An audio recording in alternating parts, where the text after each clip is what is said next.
Ladies and gentlemen, a very warm welcome. Thank you so much for joining with us virtually. My name is Ravin Kundu, and it is an absolute pleasure to be here today. I'm honored to kickstart the inaugural edition of BW Event Tech Summit 2021, the flagship event of BW Business World. The event industry is brimming with exciting and innovative platforms every single day, presenting us with new opportunities to host online events like never before that are flourishing businesses as we transition into the virtual world. To enhance the live event tech industry and highlight key industry leading offerings, BW Applause and Everything Experiential, in association with BW Marketing World and BW Business World, present to you the inaugural edition of BW Event Tech Summit and Product Showcase 2021. The summit today aims to present all facets of leadership in innovation driven by event tech and provide a platform for industry stakeholders to share a roadmap for unleashing the true potential for the businesses. The product showcase will be given the event tech players the opportunity to present the USPs of their respective products. Launched 4 years ago, BW Business World today is a fortnightly magazine that has come to be renowned among India's largest and most respected business magazines. BW Business World, led by Dr. Anurag Batra, chairman and editor in chief, is the fastest growing business media house in the country. With a thought leadership bent in the domain and network spanning across 18 niche business communities and 8 magazines, BW Business World is proud to be entrenched in various verticals in the domestic as well as global business ecosystem. We also curate and conduct close to 100 IP of our own events throughout the year in a focused attempt to keep our communities meaningfully engaged and with each other and rapidly grow our customer base through industries. The day's events will be enlivened by a series of fireside chat events, panel discussions, and product showcases that will identify and discuss about the best practices, innovative ideas, and future-ready solutions in the event tech space through irrespective interactive participation of key stakeholders. We are live today on bwbusinessworld.in, everythingexperiential.com, bwmarketingworld.com, and bwapplause.com.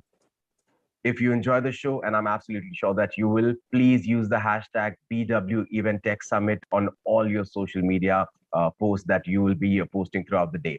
With this, ladies and gentlemen, may I please request the BW Legacy AV to be played to give our audiences a glimpse of BW Business World. BW Business World presents a rich legacy of curated events that enable conversations on policy issues in India. Because of the state of our cities, we have no option but to build smart and resilient cities. Digital India is more for the poor, underprivileged, and the deprived. Covering a range of topics, BW Business World events look to create a strong narrative around smart cities, digital India, healthcare, Swachh Bharat, human resource issues, education, banking, and finance, among others. The world is fast changing. Best practices are available now on the net. Vikas development पूरी राजनीति में ये focus बन गया है. BW Business World events provide a speaking platform to the voices that matter. Smart से ताल्लुक यह है कि हम जो बेसिक एमिनिटीज हैं उसको हम चुस्त दुरुस्त करें. You don't have to be a technologist. You need to understand how technology influences the world. Mahatma Gandhi was a great man. He was the leader of the freedom struggle. We believe that e-governance and IoT will play a very, very important role. BW Business World is an excellent exhibition platform that helps you showcase your services to the right audience. BW Business World's digital transformation went on the fast track in 2020, marrying its legacy of credibility and robust business journalism to a technology-first world. Hosting over 250 virtual summits and webinars across its 17 niche business communities, with millions engaging with the power-packed content like BW Dialogue Series, Festival of Life web series, and custom-created webinars and hosting 20+ virtual summits.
33 million page views on an average, 21 special issues in 2020 hit the stands, and multiple IPs scheduled in the coming months, BW has taken a leadership position in the business news segment.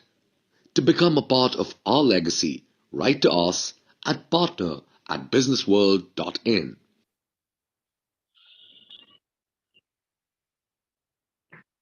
I'll request you to kindly have a look at the Event Tech AV as well while they're at it.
All right. With this, ladies and gentlemen, it's time I invite Dr. Anurag Batra, Chairman and Editor-in-Chief, BW Business World and Exchange for Media Group, to kindly say a few words and set the context for the day.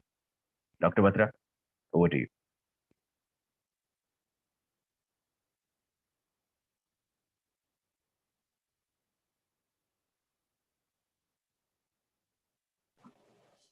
Good morning. Welcome to this inaugural Event Tech Summit put up by BW Business World, BW Applause, Everything Experiential, and BW Marketing World.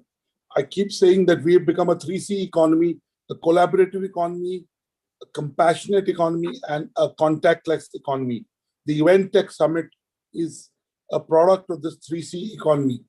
First of all, I like to start by saying that ideas do become realities, dreams do become real life.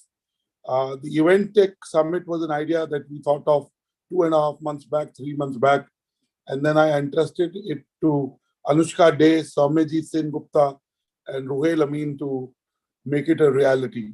They, along with the BW Business World team, Tanvi Ahuja, Prerna, Mayank, Prashant, a lot of my colleagues have put this together. First of all, a big thank you to my colleagues who made this idea a reality.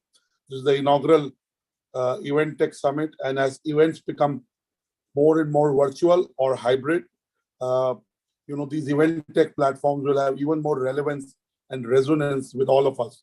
Today, we brought all the stakeholders, business owners, experiential agency owners, event tech platforms, and event tech platform owners to talk about where is the world of event tech headed. And I just want to say that event technology landscape has changed dramatically in the past few months, in the last 16, 17 months. Internet access has become ubiquitous. Virtual has become part of our life. And the foundation for an entire technology-based ecosystem at meetings and events has already been laid in the last 16, 17 months. Businesses are adapting to virtual events. New technologies are rising. New event tech platforms are coming up. And the desire for a meaningful human interaction continues to be as strong as ever. That desire for meaningful human interaction is what is leading to technology and these technology-led event tech platforms coming into play to be able to help each of the stakeholders do well. Event professionals, and I would say virtual event professionals, will play a fundamental and an evolving role in expediting these new changes and making them a new normal. Before COVID, professionals did not know about the platforms like Zoom, but now everyone knows about Zoom. Research suggests that at this pace, everyone will know about hybrid events by at least 2023, if not earlier. Virtual events bring networking opportunities that wouldn't have been able to do before COVID, and it wasn't possible to do it in a traditional setting. Virtual events bring a scale up the kind of number of audiences that a virtual event can happen. The features that are available at virtual platforms are very, very advanced and in some way mirror the best practices at physical events and the experiential nature of such events. For example, when our event professionals were asked to rank the approaches that are most effective at getting event technology funded in their organization, almost 70% stated that demonstrated improved attendee experience was the most effective approach for getting event technology funded in an organization, in a user organization. These are part of the research that Everything Experiential and BW Applause have conducted, and in the upcoming issue of BW Applause, you will see the full research. Capitalizing on engagement will be a move that will take event tech platforms to the next level. Our research shows that it's essential to have engaging chat and video tools, giving attendees the opportunity to connect with other peers and exhibitors in the most effective and deep way. During our product reviews, we've done product reviews for multiple event tech platforms. Anushka Dey, Soumyajit, and Ruhail have done it. During our product reviews with event tech platformers, we found that audience engagement is the largest challenge when it comes to virtual events. Interaction of attendees continues to evolve, and we will see some more new formats and new ways of engagement evolving.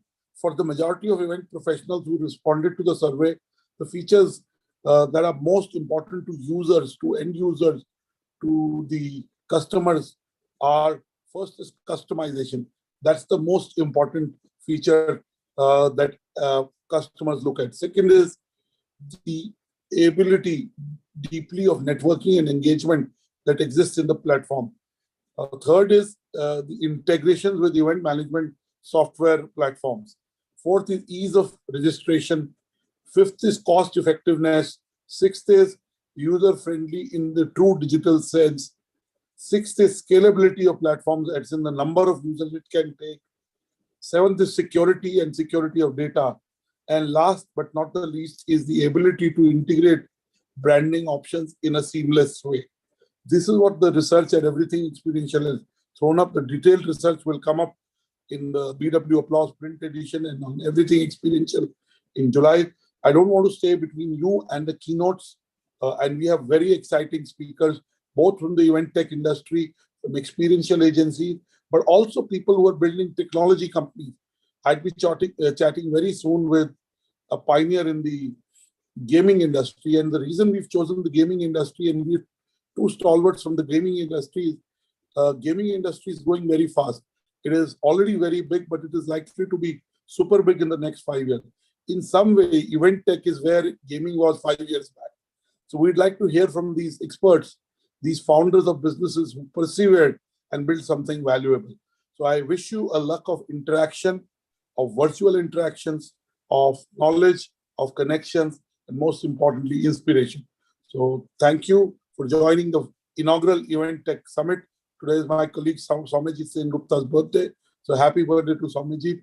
We'll cut a virtual cake in the evening, and hopefully we'll do a real party later. God bless you. Back to you, Ravin, so that we can keep to the time.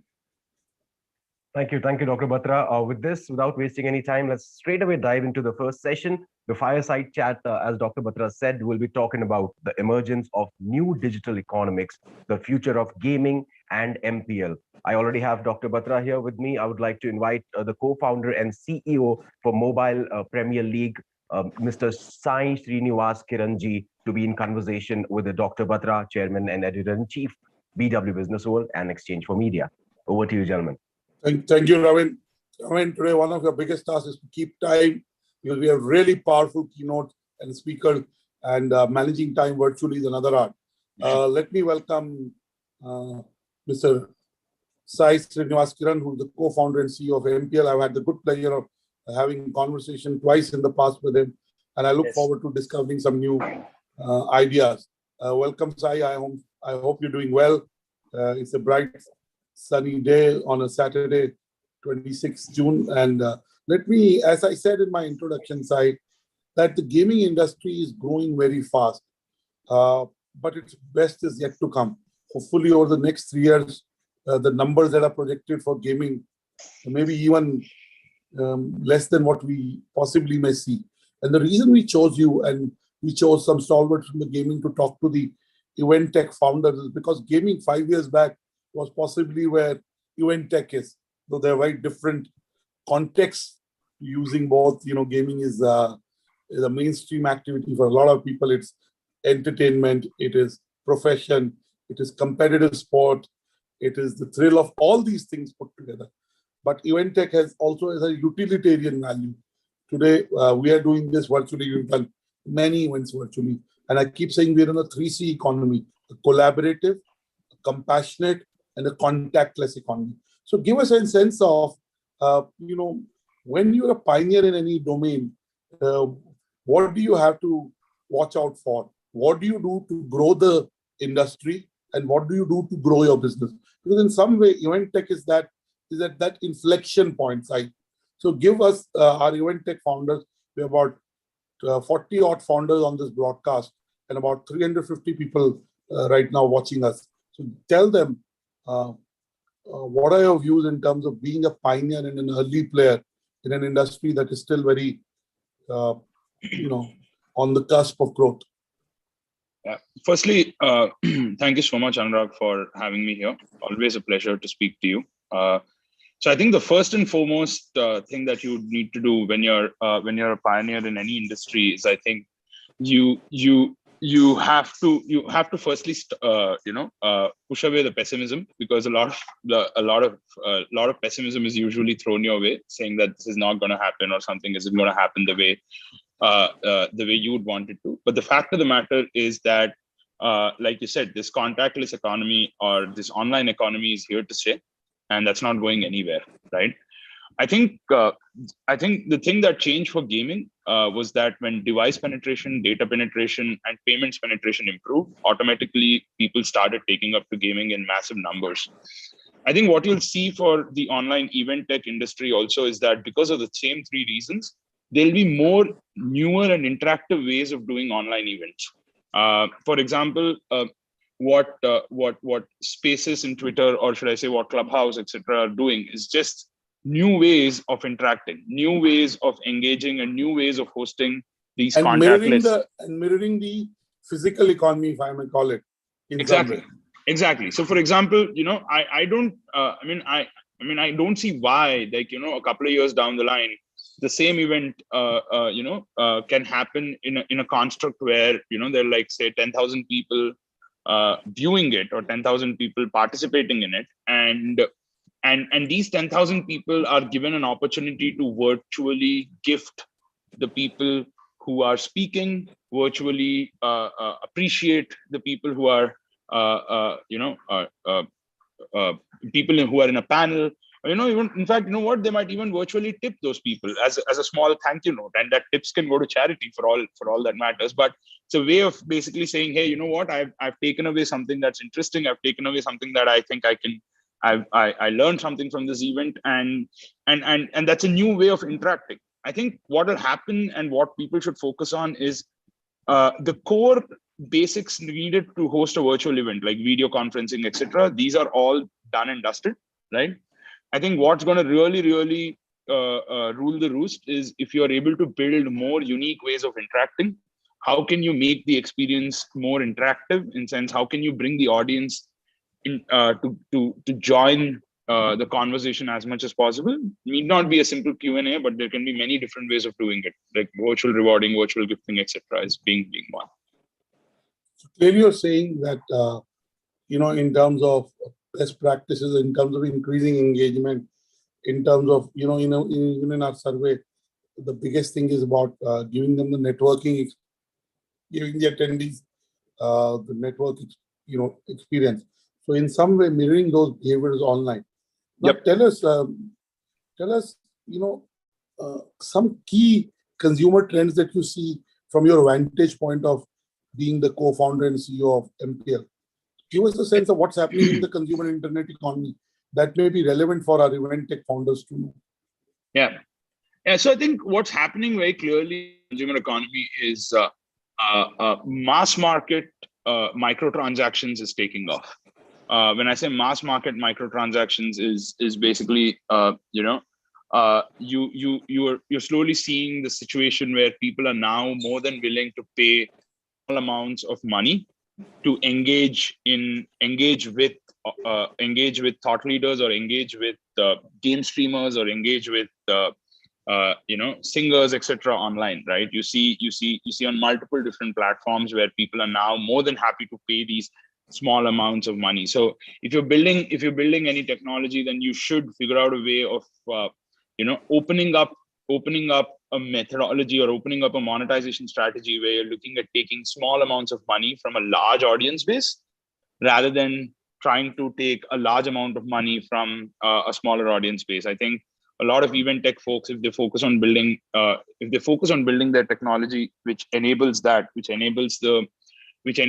large audience to come and regularly participate and pay smaller amounts of money, then those kind of platforms will tend to have a bigger advantage, and over the longer period of time will also give event hosters the ability to engage massive audiences and create. And the advantage of getting a person to, say, buy a small virtual good or gift a small virtual good is that they now have more engagement, right? Previously, what an audience could do, or all the audience does, is that, okay, I'm listening to Sai and I'm listening to Anurag talk.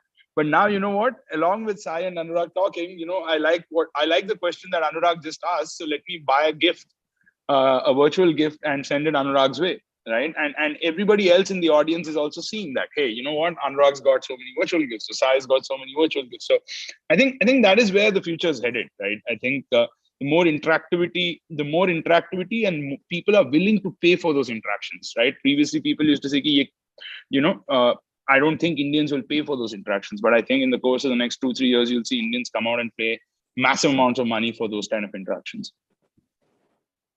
Thank you so much, Sai. I want to ask you my last two questions. If you had to predict some trends that will happen over the next 6 months, 12 months, and I'm not talking of 5 years, 10 years, 3 years, give us two. And again, the event tech platforms tend to operate in a B2B setting, in the sense. I mean, event tech platforms are very important in a B2C setting too. But give us a sense of 1 or 2 trends that you see, which will. I mean, you've already talked about micropayments. You've talked about virtual gifting. Give us 1 or 2 other trends that will then really take the event tech platforms in a hybrid setting to be mainstream, because we've discovered the benefits of virtual events. We don't have to leave the confines of our home. We're able to still do a lot. We're able to get big speakers from everywhere in the world. And most importantly, the audiences are scaled up. So, these are simple things, but give us 1 or 2 things that are happening in the consumer internet economy, which will really then impact the event tech platforms in a very positive way. I think outside of these things, I think one thing that's happening in the consumer internet consumer internet platforms that will impact event tech is creation of micro communities, right? When I say creation of micro communities, platforms like Discord, etc. now allow you to create your own micro community with which you can engage with at a much better rate than, say, you would do on, say, a Twitter or on an Instagram, right? You have the ability to not only build your community, but engage with your community on a constant, regular basis, right? So what it means is that, I came to an event. The beauty of a physical event was that I came to an event, I met a couple of people at the event, and then I carried away that community with the event, right? So I stay in touch with them, I build businesses with them, and so on and so forth, right? One of the things that is missing in the online space is that ability to interact, which you said at the beginning, right? Where I serendipitously meet another person and I'm able to take that person's I'm able to take that person away with me in the longer run and build something meaningful, right? So I think what you will see happen and happening already in the internet space, or should I say consumer internet space, is this creation of micro communities. And I think if the event platform can build those micro communities where I've met someone at this event and I'm now I'm now, I have the opportunity to build something with that person or do a business partnership with that person, those micro communities will become very, very powerful. I think how do you build that micro communities in virtual events is very powerful, is very important. And I think someone's going to do that. Thank you so much. Now, my last question is about MPL. What should we expect from MPL over the next 3 months? And again, these days I tend to ask questions in 3 months, 6 months, and not in years. What next for MPL? You used a very big icon in India to be able to help you build your brand, and with the traction in gaming and your own uniqueness, you were able to scale up. What next for MPL? So I think the one thing for us is that we're very, very proud and very happy to have become the principal sponsors of the Indian Olympic contingent and the Asian Games and Commonwealth contingent, as we recently announced. I think what we're now trying to do is to slowly start working and bridging the gap between physical and digital sport. What you will see us do is to promote physical sports like archery, shooting, etc. via digital games, and get a lot of people to participate in these tournaments, and slowly get some of the winners of these tournaments to actually try out the physical versions of the sport. So kind of create a bridging experience where, both physical and digital sport meet, and both of them kind of supplement one another. I think that's one thing that you'd see us do a lot over the course of the next 3 to 6 months. Kind of like how physical events and digital events are kind of like, Sure. It's a great segue into, we really believe in our research also that the hybrid economy is there to stay. It will be a combination, the best of both worlds. And there is a consumer question, there is an audience question. Do you think that once things go back to normal, we're in a post-pandemic world. Right now, we're not in a post-pandemic world. We're living the pandemic, though the numbers may have ebbed. Do you think that once things go back to normal, the consumer mentality would remain in the lockdown mindset or go back to the mindset of pre-pandemic? I think if you study most historical pandemics and so on and so forth, what happened, you always see a big economic boom and a massive activity boom after the pandemic recedes. But what will be there is a lot of things that we learned through the lockdown will continue to exist. You will continue to see digital events held at bigger scale, which will supplement physical events, right? So you will basically see both of them happening, but you will see a lot more physical activity after the pandemic recedes. But you will continue to also see large scale digital events, large scale online events. They just become feeder events to the physical offline events. Thank you so much, Sai. It's a pleasure chatting up with you. Look forward to chatting up again. And I'm sure like the gaming industry is really, I have no other word, exploding in the sense of growing hugely. I'm sure the growth of event tech platforms with the revolution will become part of our daily lives. Thank you so much, Sai. Thank you. Sai Srinivas Kiran, who is co-founder and CEO of MPL, talking to us about technology, gaming. And he said something which is very important, that they're working towards bringing physical sports and online sports in some way together and using online to promote physical sport. I think that's a great thing to take away for event tech platforms. Back to you, Ravin, so that we can keep to the time. God bless you. Thank you, Dr. Batra. Thank you, Sai, once again for being with us. So with this, ladies and gentlemen, it's time we dive into our first product showcase, Virtual Console. Here we go.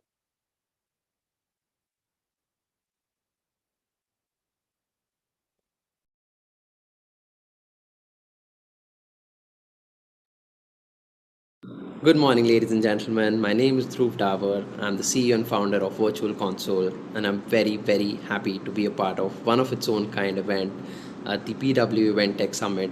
I think it's a fantastic initiative by the business world. All credits to Dr. Batra and the team. And I, for one, am very, very excited to be showcasing the first product demo today to each and every one of you. I think that the industry has changed for good. And I'll tell you the reason why. There's a lot of debate going on within our industry whether it has or it hasn't. And I'll just say one statement that probably puts it to rest. And I think the marketeers have tasted blood.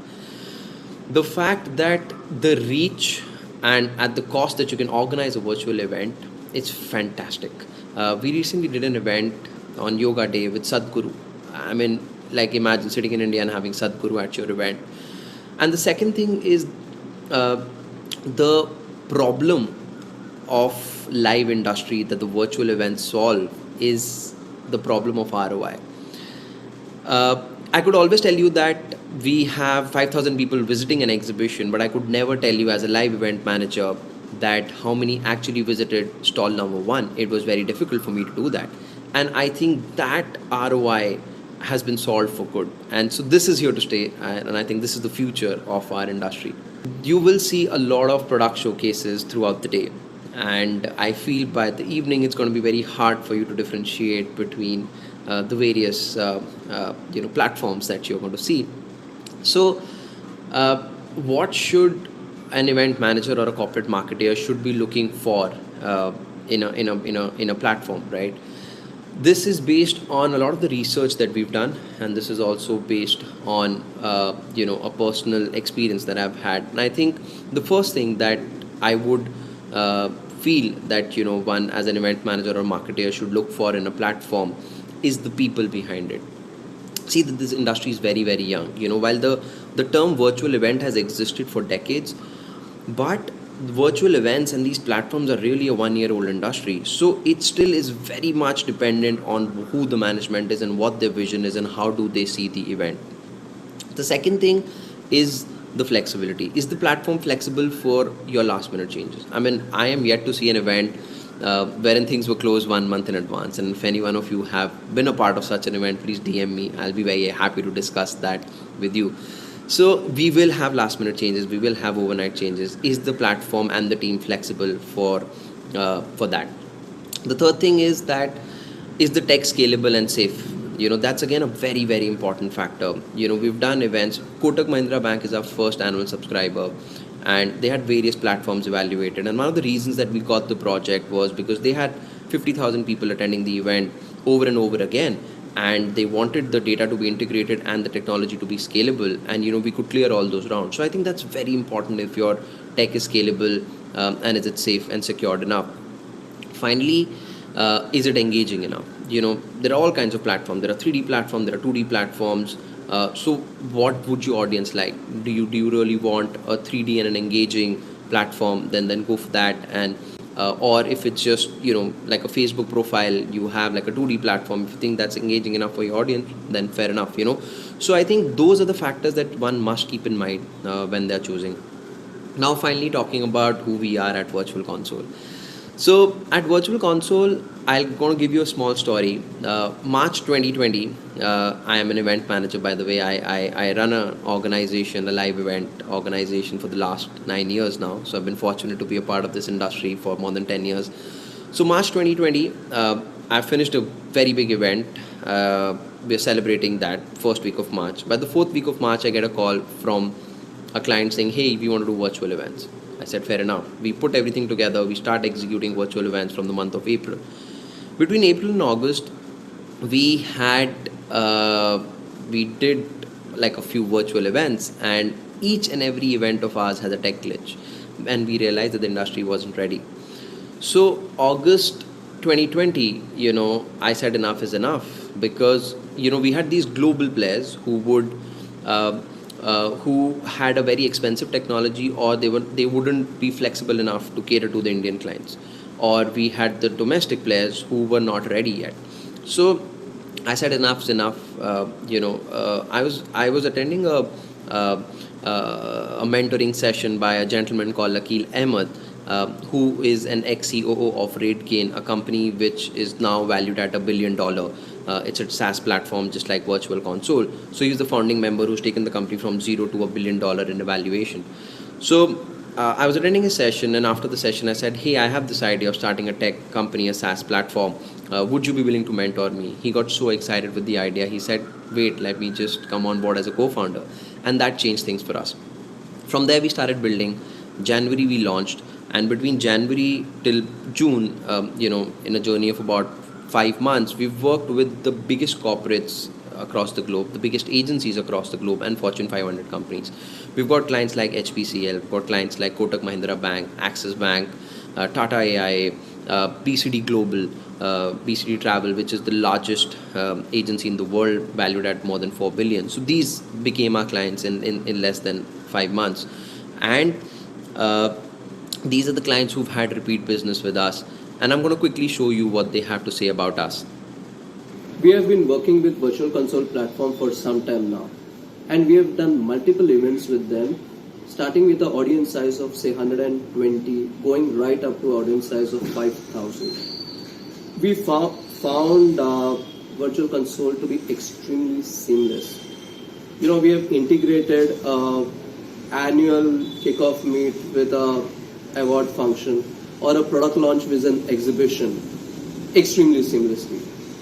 The platform is extremely flexible, and that helps for a quick turnaround. Now, we've done some of the events with them with a lead time of as low as 4 days. The platform has got the highest level of security and gone through various checks and balances. It's a wonderful platform to use, and the most important, I think the team in Virtual Console is extremely cooperative and they understand the business so very well. Thank you. Hi, this is Sapna from Edelweiss. We recently used the Virtual Console platform for one of our very large marquee India conferences, and I must say that the platform was seamless, it was very stable, and it gave a very good audience experience. And given the stature of clients that we had, it was very important that it provide for all of this, and Virtual Console did not disappoint. Not to mention that the team at the back end was also always available to answer any questions and ensure that everything went off very smoothly. So this is who we are, and this is how I'm happier that the clients have mentioned a few of the things that I had to say. And without wasting any more time, I'd like to quickly show you the product, the platform of Virtual Console. There you go. When talking about building engagement and excitement through virtual experiences, the finest platform out there, Virtual Console, offers an unmatched solution. A do-it-for-you platform, Virtual Console offers an end-to-end tech solution that enables our clients to create personalized and custom events in just 48 hours. While the platform remains easy to use and navigate, assistance and support is available at every step to create a seamless experience. Not only is the platform scalable, varying participant sizes, it has proven to be cost-efficient. Let's explore the various features that Virtual Console has to offer.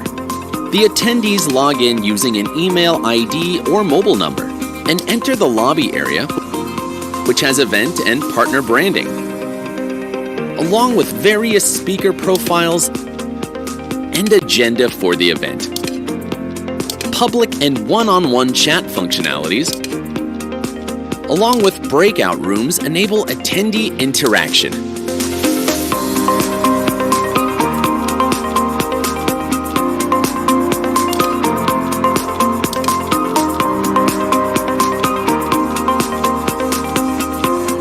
Attendees then proceed to the auditorium, where all the action lies. And the Expo Center offers partners their booths with networking and lead generation opportunities. Attendees can see glimpses of the event in the gallery.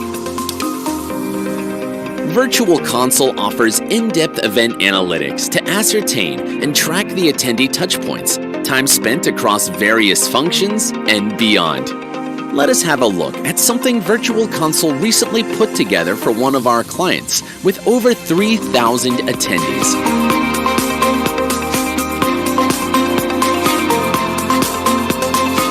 A creative, captivating, customized, and cost-efficient solution by Virtual Console that meets the purpose and delivers beyond expectations.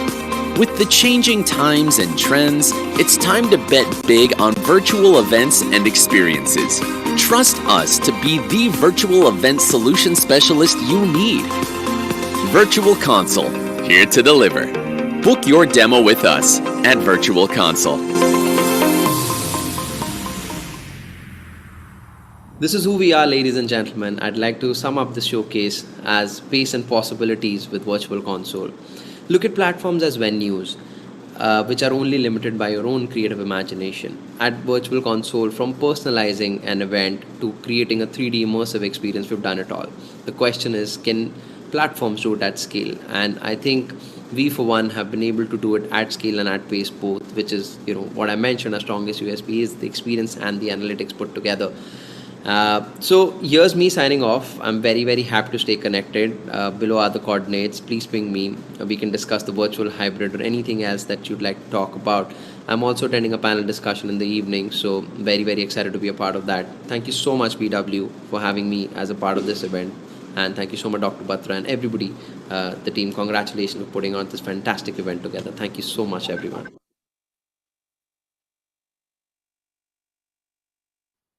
Ladies and gentlemen, we'll move on to our first keynote address by one of the industry stalwarts. Pivoting to virtual events, the art of reinventing. I would like to invite Mr. Sabaz Joseph, co-founder and director, Wizcraft International, to join us on the screen. Mr. Sabaz Joseph, thank you so much for joining in. I'll hand it over to you. Hi. Is it possible to share on screen? Yes, sir, you can do that. Backend team will help you out. Okay. Team, you're required to allow me to share my screen. Hi, good morning, and it's a lovely day. It's a new world. It's a world that is new every now and then. So I've just got a brief presentation for all of you to share today morning. And just give me a second, sorry.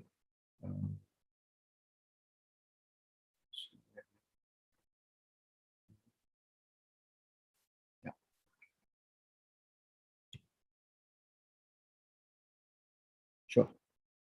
Okay. Pivoting to virtual events, the art of reinvention. First, I'd like to just begin by saying a big thank you to Anurag and Ruhail and the entire team at Everything Experiential and Business World for putting together a conference which has considerable difference. Event technology, as we knew it, has changed. Event technology, as we need to know it, is evolving, and it's a time when we require to always look back, look forward, and look in the present, and literally readdress what we're doing, how we're doing, and where we're doing it. Brings me to an exciting point. Brand experiences. Before the pandemic era, and that's about now almost 2 years ago, a survey of 2,000 business professionals conducted, 46% of them responded saying customer experience is top priority for the next 5 years. Remember the word experience, that is the key. It also said that 86% of buyers would pay a premium for a good experience. By 2020, customer experience would overtake product and price as the key differentiator. Remember, all I'm talking about is experience, experience, experience. And that's what the customer wanted, that's what the buyer wants, and that's what the need was. Has that need changed? The pandemic brought a huge shift. It's a continental shift. And this is normal, be it an earthquake, be it a volcano, be it a medical pandemic, economic downturns, socio-cultural challenges, the Twin Towers going down in America, a 26/11 in India. All of these, in addition to political upheavals, have one common factor. They disrupt the way we function. They disrupt what we know. They disrupt and ignite change. They trigger change, whether they want it or don't want it. These pandemic shifts literally change the way we function, the way we believe, the way we work.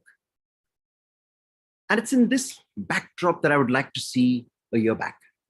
Our entire being, our entire functioning a year back. the most fundamental question all of us were asking, where do we go from here?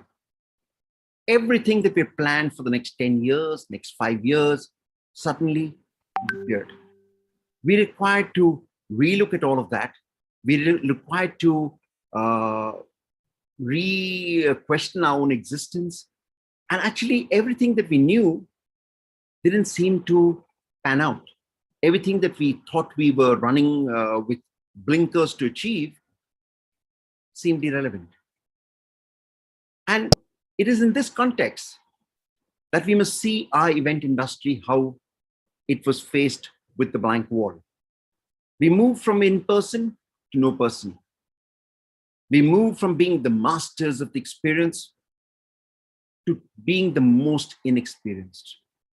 We knew nothing about what was needed and what we required to do. We moved from what we knew as the old normal, the normal, to what we defined as the new normal, because we just wanted to define that it was new for us. So we moved it to the new model, normal. The world changed. What would have taken a decade suddenly happened in a few months. No way were we going to move to virtual in a long, long, long time. The world embraced digital. Suddenly, it didn't matter how old you were. It didn't matter how young you were in the digital era, because that was your only lifeline, only connection with the rest of the world. That was the way you connected. That was the way you connected with people in the next room, or in the next apartment, or the next apartment block. That was the way you connected with your friends, with your family. Forget about work. That was a given. A new digital lexicon was born. We zoomed into the future and redefined our destiny. And prior to that, many of us did not know that Zoom existed. And lo and behold, that one app and its myriad brothers and sisters, from WebEx to Meet to, you can go on and on and on, Teams, etc., etc. They transformed our lives. They became the bridge to each other. They connected us with the world. And what did we do in this era? In the last 1.5, 2 years, we have pivoted to virtual. Today, it's a time to look back. It's time to look beyond the virtual too. Because some might say, oh, we're all going to come back to the normal. Physical events are going to be back. And there's another school of thought that the virtual events will die. Both are wrong. And both are correct. Physical events will be back. They won't be back in the same form that we knew them prior to 2000. The form, size, definition, purpose, all of it would have changed. Will the virtual go away? No. The virtual is here to stay. The virtual is going to be tomorrow, today, and day after too. Hybrid events, physical and digital events combining together in a phygital world are the new normal, or they are the normal.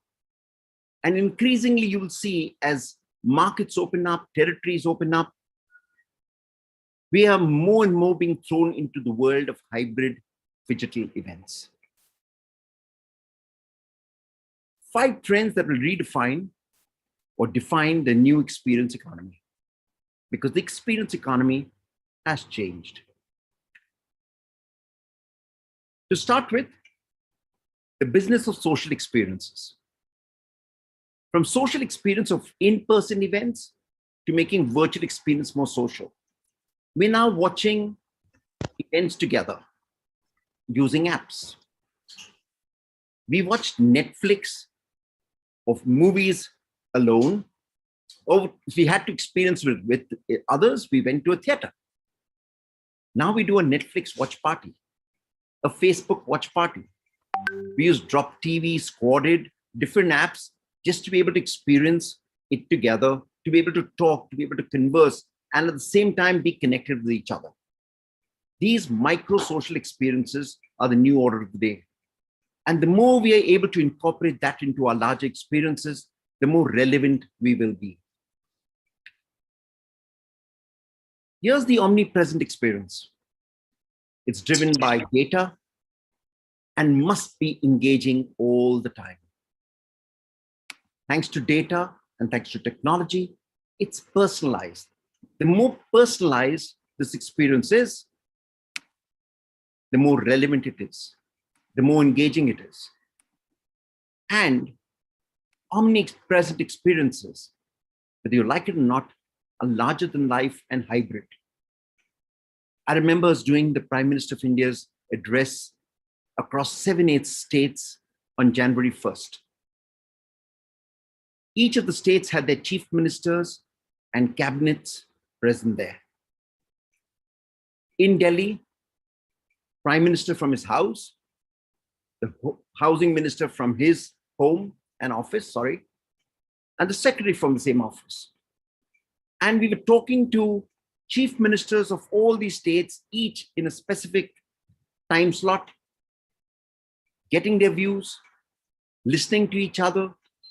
And then the Prime Minister spoke in the beginning and then wrapped up in the end. And across each of these places were massive events where there was varying from 300 to 1,500 people, depending on the state of the pandemic in each of those states. So you're hyper-local, you are national, you are virtual, and you are constantly engaged with each other.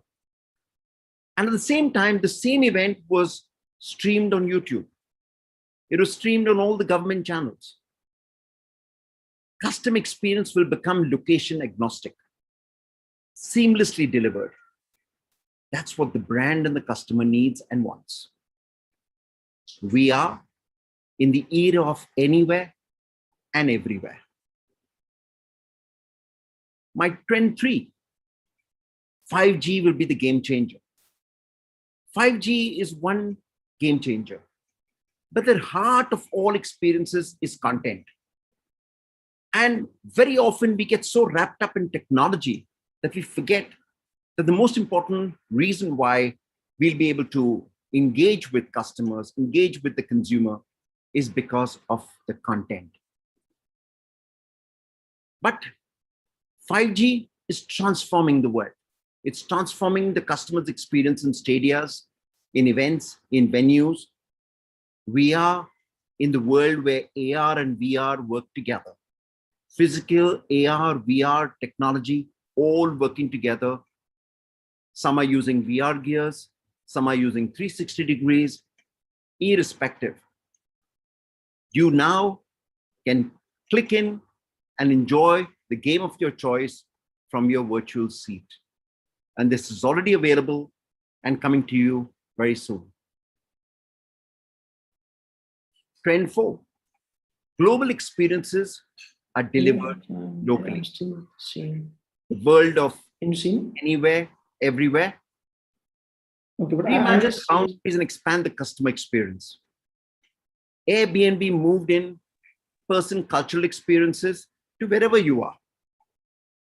Multiple brands are giving their customers, their dealers, their staff, their employees, experiences that they've never had before, right where they are. So you can watch the best theater production in Covent Garden. You can attend a Euro. You can attend an IPL game. You can go wherever you want. Digital will allow access to and delivery of experiences of your choice. So you can choose what you want, and it doesn't matter where you are, whether you're on the beach in Juhu or Hawaii, whether you're in Italy or Timbuktu. That experience can be brought to you, can be delivered to you. And that is how global we've become. Mr. last trend, in-person experiences have been reimagined. The in-person experience will re-emerge more strongly with digital integration.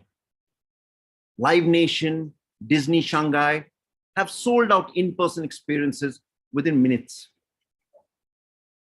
Truthfully, those of us who are hoping on physical experiences, live experiences, please continue to do so. Because when it's back, it'll be back with a vengeance. Be prepared for that, but keep focusing on technology, because even when the consumer's back, he will never be able to get out of his technology world that he is now engulfed and enveloped with. Large format customer experiences like concerts, ceremonies, theme parks, all of them will be here.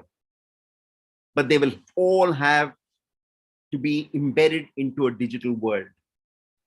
Phygital, physical and digital is here forever.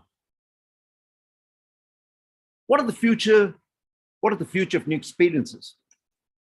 Technology will only be an enabler. The future of new experiences will be determined by added value built into the customer experience. Time will be the new currency. Data will be the biggest catalyst.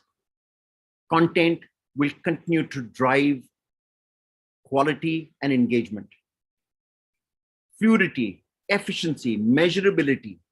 Data, remember, measurability is very important because I want to know anything and everything that's happening with you. And memorability. Whatever you do, if it's not memorable, it's not an experience. The ease of experience will be the new norm. Anywhere, everywhere, easy. What have we learned from the new normal? That the normal is not normal if it's not evolving. The new normal has told us and taught us that normal will keep changing. And you have to listen, look at what's happening in your environment and keep adapting. Change is permanent. And some of those changes you're not going to go back to. They will change even further before they actually come back to a form that you'll begin to say, I'm easy with. Innovation is continuous. I have innovated, so I can stop is not the story. Is not the idiom, it's not the rule. If you're innovating, stay on the treadmill because innovation is continuous. Reinventing yourself, reinventing your business, reinventing everything around you, your vendors, your partners, your community, your ecosystem, it's an art. You can let it evolve and form and reform itself, or you can set guidelines for yourself and everybody and set the guardrails for that reinvention. Reinvention, I promise you, is an art, because when you reinvent, you keep focusing on what the real purpose is. Focus on goals, not on technologies. If you look at all the virtual platforms, there's very little to choose between one and the other. Truthfully, it's what you do with them that makes you relevant, makes your event an experience. So very often technology guys like to be on their own, believing that they don't need the experience guys. And the truth is this, that if you do not have the experienced people working with you, the event managers working with you, you will never be able to transform your technology into an experience. And people are looking for experiences, not just technology. Technology is a tool to get you there. We are entering a brave new world, a world that is changing, a world that is evolving, a world that we're not familiar with. And the more we think about it, the more unfamiliar we seem to be. And it's extremely important at these points of our bravery to collaborate, to combine with others, to listen to others, to work with others, and to work with the collaborators and warriors who are fighting the same battle on different fields. to experience is human. The winning experience will be the human experience. I promise you, true experience is divine. And that is what we live for and die for. We are closer together today than ever before. And if you notice, there are several efforts and experiences being created across the world to support nations, to support countries, to support efforts. We were part of a very interesting initiative a few months ago when we worked with Viacom 18 to bring Vax Live to India with some of the biggest stars from Hollywood and our own Mr. Bachchan, the Duchess of York, and Prince Harry, part of that entire initiative. We're working on something similar in the next few days. It's scheduled for 7th of July to be broadcast and streamed across the world. It's an event and a fundraiser being created for India to help India improve its vaccinations. And the experience that's being created is being put together by the Anuradha Palakurti Foundation, several entrepreneurs across the world, several event companies and content creators from across the world. It features Gloria Estefan, Sting, Andre Bocelli, and several other artists from across the world. I'm going to just share this small promo with you before I wind up, okay? I think just giving you the first glimpse of what's happening and how people from across the world are combining efforts, working together to focus on causes, focus on initiatives, and collaborate to be able to create a new world. Welcome to a brave new world.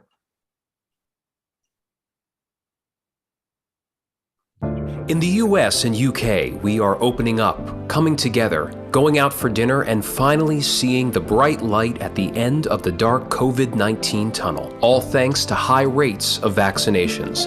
But the same is not true across the world. 1/6 of the world's population calls India home. While India produces many of the vaccines being deployed and has a strong healthcare system that has beaten polio, smallpox, and other contagious diseases, the new and stronger variants of COVID-19 have led to a crushing second wave, devastating India and its healthcare system. With every passing day, more deadly variants could emerge. This unseen global enemy knows no borders. It does not discriminate. Help us vaccinate the millions most vulnerable in India. Join us at Vax India Now by donating today and tune in to the worldwide event on July 7th to help India and save the world. We're all in this together. We're connected more than ever before. Our destinies are tied to each other. But as I wind up, it's got nothing to do with this event. Go out there, get yourself vaccinated, save yourself, save your family, and be responsible. In saving your family and yourself, you may have just saved not just the world, but also our event industry. Thank you very much. Over to you, BW World. Thank you so much, Mr. Joseph, and thank you so much for joining in with us. It was absolutely a pleasure to listen to you. Thank you, sir. With this, ladies and gentlemen, we'll move on to our next session, that is a product showcase by Keystone. Please have a look at it. Hey, I hope I'm audible. Yes, thank you so much. I've been given 10 minutes to showcase a 7-course meal or serve you a 7-course meal, right?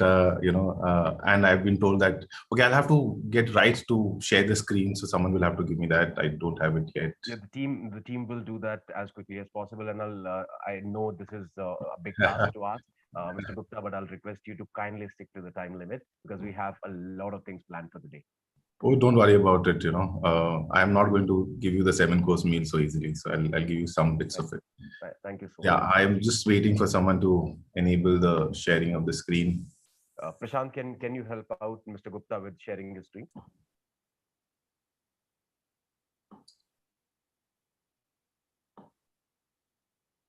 Okay. Quickly just have a look at it. Thank you. No worries. Yeah, that can be a little awkward. But yes, so considering that we have about, now less than 10 minutes, I have put a stopwatch here so that I stick to the time. It was difficult to kind of serve the entire 7-course meal. It's like telling a chef, saying that, okay, make a 7-course meal in 10 minutes or half an hour. It's not possible. So what I'll try doing is giving you flavor of, share the sound. So you're the co-host now, Piyush, you can do that. Yes, I'm just trying to. Okay.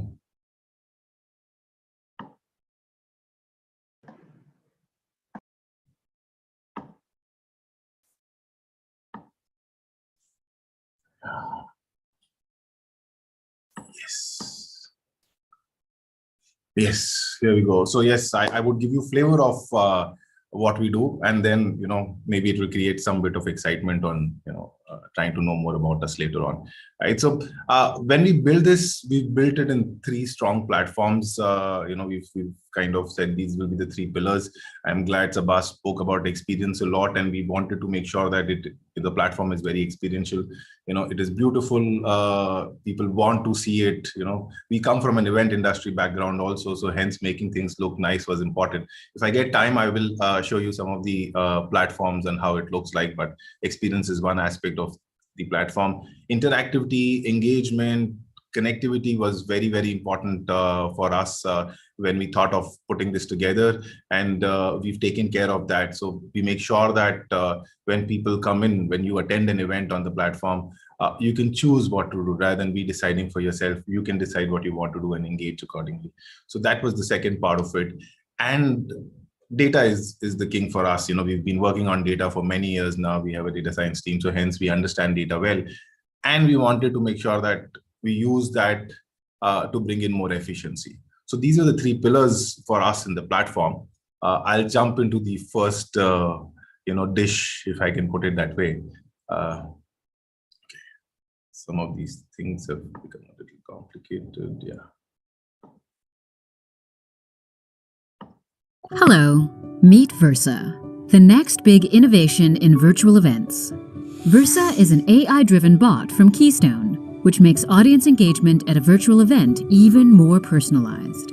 While virtual events are great at providing an immersive, near-real alternative to physical events, more often than not, there's a lot happening at any virtual event, like multiple parallel sessions, hundreds of exhibitor booths, thousands of attendees, a zillion PDFs available for downloading, and the list goes on.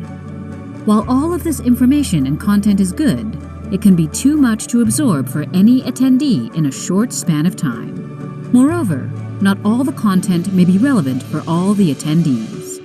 That's where an AI-driven smart assistant like Versa can really make a difference. Let's see how it works. Right from the stage, when attendees register for an event, Versa starts looking deeper into their information, such as their industry, location, profile, and domain expertise.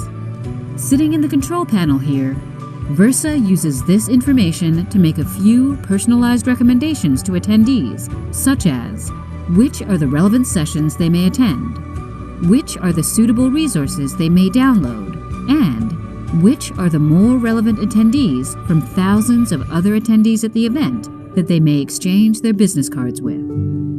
Also, Versa listens to every session at the event and does its speech-to-text conversion so that just in case a delegate misses attending a particular session, Versa emails that session summary to the delegate in textual format.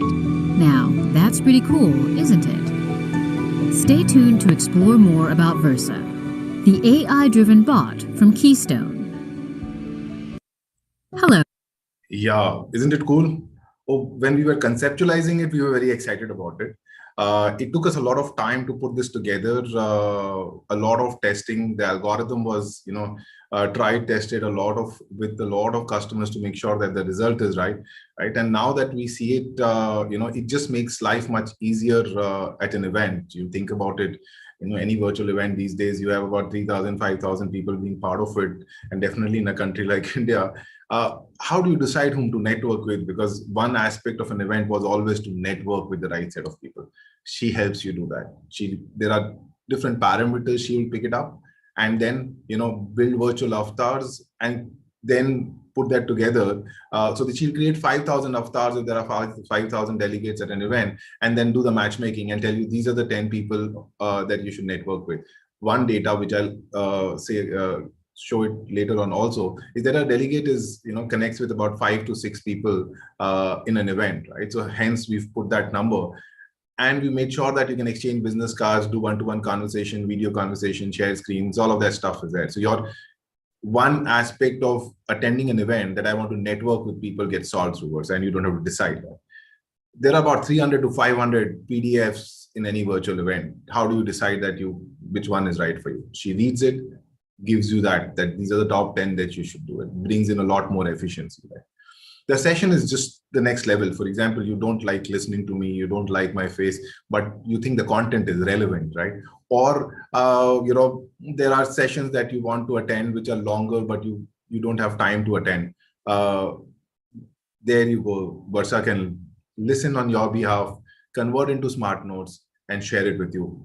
Just kind of brings in efficiency overall. So we wanted to do that, and I'm glad we were able to put that together. Which is then, by the way, we love it. Our customers just love this aspect of it. So data is one thing we've always been, engaged in, right? We wanted to make sure that the platforms that we put together gives meaningful data so that the goal for doing an event is achieved. That's always important, right? So, for every individual, we create a journey map like this, which means that I can see Vishal here. So if Vishal is attending an event, I can actually basically map Vishal's journey of how much time Vishal has spent on what aspect, what kind of content Vishal has downloaded. And then if I have to do a sales pitch to Vishal, I know what to talk to him, right? And for him also, it just becomes much easier that, you're not getting all kind of calls, but you are basically being spoken about the content that you really are interested in, right? So that kind of makes life easier. And that's what data does. And imagine we have about 1 million plus such journey maps because we've had so many people attend the event, right? And the system is learning on a daily basis, which means that, it kind of now is able to tell you that if you're doing a CXO level event, what kind of platform you should be building, right? And there you go, you make it more efficient, right? You make the whole putting together more efficient. So making virtual, a little more relevant for everyone, because when we started off initially, I think people were a little lost, but now it's kind of, making sense for everyone. So that's data for us. Yes, we are celebrating a year. We did completed that last month. So there's some more data I thought we'll share with you before I show you a few more things. I hope I can. Yeah. Yes, I hope my screen comes on. So this would have said experience is one aspect of it, engagement is one, but we are seriously passionate about data, right? So these are some of the learnings that we've had on the platform and people have been part of it, right?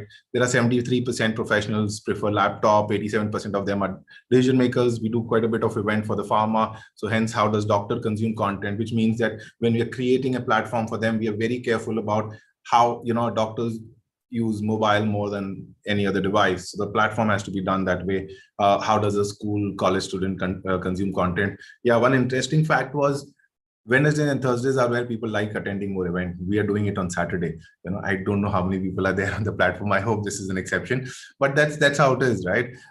There are, about 88% prefer to attend less than 10 minutes of a session. I'll try finishing it in 9.5 minutes so that I can fall in that bracket and be part of that 88% who would be interested to listen to me.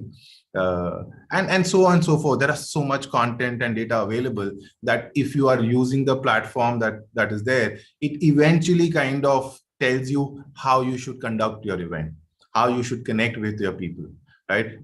How does your customer behave on the platform? There is so much there, right? how many times they want to talk to you, how many people that they network with. It just kind of gives you all that information. So yes, that's we wanted to show you this. We're celebrating a year, in this change environment. It is a change, right? So these are some of the learnings that we've had, and we've loved it. Yes, I think I have a few minutes. I'll just show you some of the designs. And we wanted to take people outdoor. So from indoor, we created platforms which are outdoor looking, and we've done quite a bit of events in platforms like these. We wanted to make it look nice. Experience was important. Every smallest of details were taken care of. Every lighting was taken care of. Every text was taken care of. Someone wanted a grand event, we kind of created that. So we just wanted to make sure that it's done for the people, by the people kind of a thing. So based on what customers were looking at, we kept building on, right? The other aspect of the platform was that it's built for different languages. You see the whole content in English right now. At a click of a button, I convert it into French. And there are you can actually do it in any language you want to. The text, the chat. It is one of those few where you can do multilingual events. For example, this was done in Canadian French for a client in Canada. Yes, this is the one which we just finished for in Thai. And this is the one which we just did for AWS in French and English, right? So yeah, look at it. Doesn't look, it looks beautiful. Our clients have told us that we would love to have a background like this, and then put it as a screensaver and keep looking at it. When you get such feedbacks, that you've done something right in that space. So yeah, I think that's about it. From my end, I don't want to take more time, but these were the few dishes I could serve you in the 7-course meal that we have. But yes, a little more time, and I would need a little more time to kind of take you through the entire journey of Keystone. But these were some of the features I would wanted to show you. I'll, hopefully I've covered some bit of lost time for the team here, and I'll hand it over back. So thank you so much.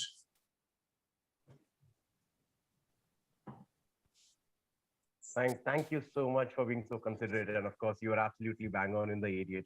Thank you, Mr. Gupta, for being so kind and joining us. It was a pleasure to have you. Thank you. And with that, ladies and gentlemen, we are moving on to the first panel discussion for the day. It's going to be a power-packed one. Elements driving growth in hybrid events is what we'll be talking about. Let me quickly introduce you to the panelists. Mr. Sachin Talwar, Director, Srini Tech and Wow Events. Mr. Anubhav Gupta, back again, President, Keystone. Mr. Vishal Puri, Co-founder, Spalva. Mr. Ganesh Pandey, Co-founder, Tech XP. And the session chair would be Dr. Anurag Batra, Chairman and Editor-in-Chief, BW Business World and Exchange for Media. So that's your first panel, ladies and gentlemen. Enjoy this one. It's going to be a fantastic session for you all. Dr. Batra, over to you. Thank you so much. I'm here. If the team can get me in live and the spotlight on me and the panelists, we have, we had an excellent start, and really, as Sabas said, and as my mother said when I was 12 years old, that the biggest thing in life is time. How we manage our time. Time is a new currency, and we can add after COVID is health. So time and how you manage time is very important. I loved the presentation from Piyush, the president of Keystone. I also saw what Virtual Console showcase. So clearly, event tech is growing. And now we're going to discuss with Sachin, Anubhav, Piyush, Vishal, and Ganesh, what are the elements which are going to drive growth in hybrid event platforms and hybrid event. Let me ask by bringing each one of them for their opening comment. I'd like to first bring in Ganesh. Ganesh, your opening comment on what will drive the growth in hybrid events. Ganesh, can you hear me? Hello? Ganesh, you're on. Yeah, Ganesh, you're on. Yeah. And this is one event that I'm attending fully because I want to learn. We do 170 events, and I want to experience every event tech platform and understand what's happening. So I would like to hear from you who are experts in deep dive operators, and you're dealing with all stakeholders. I don't want to give it any color. I just want to stay the moderator. So I'd love to hear from you first, Ganesh.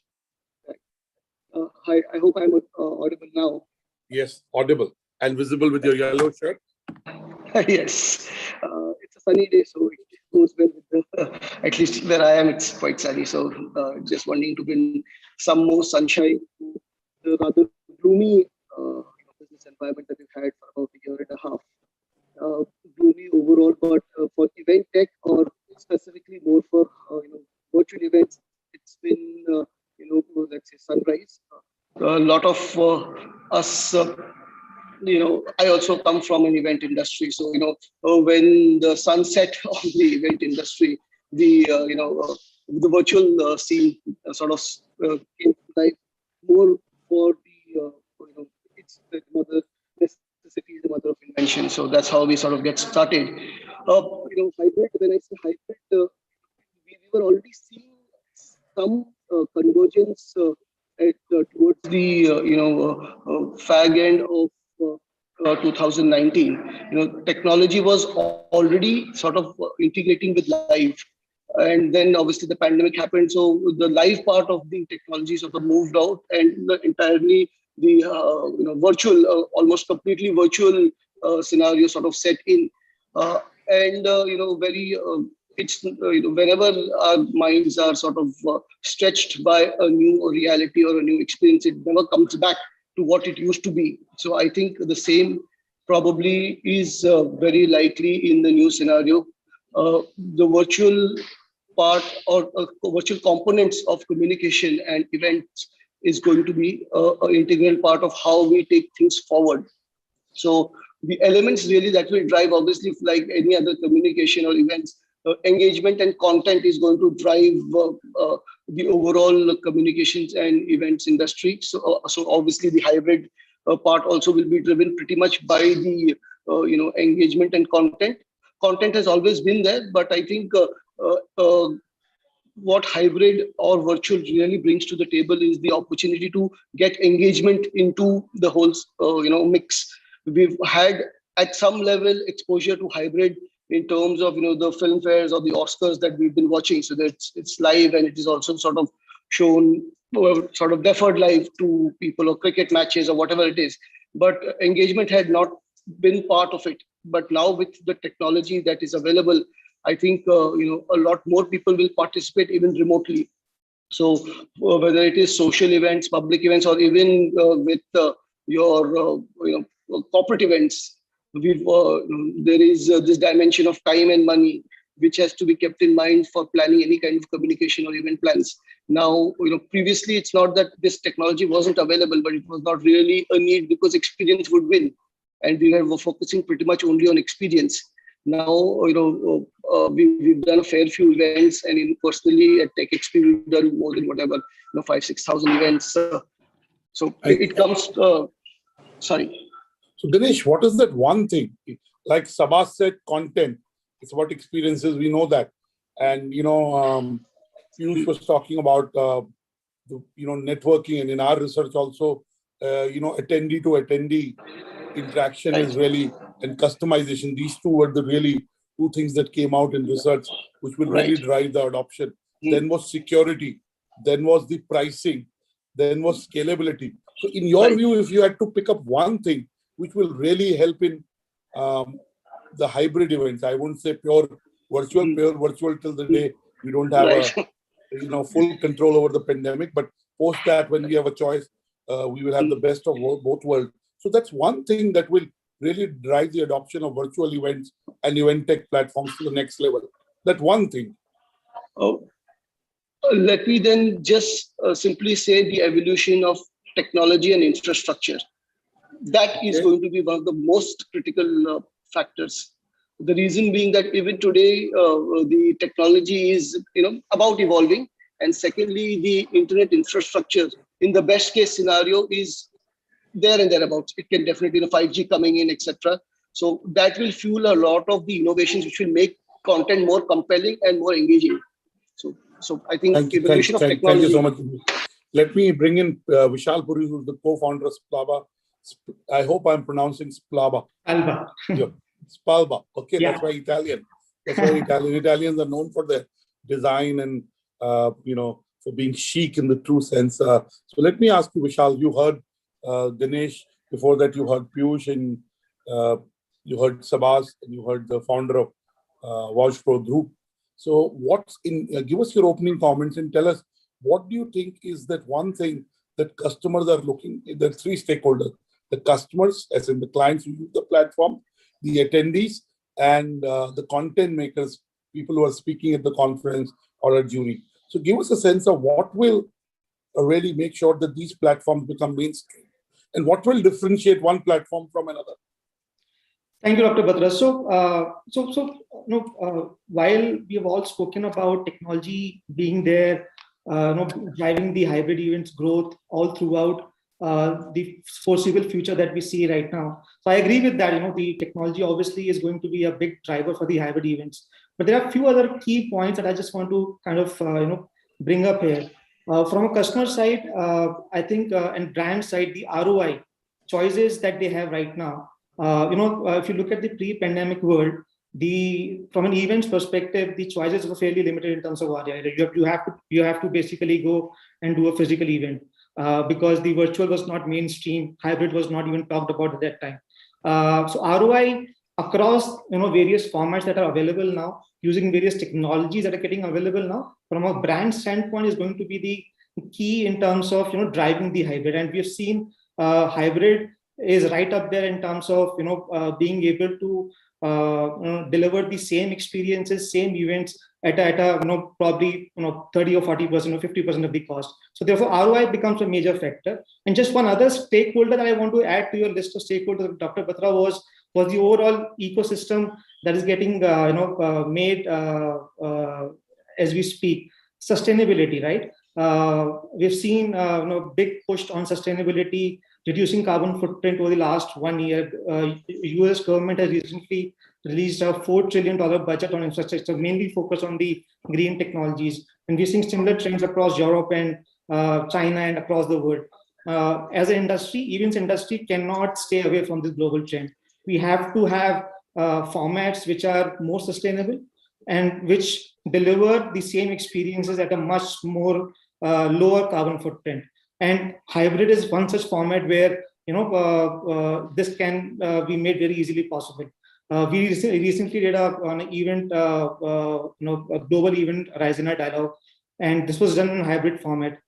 And I think our estimate was that roughly about we could save roughly about 70 to 80% of the carbon footprint, which otherwise would have been spent on doing a physical event of that scale. So to me, technology, ROI, and sustainability are the three factors that are going to drive the growth of hybrid events going forward. Thank you so much, because you're looking at macro trends, and then that's how scale up happens. So I'm glad the leaders and founders like you are looking at micro trends, because that's how adoption in a big way will happen, and it will become mainstream. Let me bring Anubhav and Sachin into the conversation before I bring Piyush, because Piyush just spoke. Anubhav, you're the CEO and founder of WatchPro. You heard your colleagues, your fellow industry leaders talk about what will drive mass adoption and how do we make sure we drive growth in the virtual event space. Your opening comments, Anubhav. Yeah, thank you, Dr. Batra, and first of all, thank you for having me in this esteemed panel. Wherein I can meet and greet fellow industry leaders. So to start with, as Vishal, Piyush, and Ganesh had very clearly pointed out. So for me, the first perspective is the outreach that virtual or hybrid events are creating nowadays. Just imagine those days wherein those global events used to happen in some part of the world, and how many people had means to attend them. But now, practically you can attend any event globally that is happening, and you can do that right from your living room. So that's for me, the outreach is the most important factor that virtual and hybrid events industry has brought in. And the second, I'll second Vishal on that, the ROI. the kind of ROI that brands are generating, basis the same. I mean, if you compare the budgets and if you compare the kind of engagement that happens, if you compare the kind of footfall that happens in these virtual or hybrid events, ROI is just not comparable. I mean, you can't compare it with the previous world. I mean, it's unfortunate, or rather, you can say yes. It is ironical also. I would say it's a trade-off. In every situation, there's a trade-off. There is some gain and there's some pain. So I would use the word trade-off. Yeah, it is definitely a trade-off. I mean, it's ironical that we are in a pandemic world, but then to be very honest, we've been pitching hybrid or virtual events since early 2017. So we've had these platforms ready and we've showcased this to brands. But it was very difficult for the brands to even visualize how are they going to do these events. And all of a sudden, what has happened is since last year April, that is the time wherein everybody has got together, and it was a joint push of our industry, you can say. I have a different take on it. Ayush, I would say COVID was the chief digital transformation officer. It ensured that we all went through digital transformation. Yes. Yes. I mean, and not of only course, the events. industry was then fast to adapt to it. Yeah, not only events, Anurag. I mean, it has also transformed the way how brands are actually putting across their products in front of the customers. I mean, yes, events are a day's kind of an activity, but then we've done quite a few projects wherein we've created a virtual showcase, whether it is a property showcase, whether it is a product showcase. I mean, countless such exhibitions or showcases have happened. And there are some properties which are like physical properties, which are like permanent properties available online, digital properties available online. For example, HDFC Bank, which is are one of the biggest customers, they actually organized a virtual shopping mall. They have this festive treats campaign every year, which is the most, which is the biggest campaign these guys run. Now, the entire concept of offers was translated into a virtual mall, which actually stayed for months, and we had over 3.5 million transactions. So clearly, what Ayush is saying is scale up. Talking of 3.5 million transactions. Yeah, I mean, talking of mirroring what happened in the physical world online, and that is possible. Let me bring in Sachin Talwar, the director with Streamy Tech and Wow Events. Sachin, your perspective before I bring in Piyush again. Yeah. Hi. Thank you, Dr. Batra, for inviting. See, what these unprecedented times has also brought in unprecedented opportunity for innovation and audience growth. So what has happened is our virtual economy or event economy is also going through mutation. Okay. So what it has done, it has brought. I like the fact you say that our economy is also going through mutation as virtual event economy. Absolutely. So what has happened is it has opened up new audience to the new content, which was always available, because the geography is history, and everyone mentioned in the panel. Now, the one factor, according to me, which will drive hybrid and virtual more is that you already know that India internet penetration is already 50% of our population is connected to internet, and 34% already access that internet through mobile phone. And mobile phone is the real venue in today's virtual age. You can do whatever kind of events, VR, AR, any kind of experience can be experienced. And in these virtual events, large audience is accessing, because a lot of data is available. Maximum number of audience is accessing these events through those mobile phones. So that will definitely drive growth in virtual events. That is what I think. Thank you, Sachin. I would like to now bring in Piyush. You made I loved your presentation and visuals that you showcased, Piyush. And clearly, I'm sure as I see other event tech platforms, my appreciation for this domain will go. But Piyush, you made your opening comments, you heard your colleagues. What do you think is the one big driver that will make adoption happen when there is a choice to do both a physical event and a virtual event? And clearly, even in our research, hybrid is the way forward. So Piyush, what are your comments in terms of what will make events which are virtual using event tech platforms mainstream and the first option? Thank you, Dr. Batra, for for the kind words and having me here. See, we've always focused on the end customer. I think we can build any technology, we can build any platform, but look at it, if we were not in the COVID situation, we've been doing virtual for the last 5 years now, but there hasn't been an adoption, right? The customers have to be ready to adopt for us to be saying that this is going to work, right? So according to me, if I had to choose one, while I think there is, one will not work, you'll have to have a multiple of it, right? But how does customer is changing, right? The mindset of customer changing becomes important, right? I think that's where the key is. Who's our end customer, which is not just as a B2B, but who's consuming content on the virtual platform. I've heard people saying that, there are so many virtual events happening that we don't want to attend it. There is invite coming in for, every day, 4 events, 5 events. So people don't want to attend. So which means that there's something new that has to be coming in, which means that we'll have to understand the end customer a lot more and keep evolving. Because look at it, this is the starting of an industry, if you put it that way, right? I don't think we know completely on how it's going to evolve, right? So hence the way the end customer behaves, if they are willing to attend physical events will happen. If they're more interested in having a digital attend digitally, then that's how it is. So I believe that that's the key thing. And I also glad that Vishal brought in the point of sustainability. I think that's going to be the key, because everyone is going to, people are focusing on that. So for me, customer first, yeah. Piyush, let me, listening to you, I can think of the healthcare domain. Or the healthcare, we would go to a doctor physically, and that was the default way of existing, right? But we are much more open to telemedicine or teleconsultation because we were forced to, because we had no choice. Similarly, we were forced to look at virtual events, but we discovered the benefits of that, right? So clearly, both will coexist, and there will be hybrid events. Now, as we've seen in other parts of the world, as COVID and vaccination, grow, where vaccination has grown and where unlocking has happened, physical events have seen the kind of numbers which are huge, which are beyond the peaks. So clearly people want to be at physical events. There's no question about that, especially in a B2C context. And even in a B2B context, the handshakes and the experience are very important. But what I want to ask you is, you were showcasing your learnings, and I want to ask this to everyone.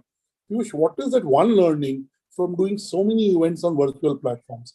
You talked about some of those, but give us that one thing that you learned that you didn't know before you did these events on a very large numbers. So give us that one insight.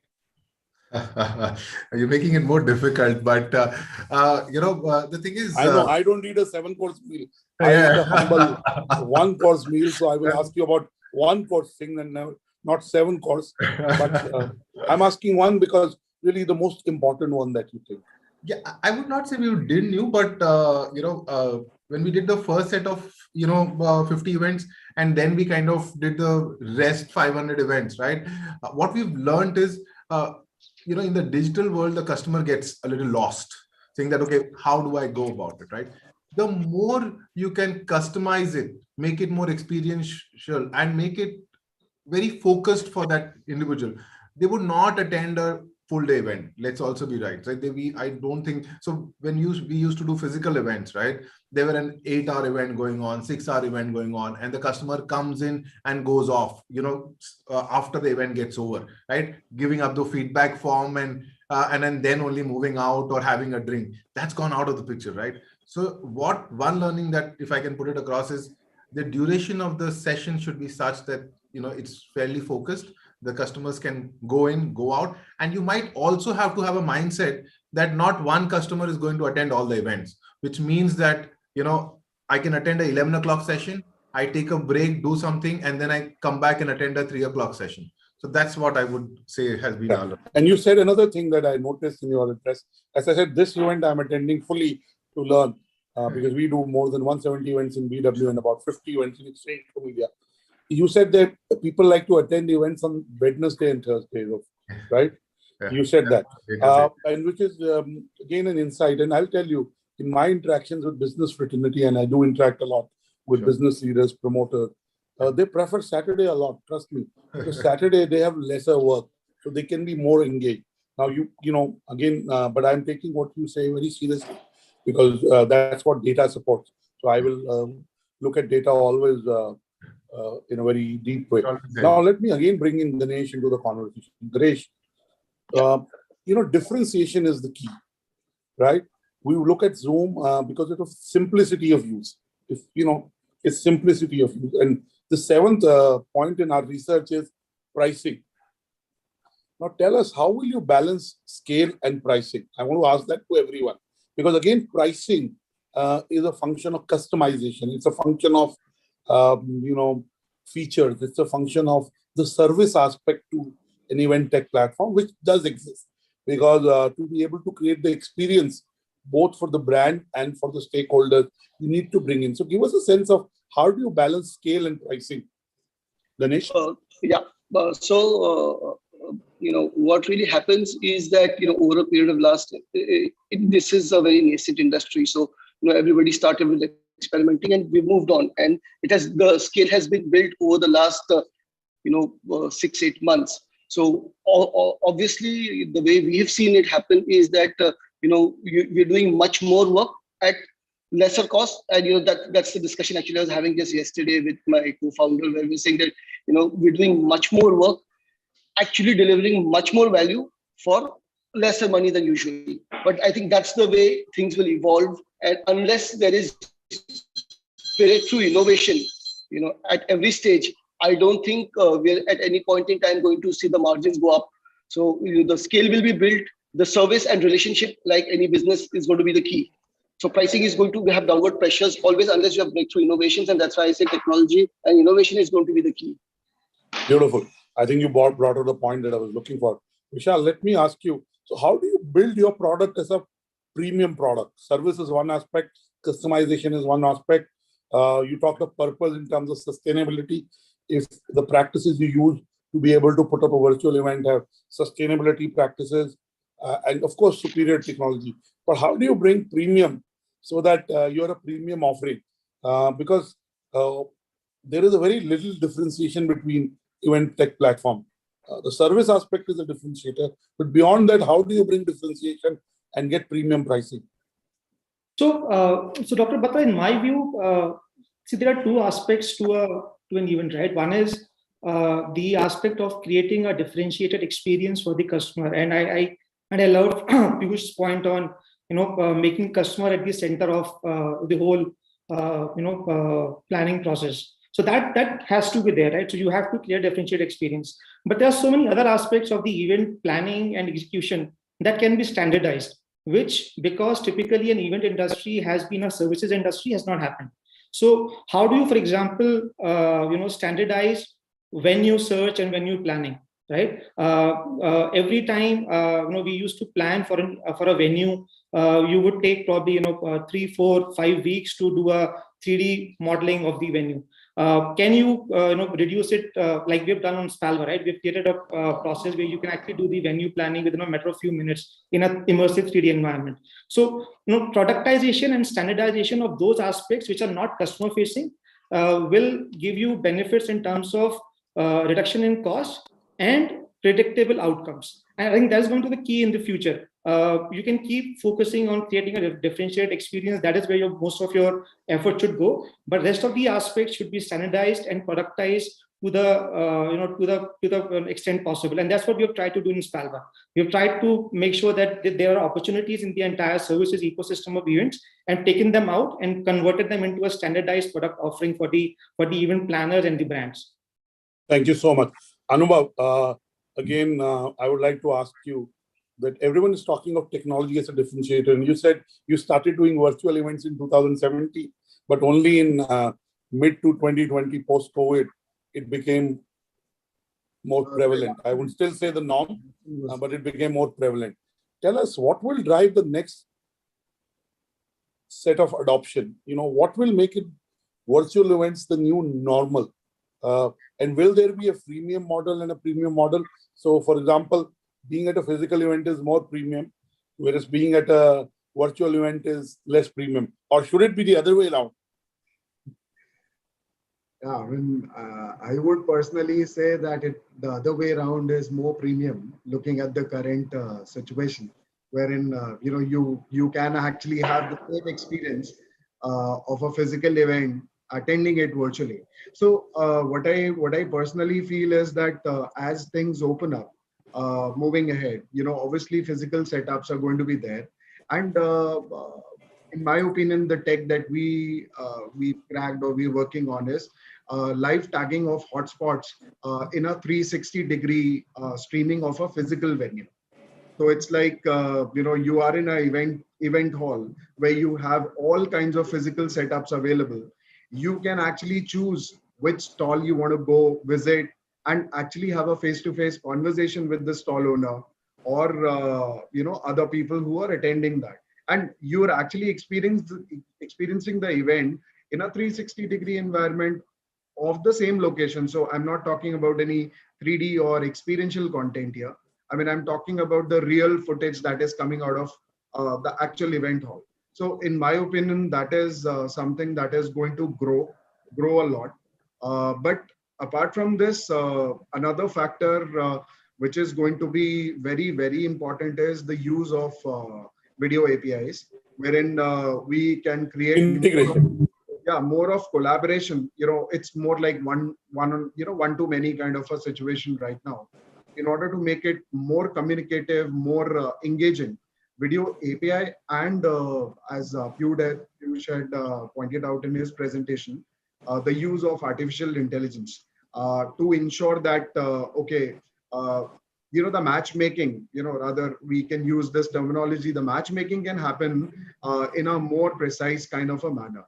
Wherein, I know that, okay, Dr. Batra is my target. The moment I have the database with me, I know who all I have to pitch my product to, or what is the way forward to approach, what is it that you like, what are your interests, so that I can talk about your interest only.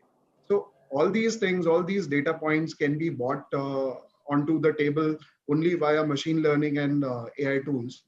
Yes, as we go ahead, the platform look and feels and the immersiveness, this will continue to grow. I mean, I'm really excited. The kind of designs that are coming out, I don't know where these 3D designers were all this while. All of a sudden, things are looking really happy. Yeah. Some of the sets look like James Cameron movies. Clearly Avatar. I remember maybe 10 years back I watched the Avatar, and clearly really the experience is outstanding, I would say. And it continues to evolve. Let me bring in Sachin and ask you the same question. Sachin, what is your learning in terms of doing so many events with customers? That one learning that will help you grow this domain and everyone on this panel will benefit. See, sir, in my learning, what I've experienced is that each brand has its own personality. And for that, in every event, what I've also learned is that if you can create experiences, which we were event managers were doing, you are great. And if you can code and you can use code to connect, create those experiences, you're awesome. But if you can do both, you're unstoppable. So that is where we all are heading. And we have to understand our clients' unique requirement. Every brand has their own mission values. They have their own audience for them, for whom they're organizing their events. So like you mentioned 3 C's in the morning, I'm also mentioning 3 C's of hybrid for now, which is content, code, and connectivity. So content, yes, like people are using now different softwares. The softwares our designers were working earlier are not working on the same softwares now. So there is evolution happening everywhere. The skills are upgrading, our teams are upgrading. So everything is changing. So content is changing, coding. Now our teams are evolving. Earlier, we never had coders, developers and AWS server engineers. So now the teams are changing. And of course, the connectivity, the entire infrastructure in our offices has upgraded. So this is where the change is happening. And that is where a company which can provide all those solutions to that particular client with their brand experience will be able to grow. Thank you so much. And time is of essence. So I'd like to close the panel, but I'd like to start with Piyush this time. Piyush, your closing comments on how, and I want to say life is about abundance. This industry is growing. There is a space for all of you And again, your own uniqueness, both of the platform of your service aspect and your understanding of the business will help you grow your own platforms and your businesses. Piyush, your closing comment, 30-second comment on what you see happening over the next 6 months. These days, we tend to talk of future in 3 months, 6 months, and not years. When we talk to you in 6 months and do the second edition of the Virtual Event Tech Summit, what would have changed? I think the way we are looking at it is we want to democratize this space, right? Yes, the experience will be there. There will be always brands who would want it in a certain way, right? But if it has to change, right? If it has to grow, and now it's time when people have got used to it, people know what virtual is, I think democratizing it becomes very important. How can we make sure that everyone, whether it's a startup, it's a small and medium-sized organization, it's a large enterprise who are already using it, can use it without thinking money in mind, So we'll have to get used to it as event organizers, that it will not be a 2 crore event anymore. It might be a 20,000 event that you're doing, right? And then, the volume. Volume. It is the volume will drive. And there I say, I'd like to close by saying I'd like to keep on time. So we have a summit till about 8 p.m. today. So we're already like 20 minutes late. So I'm taking some time. But I'd say that the one thing that needs to change, and all of you said about it in some way, in your own, we need to become technology companies who understand experiences and not just event management companies who do events. I think if that mindset, and I can see that mindset represented on this panel. So I'm very hopeful about the future. I'd like to thank you, Piyush, Sachin, Ganesh, Anubhav, and Vishal for first putting together these event tech platforms and making sure that business carried on. Thank you so much. Some of you are presenting your products, event tech platforms during the day. All the best. I'll be glued on and watching every session except between 12 and 1 when I go and do my BW Legal World Saturday podcast. Thank you so much. God bless you. Back to you, Ramin. Thank you, everyone. Thank you, everyone. Thank you. Thank you so much, gentlemen. And of course, Dr. Batra for being so kind and being the session chair for that amazing conversation. With this, we'll move on to the next thing that we have planned for you. It's a product showcase by VouchPro. I'll hand it over to the gentleman for the screen.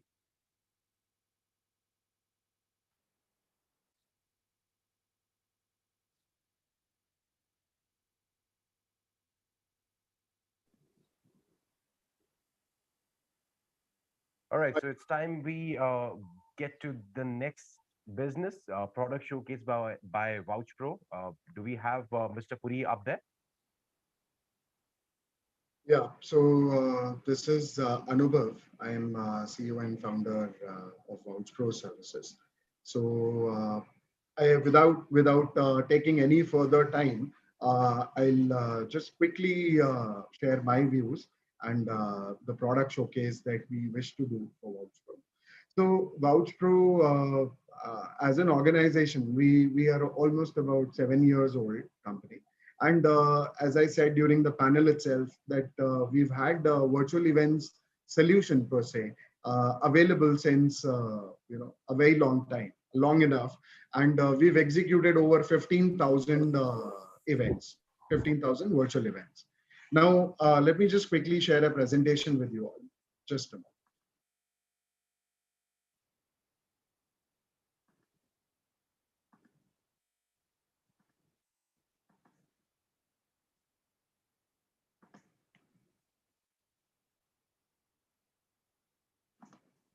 Thank you. So as I said, experience, we have experience, a real good experience on our side.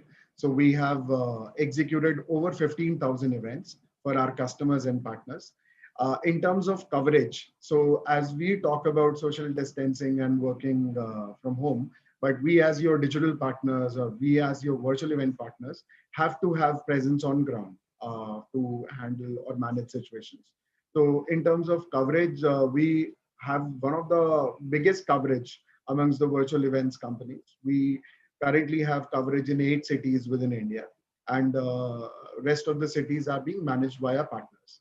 And in terms of capacity, we have the current capacity of managing up to about 29 to 30 events concurrently. So at any given point of time, we can manage this kind of a lot. And to add on to this, VouchPro also has its name listed on the Asia Book of Records and India Book of Records for managing the biggest virtual event within Asia. So yes, scalability is very important. So that's where the scalability comes into the picture.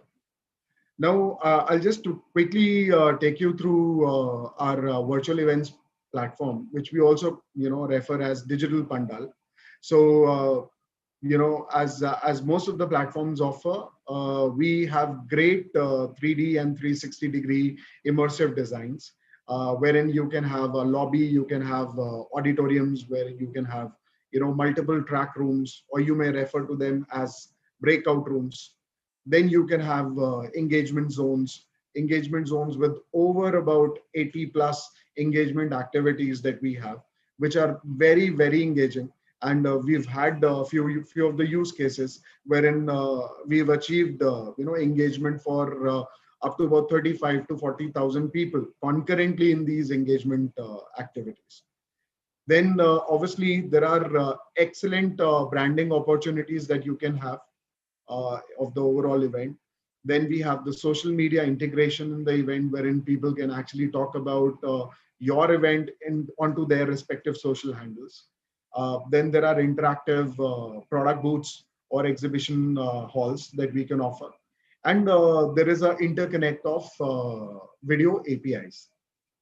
But what I'm now showing is a few of the glimpses of our virtual event platform, so that you can have a understanding on the design aspect, what level of designs can be offered, and how immersive it can be made. And you have excellent opportunities of branding everywhere here. Okay, so this was more to do with the branding side. Now, a very, very important aspect of any virtual event is the keynote session that you do. So apart from being the tech partners of creating the platform, we have amazing expertise of managing your live stream or managing your video content, whether the content is live, whether the content is pre-recorded, whether you're doing a remote production wherein every speaker is coming onto a Zoom call like this, and we do a final production out. Or you want to do an immersive video experience wherein you want to get people onto a chroma set and present people virtually on a stage. So we also have a capability that two different people from two different geographies, they can be brought onto a common stage, a common virtual stage, and it'll actually give an experience to the end viewers that they're having a live conversation and both the speakers are present at the same location. Then, as I said, live streaming is the biggest aspect. We currently have the infrastructure which can manage up to about 25 to 30 million concurrent viewers. So that is one of the, I would say, largest streaming infrastructure that is available, across our competition. Then these are very important aspect for any virtual events organizers, is that how do you manage the entry and the database and the analytics of the visitors. So we have created n number of tools, and most important is that we are open. We are always open for changes. So it's a completely homegrown solution, wherein there is no limit to any customization. Customizations can be done the way you would or an event manager would want it to be. So every kind of authentication possibility, every kind of registration possibility, and some serious deep analytics powered by artificial intelligence and machine learning are available for your reference. Then, as I said, it is a very important, to bring a visitor onto your event to watch them.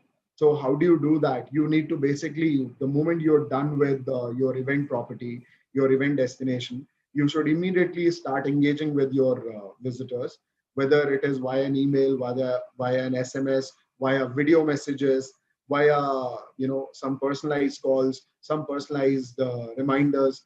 So all that kind of option or the pool is available in the platform. Then the most important factor is the experiential video content, whether you're talking about augmented reality or virtual reality. Any kind of experiential video content can be integrated as part of the platform, wherein you can do a 3D showcasing, you can do a 3D modeling of the product, or it is about virtual avatars being present. So all those possibilities exist on the platform. Last but not the least, video APIs is one very, very important aspect. Why I say that, just to simplify what video API is, video API means basically a video communication. So we can have a video communication which is either one-to-one, it can be a one-to-many, or it can be a many-to-many. These are the three kinds of video communication that you can do. Now, in a virtual event scenario, whether it is a one-to-one interaction that is happening at an exhibition hall, or it is a one-to-many kind of an interaction happening in a ballroom, or a many-to-many, which is a video conference kind of a environment happening in a breakout or a networking lounge kind of a scenario, all those video use cases are integrated very, seamlessly onto the platform, so that visitors do not have to go out of the platform onto some other application. Basically, they remain inside a virtual events platform and they can communicate. Now, these video APIs can also be programmed in such a way that we can automate things, like we can schedule pre-schedule meetings, and our AI tool can actually ensure that you are there in that meeting at the right time. So the teleportation can happen based on the gender of the participant or the database that we have, accumulated. So this is how the virtual events platform works. Before I wrap up, I would also want to show you a glimpse of our virtual events UIs. So these are the few UIs. Now, I'm just showing it from the perspective of just give me 1 second. I guess the sharing is not enabled yet. Just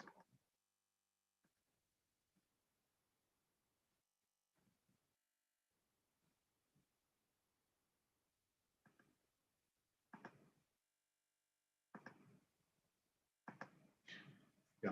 So I hope you're able to see the platform. So this is how a 3D immersive design can be created. A very interactive design can be created. Now, this is one reference of an outdoor carnival kind of a concept.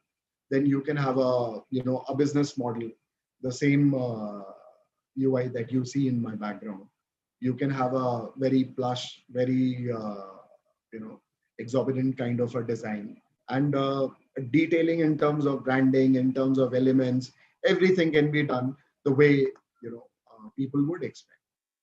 I mean, you want to do a gala, you want to do a celebration kind of an event. We've got a cruise for you, and it's a full-blown cruise having 9 odd floors, wherein you can have every kind of activity. You can actually plan to do whatever kind of activity that you would want to do in this kind of a environment, 3D environment. So with this, on this note, I would like to wrap up and close the comment. So thank you so much, guys, and over to you, Ravin. Thank you so much, Mr. Bajpai, and we really appreciate you being here. Thank you for your valuable time. Thank you very much. All right, cheers. With that, we will like to move on to the next panel discussion that we have for you. We'll be talking about making virtual events deliver more value and drive engagement. What's new in the virtual venues? I would like to invite to the panel Mr.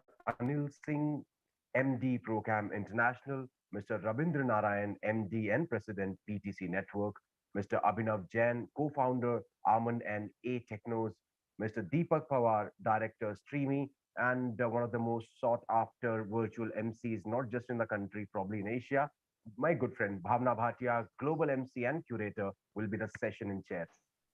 Bhavna, over to you.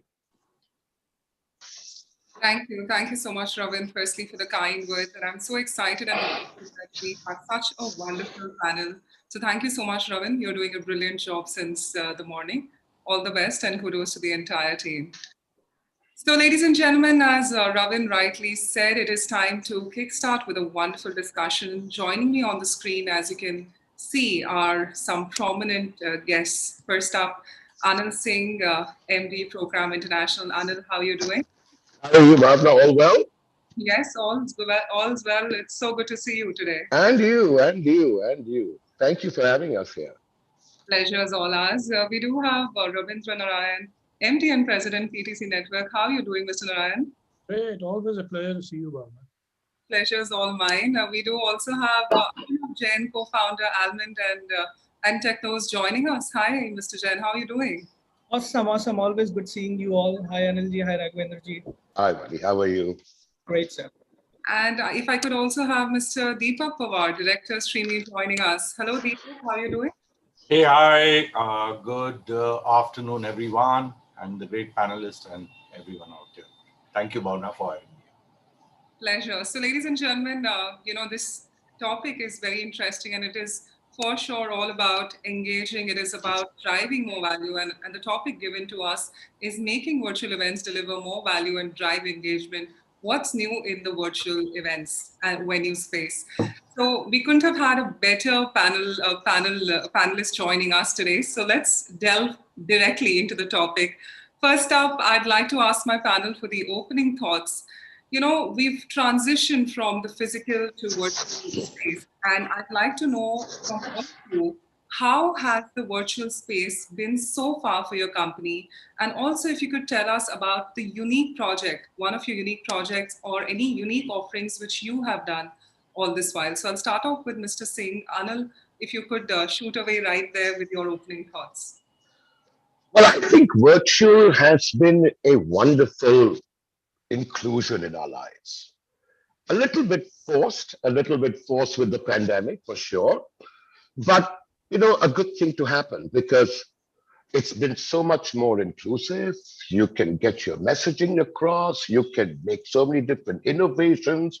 You can engage. You can communicate. You can do so many things and you can influence. So that's a wonderful addition to our world. That is something we can't deny. And we are so delighted to be more thrust into it, if I may put it that way. In terms of a project, I think there's a fantastic story that we sort of initiated last year with ProCam did. And it was actually something that is part of our culture because ProCam is the single largest platform today for charity in many ways. It's been fantastic. Our distance running vertical, which are namely our 4 major events, which is the Tata Mumbai Marathon, et cetera, has sort of raised about close to 400 crores for charity, over 700 NGOs in the last 19 years. So it's been a fantastic story. So in the same way, when Give India, we were talking about it and we wanted to do something for the people who had lost their livelihoods last year and with the oncoming of the pandemic, we interestingly in ProCam designed a wonderful concept and it was finally rolled out as Sunfeast India Runners One. But what it was it had 3 major foundations, if I put it that way. One was, of course, to be able to contribute to the situation that's at hand, which at that time was getting worse every day, every hour, actually. The second was your own wellness, your own being. And the third being community, so you could engage. So this was all about getting involved at your own time, your own space, your own venue, your own convenience, participating not only from the health point of view, from your community engagement, just to be able to believe, to be able to be a part of it, to be able to have a purpose. So that was the thing. And fantastic news was that we had over almost 500,000 kilometers being sort of achieved with all the participants who did it at their own time. And, almost 3.26 crores raised in charity. So that was a great story, from that point of view. And we realized that you can do so much if you just went to, you can still do a lot. So that was a great learning. And of course, the new affair is another story altogether, but please.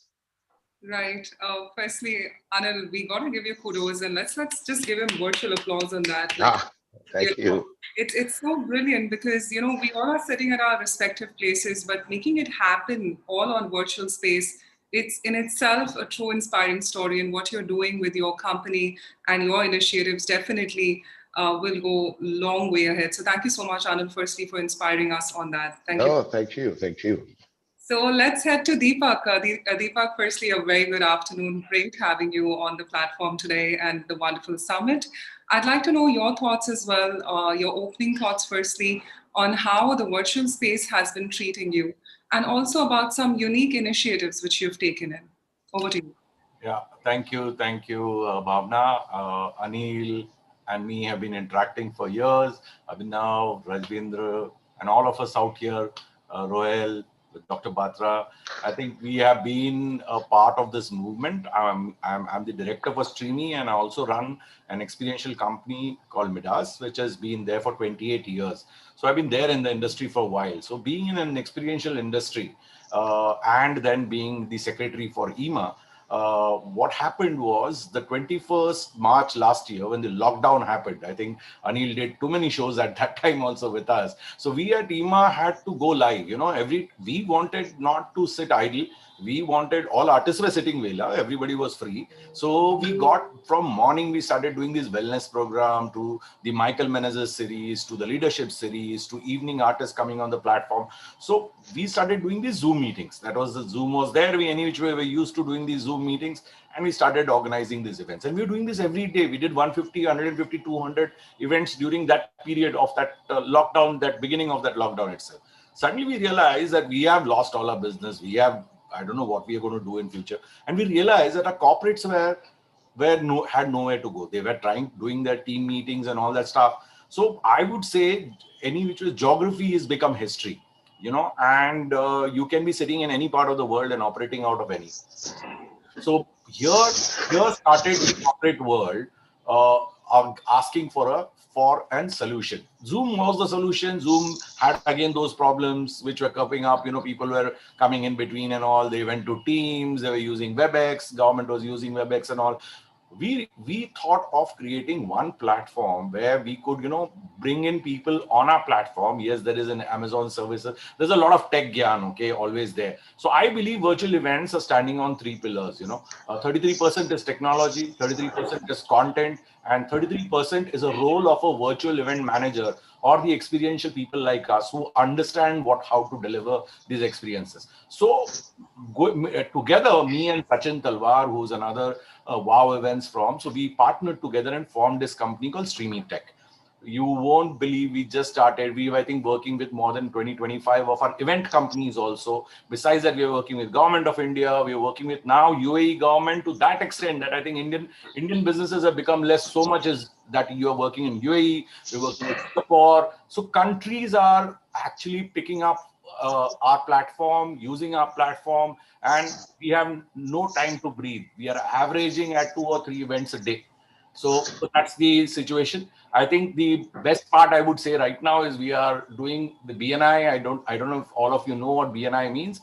Yeah. So today there's a large event of BNI. While I am speaking out here, Mac and Srinivas and all these international people all are there on that platform of ours, and there are thousands of them actually onto the exhibition areas and the other areas, and there's a beautiful event happening. We are loving this. So I think my experiences I have said. So that's from my end. That's brilliant. I think we have to give him an applause as well. So much work happening, gentlemen. I really wish I was in the physical setup and I could have applauded all of you together. But Deepak, definitely you're absolutely bang on when you say that there's so much work happening right there, and the way you are expanding with your team in various venues and various parts of the society. So doing the global events and right from the ministry ones, it's so good to know what you are doing. So thank you for that, Deepak, and kudos to your team. Let's move on to Ravindra. Ravindra, Mr. Narayan, firstly, congratulations. Your network's been doing brilliant. I've been seeing so many updates. And, I've been very active in following your posts and understanding your work. I'd love to know how the virtual space, when it comes to your network has been doing, because you've got these huge physical events which you used to do earlier. And, could you tell us about something unique which has happened, which you'd like to highlight? The most amazing work that we do has been our PTC Punjabi Film Awards. We do it year after year, and 2020 was its 10th anniversary. So we have planned, we'll do a big gala. Each year we have 6,000 to 8,000 people. This time we'll ensure there are almost 10 to 15,000 people in Mohali. There was a hydraulic set and everything was being designed. And suddenly the pandemic hit us.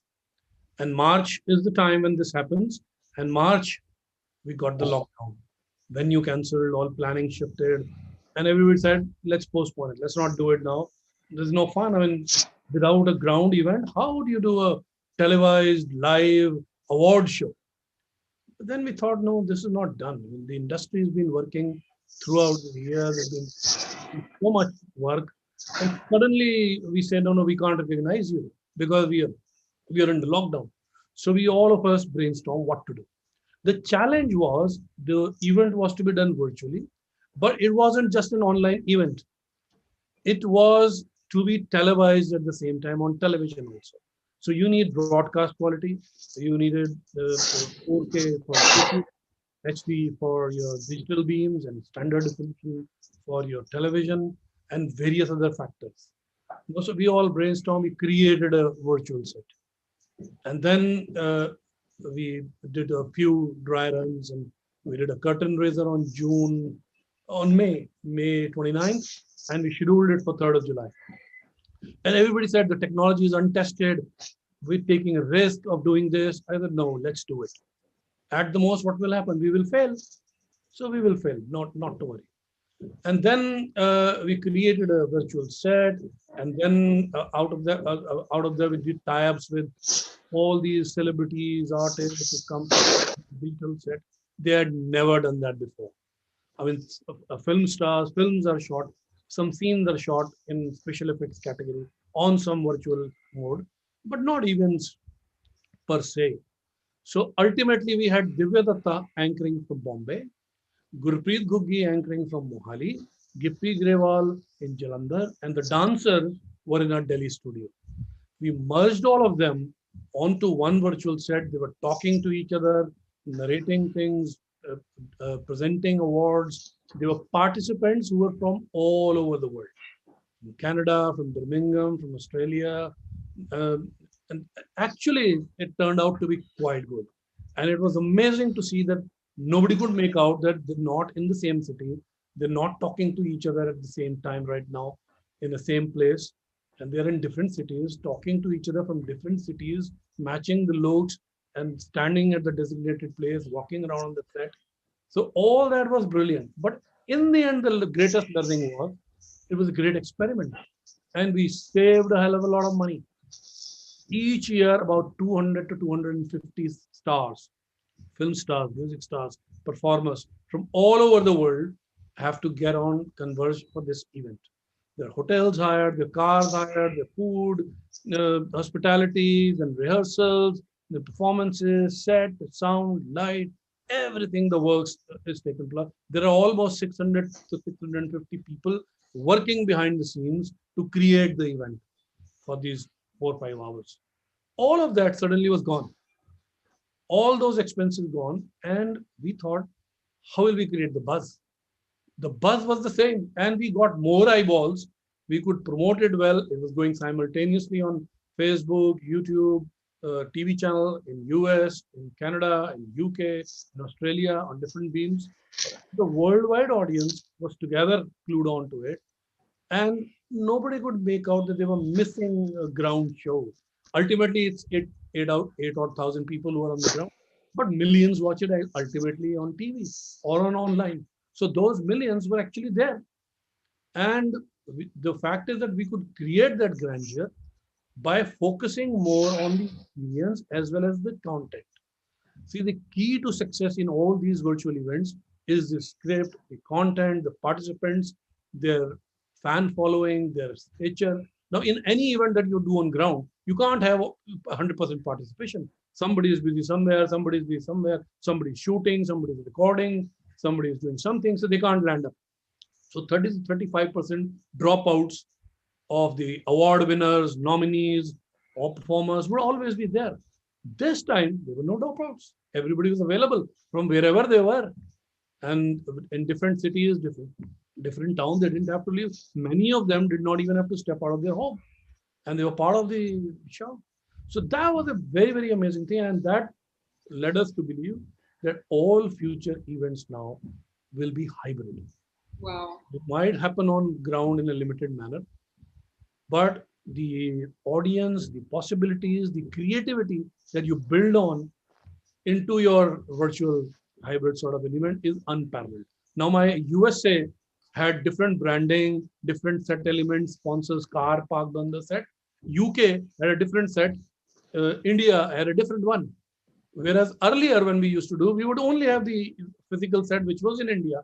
We couldn't change anything, we couldn't do anything. And we had to play around with that only. So the possibilities became very, very endless. And the creativity actually is far more in virtual and hybrid events. That's what we've discovered. So most of it is going to be like this now. The pandemic actually has set a precedent and set a system where actually the participants feel comfortable joining in. The audience is there at their own comfort level. So it's here to stay. It's here to stay. It's cost effective and it's more far-reaching and more effective.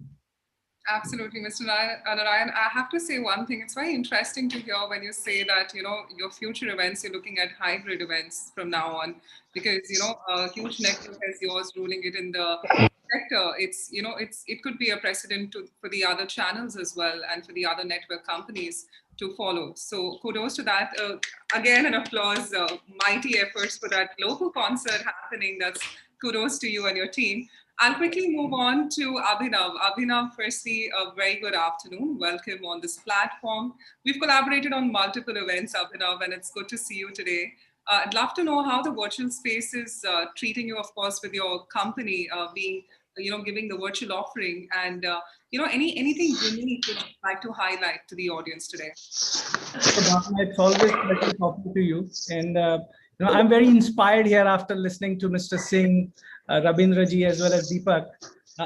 Fortunately, I come from a technology background. For the last 17 years, I was only doing, which is creating amazing technology solutions. So I need to have all of your blessings out here, first of all. For me, virtual event is actually not new. In 2016, probably in 15, we did a very large scale technology event called CM Samvad for one of the state CM. And what we learned there that this is how the future would be. So we started creating a digital experiences solutions, which is what Almond, my company, stands for. It stands for activating last mile on digital. Fast forward in 2020, we started seeing sudden requirements of virtual events. So the concepts that we started in 2017 were plugged in together to deliver a powerful experiences on video, virtual plus digital formats, if you would say. We started a journey very uniquely. It was not a virtual event. Something came out of mind. Couple of agency leaders, we all were working together, and we did India's, probably world's largest musical concert for PM CARES. That's called Sangeet Setu. Over the last 3 days, almost 25 crore live viewers attended the event on 40 plus platforms, including our own platform. That was pretty accelerating because it was a not-for-profit. It was only just to help the country in one way or another. And then also our 2020 ended with another mega large, work that we did for Ministry of Health called India International Science Festival, which became world's largest concert for science, conference for science, where we bagged 5 Guinness Book of World Records for hosting largest conferences ever. So I feel that these are not unique, but these are very important for, for the companies like us who have been into technology, venturing into experiential tech space. And the focus that we always curated, while I think the industry is always thinking of copying a physical space into virtual space, coming from a, totally different background, I could think these events from a digital first approach. and that made these events and experiences very unique. I think these were two things that I thought would be very interesting for all of us to know, because it is not about how you offer engagements. It is actually about how you deliver real experiences on a digital space. And when I say digital, it's actually a 16:9 screen and a touch most of the time. Right, absolutely, Abhinav. Firstly, kudos to you and your company, coming with 17 years of background in tech and preparing it, let's say, in 2017, and suddenly the surge of virtual events. I can just imagine the kind of work which would have gone with the surge in 2020. So let's give him a huge, huge round of applause. Thank you, everyone. Thank you so much. Abhinav, you've done. So, one thing I've understood is from all the conversation we've gathered, a quick 1 minute on that, is that, with our events going digital and hybrid, the audience definitely has increased. So a show which was initially happening just in one place now could happen physically, virtually in many other places, and that's what happened even in certain of my shows when I would be hosting, and now of course being hired by different vendors across globally because of the fact that now a lot of spend on the resources which earlier would have happened on the flights and hotels have definitely reduced. So the options have opened, and it's good to know that. Now, I won't be doing much on the talking. We delve on to the next part of our discussion. First, we'll talk on the challenges, and then the most interesting bit is on the virtual engagement. How do we make it more engaging for our audience? So, Anil, I'm going to come to you firstly. Anil, brilliant work once again on the marathon bit. I'd really like to know firstly, Anil, how can you just tell us about the challenges overall, Anil, you have faced when it comes to executing, which earlier used to be the really big, huge physical events, to now being virtual events? We'd love to hear from you. Well, comparatively, the challenge, funnily enough, has been equal because, we've been a thoroughbred sports management company. We are also promoters because we own what we do. And to shut a city down, especially in the earlier years, was a serious challenge, to get that message across. But look, challenges is not that's not the criteria or the measurement thing that we need to worry about. Challenges are there for anything new, interesting, innovative, that's life. And we need to be prepared for that day in and day out. But I think what is important is, and especially from our angle and our lens, we are not only, sports today on a canvas is split between spectator sport and participative sport. So of course, spectator sport being you're watching it unfolds in front of you. Two teams or two players play, and you are part of that sort of a fabric. But participative sport is a completely different animal. It's about all of us being a part of it. Not only just part of it on a global sporting iconic property way, thing like the Tata Mumbai Marathon is today, I think, the 6th largest marathon in the world, and it's truly iconic. So to be a part of it, to be a part of London Marathon, to be a part of New York, now when these are major, and it's a very different dynamic that comes in. So the challenge for us was even more because participative sport is about participating. But here's what happened. There's an interesting perspective to it too. And that was that if you look at, we can only accommodate 50,000 people at a Tata Mumbai Marathon. And we know that we can get close to 1 million participants if we so chose to open it up. But of course, the city is not big enough, the event cannot accommodate it, and that's the way it is. And hence, but today, with the entire digital thing, and in fact, we actually started it in 2020 January. Finally, our first initiative at that time was before the pandemic even set in, a few months before that. And we did, we call it the Tata Mumbai Marathon Run as One concept. And at the same time, and now we've made it a little, but at the same time, millions of hundreds of thousands across the world could be part of the Tata Mumbai Marathon, run it at the same time, create your own course, and actually physically run it, not just run it on your sort of machine, but actually get out there and run it. But you could do it at your time. You can do it in your surrounding. You still get all the goodies that go with it, whether you register, you link your timing chip to it, and the bib and the entire feeling. In fact, we even tried to create other touch points, like you could actually create a course which was somehow like to copy how Mumbai would fold out. You know what I mean? So various different initiatives. So what we found was that, and we just started literally about 10 days, we launched it. And we had about another 8,000 people who ran it at that time itself. And that, of course, has been multiplying exponentially. And today we can have close to another 150,000 people running your same event. So it's, you can touch more, you can engage more, you can get your messaging across. You can even make it very interactive. How many places can you go for a training run with Eliud Kipchoge talking to you on your thing and taking you through that process? So there are lots of great stuff. But I will say one thing. We've got this new sort of mantra, the digitalist thing. I just think there's nothing like touch and feel. There's nothing like being live. Nothing ever will overtake that or beat that. But what is fantastic is that we've got a whole new world to make part of us. You know what I mean? So it's fantastic that way. But let's not forget, the real thing is the real thing, and that will never, ever be diminished in any level or any sort of lens. Absolutely, Anil. You're absolutely bang on there that, there's an entire new dimension, an entire new world which has been created now, which even the audience is now used to it. Had there not been a pandemic, we wouldn't be used to sitting and watching these events on a platform, be it a small screen or a big screen. So thank you for that, Anil. Great pointers right there. Deepak, coming to you, we'd love to know the kind of challenges you faced with the multiple events which you've done. So Anil, when you say run, yes, run, you have to run. You can't be sitting in on virtual world and run. But yes, we sometimes are making people do that.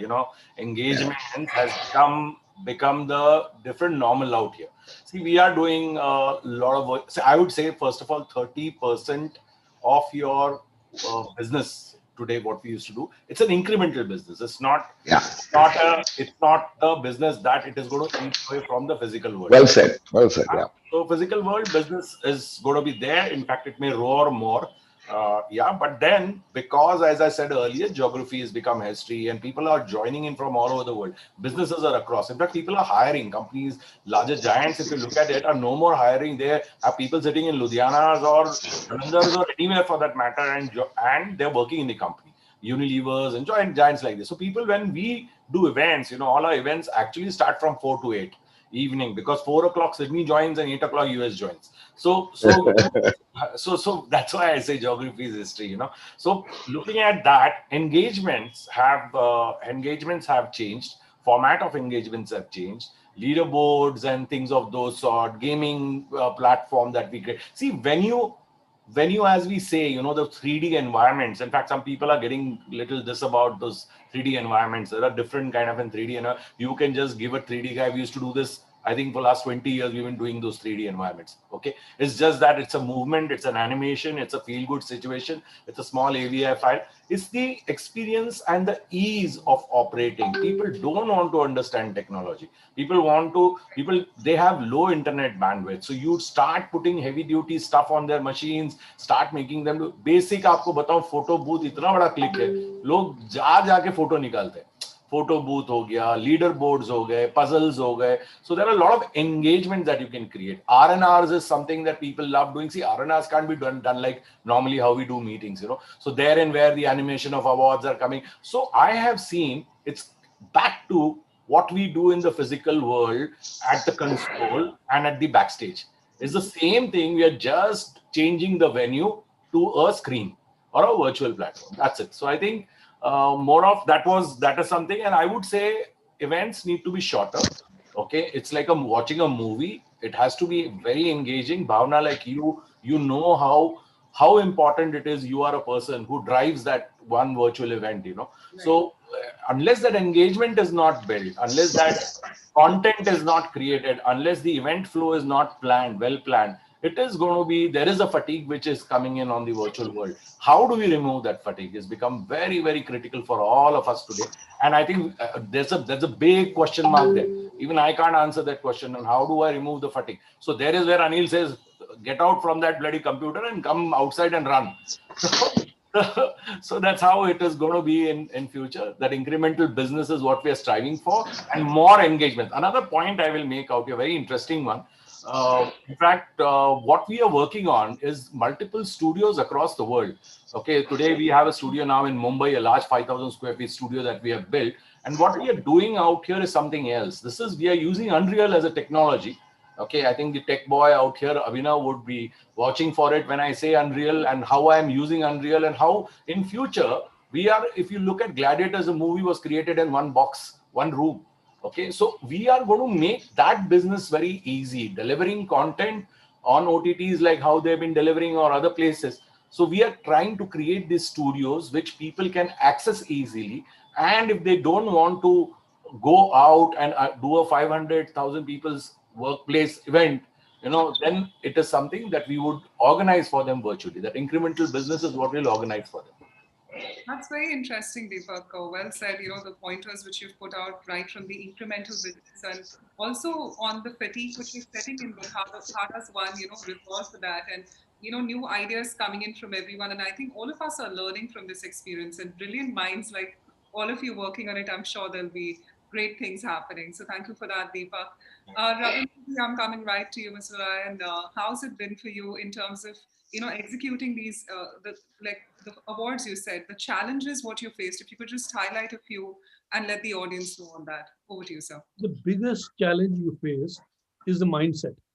How do you convince people that this can be done? This can be done well, with the same passion, same effect. That's the biggest challenge.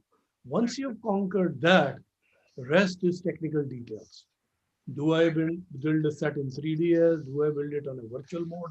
How do I go about it? And then how do I train my celebrities to adapt their performances into virtual mode?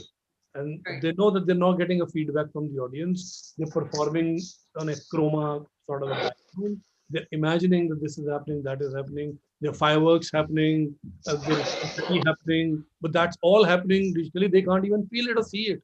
To be able to match that feeling with their performances, that's one challenge.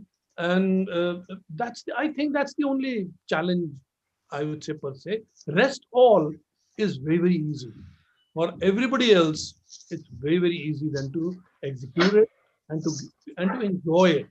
Right. That's a very, very nice thing. And then similarly, we took it forward. We did e-concerts. We did e-concerts from studios.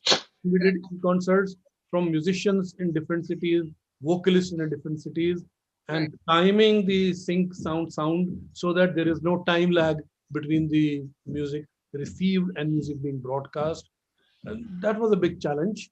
You have to virtually fine tune it until you reach a point when every musician has figured out that there will be this 20-second delay and there will be this much delay, and I have to play as per that so that the right beat, the right sound, the right words merge together into an ideal live sort of performance. That was the biggest challenge for us. Right. So we've been experimenting, we've been turning things around. This year we'll become the first Indian company to produce a web series in 360-degree virtual reality mode. Okay. We've been the first company in the world to do virtual reality 360-degree telecast every day live. Nobody else does live virtual reality. And this pandemic taught us how to go about it. From the Golden Temple, we broadcast Gurbani all over the world. And now, with the pandemic, people could not go there. And those who used to go there were missing it. And then we discovered that we can do it. So we engaged a higher bandwidth in a 4K sort of a scenario. And we could start streaming, built our own player, and start streaming it in 360-degree virtual reality real time. And it proved a boon to so many people. We received so many blessings that you take out your mobile, put it onto a headset like this, wear it, and your mind and body tells you that you are actually sitting there listening to Gurbani. And that was amazing. It gives you tremendous satisfaction when you are able to marry technology into conquering people's feelings and their minds into believing that they are part of it. Once they become part of your event, part of your telecast, part of your virtual thing, Right. then you conquered it. Then you've actually hit it. Then you're actually in the right direction. Absolutely. Great pointers right there on how, you've gotten the point from the audience angle, that how, what was their mindset initially. And that's one pointer I think, we all missed in the conversation so far, but thank you. I'll tell you what happened with us. We thought that we might not get the same hype and this and that. The audience is not used to doing this. Absolutely. Actually, it proved the other way. There was so much of curiosity. They wanted to see how they're doing it. I mean, people said that hoodwink, it's not going to be so. Some artists will be standing in the studio and they're saying virtual this, that. But actually, when the audience came in, it was amazing. 4.6 million viewers watching it on Facebook and YouTube. We had never had it before. No, that's great. Kudos. Absolutely. Yeah.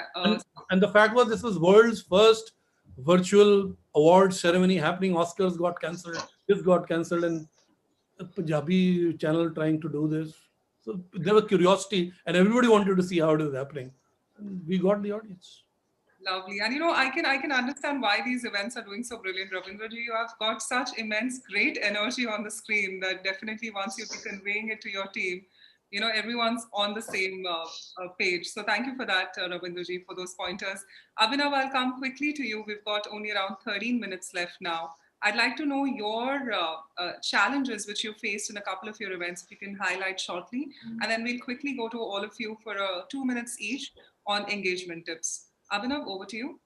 Sure, thank you. So I'll save your time. What Ravindraji said, the mindset is actually the real challenge that everyone faces. I'll give you a real example.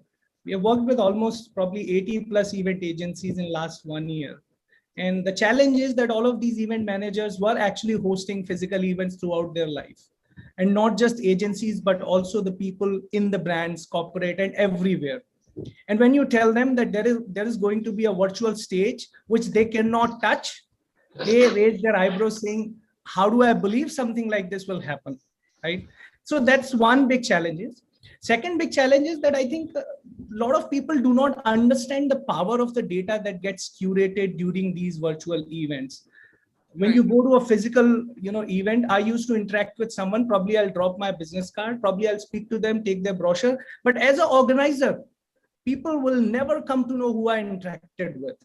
Now, fast forward, after doing hundreds of events, what we learn now, these organizers know exactly what I am doing on the platform so that they can target, retarget, remarket, re-reach you with the exact proposal which is more suitable for you. I think that was the real challenge that people were not understanding this year, especially, in March, we launched a new version of Vertex, where we, created some very different sort of AI-enabled algorithms that allows us to give these organizers some more insights about, what this person would be interested, so that the real-time offers can be done. We recently hosted India's largest property tech expo, for a brand. And what we learned that now they also know that these sort of people who are actually looking for a 4 BHK can actually buy a real bungalow, next to the 4 BHK or in the same building set. So this is something was the real challenge, but now I think it's slowly over. Right.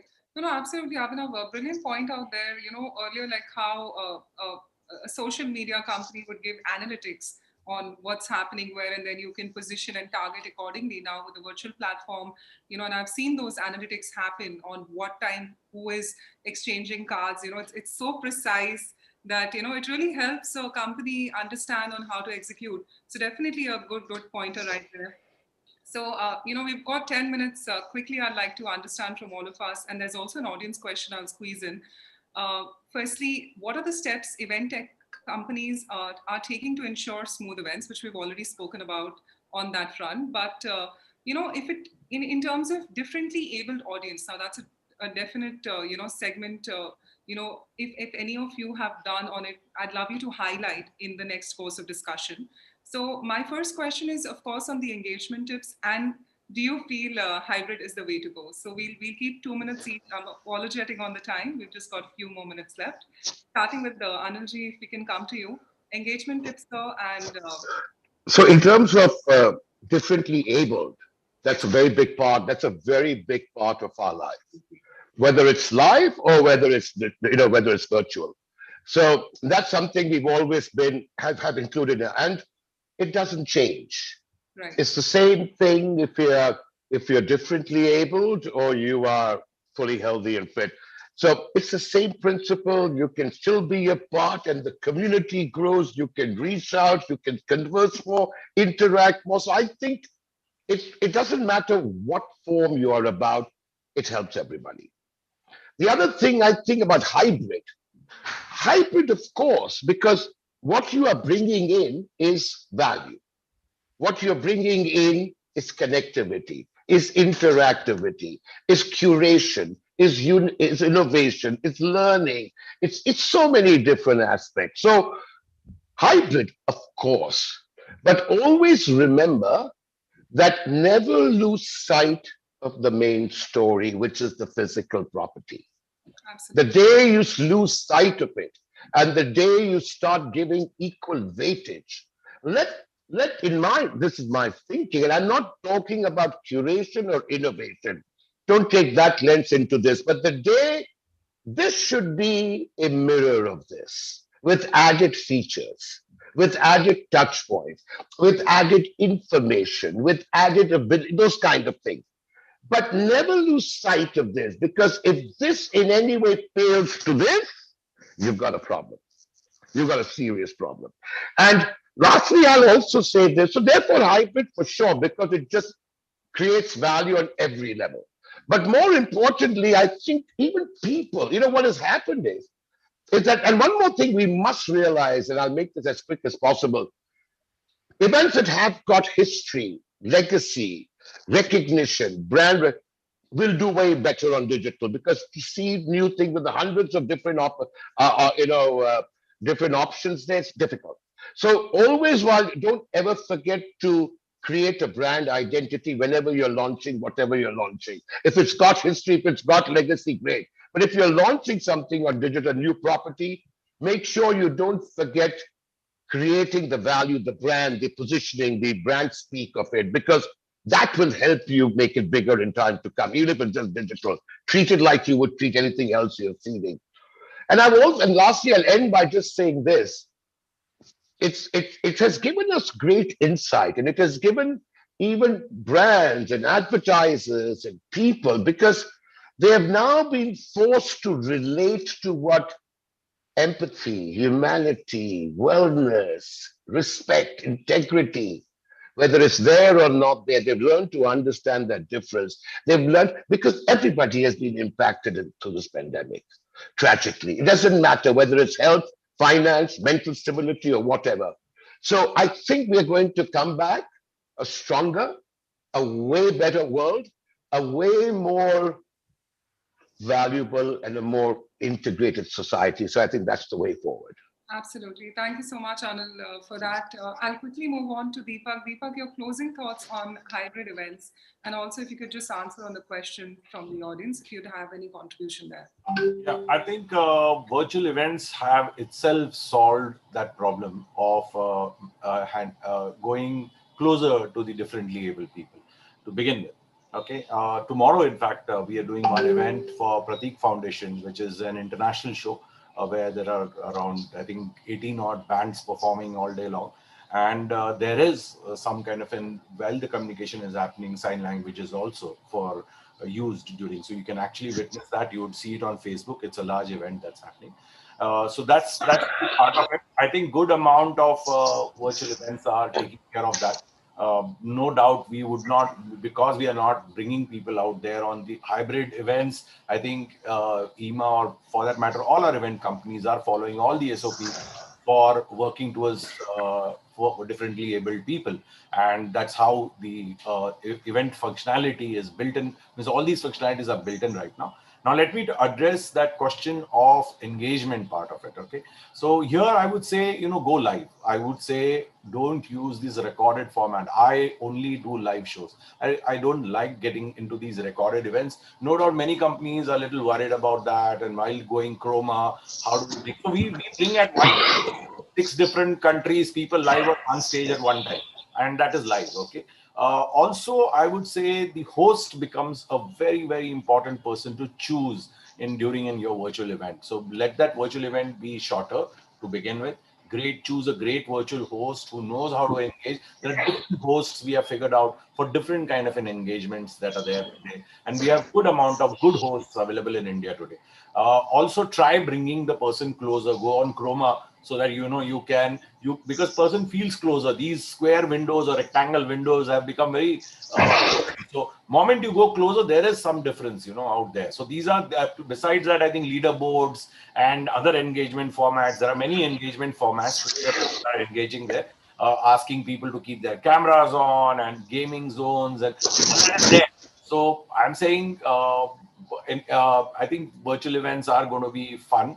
Moving forward with Unreal technology getting into it, I think good amount of events will turn virtual and there will be good fun happening on those events. So engagement is a part which everybody is working towards. So and it's not something which is a proprietary thing of anyone.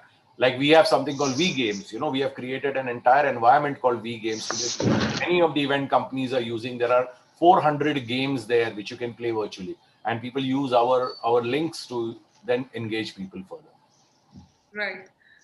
Thank you for that, Deepak. Telling that it's better to go live even if it's in a virtual event, but rather than recorded, live is the way you prefer. So that's a great point to write there. No, sorry to butt in, but there's a very famous saying in sport: if it ain't live, it ain't sport. Yes. Absolutely. And we're from the live and experiential industry, so definitely, why not? Ravindraji, quickly, we've just got 2 minutes. I'm apologetic on that. I'd just like to know your view on hybrid events. If you could just let us know your and Abhinav views after that. Over to you, sir. Broadly, I agree with Deepak's point of view. Right. If you're live, the engagement is more. And plus, your host or the main anchor is not just the guy who can act well or speak well. Absolutely. The person must know the technology also now. Because the technology is going to be riding on their back. They will be handling things live, they'll be coordinating things. If there's a speaker whose mic is on and creating disturbance, how do I mute it? How do I put it? All of this is now becoming the part of the host job instead of just the back team and all that. A lot of things are coming. Now, as far as the differently abled people is concerned, this has been actually a boom. A lot of people who could not go and attend these events physically are able to attend it. Those who had to be conveyed what was being said through sign languages, now we have closed captioning. It's available in Hindi and English. In regional languages, still being worked out. A lot of people, a lot of companies are working on it. We are working with a US-based company to convert Punjabi into also captioning, real-time captioning. Like once that happens, then all your problems for differently able people at least are solved in terms of attending and comprehending what is happening. Right. No, absolutely. Great point right there, Ravindra. I'm going to quickly go on to Abhinav. Abhinav, your final thoughts, hybrid events. What's your take on that? How is it? No, absolutely. So that's not the future, that's the present now and will always be. I particularly feel that hybrid events also again need to be thought from staying away from a physical approach. The reason is, in hybrid, you're just thinking that some people will be online, some will be offline, but you also have sponsors, exhibitors, auditors, everyone. Some of them will always be online, some of them will always be offline. Then how do you think of connecting 5,000 people online to your 50 visitors who are physically available, or 50 expo booths who are physically there? So that's something that companies like us are working on. On the point of differently able, I think virtual experiences have opened a floodgate for various sophisticated technologies, from real-time captioning. We used it in probably 10% of our events, from text to speech. Google, Amazon, all of these people are working on creating very simplified APIs that every Tom can plug into their events. So those sort of things can be done. And engagement is a very clever thing here. Okay, while I can talk about polls and live notifications and everything, content is going to be playing the key role here. But also the simplicity of these platforms is extremely important for any audience to use. If I create a we have done hundreds of events, I'll not quote a number, and many of them are 3D, some of them are 2D, and some of them are automated as well. So simplification of these platforms is something that I think is the future here. And considering 70% of your users will be joining your platform from mobile, so how do you simplify that experience? That is the future for event experiences or event tech companies like us. Absolutely. Thank you so much, Abhinav, for that. Your pointers, even from the technology point of view. Thank you so much, Anil, Ravindraji, Deepak, Abhinav, for joining us today. Wonderful notes for me, even as a host, to understand what is up in the industry, and so good to interact with the leaders. I'll quickly call upon our host for the event, Ravin, to join us on the stage and give in the closing. Thank you, Ravin, for being a brilliant host. We all have done our bit. We hope we could answer all the queries from the audience. Thank you all for joining us. Thank you, Bhavna. Thank you. Thank you so much. Good to see you all, and stay safe.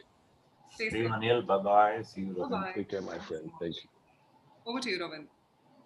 Thank you, Bhavna, and thank you so much, gentlemen. Now, the quality of an amazing host. The session ends exactly at 1 o'clock. So well done on that, Bhavna. Moving on to the next session that we have planned for you. This is going to be the product showcase. For Streamy, I would like to invite Mr. Deepak Pawar to kindly join us. Over to you, sir.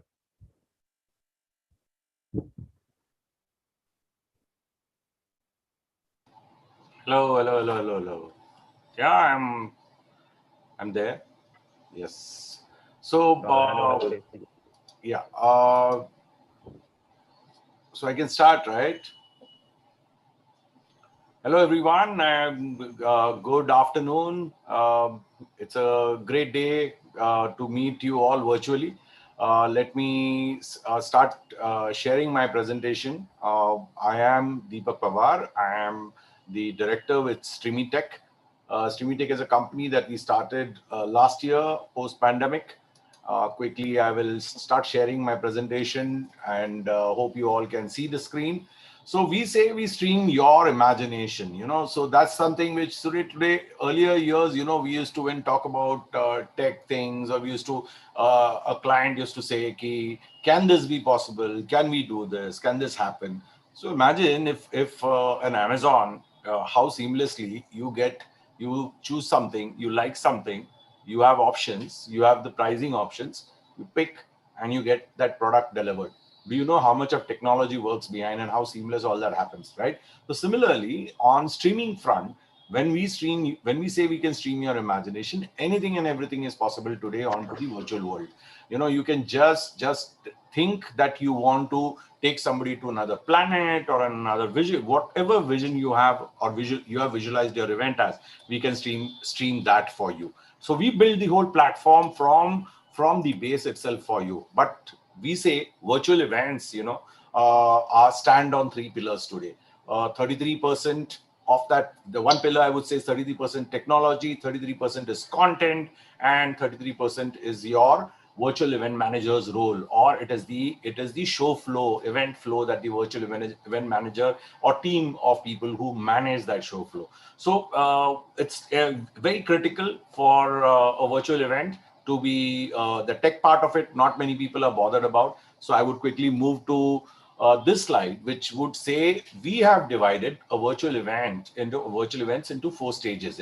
Stage 1 is doing your own streaming. So we have a platform today which helps you streaming, wherein many companies today, corporate giants, are using our platform on a daily basis for streaming their own events out there. Besides, so these can be done on your own. We will provide you the entire infrastructure, and this is something that people are using. Stage 2 is where we go out on a Twitter handle or an Insta or social medias with branding happening. There is UTM tracking, which can be done properly, and so entire thing is about how well the data can be collected out from this and what kind of a reach that you get onto this. So that's stage 2 of virtual events. Stage 3 is where good 80-85% of our virtual events are happening today, wherein corporate companies during this pandemic period, realize that they can't be meeting in physically. So they were doing their Microsoft Team meetings and all these meetings, but they were like that those are Zoom windows which appear. They wanted that stage feel. So what we did is we created a 3D stage a virtual stage, and on the stage we could grab you from anywhere and bring you onto the stage. Now, how seamlessly we could do that, people don't want to know, but they want to watch a great show. So the speaker is there, the host is there, the moderator is there. So all that combination happening, that's as per the event flow, all that happens. We take this whole stage and broadcast it onto a microsite. Now, what happens on the microsite is the simple process of registration. How complex you want it, how secure you want it, all that can be defined, and people watch the event on a microsite. Take the stage 3 and put it in a virtual immersive environment of your phone. Now, what do I mean by putting an immersive virtual environment is creating your own building, creating your own space. This is good for an engagement where it's an all day long, 2 day long, 3 day. So what you want to do is get into a premise, get into your virtual area, get into the lobby areas, get into another zones, different areas. If there is an exhibition happening, so you have to define what you want. You want engagements, gamings, photo booths, exhibitions happening, or you want some kind of product demonstrations going on, product galleries being shown. All that is happening besides the auditorium that is there at the center. At times there are some doctors conferences that we are doing where each conference is a separate conference, so there is a lot of access management that is required. So pediatrics are going into one, cardio guys are going into another auditorium. So all that complex events and that geographies become history. People can be joining in from any part of the world and operating from anywhere. So people can get onto this one single platform, engage in real time out here in this stage 4. So basics, simple, just registration, secured login, and people watch it on their mobile phone, laptop, or they can cast from their laptops to their screens. What we do, we'll grab you from anywhere, put you on, bring you into our studio, and from our studio, we will just mix you and then get you onto the screen. We have large studios in Mumbai, in Lokhandwala, a 5,000 square feet studio, which has got very high-end technology where you just can walk in and you can go live from here at any time, and you can plan the whole show from here itself. And that just brings you closer to the audience because you come in full screen, full body that appears of yours on the stage. So basic, if you go to our website also, streamy.in, we have we give you this all in one package, a custom event page, registrations, reminder emails. So all these are automated, so you don't need to be worried about the entire event. Everything is happening. You just need to send the brief, and based on that brief we will work, we will get all this thing activated for you. You can come from, you have a choice of Zoom, MS Team, Meet, wherever you come from. We will give you the set design. So this is something, content that we create has become the ace today in the industry. Good around 20 odd agencies from the event fraternity, larger agencies in fact are working very closely with us, and we develop all this content for them also. Dry runs or demos that are very critical per event, one day prior to the event that we do that. A dedicated virtual event manager. As add-ons, we'll give you additional hours, more users, custom designs, contents, hosts, virtual hosts. I think we have very good hosts that we recommend at every time. Virtual artists that you require, because these are again different kind of people, because you need an engaging event. I would say, an event is like, these virtual events are like watching a movie. You 1.5 hour, 2 hours, 3 hours. When you watch a content, sometimes you're on a platform, when you're watching a series of episodes, those binges that runs that you do with multiple episodes watching, that engaging should be your virtual event. How do you do that? I think your artists and hosts do most of the job for you out there. So similar way, conferences, just add the other zones, other areas into it. Exhibiting area means you can just keep adding elements to it. This is all the other zones, other areas. I think there's a double voice coming. Means you can just keep adding elements to it. Stop that, please. Acha, now I'll play a quick video, which will give you the idea of how our events operate.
and welcome everybody to the 2021 Taqaddum Showcase event. This is our first hybrid cohort with a mostly virtual experience and the occasional small meetup in our local hubs. Entrepreneurship is the new math.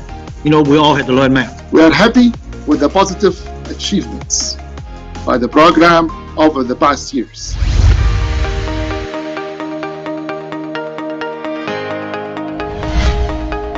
ये गंदी habit नहीं, good habit है. Sorry. It's okay.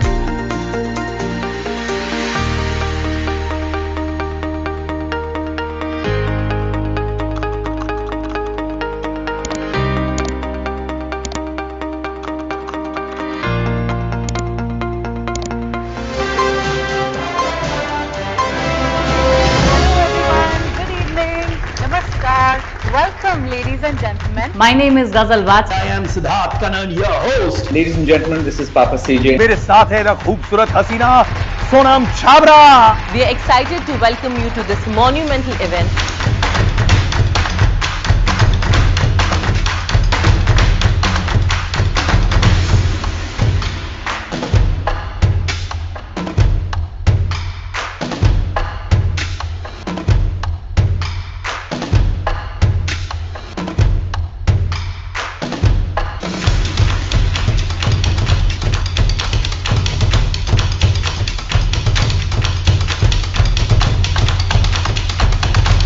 One of the big aspects about COVID which is underestimated is geography is history.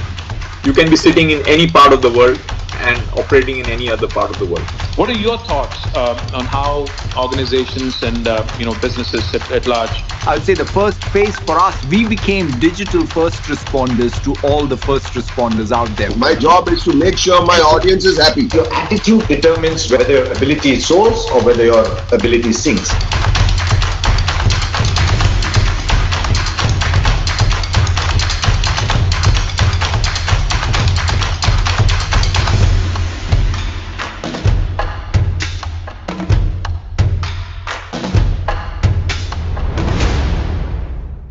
Let us now experience the epitome of innovation.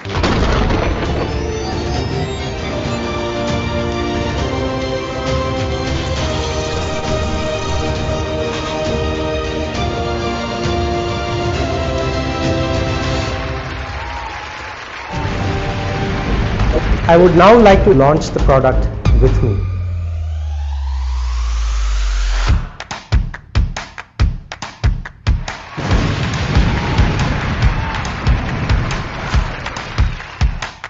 Can we now have the launch pads on the stage, please?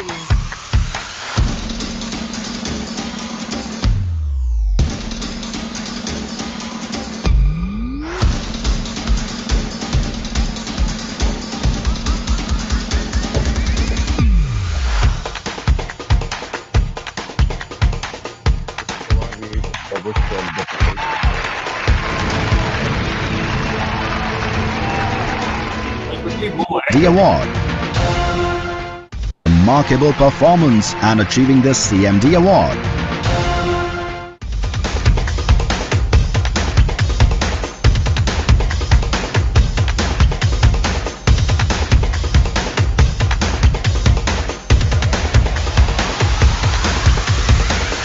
Let's play Tambola. Tambola कैसे खेलने वाले हैं?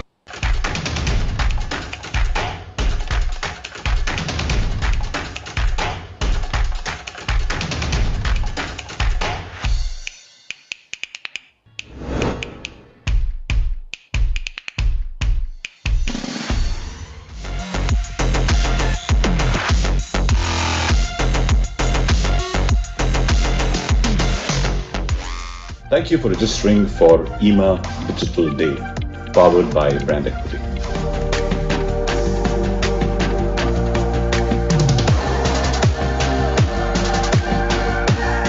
We are aware of how the experiential industry has taken a hit with the pandemic.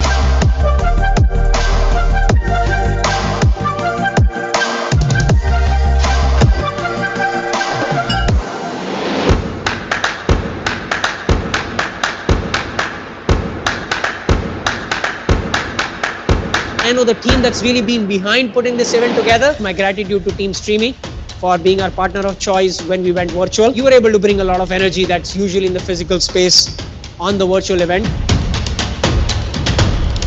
So there's a lot of behind the scenes and all that stuff, and I think I'll just stop the share out here. And do I have time? Because I can just share the platform and the experience of today's event also that we are just doing right now.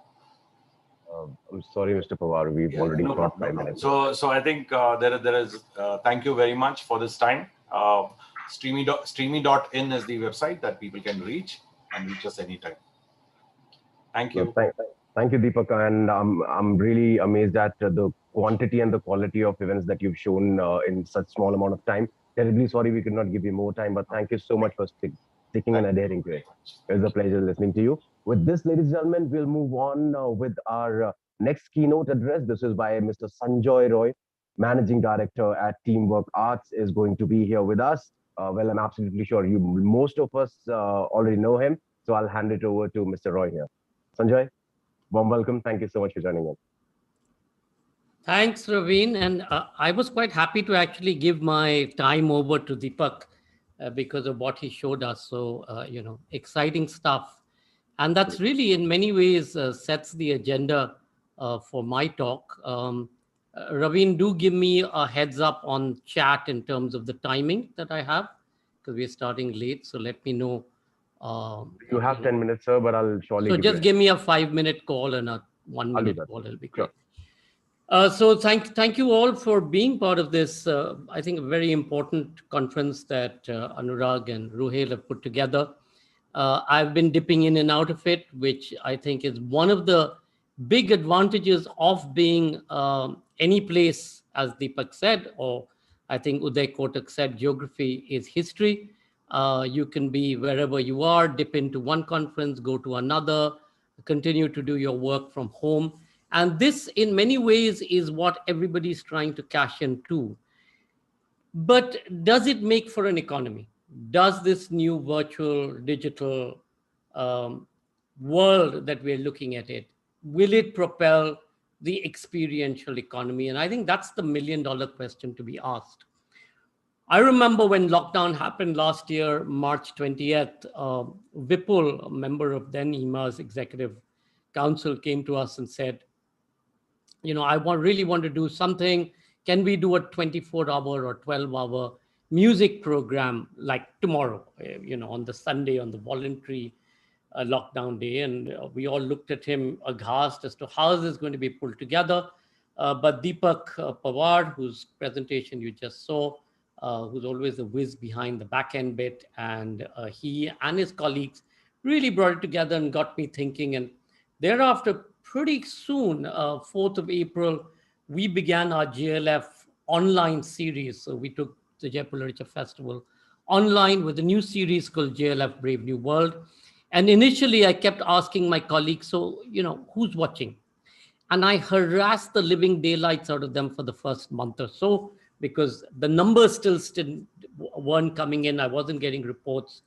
But by the end of the month, when the first reports started coming in, my eyes opened in astonishment. And when the series finished, the JLF Brave New World first season finished, we had 4.8 million views at an average of about 18 minutes per view. And that really, again, got us thinking, how do we make this? Sure, we were first movers in the space of taking our festivals online. They did really well. For us at the Jaipur Literature Festival, physically, we used to get my maximum capacity was about 500,000 people over 5 days. And here we were looking at 32,000 people at an average watching an episode, whereas earlier it used to be maximum capacity of 12 or 13,000 people physically. When we went on to do JLF London, JLF British Library, there again, we were astonished. In a physical year, in 2019, JLF at British Library, which was done over 3 venues, plus British Museum and Aga Khan venue, etc. We used to have an average capacity of, say, 1,200 to 1,500 an hour. So over the 2.5 days, we got about 20,000 people physically through our space. And here with this happening online, I mean online, we received 450,000 views for our content for the JLF British Library. And then this year in 2021, when we took Jaipur Literature Festival again online, the last numbers that we've got is we had 23.9 million people who had viewed one or the other for 140 episodes that we had during the festival itself. So it completely changed the scale of what we were looking at. What it also did is got us thinking, and we liked what you saw with Deepak. We created pretty much a virtual space. We recreated Digi Palace, which is the home to the festival. We had a little icon of me doing namaste as I normally do and welcome people in the morning. You then had an experience of making your way to the front lawn or making your way to the Darbar Hall or the Mughal tent. You could shop, you could buy your books, you could visit the exhibition stalls. It created that experience that Deepak was talking about. But the question I have is, was it experientially different?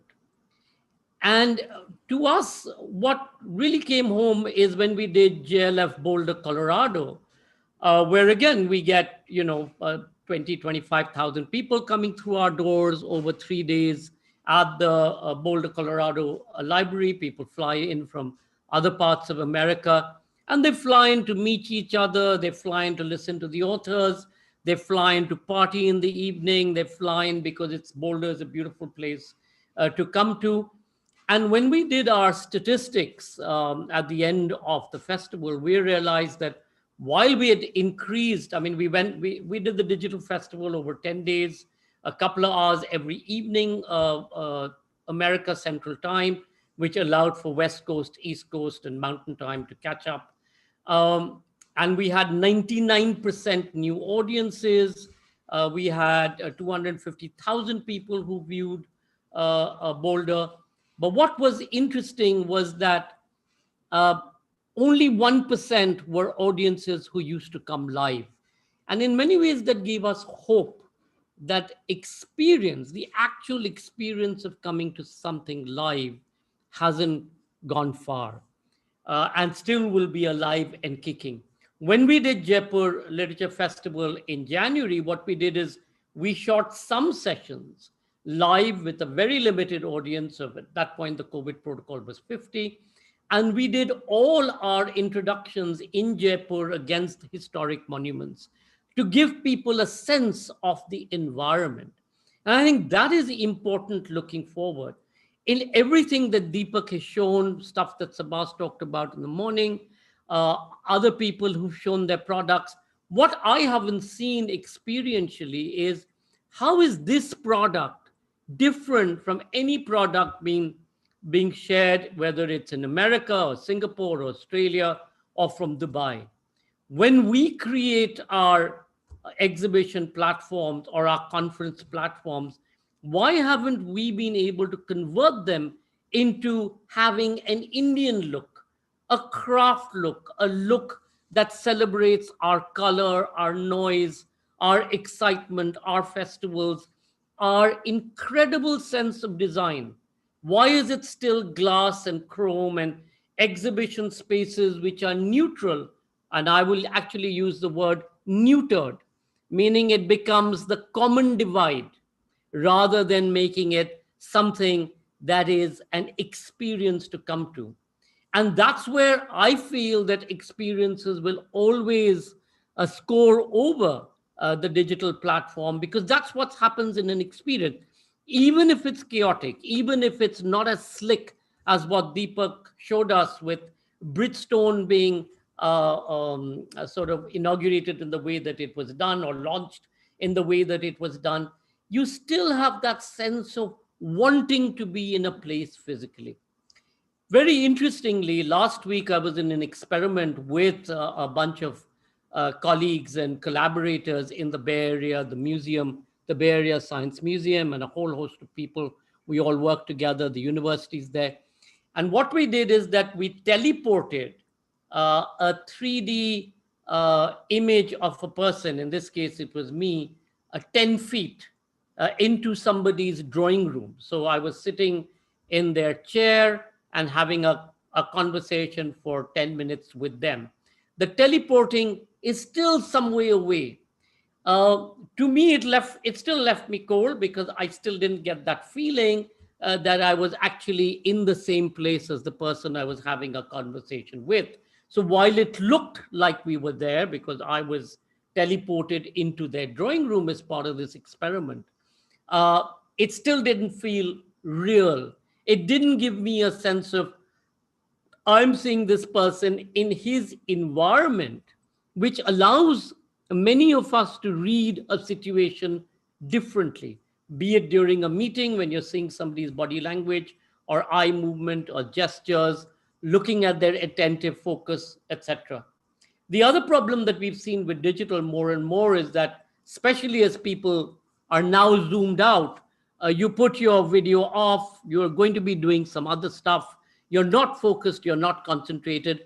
And sure, you can say that even in an experiential space, today, the phone being the phone, after listening to somebody online or in real for 30 seconds, you'll then go back to checking your WhatsApp messages or Twitter or Insta or Facebook, sure.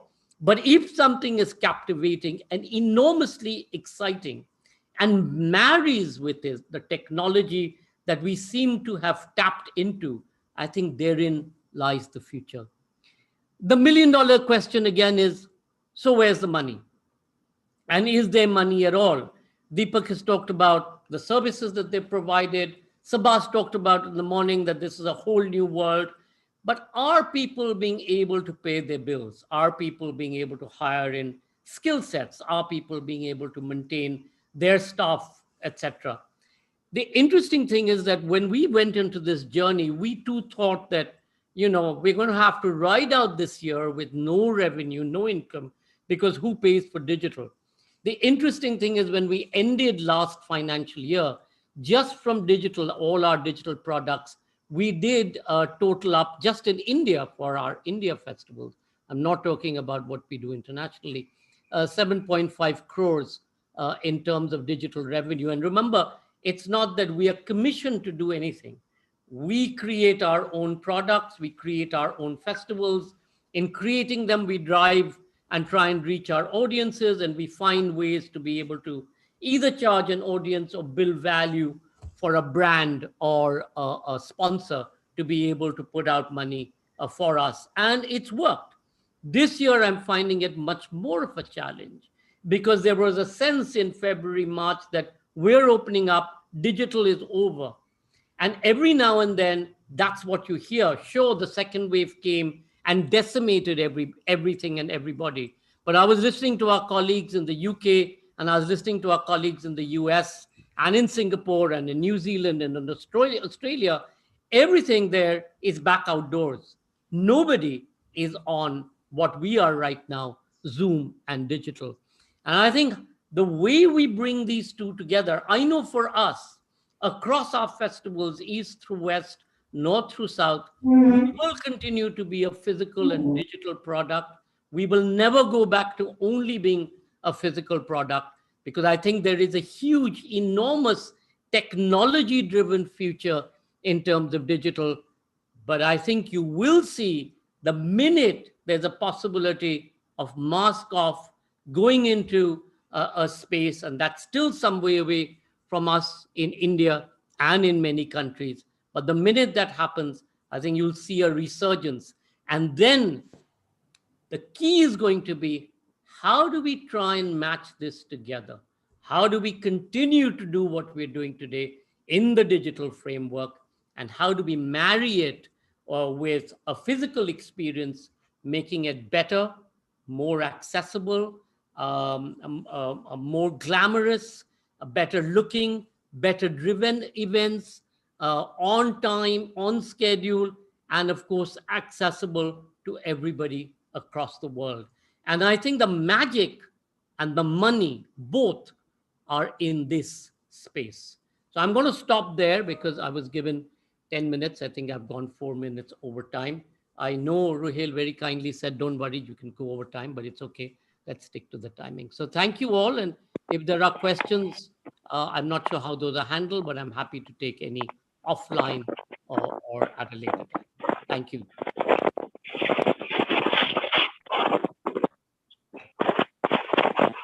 Raveen, back to you, or Ruhail, back to you, either way. Thank you so much, Mr. Roy. Yes, Raveen, over to you. All right. So, wow, that was amazing. Thank you, Mr. Roy, for winding up even before the time. That's absolutely immaculate and rare to see in the virtual events. So kudos to you on that. All right, with this, we'll move on to the next panel discussion. You can see the handsome gentleman on the screen. That's the session chair, Ruhail Amin, Senior Editor, BW Business World. Let me quickly introduce you to the panel as well. We have Mr. Atit Mehta, Marketing Head, Byju's, Ms. Dipali Nair, Vice President of Marketing, Havells India, and they're talking about experiential marketing, the scale up, how virtual events tech platforms have helped brands and marketers reach out to new, bigger audiences. And it's time I let Ruhail take over. Ruhail, over to you. Raveen, you did pronounce my designation completely wrong. All right, let me quickly get back to it and get it correct this time. Vice President of Marketing, Havells India. No, the right one. Sorry, that's wrong. Yes, CMO, India and South Asia, IBM. For IBM, it's okay. I don't know. Job. I would be very happy if I get the same papers that Ruhail does on the next note. Thank you, ma'am. No worries. Thank you so much for joining us. And here we have another set of conversation in keeping with what previously all the panelists and keynote speakers have touched upon. We're looking at the virtual part, delivering more value at virtual events, scaling up, looking at the relevance. And we have three different voices, three different perspectives, brand side and Mr. Siddharth Chaturvedi, who is executing, who's on the experiential marketing side. And also want to point out that they won the Experiential Agency of the Year last time when we had awards. But I want to get into the discussion straight away. I want to start with you, Ms. Nair, is that when we talk about virtual events, what do you feel, I mean, as a marketer, are they able to deliver the same kind of value which live events used to deliver, though we are in the second year of this pandemic and quite used to it? But when you compare the two, what are your observations? Ruhail, long answer. Okay, we were doing very small size virtual events even before the pandemic. I think just as soon as pandemic hit, I think many of you know, I think IBM was the first one in February, even before the lockdown, that we had decided to do a very large 5,000 people event, which we had planned in October of 2019. And, thanks for all the, applause and appreciation that we get for that. So I think in 2020, the virtual events really took off, and event tech, as we talk about, really came into play. And a lot of us, especially in the technology industry, in the B2B space, where events are a mainstay of, reaching out to our target audiences, we used a lot of it. And I think there was initial euphoria, and some of the events that you got off, the ground, virtual event that you got off the ground in, I would say, second quarter and third quarter of 2020 really performed well. And after that, I think as the country's sentiment went down, and as fatigue set in, the screen fatigue set in, I think today I'm facing diminishing returns from the virtual events that we have, because there are just a huge spate of events. We don't know how to really engage the audiences that come onto the events. I'm saying generically. And I think also on the content creation side, and I think marketing teams are fully involved and responsible over there. I don't think we've created newer formats, and we've looked at really, how to differentiate when we're doing virtual events versus how we used to look at content, when we were, doing on ground or face-to-face events. So, that's what I want to just lay the ground to say, okay, I mean, for an ecosystem. So, be it, let's say, the event tech providers, be it the audience generation, media agencies, be it, let's say, a media house which is putting, bringing all of us together, which is, sponsors of brands, such as us. I think we are facing a case of diminishing returns. However, I do think that some of the experiential work that is getting created purely on the brand side, which I am experiencing as a consumer, I would say, where I think the performance matrix, the kind that I go through when I'm doing a 400, 500 people event today, and the ROI that I need to deliver, those are the pressures that I have.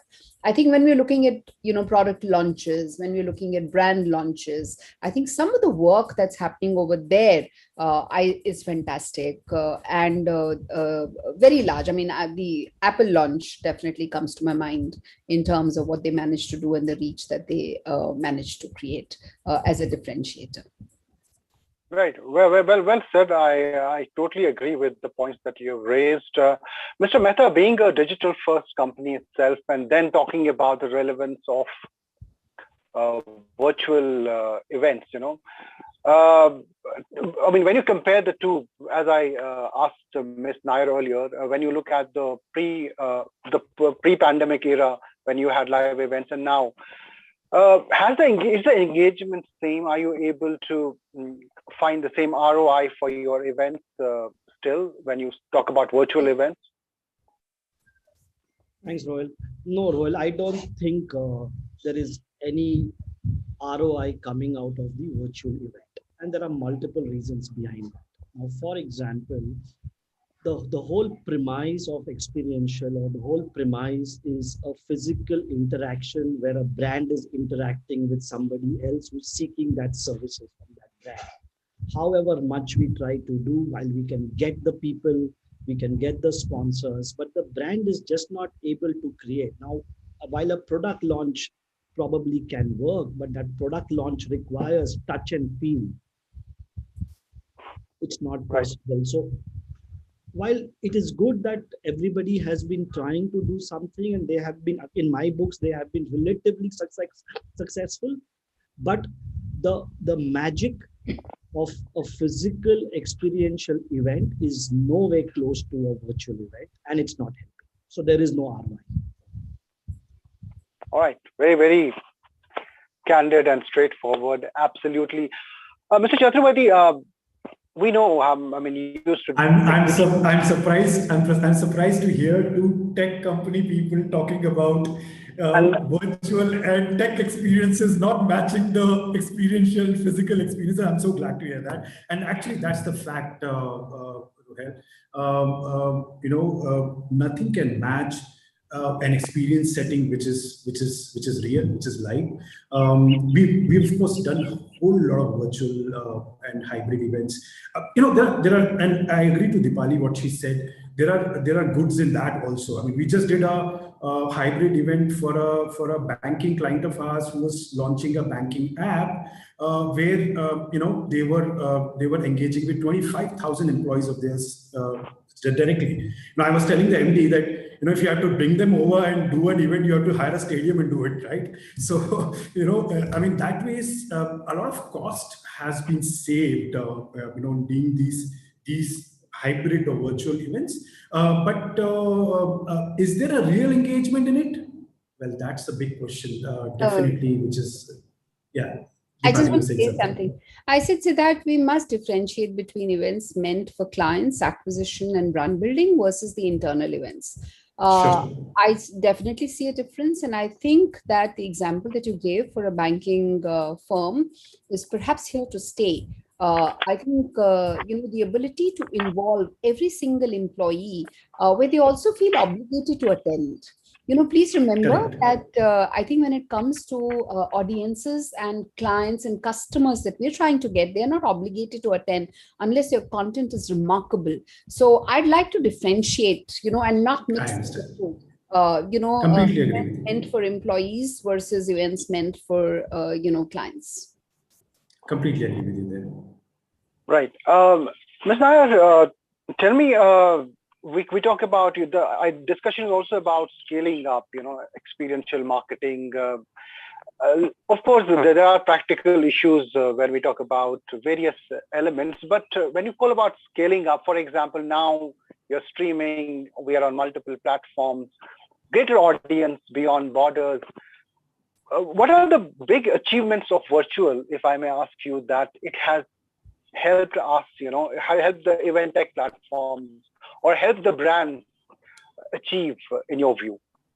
Let's break it down, Ruhail, and let's look at it from the context of marketing, because experiential marketing or events are but for the purpose of serving the brand and serving, doing awareness, or, like I said, on the performance marketing side for the purpose of doing acquisition, right? If I were to break it up, I feel today that I think if you can serve a customer's need, through the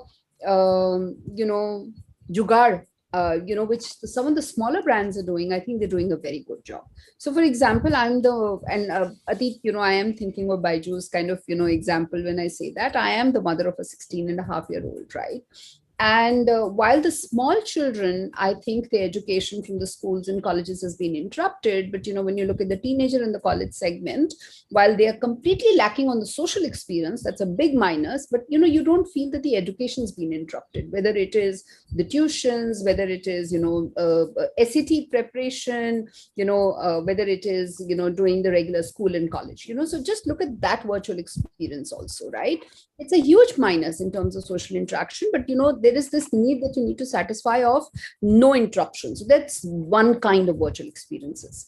Now, just transport yourself for the same target audience to gaming.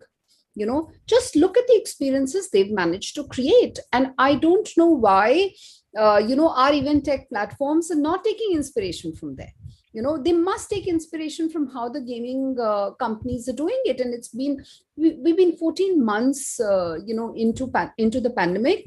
We've, in 8 months' time, we reached a vaccine, but the event tech platforms have not taken inspiration from there. What is happening on the event tech platform side is that they are trying to not re-engineer at all. They are trying to digitalize the face-to-face experience onto an event tech platform. They need to rethink the purpose for which the marketers used to put audience together in a face-to-face event. That is not being rethought. We are still trying to say, oh, there is a stage. Just look at it. Every event tech platform, there is a stage, like it used to be in a 5-star hotel. Okay, so people come onto a podium. So there is a little podium there. There are, the same booths there. You're not rethinking the customer journey. That's what you need to do. Very well. Yes, Atit, to you first.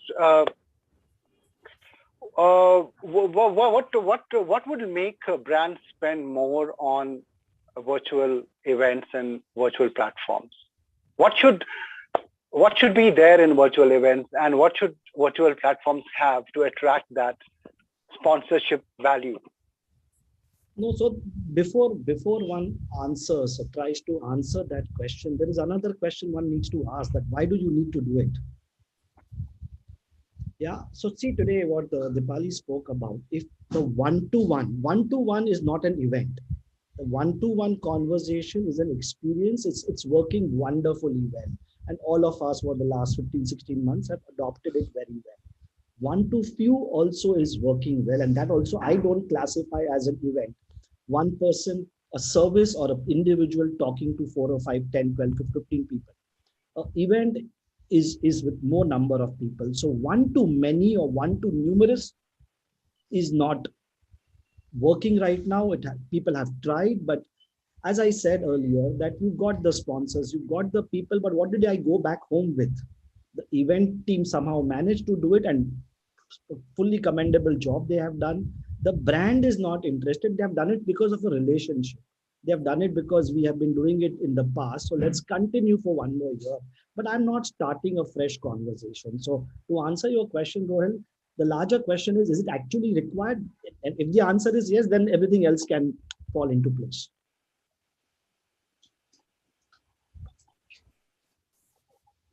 Right. Siddharth, if you can hear me, Dipali raised a very valid point. Siddharth, are you here? I can't see you. No, I. Okay, even I can't see. Okay. Okay. Anyways, so same question to you, Ms. Nair. okay, he's here. Let me ask him. So this question is inspired from. Sorry, your audio is muted, Siddharth. I think. Sorry about that. There's a drop in. Yeah. So this question is. No worries. I mean, so Dipali raised the point, a very valid point, that we're obsessed with that physical space. We're inspired by that. Our virtual space is just a mirror image of that physical space. There's no innovation. As a practitioner of events and curating events, is there a need for course correction also? From the side of the event tech platform, some innovation needed, because they've just put on the physical event and posted online. Do you Definitely. think there's a need? I completely agree again with Dipali on this, because there's not been real innovation which has come in. I mean, we saw what happened when Travis Scott, threw that track at Fortnite. It happened when we just were entering lockdown, and we saw how globally it really, charged the entire entertainment industry and the audience. It's been 1.5 years. We've not seen our entertainment industry also collaborating that well. I mean, all we're seeing is only fundraisers coming from them, and there's no real innovation which we're seeing, which really can take this to another level. Which I completely agree with Dipali. There is definitely a need, and what has happened is that most of the work or most of people, or most of the agencies who are doing physical kind of experiences, they have just looked at how to do those similar experiences in a tech platform. That's the only solution which is coming in right now. No one has actually thought beyond and thought that, okay, what can be done with some innovation in this? And we don't have any example to quote in our country, unfortunately, till now.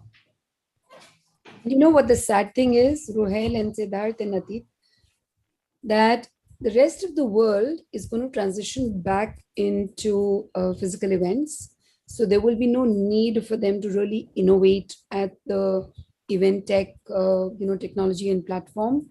But I think India will still take maybe a year or more to go back to when we can really have large size, face-to-face events is my, thinking.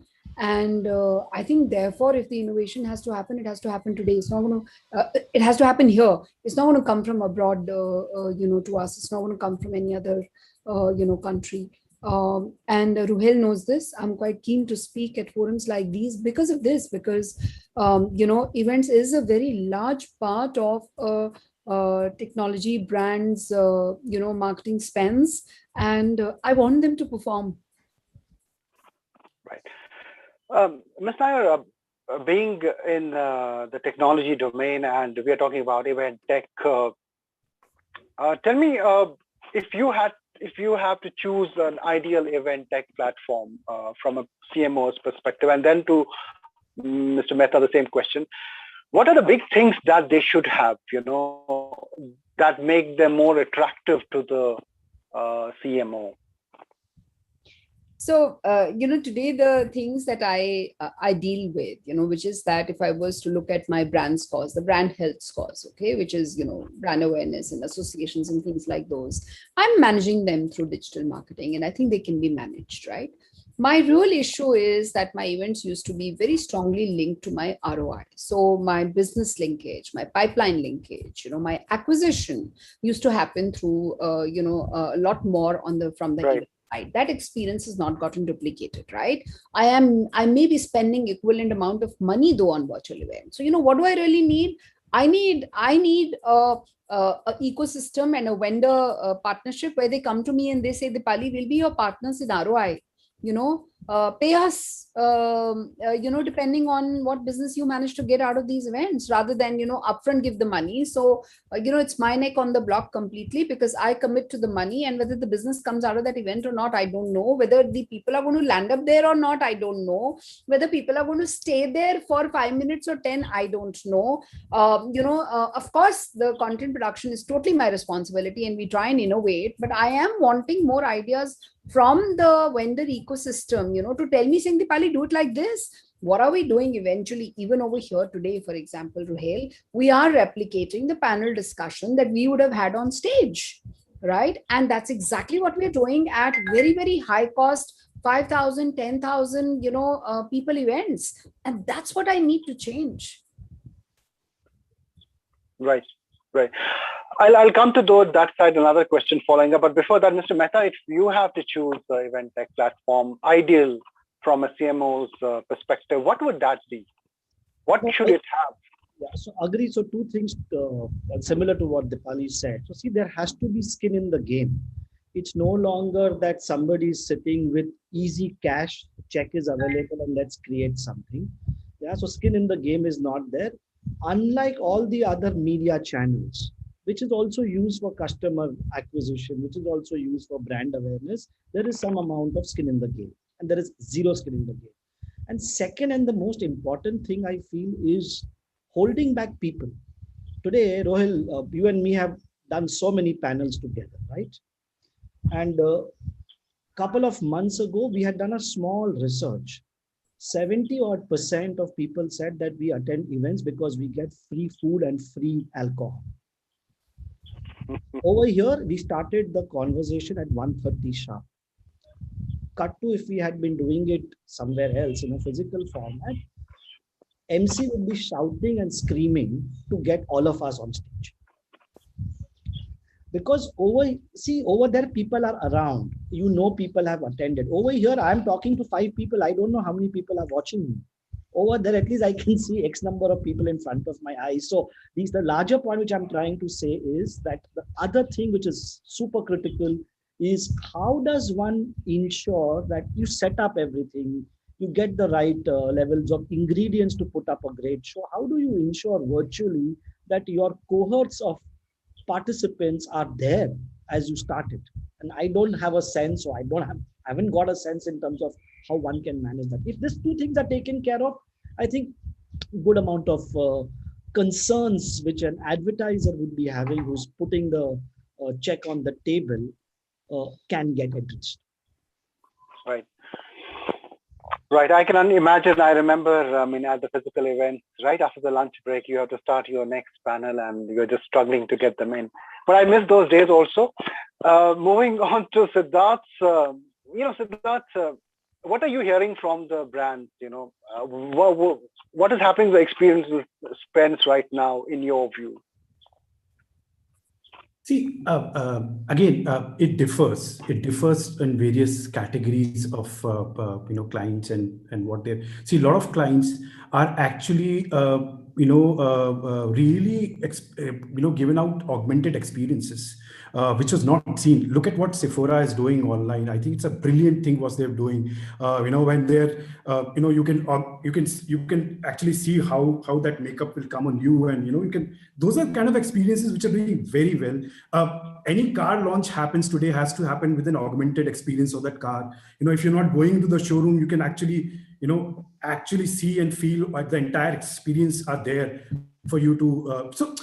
In some cases it's doing very well. But in wherever there are stakeholder engagements, like especially India, a lot of MICE happened around dealers and those people. They are not in for virtual experience at all. I mean, they tried it for a couple of months in beginning, and then they've been saying to the clients that, listen, we don't want to come virtually. You call us when this is over and done with. We were waiting for that time to come in. We are waiting for our incentives to start. We are waiting for us to travel, have again that food, liquor, that whole thing of being there. I think our industry by large is waiting for that to come up. Yeah, absolutely. Again, Ms. Nair, from a tech leadership perspective, we spoke about innovation, and a lot of people who are watching us are from the event tech domain. How can they innovate? In your view, how can they move away from that stereotype, if I may call it, and to a different thought process when you reimagine everything, the way events are delivered? Is it possible also, because virtual platforms also came in as a quick response to, we were caught up in a situation? Your thoughts on it? just rethink the whole space. Maybe we can't replicate the face-to-face experience ever. Okay. And I think there'll always be room for conferences where we network, because apart from the food and the drink, I think people also went there for networking. But think about the time gap and the infotainment is the word according to me that I need in my life still. I'm a CXO. If I'm, let's say, the target audience, I'm also a mother and I'm also a homemaker, and I need to buy all these categories, right? There is experiential stuff that I need to do in all the three domains. And the answer may or may not lie in an event. For a brand to reach me, even if it is education that needs to be done for me, let's say on event tech or something new that's coming in the marketing stack side, and somebody needs to reach out to me, I think they need to figure out at what time of the day I'm willing to do that. And maybe I am looking for a one-to-one interactive experience at the time that I'm doing Clubhouse in the night. And maybe that's the time to do an event. I'm just giving this as an example for the event tech companies to rethink, not just event tech, but to say, okay, what does the audience need? How do we fill the gap from the information perspective? How do we add on, let's say, a bit of entertainment? And at what point of time during the day or the night will Deepali be willing to, buy into it? One example comes to my mind. I don't know how many of you have really ever experienced the whole Mind Valley, phenomena.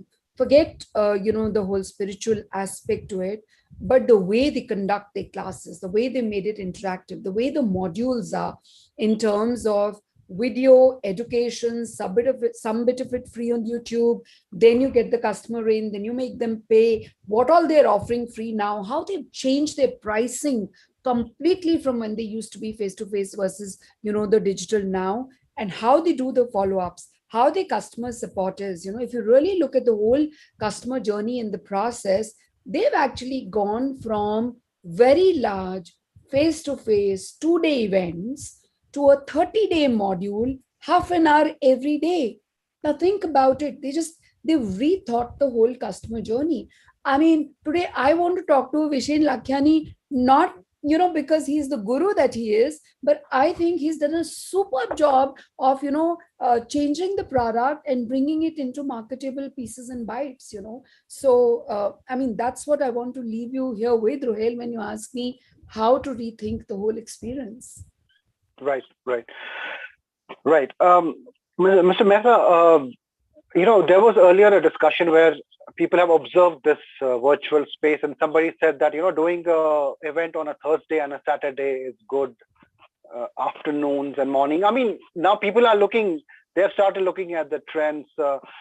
Two questions to you. One, what are your observations of virtual events over the last 1.5 years where they can become better? Second is what is the scope for innovation for event tech platforms? Yeah, so let me take the second question first. Getting some 10, 15, 100 people on a Zoom call is not tech. Zoom is not a events platform. Zoom is a video calling platform, which all of us are using. So there is no tech. So I think we should first remove the word tech from this entire conversation. Now, for example, let's take this example. Yeah. If there is no Zoom call, you should then send me speakers. You should send me a sort of a device. Send me a mic. Get some experience. Get me that background. Get me something more which makes me feel as a participant. Whether I'm a speaker or I'm a participant and I'm a host, I'm a moderator, we're all sitting in our own environment, right? It's like a typical office call, which I am doing, which you are doing on a Saturday afternoon. It's not an event. While you are saying it's the business world, some event tech, but I don't see tech. And let's make no mistake, a Zoom call or a Google Meet is not tech. It's just a platform. So when we say that what innovation needs to be done, you have to create a purpose. No, there is absolutely no purpose. Just get 10, 15 people together and we'll get some artists to perform and we'll do some song and dance. And we name this as a virtual event, but it's ain't a virtual event. Yeah. So the biggest innovation, which I feel one should look at, is that how are you creating value. There is no value getting created. Value can be created through content. Value can be created in giving me that experience as a participant.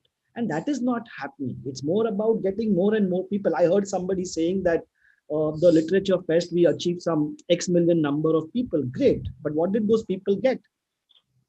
Nothing, right? I don't know what they ended up getting. And Siddharth, you spoke about Sephora doing a great thing. They're not doing an event.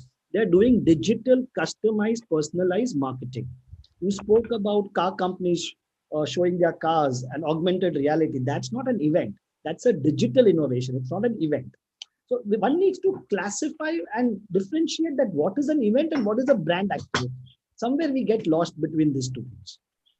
And also, I will add on to what Atit is saying, I mean, to me as a CMO, if I achieve my purpose, whether it is through the personalized experiences, like Atit is, saying that we break it into three or four different things, whether I achieve it through the personalized digital experiences, whether I achieve it through online videos or WhatsApp calls, I really don't mind shifting my money to wherever I'm getting the ROI.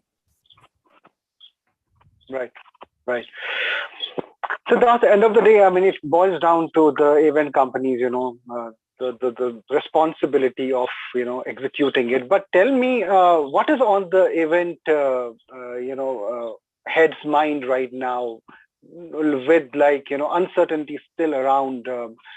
Are you pivoting when you're trying to pivot to virtual? A lot of event companies try to do it. Is that a permanent shift? Is that going to last for long? Are you actually waiting for the live event? So what is the sentiment that's driving the event company right now? I mean, naturally, everyone is waiting for live events to come back. There's no question on this, Rohel. I mean, we all are desperately waiting for those times to come back. Having said that, yes, I mean, there's of course, this whole thing of phygital, which was talked about. I heard it 10 years before, and I didn't see it being really practiced as much in our country as much. I mean, good thing is that this will be practiced from here on. At least hybrid is the way to go in terms of reaching out to a larger set of audience, apart from those in the banquet or in the stadium or in that premise where you're doing something. I mean, definitely we all waiting for things to open up and full blown experiences to start again. Well, to answer you. Right.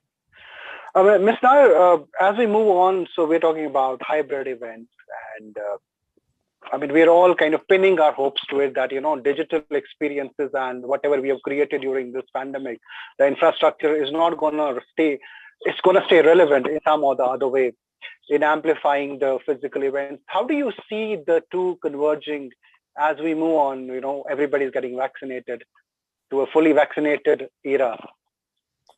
So, if I were to do future gazing, okay, 3 years from now, not 1 or 2 years, okay, 3 years from now. And Rohel, I ran a poll on Twitter asking people, when I'd be able to travel freely. And, people some of them did speak about 2024, okay. I think there will be a place for us to do maybe education-based, and I don't mean, education for students, but I mean, all of us also need to be, educated, right? Education-based virtual events. But when it comes to events where the purpose will get served for creating the touch and feel, as we call it, the physical experiences, I think we'll be back to face-to-face events. There will be a lot in our lives that will change in the way we interact with brands. The before and after of the physical face-to-face event is, I think, where the tech will get applied, right? In terms of the way you personalize the journey before that person reaches to the event space, and then how you do the nurture and the follow-up post that event, depending on experiences that we create over there, how you nurture and follow up. So I think that is, to my mind, the hybrid, the way I look at it. The hybrid today, the way we define, I want to laugh at it, please. Why? Because you send a food packet to the client's homes and then they eat pizza together. To me, that's not hybrid, please. Okay, hybrid truly has to serve a purpose. So I just want to stay away from commenting on the way we're looking at hybrid today. I do think that very large size face-to-face events. I mean, there is magic in attending a concert attended by 500 or 1,000 other people, and you can't take that magic away from that. I mean, otherwise I just have the Alexa to sing a beautiful song to me today. Okay, so I think the hybrid definition, the way I'm looking at it, is this. And if you're really building a business for the future in the event tech domain, I would look at doing the pre-event and the post-event experiences part of it, which can be personalized, and technology can play a role. Go back and think about it. When you look at MarTech, and when you look at the technology stack that marketers are looking at, the holy grail has been segment size of 1, real-time, high personalization, right? Now, if you look at events, by definition, it is about a collective experience, right? So therefore, I think when you look at event tech, you look within this collective experience, what can I do, which serves the purpose of high personalization in real time. I think that's the bit I would leave it there. Maybe the gizmos inside, maybe the little experiences inside a very large event, can be personalized and can be technology led. I remember, last year we did a very interesting event on data and AI where we'd created a digital wall, and the people who came in and they wanted to, people want to take back white papers. I mean, we are a technology company. People come to us to learn AI and blockchain and quantum and, whatnot. They want to take back literature. And we had this lovely wall, huge, virtual wall where people could click and download a paper onto their phones. It's a little gizmo, it's a little trick, but it was very, very interesting for people to do. And I think that's what we would kind of go back to in terms of what the event tech would be all about. Perfectly. And I like the way you have looked at the hybrid, which we call hybrid. It's not hybrid. Mr. Mehta, your thoughts? Pizza party for my team, yaar. I mean, all I needed to do was, get a branded vouchers to them, and they manage their own, for clients, I would do it, but for my team, they, 70 of them, they ordered the pizza for themselves, had a choice. They really enjoyed it. They were thrilled that we did a pizza party together and we all dressed up, and you're right, Atit, Zoom and, Google Teams or, WebEx that we use. It's all about that. So I think when you're looking at, if the event tech companies want to make money, they want revenues out of it, and they want serious brand spends to come there, I think they need to rethink. Sorry, Ruhail, for interrupting you. No worries, no worries. Mr. Mehta, your thoughts on this, the way we are looking at hybrid. Is it actually something that is, that can be practiced, or it is just a kind of relief we are having right now by thinking like that? No, so I have a different point of view. So see, well, everybody is talking blended, hybrid, phygital. There are some things which will go back to what they actually belong at. If you are talking about an event, it has to be an event in a simple definition. Then there is no hybrid, there is no blended. If you want me to come to your event, I have to come to your event. And more importantly, while events and experiential initiatives are so critical from our marketing and media industry point of view, it's a very, very important aspect of media, like outdoor, which is also in a very, very difficult state. Both outdoor and experiential forms a very critical part, like a TV or a print or a radio puts.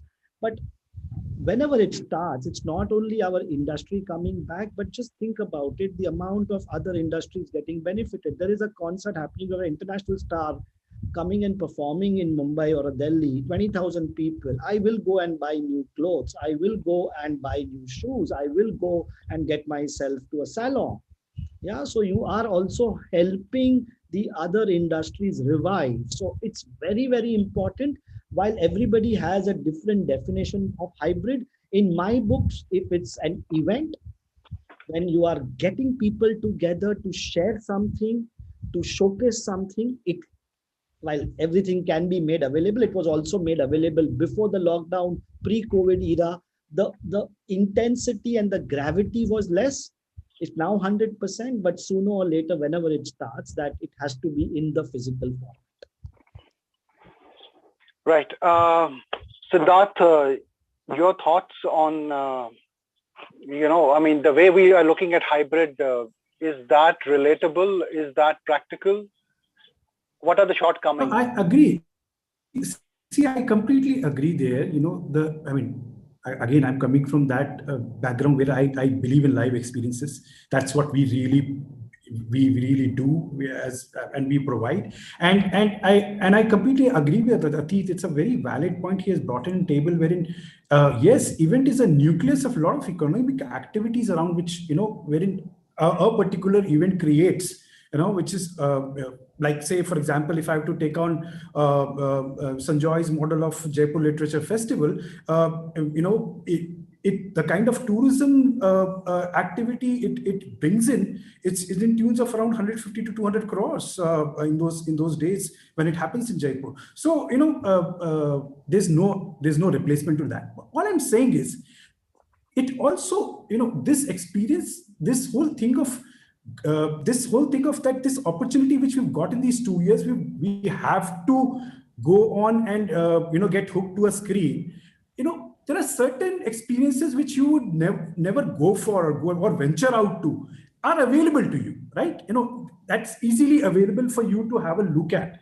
And again, it can't be compared to you being there, not at all. But there's an option. One has that. If you are really keen on something, it is accessible easily to you. Right. We have another 8 minutes, and we had one more panelist who is trying to join us. If he joins us, he'll get some time. But quick words from you, Ms. Nair. 3 points that you want to share with the event, because today is we are celebrating their products. 3 suggestions you want to share with them. Anything, yes. Sorry, audio is. We're not able to hear you properly. Sorry, I was on mute. Rohel, I missed what you said. We're celebrating what? 3 suggestions? So we are celebrating event tech and whatever they have done in the short span of time and responded to it. 3 or top suggestions you still have for them today. Okay, and I also want to compliment them. I think, like I said, I want to go back and say that in second and third quarter last year, of the calendar year, they really came to our rescue. And believe me, it was all very new at that point of time. And the way they pivoted, the way I think the ecosystem came together, I have absolute praise for them. But I think somewhere then just, didn't change fast enough to realize that the consumer fatigue was setting in. And I think it's time to rethink the experiences again. And I am not going to differentiate, if the ecosystem comes back to me and says, Dipali, your purpose is going to get served by a personalized experience versus doing a large event, same 500 people, single experience is what we will create for you, for each one of them, personalized one versus a 500 people event. I don't mind putting my money over here if, that seems to work. So that's my second thing, rethink your business. You are ultimately about creating experiences for clients, right? For the purpose of you making money, for the purpose of brands ensuring that my purpose is served, right? So rethink that. And the third thing is, if you are totally believing in the product that you're offering, then please, be partners in my ROI, right? Have the commercial deals on the table where you say that, listen, we will deliver this to you. We will deliver business to you, Dipali, and, our fee is going to be totally performance linked. So that's the third thing, I'm saying. And one more thing, think 2024, think 2025. This situation is not going to remain. Okay. So rethink hybrid or rethink what is going to be the purpose of your platforms and where they will best get utilized. Perfect. Mr. Mehta, your thoughts. No, so see, I'm not an expert and I don't have the privilege to speak about a recommendation or a suggestion in front of folks like Siddharth or Deepak and somebody else who's on the call. But yeah, from a very layman perspective and typically from a marketing perspective, it's not about, do I have the budgets? can we do this? Can we do that? Let's try a small pilot here. That's no longer the conversation. There has to be a very, very genuinely value creation proposition and conversation. And that's, if one is able to do that, step onto the shoes of a brand once, not because the brand has the money and he or she is going to give you one small event to start with. But if there is a genuine value getting created, I don't see a reason why brands will not take it up.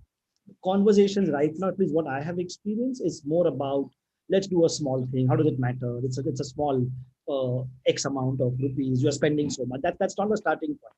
There's absolutely no value conversation. Once if one can bring that value into the conversation, I think there is enough and more scope.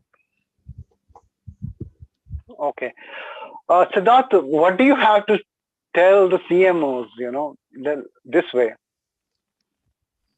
No, so I tell you what, Rohel, I'm not coming from an event tech space. I am more of an experientialist. Yeah. But you know what? I will suggest the event tech space people here is, for sure, is they need to look beyond a replacement to an event agency. They need to look beyond that. They need to bring in certain things which are so innovative, which is what we're lacking, which is what Dipali mentioned earlier. That innovation in the tech needs to come out, and that value proposition which Atit is talking about, needs to be shown and displayed by your tech platform, which is completely out of this world and which completely blows you away, and wherein you really want to, the brand marketers would like to really put in their bucks there. Else, I don't think so that whole event tech, which has really evolved in these year and a half, the moment live experiences come back, they will again face a tough time to really survive. Great. So we have Mr. Vishwajit Parashur here. I just saw him. If you can hear me, sir. Yes. Hi, okay. Welcome. A very old friend. So we have another. We have been given 5 minutes extra, so we have around 8 minutes. So Mr. Parashur, we discussed a whole lot of things about event tech, what they are lacking, what they can do better, what is the scope. Quick observations from you. What would you like to say? Because a lot of event tech platforms are watching us. What are your thoughts on what they are doing and what can they do better? So I have missed out what all you have discussed, but anyways, I'll give my fresh perspective to it. Coming from a financial services industry, I would say this hybrid kind of events will continue for sure, because in-person events, there's a lot of cost, traveling, hotels and all that stuff. And there are fears of lack of audience and all that stuff. But this event tech, which is thanks to this pandemic, and a lot of brands are exploring this kind of models where you have that app and you do both the events, live events, as well as online streaming as well. So this trend, I'm sure, is going to continue. So my gut feeling is in-person event will return, but the virtual genie can't go back in the bottle again. So this trend is going to be continuing for sure. And it's a great advantage for brands like us, because you're getting audience from across the globe, which never was possible when you were doing in-person events. And this technology is really getting that personalization, which is really enabling brands to interact with the audience much more and in much better fashion. And I would say this event will be now for marketers an always on event strategy. So initially we used to do very less number of events because a huge cost is involved. But now this has become a main strategy for a brand, because this is the best engagement which we can do with our audience and prospects. So I'm sure my gut feeling is that this hybrid trend is going to continue for long. Right. My last question, again, from what was discussed previously, was that, this was one of the very, very critical points, that, the virtual events platforms are obsessed with, live, the stage and the setting and everything. Do you feel there's a need to innovate? I think innovation is happening at every day. So before pandemic, we never thought of doing, hybrid kind of events. We were only on, live events. But this technology is rapidly changing drastically. Experiences are improving day by day. So my feeling is that every app offers different facilities and options. So as a marketer, we would look for an app which will get us maximum features which are right now available in different apps. So we have to go and explore different apps, but we would love to have an app where we have all the features combined so that we don't have to explore different options. Innovation, I'm sure, is going to happen because customers now are expecting better experience every day. So gone are the days when they were very happy with live events. Now they are asking more and more. So they want to have one-on-one chat also. They want to have personalization also. They want to see events. If they could not attend live, they want to. They are asking for events later on also. So I'm sure you have to do what your customers are asking for.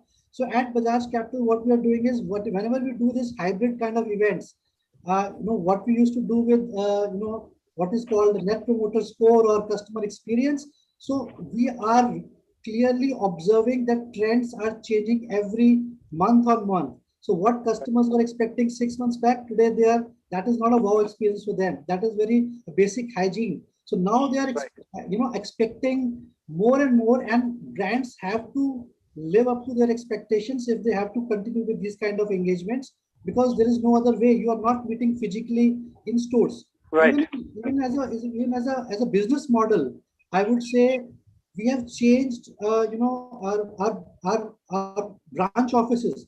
Now they are more of an engagement offices, because transactions are happening through technology. So customers are asking two things: either it has to be time well spent or less time. So technology is taking care of transactions where your efficiency is improving, but your offices, branches, where we have 200 offices, we are trying to make them as an engagement centers. I want to interrupt here. I'm so sorry.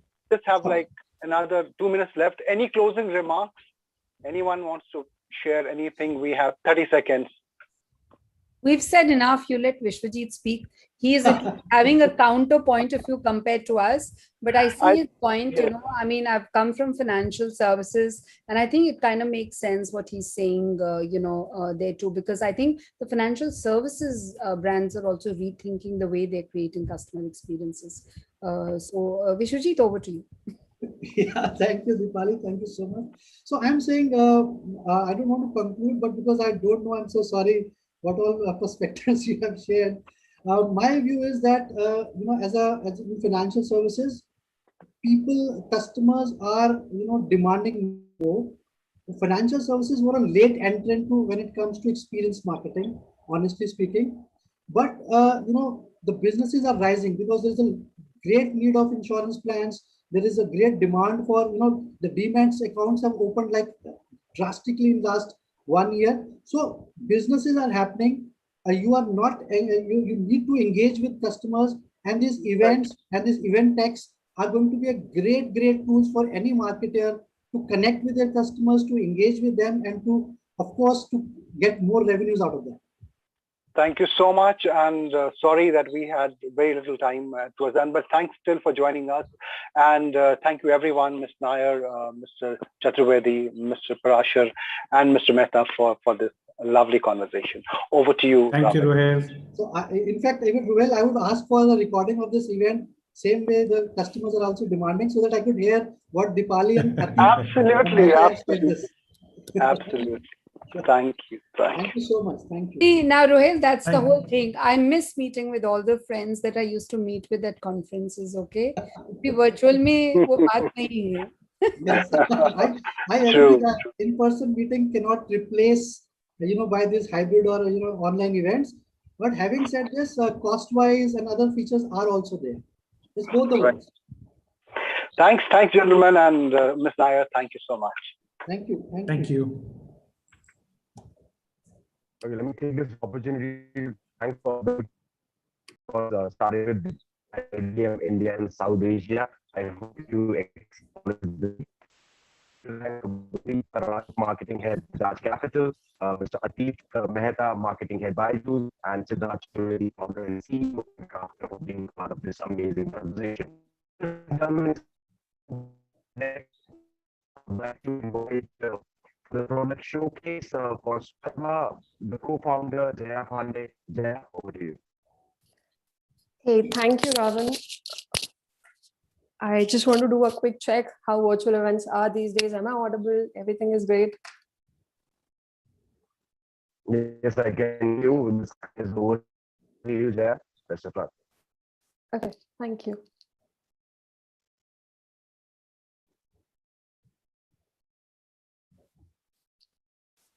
So as I have 10 minutes to start with this presentation, all I would like to introduce our product here called as Spalva.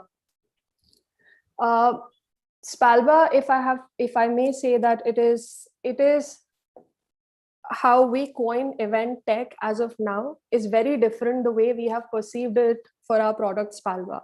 So I want to start with a very fun, quick note with a small video that shows that, you know, where the problem really lies and why this idea of Spalva came to us. So allow me to put this video. Yeah.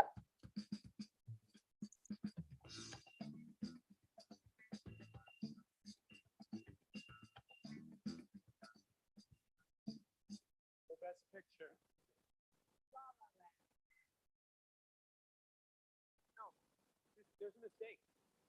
Moonlight, you guys won Best Picture.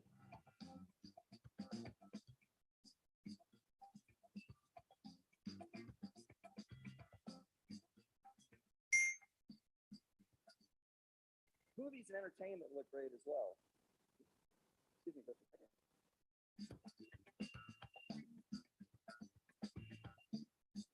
I have to apologize.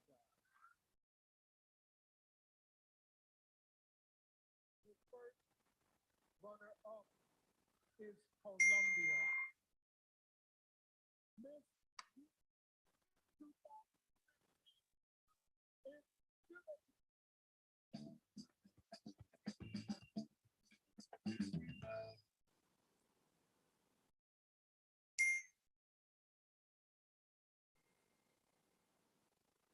Okay, I think the video missed a sound, but never mind. The idea was to showcase that event planning is tough. There is no control of what can go wrong, and that is the idea how we started Spalva. Spalva is all about making this process of event planning as easy, as simple as we can. What we are trying to do at Spalva is we want to make planning events similar to ordering food from Zomato or how the world is turning these days. Everything is available on demand. And that is what our vision is to do with this entire event industry. So if I may take the leverage to say that, you know, being an event planner myself all my life, if I have to just portray the typical event planner's journey while planning an event, you can see it is like, you know, there are a lot of pain points from finding the right venue to vendor to execution to the final D-Day. It is full of a lot of ups and downs. What we miss here is one thing.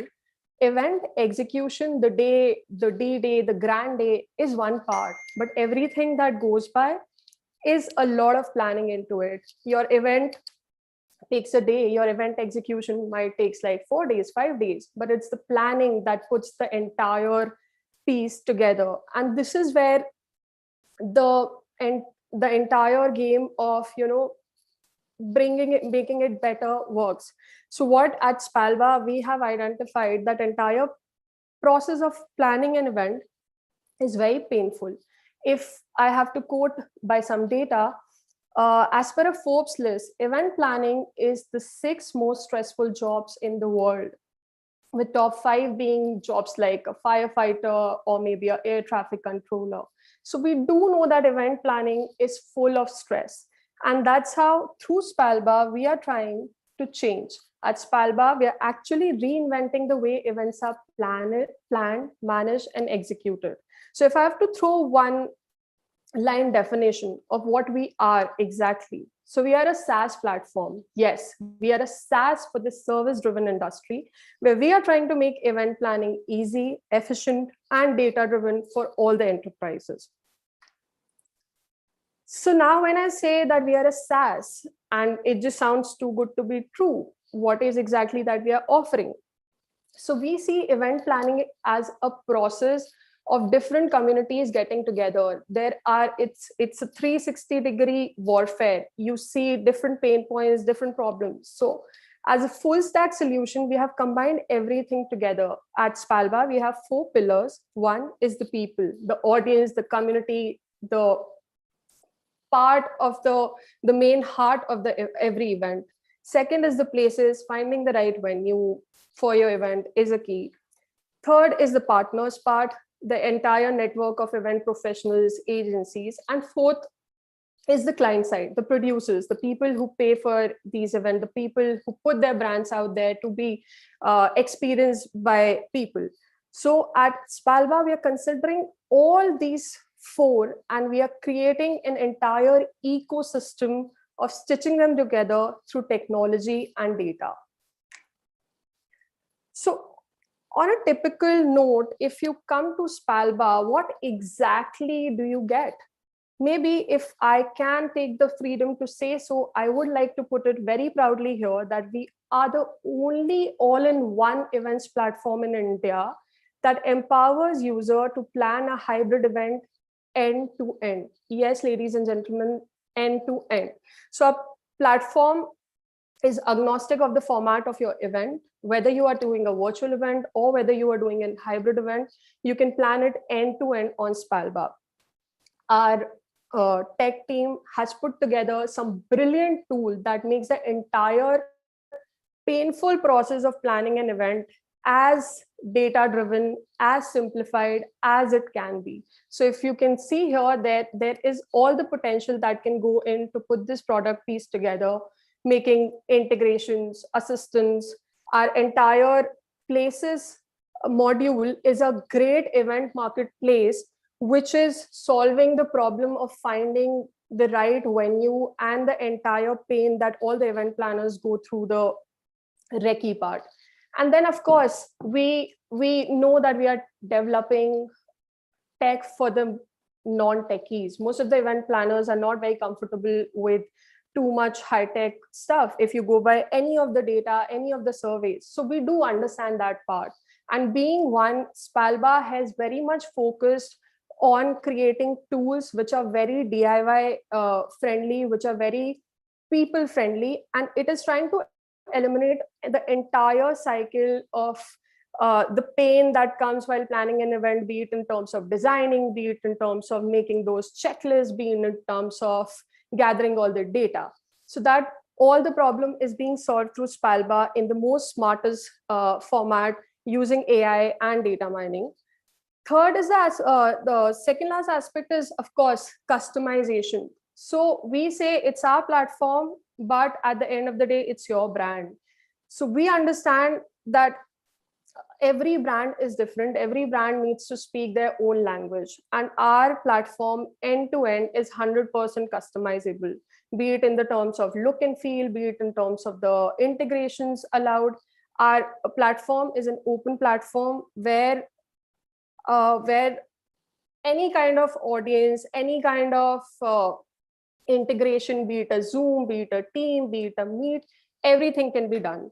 And yeah, one of the strongest part about Spalva is the audience generation, that we understand way better in this entire learning of past last year called as 2020, where the biggest problem that people face, which every marketer faced with virtual events, was generating audience. So this is the piece that Spalva is handling most beautifully. We understand an event is as successful as the engage your audience is, and we understand that part. So this is what Spalva is capable of, and everything that you see listed here, you can come experience it on Spalva.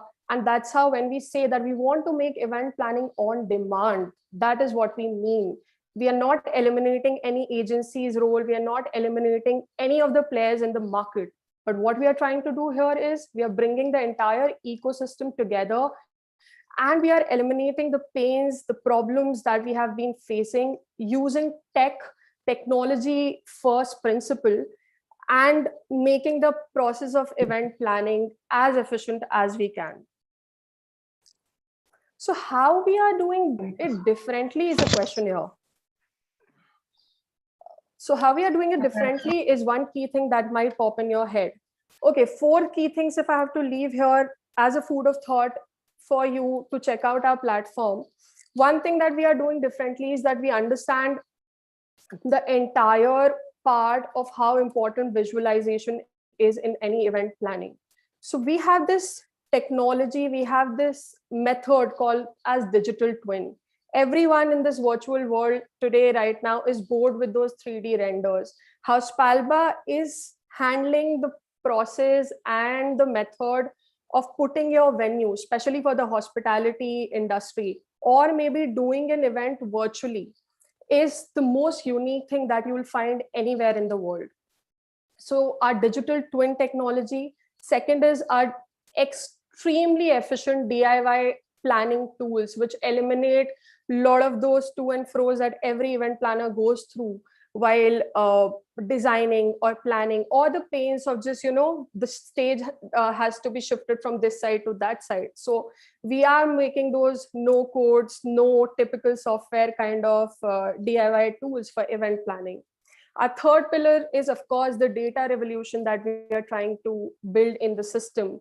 We understand that any event is the hot pot for lead generation. The world is running behind every type of lead generation platforms and formats that we can see, but events are the most filtered place where you can find the hottest of the leads.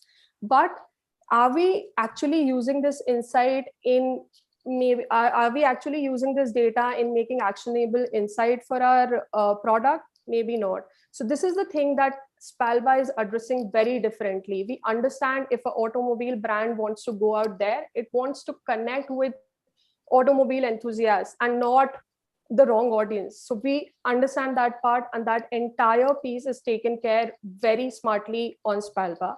And of course, lastly, the AI matchmaking algorithm that runs in the system for anything, be it for finding the right venue or to finding the right vendor, or maybe just connecting with the right team member in your team to do any kind of redundant task for an event. So these are the 4 things how we are handling the entire event planning differently on Spalba. We work on 3 pillars. 1, we are creating efficiency. We know that event planning is really tiresome when it comes to certain tasks which are mundane, a lot of follow-ups, a lot of checklists here and there. So we're trying to create efficiency through an entire smart, intelligent platform. We are using tech at its core to make people more productive and efficient and solve their pain points. And of course, we are using data at every level to bring out the best ROI that you can build on your event. So that's all on our side, how we claim that through Spalba, your event planning or your experience to plan an event as a marketer can be different. Is that yes, through Spalba, we can definitely help you in predicting the ROI of your events by using our smart tools, by using our platform and measuring every minute investment that you make on any of the branch that event planning is all about. So if you want to know more, maybe you can log in onto our website and request for a demo. We have been there for almost a couple of months now. We have been trusted by the best of the people in the country. We are very proud to host the most premier global conference of India in a hybrid format called as Raisina Dialogue, where the Prime Minister Modi ji opened the event itself. And that is all on our capabilities as a platform, as a company, as a product. We are a team of event planners and techies who just want to solve this entire problem of this service-driven industry and create a more productized, more standardized offering. So that is what Spalba is all about, making your events efficient, cost-effective, and intelligent with the power of data and technology. Thank you.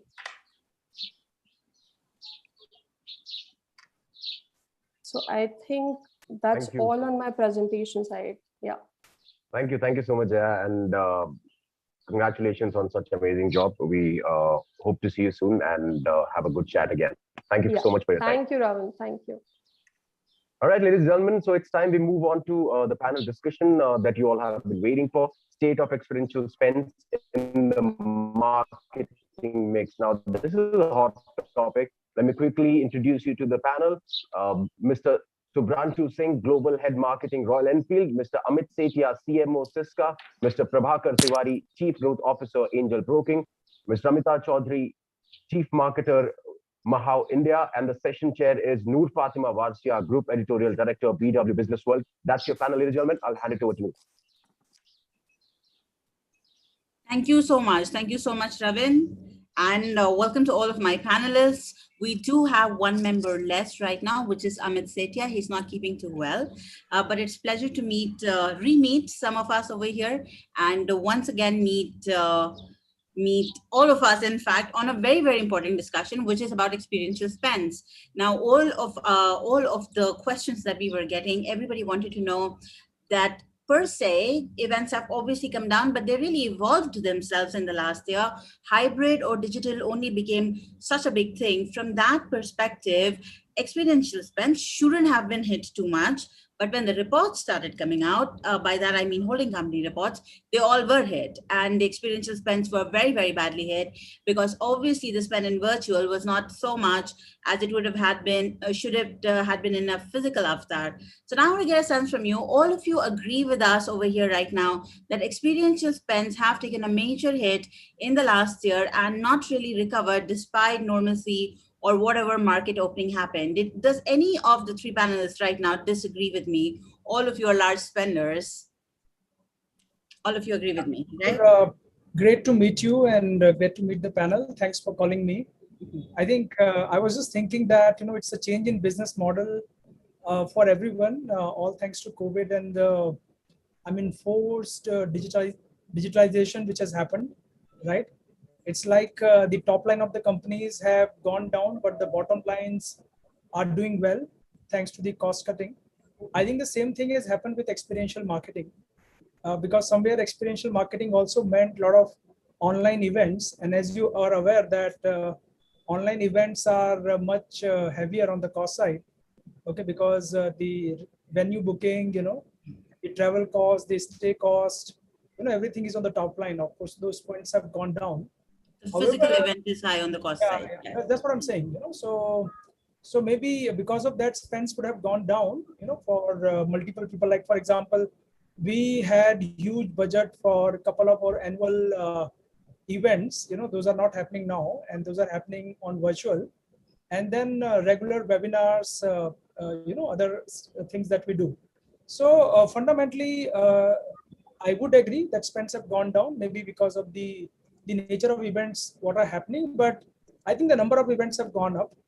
Also, many artists are now available online at a much lower cost rather than what they would have charged for a physical event. In fact, we recently had a great event, with Mr. Sunil Grover, and he was such a delight, even in the digital avatar.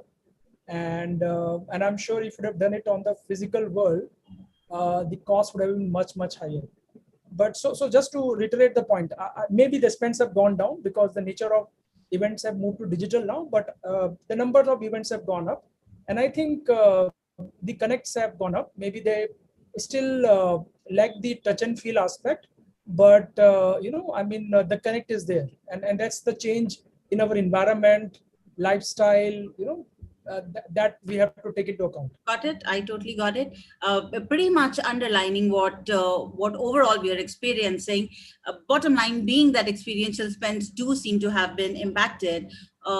Can we break this down? But one of the points that Mr. Tiwari made is there is a lot of events that's happening right now because of this entire virtual format. And of course, we went hybrid for a little bit ahead of the second wave. There was some spend. So we ourselves did a few physical events at that time. The quorum was much higher than we would have gotten for that event. Or in a normal year, people were getting to be out and they were present in the halls.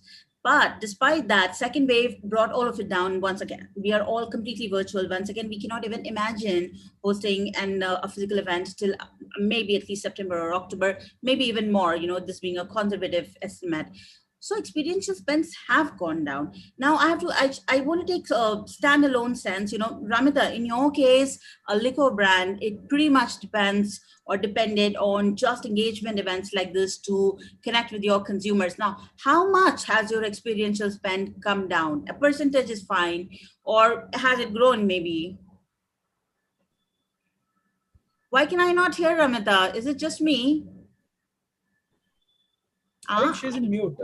No, she was not. I did check. She was not on mute. I still can't hear her. Oh, she's in mute. I can see she's in mute. She was. But now, do you want to try again, Ramita? Can you hear me? Yes, loud and clear now. Yes. Maybe it's a lag effect. I'm on Wi-Fi. Is it okay? Now you're perfect. Okay. See, the thing is that Alcobev industry as such has been hit really badly, like any other industry probably, but more so because a lot of sales happens at the on-premise, restaurants, pubs, bars.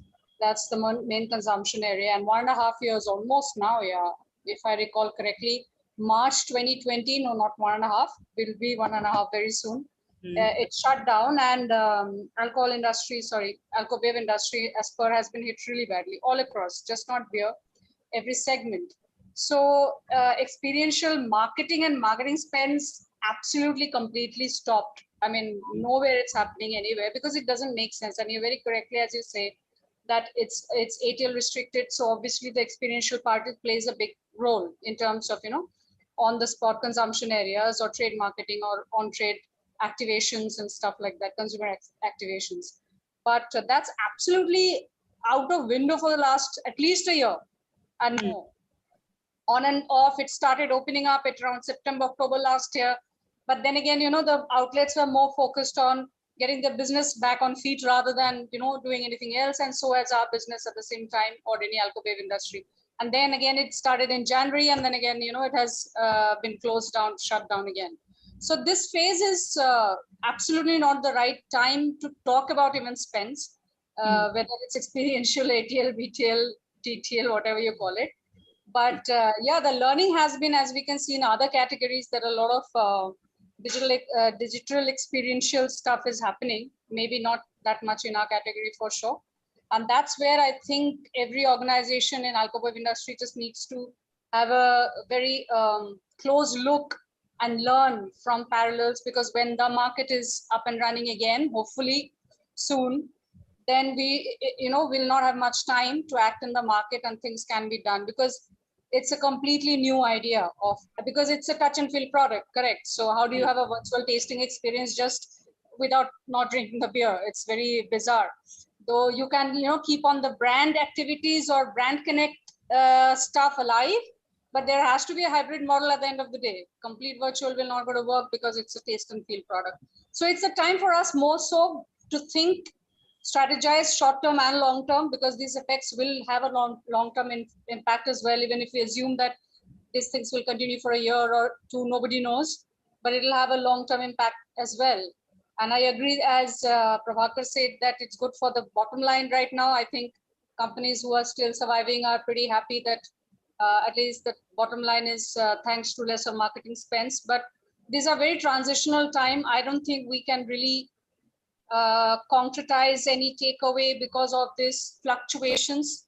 I would say it's temporary. Maybe it's a extended temporary situation, but there are learnings for sure, which will help us to modify when the market is up, because it has been an experiential domain, Alcobev. It is going to be experiential domain, but how much the percentage of digital and virtual will come into the play rather than the physical experiential events, sponsorships and all activation. That one has to understand a bit. It's very early right now, I guess, to draw any inference. Yeah, so bottom line, of course, impacted budget. That's, we also get that. Mr. Singh, I have actually watched with a lot of relish every time Royal Enfield would do its community building engagements. A large part of it was taking all these very passionate riders for these very, very big mega drives and almost like camps all of that obviously got affected during the pandemic. What exactly did you do? So I'm now not even asking you, did you take away your experiential spend? If you grew it, you should tell me. But I just want to understand otherwise that with this out and, unable to do that, what did you then do as countermeasures? What were the other ways that you were now creating experience for your consumers without actually getting to see them or call them or invite them? Hello, Noor. As always, great to see you. Through the period of the lockdown, between lockdown 1 and lockdown 2, I think we all will make a fair distinction. I think in April of 2020, naturally everything ground to a halt. It was a national lockdown. We didn't know what the intensity would be. We didn't know the outcomes, etc. But we were very conscious about the fact that we are a lifestyle brand. We are not a motorcycle brand. We are a motorcycling brand, and motorcycling also means reminiscing about your experiences, being in the community of riders, knowing how to fix your motorcycle, discussing apparel, gear, adventure, types of motorcycle, new innovations, and the like. So in fact, ever since May of 2020, as the unlock began progressively, we had a sharper than ever before recovery, and both in terms of demand and participation. And I think just listening to the other participants, I think if we take a broader view of what experience today entails, then I think all of us, irrespective of how physical or tactical our nature of business may be, we have been busier than ever before, because today the distinction between local and mobile-led marketing and being on social and engaging with the community, these are pretty much boundaryless. And I do feel strongly that, our motorcycling enthusiasts, our intenders, they actually consume information a lot earlier and much before they actually encounter our motorcycles or come to retail outlets or go for a test ride, or once they become proud owners of, let's say, a Royal Enfield motorcycle, that they become a part of the community or go on various rides. So to answer your question directly, institutional marquee events like the Himalayan Odyssey or our great congregation, the Royal Enfield Rider Mania, which happens each year in Goa in November, yes, those could not happen, but we substituted them with a variety of virtual and community engagement programs, whether it was something called the My Adventure Story, or Find My Bullet, or do-it-yourself videos, or GoPro masterclasses, or meeting custom builders. There were a variety of ways in which we kept the community leaning in and heavily engaged and conversational. And that best, the numbers have never been better in terms of engagement and stickiness, but also the total community size on social has gone to almost 80 lakh people today. So I think the change is here to stay, not, God forbid, not in the present way. We'll all emerge out of it. I'm an optimist, but the fact that it will be hybrid and that more and more things will become through the line, and that, as Ramita was saying, between above the line, below the line, experiential, social, and digital, there has to be a seamless continuum. We cannot operate in silos, and events or experiences should not only be seen as physically orchestrated opportunities. So if we start to look at them as a hybrid between virtual and physical, I think a better tomorrow awaits us. This will definitely impact the industry, what we right now call as the event management industry. This will impact them. Now, a large part of legacy agencies already went or came up with their technology or virtual solutions. And then there was the birth of a very, very large section of people that came specific solutions to this. But the way this industry, already it was an unorganized industry to a large extent, the way this industry has come through, the brand and marketing side is one of it. You're connecting with consumers. Then, of course, there are things like marriages, for example, corporate meets. Some of this where they demand for physical presence to happen. They came up with solutions for that as well, keeping social distancing in mind. But despite what is happening, the money spent or the money invested at one point still doesn't get matched up.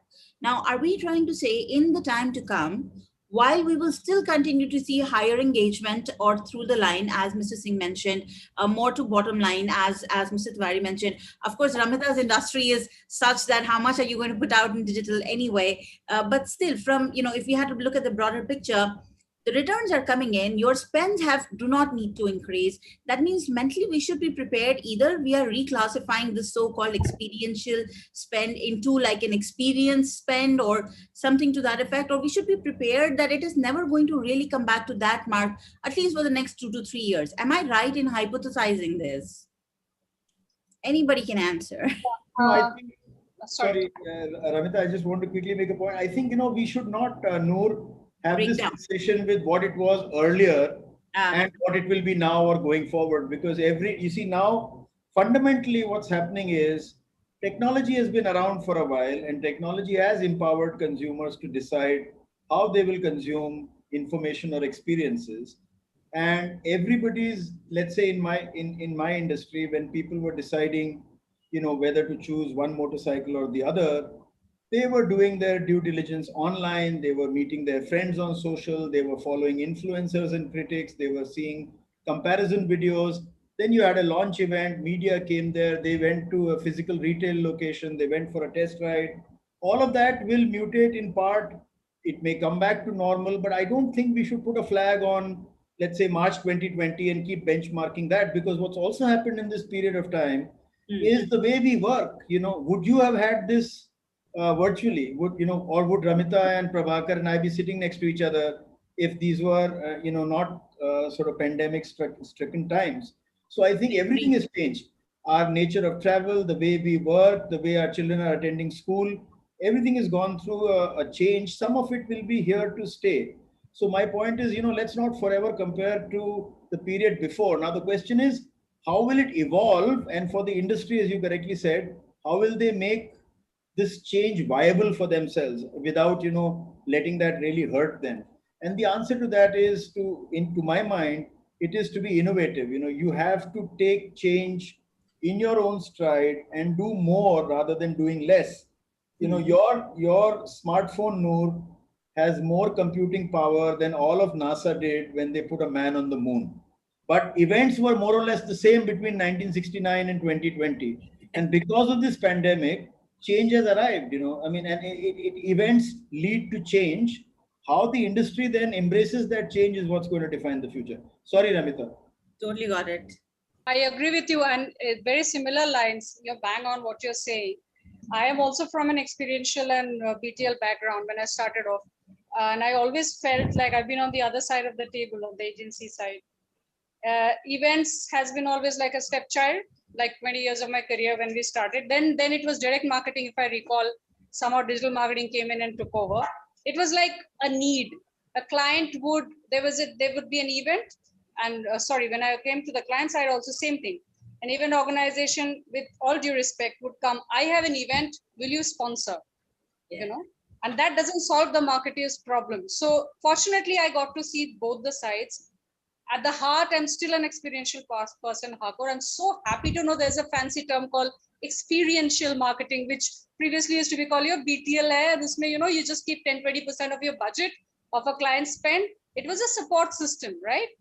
Over the years, it was starting to change. It has started to change, and not thanks to pandemic, but because of the situation, as Shubhranshu is very rightly saying, somehow that has become the need. Virtual experiential marketing, because your hands are tied. Now the marketers have sat back and, companies have sat back and realized that, okay, even if I'm not physically able to go and build a brand by different things, I can do certain things still, So I think it's the story of evolution of experiential marketing as well at the same time. It is not that whether it was a stepchild and suddenly it will become the big brother. That's not the point. It was always there, but thanks to this situation, that has now become a very important tool. Experiential has become a very important tool you can't do without. And that learning, I don't think is going to go. As he's correctly saying, even kids are having virtual classrooms. There are toddlers I know, first school experience has been through virtual. So poor soul, she doesn't even know what an actual school means. Even relationships are virtual, even tasting sessions are virtual. Sounds crazy. but we are in that humanoid era. We have just been nudged towards that, what we see in sci-fi. But the good thing is, events, BTL, activations, experiential, whatever you call it, that will play a larger part, hopefully, because now we have tasted blood. Sorry, the tiger has tasted the blood. You know that it will be a lesser spend, more high on ROI, better, deliverables, more measurable than ATL. So it's making more scientific sense as well. What I think, and I appeal, I don't know, Shubhranshu and Prabhakar, you might agree, so-called the client side, I have always felt there is a huge void when it comes to strategy planning, where it fits. It's not about just a event or, just another virtual tour coming up, will you sponsor? How is it fitting through the brand cycle, the objective, how the entire 360-degree is something where we need to find where virtual and events take place. If you think in silos, in isolation, again, it's the same thing. Today, event is very big. Tomorrow, virtual is very big. Once the pandemic is over, something else will become very big. I don't think that's the way. If we have to keep the event management and event platform alive, and now it has become very important because of the virtual situation, we really need to think through how it is fitting into the brand story completely, or the product story, and their entire, business marketing of the brand. How is it fitting? We really need to think about that. Then I think we are game. Fair It's enough. not True for every solution in the larger architect versus solution in its face alone. Mr. Tiwari, I'm sorry to interrupt you, but I just want to respond to what Ramita just said. So, where does it fit in? And I want to take a step back there. And that's where I have a fundamental disconnect with your questions, Noor, because I'm not bothered about points going or up or down. I'm bothered about my business. Yeah. And it's not even brand, it's a business, And today, if you look at the nature of business, we 3 marketeers in the room are representing 3 different kinds of business. So maybe if I talk about, Shubhranshu's business, it's about pent-up demand. Maybe he's selling more motorcycles, but there's a pent-up demand. And people are saying that, people will come back with vengeance, and, he will get to sell more motorcycles in some time. And of course, liquor is like basic necessities after food, water, and air, possibly. So he corrected it to alcoholic beverages twice. So that has been selling in black, like in huge prices and all of that. So fundamentally, marketing was all about managing touch points, and experiential was, extreme touch points. And experience was larger than life. A lot of things could go wrong there. It's a very messy experience. If you get it right, you get it right. If you don't, you are done. As simple as that. And imagine doing experiential in a world where it is contactless. So in a touchless environment, you have to manage a touch point called experiential. So I think as a marketeer, we have been very innovative. We have been focused on our business. We want to get our numbers done. I come from a fintech business. I come from a broking business in equity market. And they have seen amazing upside. So we are doing this business and all of that, right? But fundamentally, what has really happened? They have not been able to innovate fast enough. They have to come out with formats, which help them. They have been able to bring cost structures which are unviable. Even when I started my career in durable business, FMCG business, then I was in Seat tires. I have done a lot of events there also. Experiential business, cost structure, very difficult to, get through. There's no logic for some of the cost items which were there. So maybe the agencies were just hoping the world will continue the way it will, and something has come along and disrupted and accelerated things, which were supposed to happen way down the line. So now it has happened, because today we are talking about direct to consumer brand, and it is a direct to consumer experience. So why do I need an agency in the first place? Fundamentally, what if my Zoom can do the job, or if some startup can come in and give me a solution which my BTL team can handle, then why do I need an agency? Today, Sunil Grover's agent messages me in WhatsApp directly, and he knows and I know that, if he doesn't have to travel, if doesn't have to stay somewhere, all he has to do is sit in the comfort of his apartment and do a performance for me. There's only so much he can charge. So fundamentally, the question is not of spends. The question is experiential marketing serving the business the same way it has in past? Second, are marketers able to cater to demand or generate demand without the experiential marketing the way we knew it? I think that's the question where I would like to engage more, and I would say the answers are different in different industry. I think Subhranshu, as you rightly said, is able to now do programs on digital platform, and he said much more engagement and all of that, and eventually he will catch up with the pent up demand. And I'm sure, Ramita has a point that, as soon as things open up and there is a home delivery of liquor nowadays, on-premises consumption has of course gone down, but people are doing Zoom sessions just to drink and just chat with each other. So it's not as much of experiential marketing. It's about the role experiential marketing has played in business and demand creations. Can it do more? That's where I will see the things. Yeah. Got it. Mr. Tawari is wearing his Chief Growth Officer hat, which is plus the sales plus Chief Marketing Officer that he used to be. But the point is obviously 100% valid on business outcomes. All of this ultimately must get us business outcomes. Otherwise, where's the conversation? I'm going to bring Mr. Singh back into the conversation over here because of an earlier comment you had made. Because of going digital, one thing that has helped out what was so-called events or experiential or these kind of engagements is that all India is available. So once upon a time, your consumer was available in a market. Your efforts below the line, whatever they would have had been, would be for that market. But now when you're going digital, it's a flat India.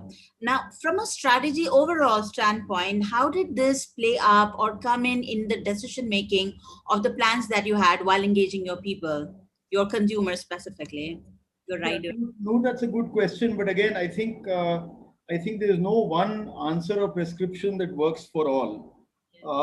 By and large, as you know, there are vast regional differences in terms of penetration, in terms of customer affluence, per capita consumptions across categories. So I think just because there is availability via technology to have a flat or equal access, it does not mean that everybody will have equal opportunity or equal inclination to consume.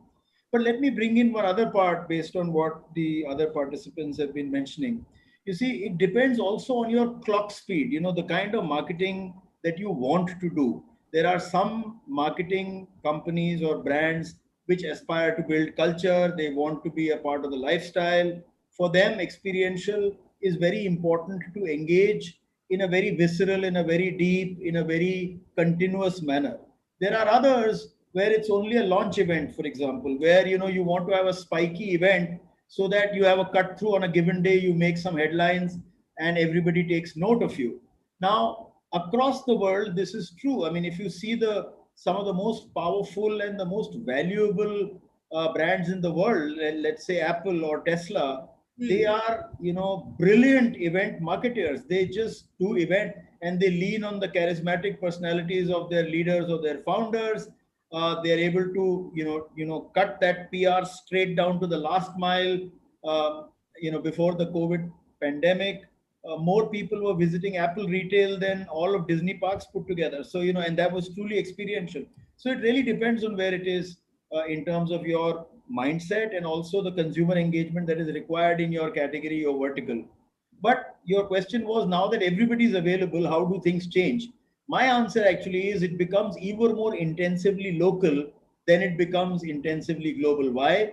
Because, there is a better chance that you will be able to address 100 cities with a small congregation in each place. We have more than 2,000 stores. There are so many.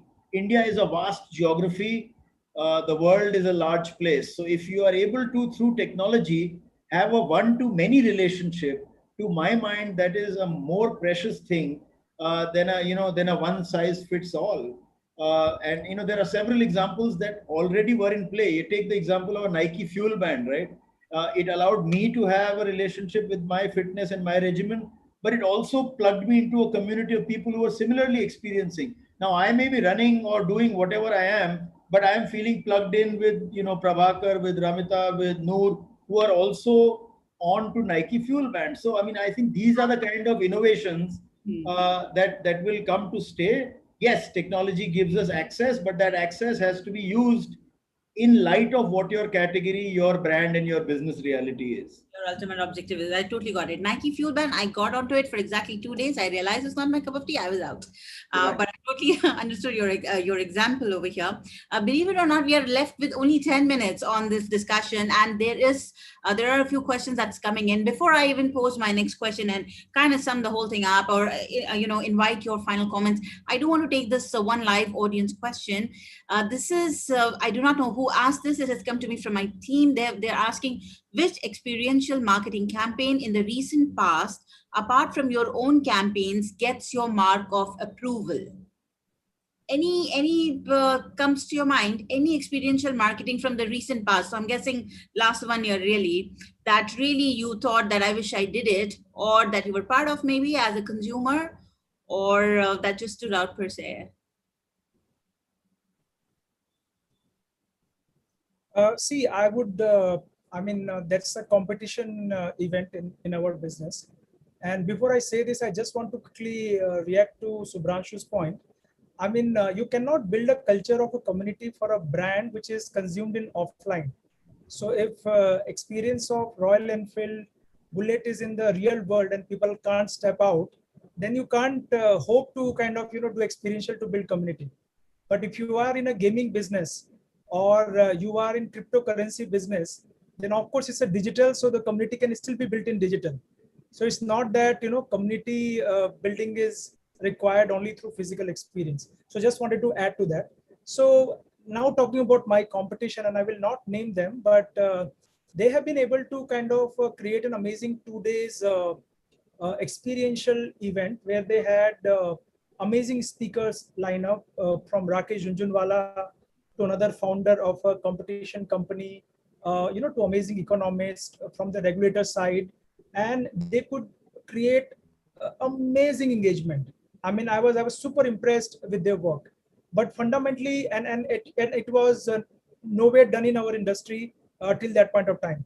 So I got very impressed with that, but fundamentally it was based on the principle that the fundamentals of this business are about investment basics, listening to experts, listening to different point of views, listening to youngsters, listening to people with experience in a multiple format, just a keynote speech or a panel discussion or a debate. And I think the competition has done an amazing job there. Well, you have the answer there. I would always question that in these events, because we always get this question asked, the component of networking has gone away. And no matter how many virtual solutions have come in terms of, get your audience to talk to each other or to the speaker, there is no successful way of actually doing that. So there's a big gap when this kind of translates to, because great speakers is one thing, you get to hear them, but it was always the, ability to actually see them or have the chance to say hello that actually worked for large scale events. We are on the last 7 minutes. It's actually closing comments. On the lighter note, Noor, if Ramita's company is willing to sponsor and home deliver the liquor, I think people will network more. I doubt. Even in that, they would have accepted it. They would have enough. Not only that, because of the pandemic, because of restrictions, you were talking about home deliveries. No, sir, that's not allowed. Illegal, of course. But legally, there are so many compliances. It's like almost keeping your hands and feet tied down right now. But yes, that forces you to think otherwise as well. How? Right. And I agree, Prabhakar, I really like the point that you mentioned on the objectives. There is, even why marketing? Why not? How is it impacting sales? Just one point I would like to mention, and I've been talking about it for God knows how long. I have been questioned by CFOs and auditors, because activations and BTLs, in ATL, you have chartered reports to, brand tracks and reports to measure. BTL activations are always under question because of the measurability, chartered, measurable solutions and formats. Everybody said, oh, there's a digital. Digital is digital was like born in itself, baby, who had all the good things, and everybody is, lapping it up because you can measure. But we really need good measurement techniques of experiential marketing, chartered ones, which is not like, oh, I have done this and this is how I've measured, and that has been questioned very rightly so.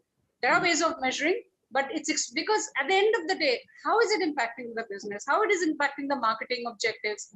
How is it impacting the budget? The analysis. It is very, very difficult to measure pre, post, or during. So that is something that the industry needs to take. Totally got it. Lack of a currency, basically. Lack of a currency, in any case, has plagued this segment for a really long time, but they kept growing amazingly. Event industry is always a conundrum for somebody such as me, who is reporting on other media as well. Last comment. So, just to kind of bring this whole thing together, what everybody has agreed is stop looking at pre-COVID, stop at the benchmarking, or don't be fixated on whatever it was at that time, whether it was the very definition of experiential or whether it was spends. Do not look at them. Everything has changed. But as far as all of the three marketers here are considered, probably, Ramita not really included, and alcoholic beverages per se as a segment. But large scale marketers are already seeing more engagement with consumers. In fact, more consumers. The point that Mr. Singh made, that more consumers actually meant intensely more local than more global or general. So there is a lot of evolution per se that has happened in what was once called as experiential marketing. Get that right, and automatically the correct solution will find its way in the marketing mix. But what my takeaway was that it was a bit of an existential question that is happening to the industry right now. So those who have already not found solutions need to do that urgently. Final comments need to come from everybody. We are on the last 3 minutes, so everybody gets a minute. Just give advice. Your audience today is a very, very large mix of legacy event management and virtual. Plus, I also saw many, many brand heads who typically are from companies that used to do this large scale. Your advice to this segment. I think we'll go ladies first on this one. How about it, gentlemen? So Ramita, you go first. You've got like a minute. A minute for a marketer is tough, especially for me. But what I'm trying to say is that, again, COVID, post-COVID, pre-COVID, whatever the situation is, as a marketer, whether big brands or small brands, my fear is once this pandemic is over, thankfully, thank God if it is over and everything comes back to normal, would we still forget the learnings of using experiential marketing in the virtual digital domain as well? This is a very, as you're saying, it's an emergency situation, reactive kind of a stance. But there are good side of events, activations, experiential, evolving during this time. That learning, I think, as marketers, big or small, we need to carry that forward and have a good balanced mix when everything becomes normal again. And I'm sure the output will be much better. You got it? Noor, for me, I think, I think the world is going to be a better place overall for experience marketing per se. Just like I keep saying, it depends on how you define it. If you want to be fixated on the physicality of it alone, then we'll have to wait till it becomes permissible and okay to do that all over again. But if you can decide to be more hybrid, if you can decide to lean more on technology, if you can move faster and learn more iteratively, I think there are more opportunities even in the short to medium term than before the pandemic. I was blessed to be given an opportunity to be head of juries for APAC FEs this year. I'm very tempted in response to the consumer question to answer, but some of the fabulous work that's happening, integrating influencers into integrating events onto a hybrid model. There's a lot happening in the world, and new things are coming into our lives. I mean, if you see Netflix or if you see penetration of Hotstar, I mean, these are all things that have gone on to a surge. So events will change, experiences will change, but my belief is those who are willing to learn and adapt and move fast will be better off even in the short to medium term and definitely in the long term. So that's my prognosis. I guess you get the final word. So my two bits to the agencies would be that just imagine that you have woken one fine day and the world has moved 10 years hence and it is all digital now. And then if you are the entrepreneur that you are, how will you respond to that? That's point number one. And point number two is that I just read now AI can sense the smell. Okay, AI can sense the smell. So AI can generate the smell also, right? So, so what can you play with the senses? Can you just rely on a laptop or will you think about some other device?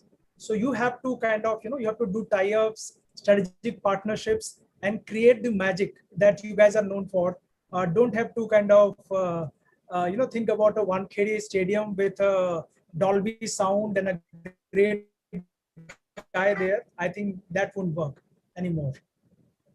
All right, perfect. I can see that the speakers of the next session are already logging in as well. May I get Ravin back on screen to thank these people properly? They gave me very, very awesome comments, answered all my questions, asked some of their own, and of course, excellent advice to the community. I am grateful for that time. Ravin, your turn. Thank you. Thank you so much, Noor. And of course, I would like to thank Shubhranshu, Amit, Prabhakar, and Ramita for being so kind and giving us such valuable insights. I'm absolutely sure everybody listening to it right now gains something to take back home. And that's what we are trying to do here, to impart some wisdom so that we collectively can overcome the challenges that the industry is facing and probably do better than that we've been doing. So thank you so much to everyone. And of course, Noor, for being such an amazing speaker there. Thank you. Thank you, everyone. Thank you. Thanks. Thank you. All right, so ladies and gentlemen, that was your panel discussion, and it's time we move on to another exciting product showcase, and we're talking about Jatre this time. I would be very happy to have Meghna step up and utilize the next 10 minutes to show their product. Meghna, over to you. Right. Thank you so much, Ravin. It's such a pleasure to be here. A very good evening to all of you.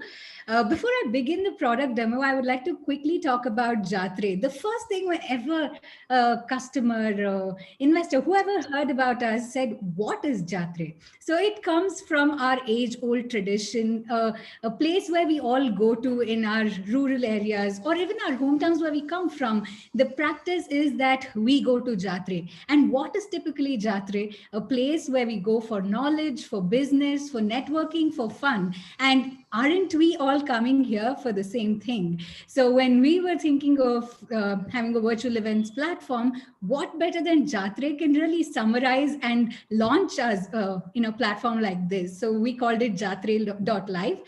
To quickly talk about the co-founders, we have Mohan Ram. So Mohan Ram and I have known each other for quite some time. He is the tech guy in the team who comes with a rich technology experience of over 3 decades and has served in all kinds of industries, has built huge enterprise solutions for banking, education, healthcare, and also we have the former head of Infosys. He headed from a global head. Mr. Amar Pratap is also on our team. So, and then I come from a rich event experience of over a decade and also media and academia. So with this experience, we thought Jatre is the name and we took off. We are very new in terms of our solution. We are about 3 months, but we've had really good strides. We have amazing angel investors on board and also a great corporate advisory board who's guiding us in the right direction. A big thank you to everybody. And yes, now I'm going to share my screen and take you through our product.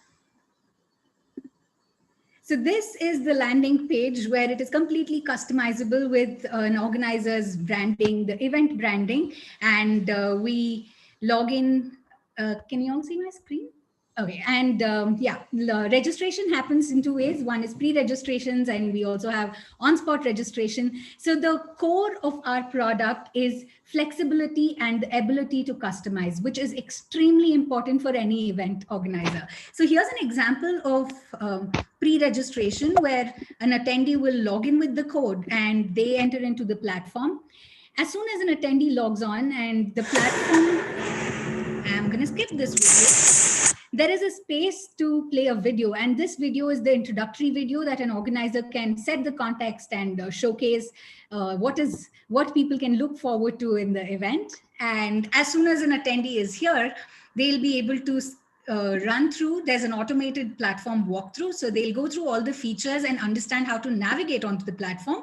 Since it's self-explanatory, people could go through or they can skip it at any time. And what you see here, the lobby is completely customizable, which means you can have a completely different look and feel. So, very important thing in a virtual event is the look and feel of it, how you make somebody feel the event while they are sitting at the comfort of their houses. So you can have a completely different background. And again, this is an interactive screen. So when I want to go into the convention hall, I click on it, and this will show me the agenda across multiple halls, across multiple days. And yeah, when I go into the session, since this is an event which is over, it says watch now, but otherwise all live sessions are here with join now, and sessions which are scheduled to happen will have a add it to my calendar button, because for an event experience, an attendee should be able to get reminders of the sessions that they want to attend. So when I click on watch now or join now, it'll take me into the auditorium. Again, this is completely customizable. I'm going to pause this for convenience. So when an attendee is here at the session view, they have multiple options. One is to see the session in full screen. They can take a look at it in full screen, or they can see in this view. The side banners you see are critical, and also it helps in branding. And we have made it dynamic, which means you can change it session-wise, hall-wise, or keep it uniform across the event. An attendee can take down notes that gets automatically saved to their digital briefcase. Organizer can run live polls and understand the pulse of attendees. And also attendees can interact with each other. They can start video call, one-on-one video call, or they can start messaging. They can also drop a business card. So that's about the sessions, and we have expo area. So a list of all exhibitors open up at this point, and an attendee can choose to take a look at any exhibitor by clicking on view, or we can also categorize into various verticals, like depending on the product, nature of business. And when they open that, they will have this skyline view of all the exhibitors in that particular category, and they can click on one and go into that particular exhibitor booth. And this exhibitor booth that you see is completely DIY, which means do it yourself, and is a scalable solution. And during one of our events, as a matter of fact, we had over 40 exhibitors who came on board after the inaugural session, and they had their booths up and running before lunch. So that is how easy it is to set this up. And exhibitors will have their backend access where they can track analytics. They can see real-time data of how many people are at the booth. And for an attendee who's here, they have multiple options. One is to see about the exhibitor, their basic details, their website, and all of that. Any number of brochures and product catalogs can be listed by the exhibitors that an attendee could choose to see either right here, or they can add it to their digital briefcase. So they can see it here, or they can add it to their digital briefcase and take a look at it later. We also have an integrated video player. An attendee could see the video right here, and from an exhibitor's perspective, they can have any number of videos and product videos lined up here. If somebody is in a rush, they don't have a lot of time to go through all of this, they can quickly pick up the business card and get in touch with the representatives of the booth at a later point of time. Apart from all of these standard features, we also have live interaction options. One is integrated WhatsApp. So if an attendee chooses to talk to the representatives of the booth on WhatsApp, they are welcome to do so. Or we also have integrated video calling, and we also have, chat available. So an attendee can interact with the representative of the booth right here on the platform. Here again, we have polls that the exhibitors can run and understand how the attendee is feeling. Apart from this, in a physical event, when we think of exhibitors, there are so many crowd pulling activities that people used to do. One is live demonstration, or it is also about raffle and other things. So live meeting is the call to action button that we provide, where an attendee will be able to go to either the website or another link where the exhibitor is showing their live demonstration. That's about the expo. Apart from this, we have multiple other features. For education industry and research industry specifically, we have poster presentation, where all the posters will be listed with the presenter's name, and attendees can take a look at it. We have networking area. So when we think of physical events, it's about grabbing that cup of coffee, sitting on a table, and meeting people. So here we have the same feature available, where attendees could sit on a table, network, get to know each other. They get on a live video call. This is networking area open to all. We also have access controlled meeting lounges where this could be speakers lounge. This could be in case of investor and startup meets, we could have different rooms and only on invitation, you'll have access to that room. And on the platform, we can have any number of, any categories of people, like you have delegates, special delegates, presenters, exhibitors, speakers. So there are various levels of registrations, and we can provide permissions for relevant exhibitors and people accordingly.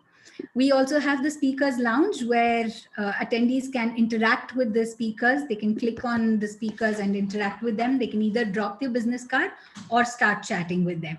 We have gamification included on the platform. Any number of contests can be run, quizzes and contests. And we also have something called a scoreboard where every activity of an attendee can be tracked and given certain brownie points. And the most active participating attendee can also be given away rewards. I mean, in one of our events, this was used really well, and we had huge awards and prizes given away. And it also increases, participation and engagement for the event.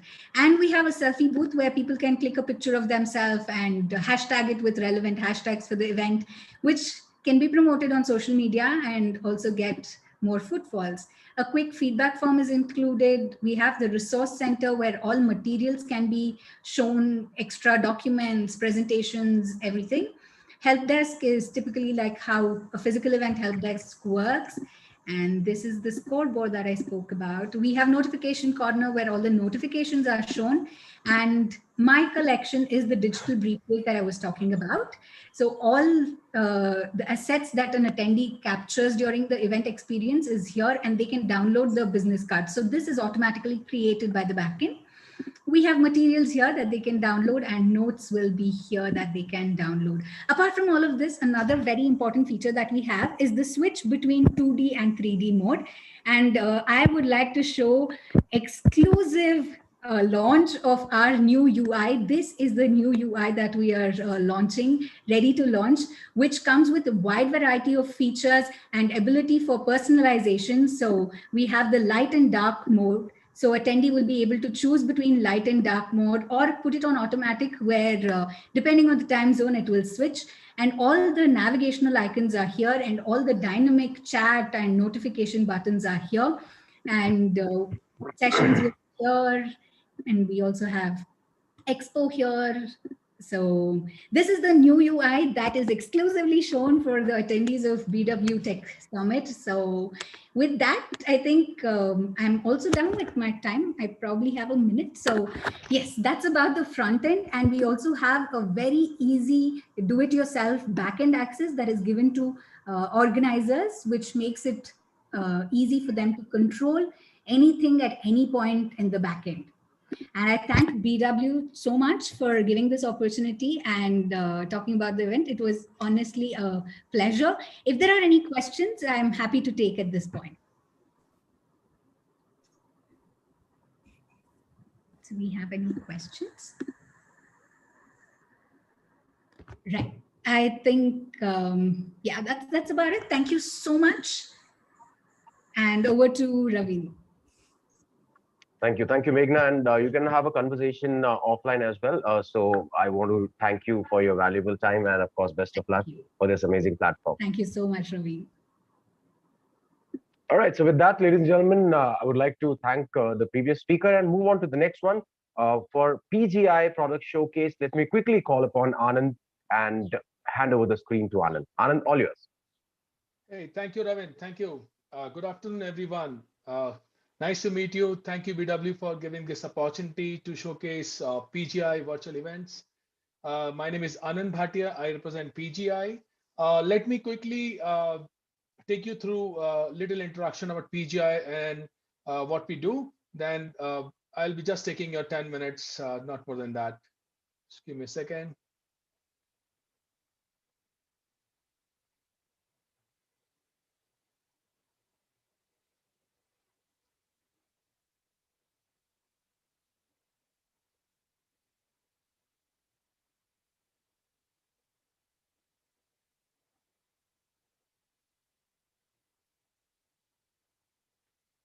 I hope you can see my screen. Ravin, can you see my screen?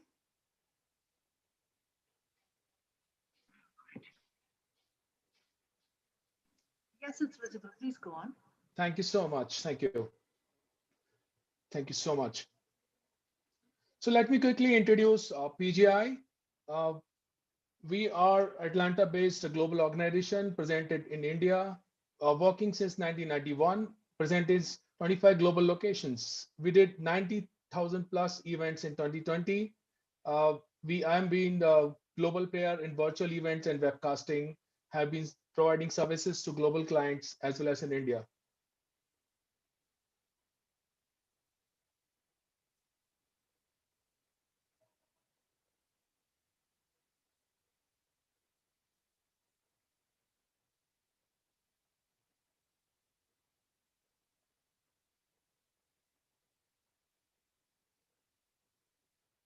Sorry for that, just a minute, I'm back. Thank you so much. We have Global Meet virtual events platform powering the new normal of 2020 and beyond. We understand the situation and the new normal of today, where we are providing virtual event platform to companies who are looking at hosting their platform virtually and digitally. Introducing you the Global Meet platform, the cloud-based platform, secure, with robust functionality, flexible service levels, a global network, superior support, and high definition video. What are we looking at today when we are evaluating our webcast or a virtual event platform? Security is the most important key today, considering everybody working from home, IT infrastructure is distributed. Of course, there's a lot of load on the network. So reliability also is one of the factor which important for people to choose their global communication or a local communication platform. So let me quickly take you through the platform, show you some glimpse quickly.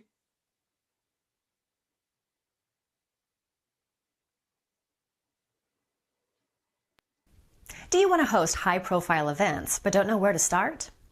What if I told you there is an inexpensive solution to reach thousands of people, and you're in it right now? Global Meet Webcast can help you produce professional, fully branded webcasts that deliver an engaging user experience. You might be worried that creating your own webcast is difficult, but it couldn't be easier. The step-by-step setup workflow takes the guesswork out of the webcasts to get you up and running fast. Customize your branding, add speaker information, send pre- and post-event emails, and create post-event. Can you hear me, gentlemen? Yes, please go on. Robin, are you able to hear me? Please go on, sir.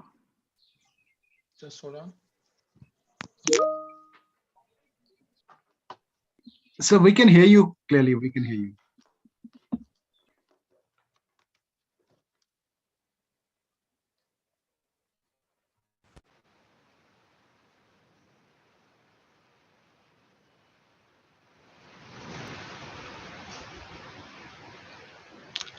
Am I audible now? We can hear you, so you can continue, please. Sorry about the technical glitch. Thank you.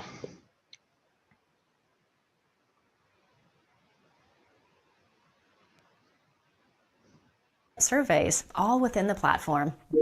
Let's take a closer look at the user experience.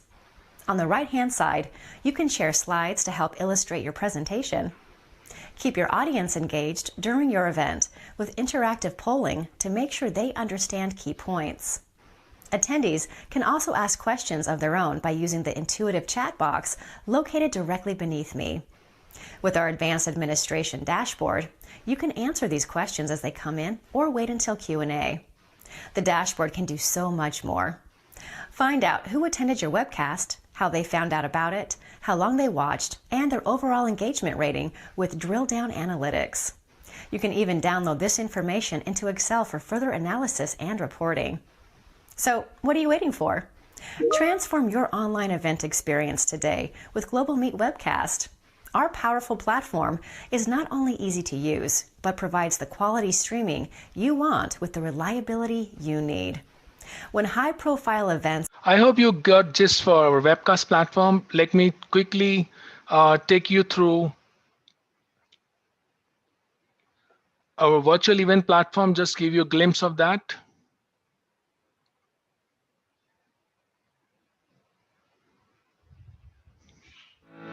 Events unlike anything you've experienced. Let's face it, the world has changed, and we've all recently struggled with events, especially how to keep audiences engaged virtually. Even with video, some events can be cumbersome in how you connect.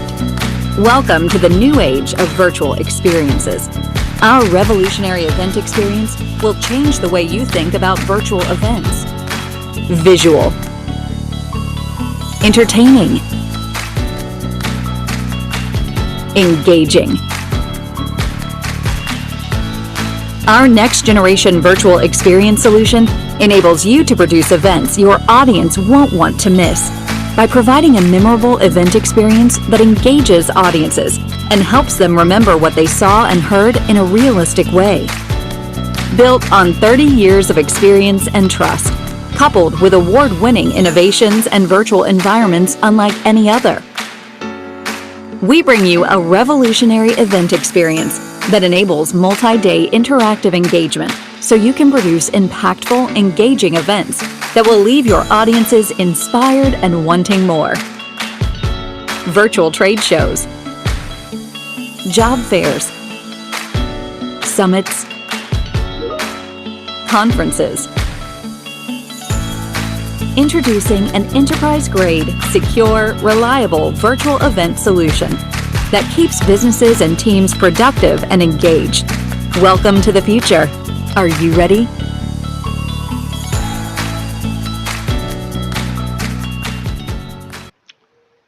I hope you enjoyed the video. Let's quickly take you through our new product launch, which recently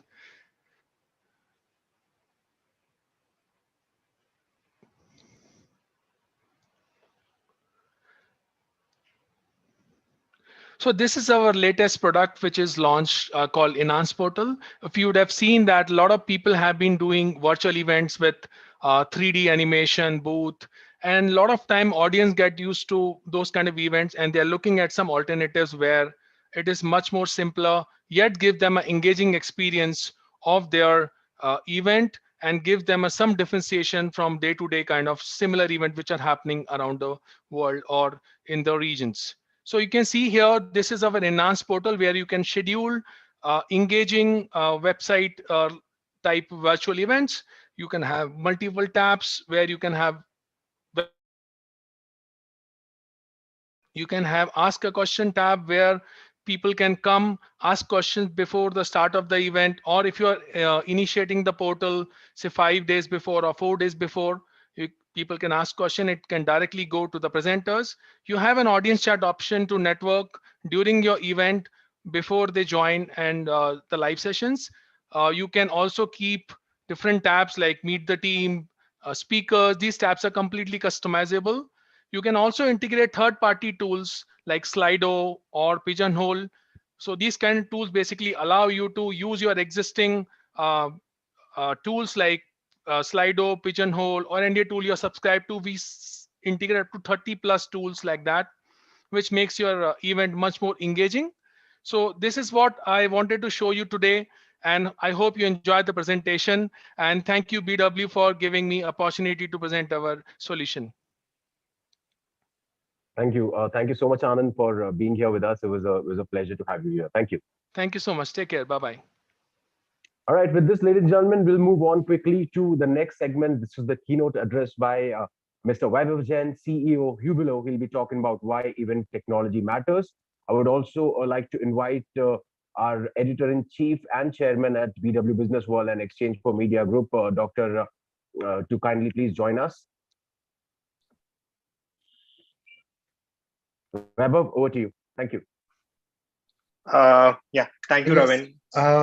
Sorry, I want to step in. Dr. Batra is joining and he is steering this conversation. 2 minutes till he joins, let me have this pleasure of speaking with Mr. Jain, who has revolutionized the events industry the way, Hubilo has become a big brand. Tell me first of Mr. Jain, in the last 2 years, what are the big changes that the virtual event industry is witnessing? First of all, Rohel, thank you for inviting me for the event, and really excited to be over here. I saw all the demos also that went, and some of the really I could see that a lot of innovation is happening in India. So talking about the last 2 years, what I feel that the innovation that had to happen in the next 10 years actually got accelerated in the first 6 months of the pandemic, which led to people using a lot of event tech, realizing the value of it, and then it has actually laid down a very strong stepping stone for what is about to come. Right. Right. So there was also a big news that happened, the funding news. Tell me, I mean, I was reading that there was a time when the real events dried up, there were challenging times for Hubilo. Where do you see, I mean, how do you see the future of virtual events from here on? Yeah, so Rohel, what we can see is a lot of emphasis being placed on the engagement part of it. What we after doing more than 5,000 plus virtual events in the last 10 months, what we have realized is people actually face 4 major problems. One is because there are so many virtual events that are happening, they want to make sure that their virtual event stands out or their event stands out from other events. So one is getting your event in front of the attendees. Second is making people register for it. Third is ensuring that people who have registered for it are actually attending the event. And fourth is once they've attended the event, you have to make sure that they are able to get engaged at the event. So I think a lot of emphasis is going to go on into how do you take each vertical, solve that problem, and go deeper into that. Right. So in my earlier conversations, which had on the panel today, people are saying that virtual platforms are exactly the copy of physical events. There's nothing very different and innovative about it. How far do you agree with this? So I think at the end of the day, what people did, right, when the world shifted from offline to online, they made their platforms in a way which event managers were able to relate to. So that's why if you see that more or less your schedule or the agenda, the way you plan your virtual event is almost similar to your offline event, which should never be the case. Like we have seen at events where the event should not be more than 3 to 4 hours long, or even if it's that long, then you should spread across multiple days. What Hubilo is trying to do is we're trying to find solutions that can only happen virtually. So like to give you an example, we are doing an integration with Cameo, which means that any speaker from anywhere in the world will be able to come speak for 5 minutes and then leave, right? So that's like famous personalities coming to your event where you cannot fly out a speaker who is sitting in LA to somewhere in Singapore to speak just for 2 minutes, like if you want to get Elon Musk. And so all of those things, right? Second, that tweet the live moment, taking a selfie with the entire group that is present. So just imagine that 1,000 attendees are watching a session right now, and I want to take a selfie with all the 1,000 attendees combined. So such experiences is something I think is very difficult to replicate in the offline event. And we at Hubilo have an R&D department in place where we keep on experimenting on multiple features that build deeper connections. So in your interaction with brands, what are the broad, improvements that event tech at the moment needs in the Indian context? What are you hearing from them? So at this point of time, like our majority of our revenue is from outside India. We work extensively with the Indian brands also. But we have to understand that what is the use case of that particular event? Does that event is meant for internal consumption where employees are coming on board and having a event, or is it meant for external where you want to use the event to amplify your brand further, or you want to use the event to generate more pipeline? So it depends on the type of use case. So let's take an example. If it's an internal event use case, you want a lot of engagement. You want leaderboard features. You want badges. You want all of those things where you are able to engage your employees. But if it's external facing user conference, you would want to use the event to amplify your brand by having a lot of social media integrations. Like if I'm attending something, if I'm talking, I should be able to share a lot of stuff on social media, which helps me in amplifying that brand also. And a lot of focus goes on ensuring that the look and feel of the event is how, where you're able to bring the look and feel of a brand into the event itself. So like different use cases have different problems to solve and different feature sets that they ask. So we're looking at, first of all, what's your vision as far as Hubilo is concerned? It looks like one Indian brand that's trying, which has crossed over. And also we are headed towards resumption of, okay, Dr. Batra is here. Okay, over to you, sir. Thank you so much, Hello. Roel. I'm particularly excited about this session because I've known Vaibhav for a long, long time. And I must tell you, as some of our leaders, event agency leaders, event tech leaders said in the morning, that while the event tech platforms have seen a resurgence in the last 18 months, some of these event tech platforms have been around for more than 3, 4, 5 years. So Vaibhav is one of those early people who got into the event technology space possibly 5 years back, 6 years back. And I happened to meet him then. And clearly the purpose of his platform, Hubilo, at that time was of a certain nature. Of course, with the evolving nature of experiences in event technology, Hubilo and Vaibhav Jain have also evolved. So welcome, Vaibhav. Tell us, how did you first get into this 5, 6 years back? Are you an astrologer? Do you have a good astrologer? Are you a futurist? Or just because you meet people who have less hair and people like Guy and other people, you know more about the future than a lot of other people? I wish that. So like, I wish I knew this a bit earlier also. I would have taken my platform in a way and would have raised funds earlier so that I could have moved ahead in the market. But I started this because I actually attended an event and I met someone over there who actually changed the path of my life. And I thought that, okay, let me do this. Let me create a platform where I'm able to ensure that if someone is going to an event, they get top 10 attendees whom they should definitely meet at this event as per their profile. So it was an attendee recommendation platform for events. And that is how we started. But once I entered the market, people did not give a lot of attention to it. And then I had to pivot into multiple stuff. Yeah. So give us a sense of the early days of Hubilo. You already explained how you started, and give us the evolution of Hubilo. I remember it was like, plug and play. You don't need to create your own site. You can do it in 10 minutes. You can put an attendee platform. So it was a solution which at that time served the needs of that time. Tell us, how has it evolved? You also raised capital. Tell us, what are your plans? And tell us, what are your observations of the last 16 months? Sure.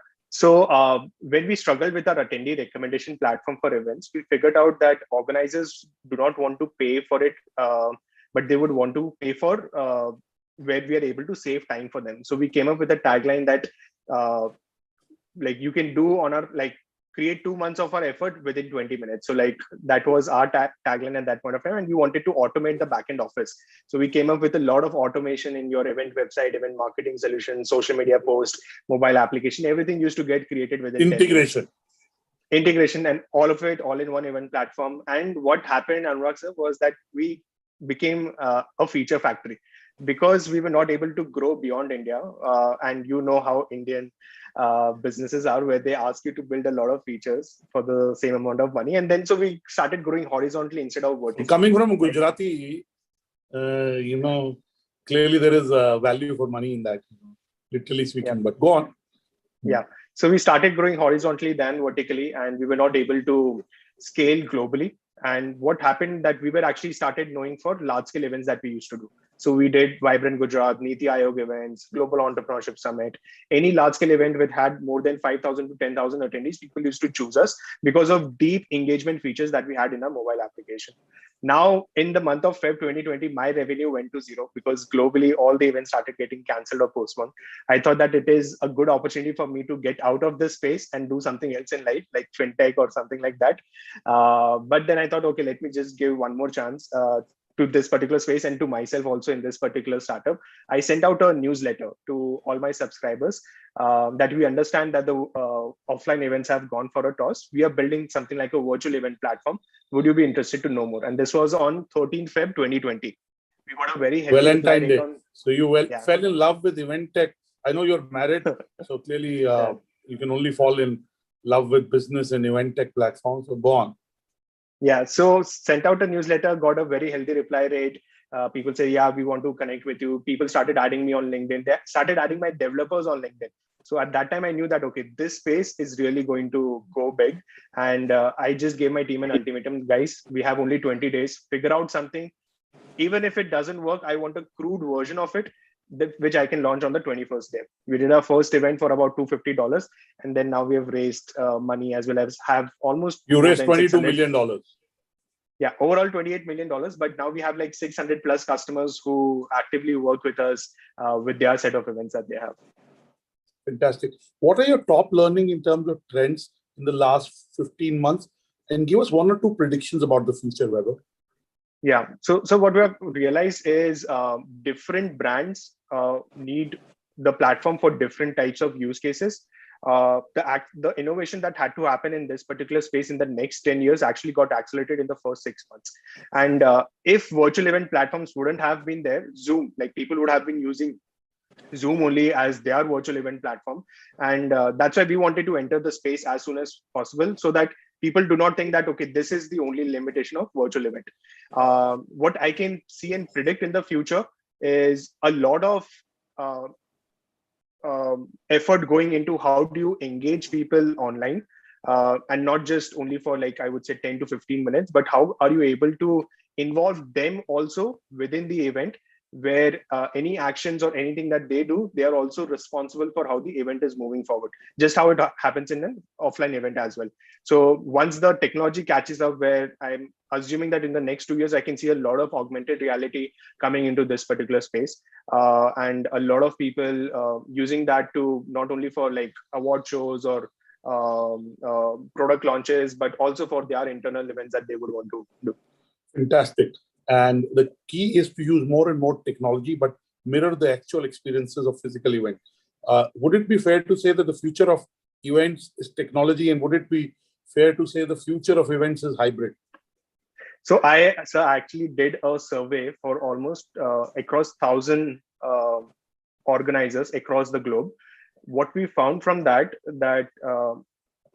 80% of the people want to do all type of events, which includes your virtual, physical, as well as hybrid. 20% want to stick to only just one type of events. Out of those 80% people who have chosen that, okay, we want to do all three types, we just ask them, okay, how would you divide, like how much physical, how much virtual, how much hybrid? Because the future of our company also depends on what answer do they give. So we saw that 40% of the people, 40% want to do virtual, 30% hybrid, and 30% physical. So that's how we are seeing the industry moving forward. And the platform that people are going to choose for is someone who could provide them virtual, hybrid, as well as in-person features. So today evening, we will share the top line findings of our research. There is similarity between what you are saying, and we've talked to the top people who are users of event tech platform, the agencies, and the event tech platform owners. At this point, let me bring in Mr. Ruhail Amin, who's the executive editor of BW Applause and the executive editor of everythingexperiential.com and a senior editor at BW Business World, to ask you a few questions and take the conversation forward. Ruhail Amin, talking to Weber Jan, who's the founder and CEO of Ubilum. Thank you, Anurag sir. Thank you. We have last 3 minutes. Quickly, I was asking you this earlier as well, that as we move on to a fully vaccinated era, where everyone is going to go out and attend events, how are event tech platforms and virtual platforms strategizing to stay relevant? Is there also a fear of pivoting quickly to that era? Because right now there's a free run. Yeah. So Rahul, what I think actually in that case is people have an urge to go back to physical events, but that urge will go away as soon as they attend 1 or 2 physical events. I've interviewed like a lot of people, a lot of CMOs of some really big companies. What I've heard from them is, let's say that they did about 12 in-person events before the pandemic. During pandemic, they would be doing about 8 to 10 virtual events. Post pandemic, they are going to do about 4 physical, 3 hybrid, and about 8 to 10 more virtual events. Because through virtual events, the kind of scale that they get at an event is immense. The kind of money that they are able to save, an army of people is actually needed to pull off a physical event, but at a virtual event, only a couple of people with a great platform backed by some solid marketing you can pull off. So all of those advantages are not going to go away. Just how social, like this is something that I keep on telling to my investors or keep on listening also from multiple people, is just how social media was born for the first time 10 years ago or 15 years ago, where a lot of offline dollars went to online. Like a lot of money from offline advertising went to online advertising. We are going to see a similar shift happening in the event space also, where for the first time, an event investment is no more a black box for a CMO. Like they actually know that if I put this much money, I'm going to get this much of pipeline, and they can keep on doing this on a regular basis and not spending a lot of money for that. So for the first time, event has changed from an analog industry to a digital industry. And we are going to see a lot of innovation happening, because once a category is created, the entire world gets into it to ensure that that category sustains. Final question, 1 minute. A lot of event tech people watching this right now. What would you tell them if they want to add more value to their product, to their delivery? What are the key things that you would like to share? Yeah, what I've understood that there are more than 300 plus platforms who offer event tech services. One thing that stands out and has stood out for us also, like if you go onto a G2 crowd, we are the second most rated platform over there when it comes to virtual event platforms, is the kind of support that you provide to them. Because event is such a panicky situation based situations where if you provide them like complete support, then that particular organizer or client is not going to leave you. So that is the number one part. Second, just understand and choose a lane. Do not try to do everything for everyone, because once you do that, then you won't be able to concentrate on something. Like if you're going for event management agencies, just focus on the features that they would want. If you're going for corporates, if you're going for associations, choose a lane, go ahead and build your platform according to that particular lane, and then grow into other segments. Perfect. Thank you so much, Mr. Jain, for joining us. It's been wonderful talking to you. Wishing you all the best. And over to you, Robin. Thank you, Rohil. Thank you once again, Vaibhav, and thank you, Rohil, for that insightful chat. And I'm absolutely sure that there are some amazing things coming in from your end, as well as the next speaker that we have here. So we would like to move on to the next segment. This is White Paper on Event Tech Industry, presented by Anushka Dey, with event insights from my good friend and co-founder at What You See Is What You Get Events, Bhumika Gambhir. Anushka and Bhumika, the stage is all yours. Thank you. Thank you so much, Ravin, for that. So far, we have heard from some of the most esteemed professionals within the event industry discuss the past, present, and the future of hybrid events. And I think it has become very, very clear that event tech is ready to power the next generation of events. From the wonderful insights that were shared today from event tech platformers, I think we've understood that the onset of the pandemic has accelerated the use of technology. And with this rapid growth, as shared by Mr. Jain in the previous chat, I don't want to waste any more time. And I want to quickly summarize the research that we at BW conducted through product reviews with the platform showcases that you all have seen so far and the amazing ones that you're about to see. We also sent out our survey to a community of event marketing and management professionals across the globe. This was, asking them about their opinion on how to drive results with virtual events. So the thing that became very, very evident is that the event community, event companies and organizers who think of event content in a particular way, they need to now think of it in a 360-degree fashion. So as mentioned by one of the CMOs in our previous panels, in-person events have returned in many, many parts of the world. And because of this, it's important for all of us to grasp the full range of event innovation that is currently available. To stay ahead of the game, we must understand how to make the most of the event, amazing technology that we have at our disposal, and also keep an eye on the technology that will be here very soon. So firstly, hosting a virtual event requires the same care and attention as an in-person event. I think it needs careful planning, it needs great data, it needs agility for a virtual event to go very smoothly and become a huge success. Number two, what we've learned so far is that content is truly the glue that holds every event together. It is to drive an event, hybrid, virtual, or physical, and planners must carefully consider what they have in their audience to take away from the event. So live webcast is another thing that came across in the research that works across the entire customer journey. So that is also essential to decide what you will cover in the context of whether your audience is in their own journey, and attendee engagement. Again, another major feature that is important. So, the second issue, I think one of the major issues that we witnessed was that the lack of physical interaction. I think that is something that virtual events will have to make up with technology.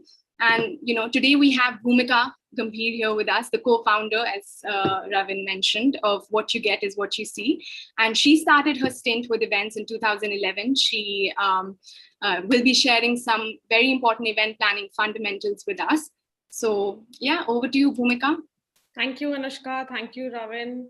And happy to be here to share, some of my experiences that I've had, in the last 1.5 years.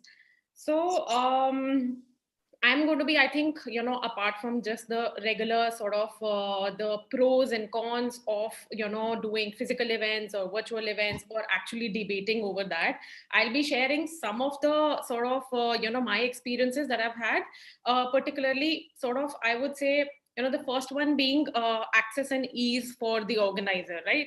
So when we say why are, organizers, because a lot of people in today's discussion said that this is like a win-win for the marketers because they are like saving a lot of money. So one reason why I think, let's just break it down. So we feel the organizers are like really, sort of looking up to doing a lot of virtual events in the last few times is, of course, I mean, when we used to do physical events, there are a lot of factors that we used to consider. One is, of course, what is the, sort of the total number of audience which is going to be attending the event, how big the event is, what is the, how, say, for example, if it is a 500 pax event, say Delhi or Bombay or like, even the top cities, forget the smaller cities, don't even have good amount of ballrooms to cater to that. Now, when we say this, let's look at the same thing for a virtual event. You don't face those sort of issues for a virtual event. You can actually cater. In fact, we in the last few months we have catered to 50,000 people, 70,000 people, and actually there is no limit. All that you need to ensure is the right server capabilities and stuff like that. So I think that is one good thing that, you are literally increasing the audience, the wider reach. And of course, and the reach is not, so one of the events that we did for, the government, not just corporate events, but the government. So this was Renewable Energy Ministry. And it was a 3-day event for, for MNRE, which is Reinvest. So the 3-day event, could get 70,000 people. And, the best part was that you're getting the audience from not just from India, but the event is panned out in such a manner that you get audience from UK, US, Australia, France, Germany, and then there are speakers. So the best part is that one is when I said that, increased audience. The second is, I would say, there are the time zones is not really a problem when we used to do physical events. So this whole factor of time zone used to be a big issue. And of course, getting these people travel. So I would say, for example, if I have to call a speaker from US, so you can say that, the person is not going to charge me for 2-hour window, which is actually I need the speaker for, but the speaker is going to be charging me for 3 days, right? So that is going to be the travel, that is going to be the, the day of the event and then going back.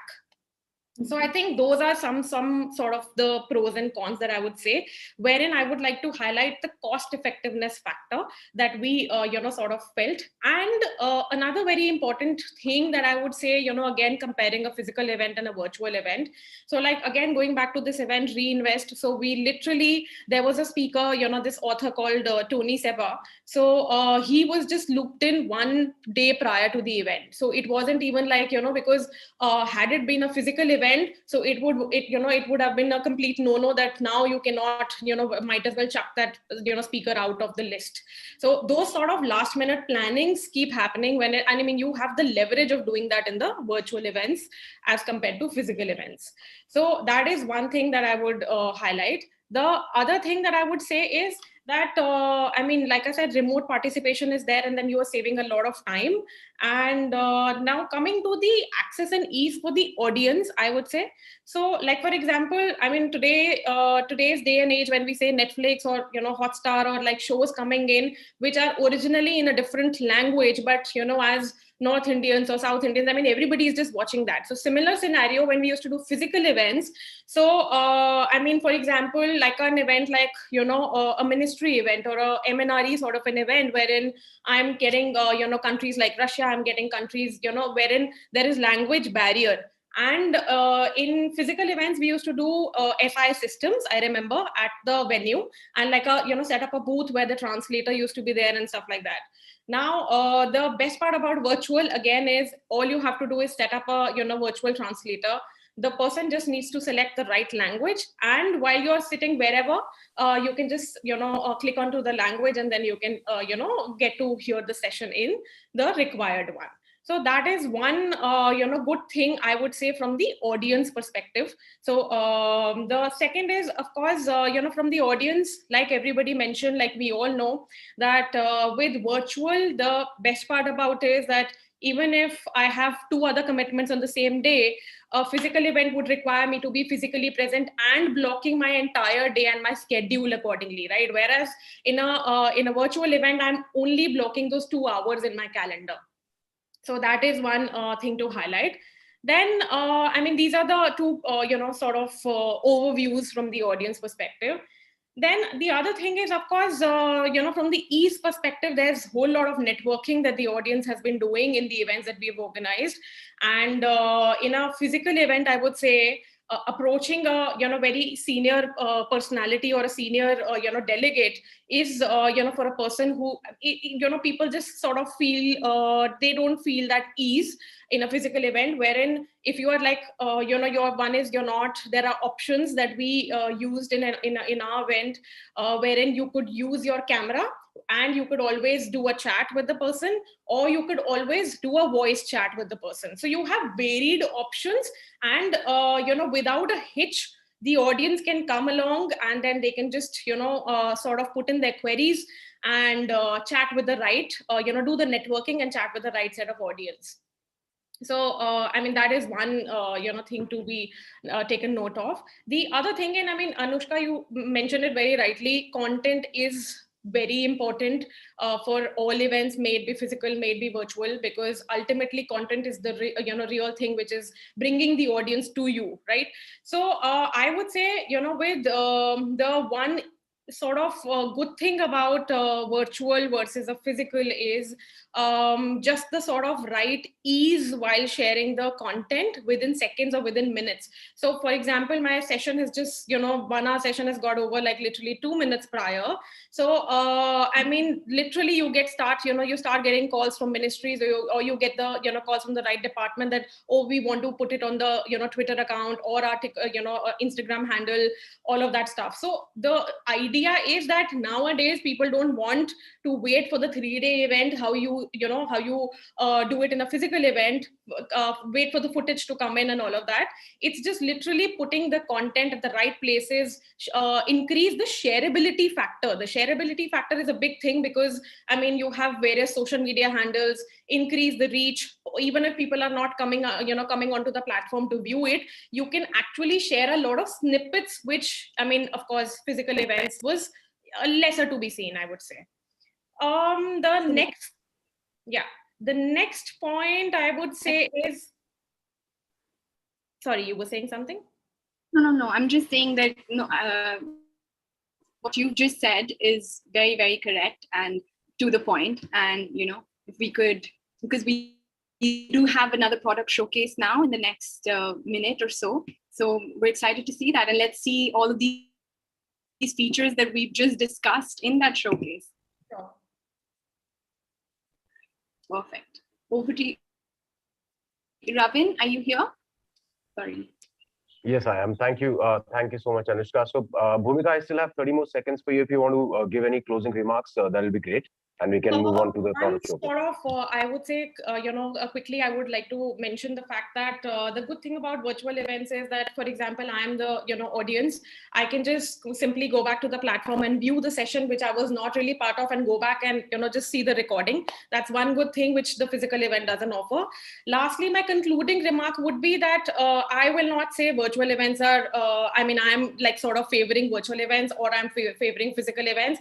I think we really need, or overall the economy or the industry really needs the best of the both worlds. And both of these need to go hand in hand to be able to, deliver successful events. Yes. All right, so that brings us to the end of the session. Thank you so much once again, ladies, Anushka and Bhumika, for those amazing insights, and I'm absolutely sure listening out there. So with that, we'll move on to the next session that we have. This is the product showcase by Digital Jalebi. I'll hand over the screen to the gentleman that you see on. Nikhil, thank you, Ravin. Thanks a lot. I'll quickly share my screen.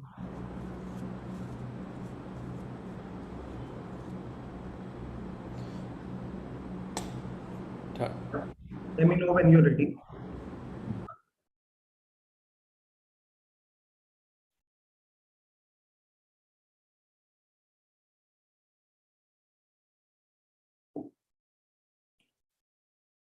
Can we start? Yes, please, Nikhil. All yours. Thank you. Thank you. So thanks a lot, BW team, for inviting us to showcase about our products. And I'm really happy to be here with so many peers from event tech industry today. I've been listening to a lot of speakers just before this and really excited. I'll quickly start with my understanding and our learnings through last 1.5 years post-pandemic and pandemic hit world. In India, the event tech industry is really booming, and we see so many startups are gaining a lot of traction. So many platforms are coming into being, and we're building so much of event tech right now, which we haven't done for ages. And all of us have made a mark. It's not just one particular company or a startup. So many people have come together to provide event tech solutions and completely transform this business in the event tech area. We at Digital Jalebi also developed a couple of platforms, and we were very successful in delivering hundreds of events over the last 1.5 year. I'll quickly first take you through what we've been doing over the last 1.5 years, and then we'll talk about how we see the future. Just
And with so many events happening over last some time, I think a lot has been learned, experienced, and improvised by the brands, clients, the people who are creating tech event solutions. We have learned so many things, and it's time for us to understand where this entire movement is sort of moving. We feel that brands are now looking at more sustainable platform. They are trying to understand, what can I do beyond a one-day-long event to build a better relationship with my customers? They now understand that they have very powerful tools like data analytics, insights. They understand how to drive a user, how to customize the interface according to a particular user. And for all of this, they need something beyond a single day event, a more customized solutions. And we felt, and while working with so many clients across India, we realized that a lot of them are investing into more sustainable platforms. These are larger platforms where customers are made to come back constantly. The relationship is built in a manner that people come back constantly. I'll quickly take you through two such projects.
The idea of any such product is to closely understand what is the expectation of customer. He has been doing a physical event for last 6-7 years. Now he wants to understand how a company can quickly and completely transform his approach in the physical world to a digital world, and how he can leverage upon the tools that are available in the digital world. Another project that we did for Cipla.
And these are also such platforms are an outcome of what these customers have learned over a period of time. They truly now understand what digital can help them with, what should their expectation be, how their customers act, what are their interactions like.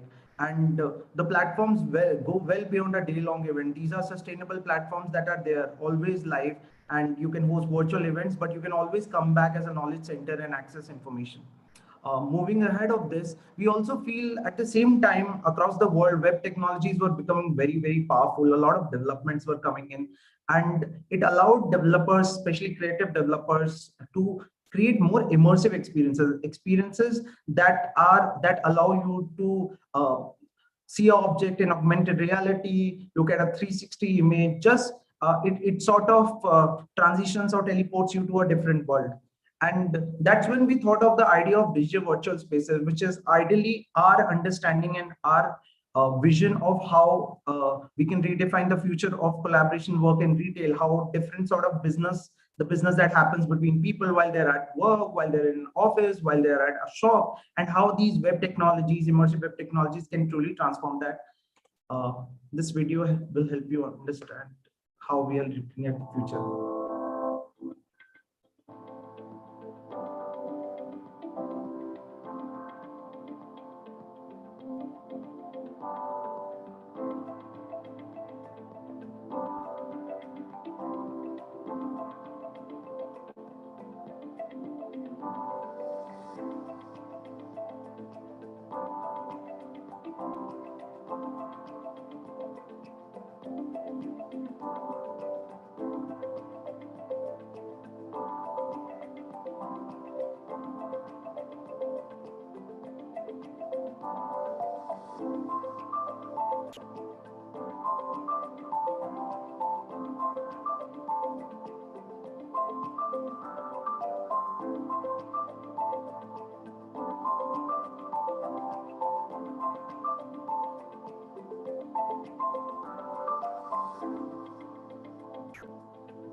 Nikhil, we are overshooting the time. I'll request you to wrap up as quickly as possible.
And then we just see a very powerful future with self-exploration, web immersive technologies that will allow us to explore the entire world freely, then on two-dimensional interfaces. Thank you.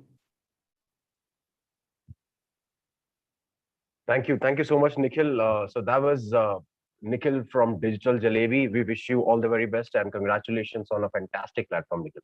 Cheers. Thank you. All right, with this, ladies and gentlemen, it's time we move on to panel discussion number 5 for the day. Future of virtual events. Is hybrid the way forward? I think this is the big question, and I will request Nikhil Joshi, Director Digital Jalebi, to stay back for this one. Himish Agrawal to join in, founder at Kyoto Visual. Abhishek Pradhan, Vice President of Sales, Asia Pacific PGI, joining in along with Mr. Dhruv Davar, founder and CEO, Virtual Console. The session would be chaired by Mr. Ruhail Amin, Senior Editor, BW Business World. That's your panel, ladies and gentlemen. Ruhail, over to you.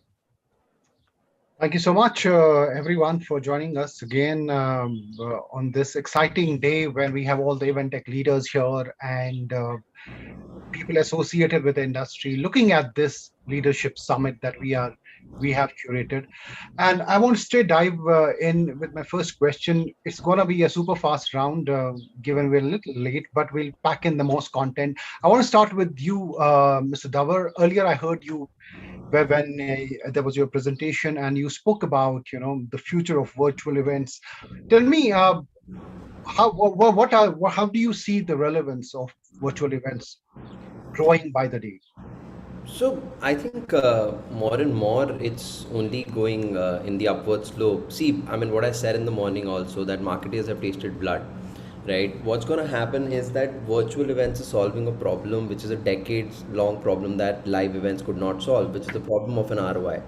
Like I said in the morning, you could always tell that there are 5,000 people who have come at an exhibition, but how would you say that X people visited stall number 1 and Y visited people stall number 2?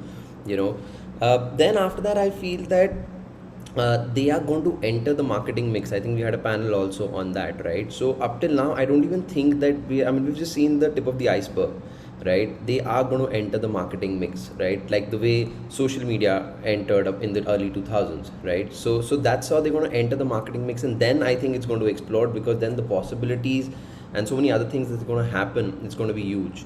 So live events will come back, but I don't think that the virtual genie is coming back in a bottle now. Right. To you, Mr. Pradhan, we have seen mushrooming of virtual platforms in the last 1.5 years. Where are we headed? Everyone claims to have the most distinguished features. Are we looking alike? Is there a fear of the sameness? Are we entering an era where we really don't know how to differentiate one from the other? No, I think this is a positive sign where for the number of organizations that we have across the globe, sometimes it becomes necessity for companies to come up and showcase their services. For PGI, we have been here for the last 20 years, and as Dhruv said, that we were supporting our customers. Like just in 2020, we had about 170,000 virtual events. So when you look onto that perspective, that the sudden change in the requirement that has come in the last 2020, I think it has given a new perspective to the entire market space. From our side, I think it is good for marketers that today they have an option not to just run an in-person event, but they also can continue to host virtual events to actually communicate and create brand awareness. So I think as more and more service provider comes in, it becomes more optional for the customers, especially marketers, to showcase their product and services in this entire globe. Mr. Agrawal, your reading of the last 1.5 years of this pandemic, this unprecedented opportunity that is there right now, is there a fear also that it might not be there once the events open up? So one thing is very prominent, that virtual events are going nowhere. It needs to be made more of a value add. So as Dhruv also mentioned, that now it's gonna be a part of the various marketing mix is the first thing. And the kind of virtual events are happening right now. Now there needs to be a paradigm change which needs to take place, which gives a real value add to the user and an actual ROI to the exhibitor, or let's say a sponsor. So that is something needs to be worked upon, or that sort of an innovation is something which is lacking in the virtual event space, I can truly say. But if we say that it is going anywhere, so that's absolutely wrong. I think it has become a part of a marketing mix, or it has become a part of the marketing budgets. It is gonna be there at some or the other element for each and every other component, whether it's in a webinar format or any other format. Right. Mr. Joshi, what is your experience of dealing with marketers been over the last, when all focus is on virtual platforms? Is that promise going to stay? Right now, of course, all the buzzes around it. Is that promise going to stay? Sorry, your audio is muted. I think more than virtual event, the idea of having a virtual strategy is very prominent for customers nowadays. And this virtual strategy could be anything. People are transforming their websites to become like a standalone virtual event because they want to entertain all their customers. And a huge problem is that everybody is sort of supplying a same kind of virtual product. I think it's time for businesses to think more creatively, align with their customers, learn what their exact problems are, and that is where value addition truly comes from. ROI obviously will happen based on value addition. So we need people to better understand and not copy each other. I think from there, the industry, Indian industry and the event tech industry will completely change because we don't need to bind it inside the event arena. It can very well go. And a lot of our projects at Digital Jalebi started from an event. Now they have transformed into a huge, a full year level projects where we are developing experience centers, retail showrooms, just arena for people to come and collaborate with each other, learning centers. So I think it's time for us to think beyond events and look at how we support virtual strategy using the same tools. So in my earlier panel with marketeers, there was one criticism of event tech platforms, and let's bring this, out and discuss right now. They said that, they're obsessed with the elements of a live event. You have a stage and you showcase it. It also shows lack of imagination.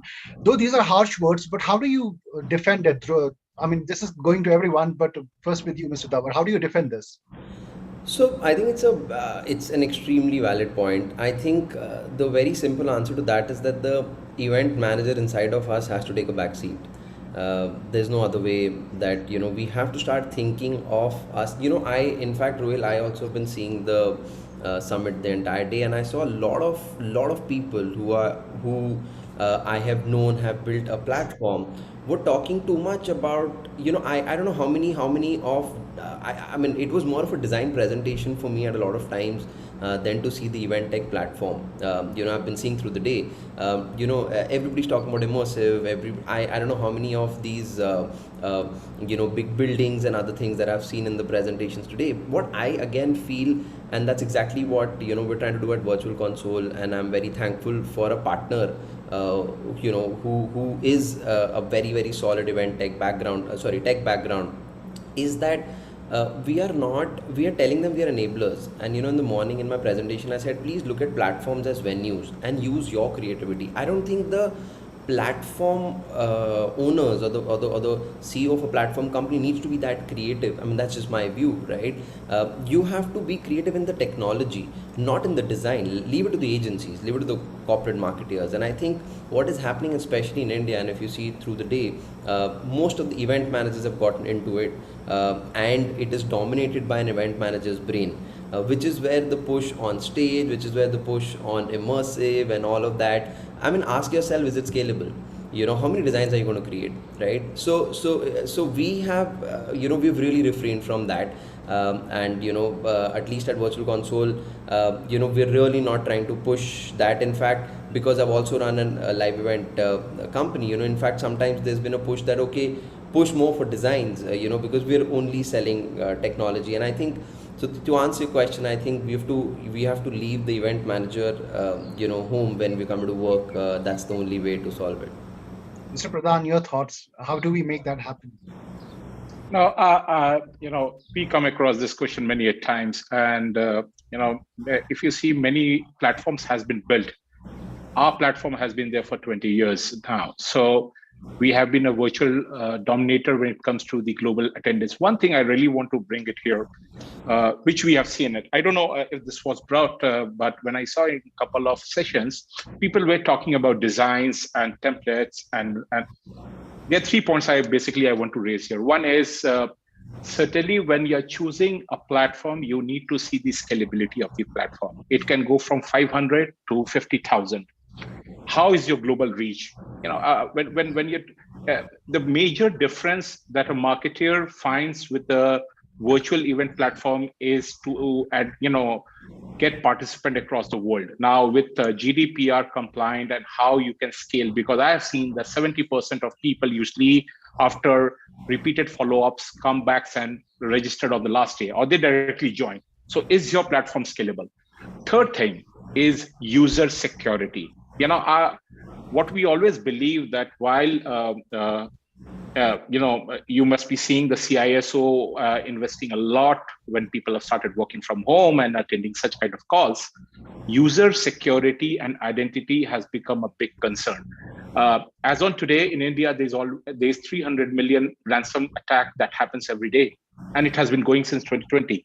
So as a fraternity coming from the virtual event platforms, it's our responsibility also to showcase the security layers that we can put across to ensure, because I don't think so marketing get deep into site to find out what type of security layers that you can put across to ensure that my user data and privacy is maintained. And what we ensure that with our API integration, we have built platforms which can directly go into the customer website where they do not need to click any link. They can go to the customer website and just join from there. So, I think the design, there are thousands of designs that comes in, there are thousands of templates would come in. There are certain responsibility from our side also as a platform provider that we have to ensure that we give that confidence, not to just the marketers, but the entire organization that we are serving.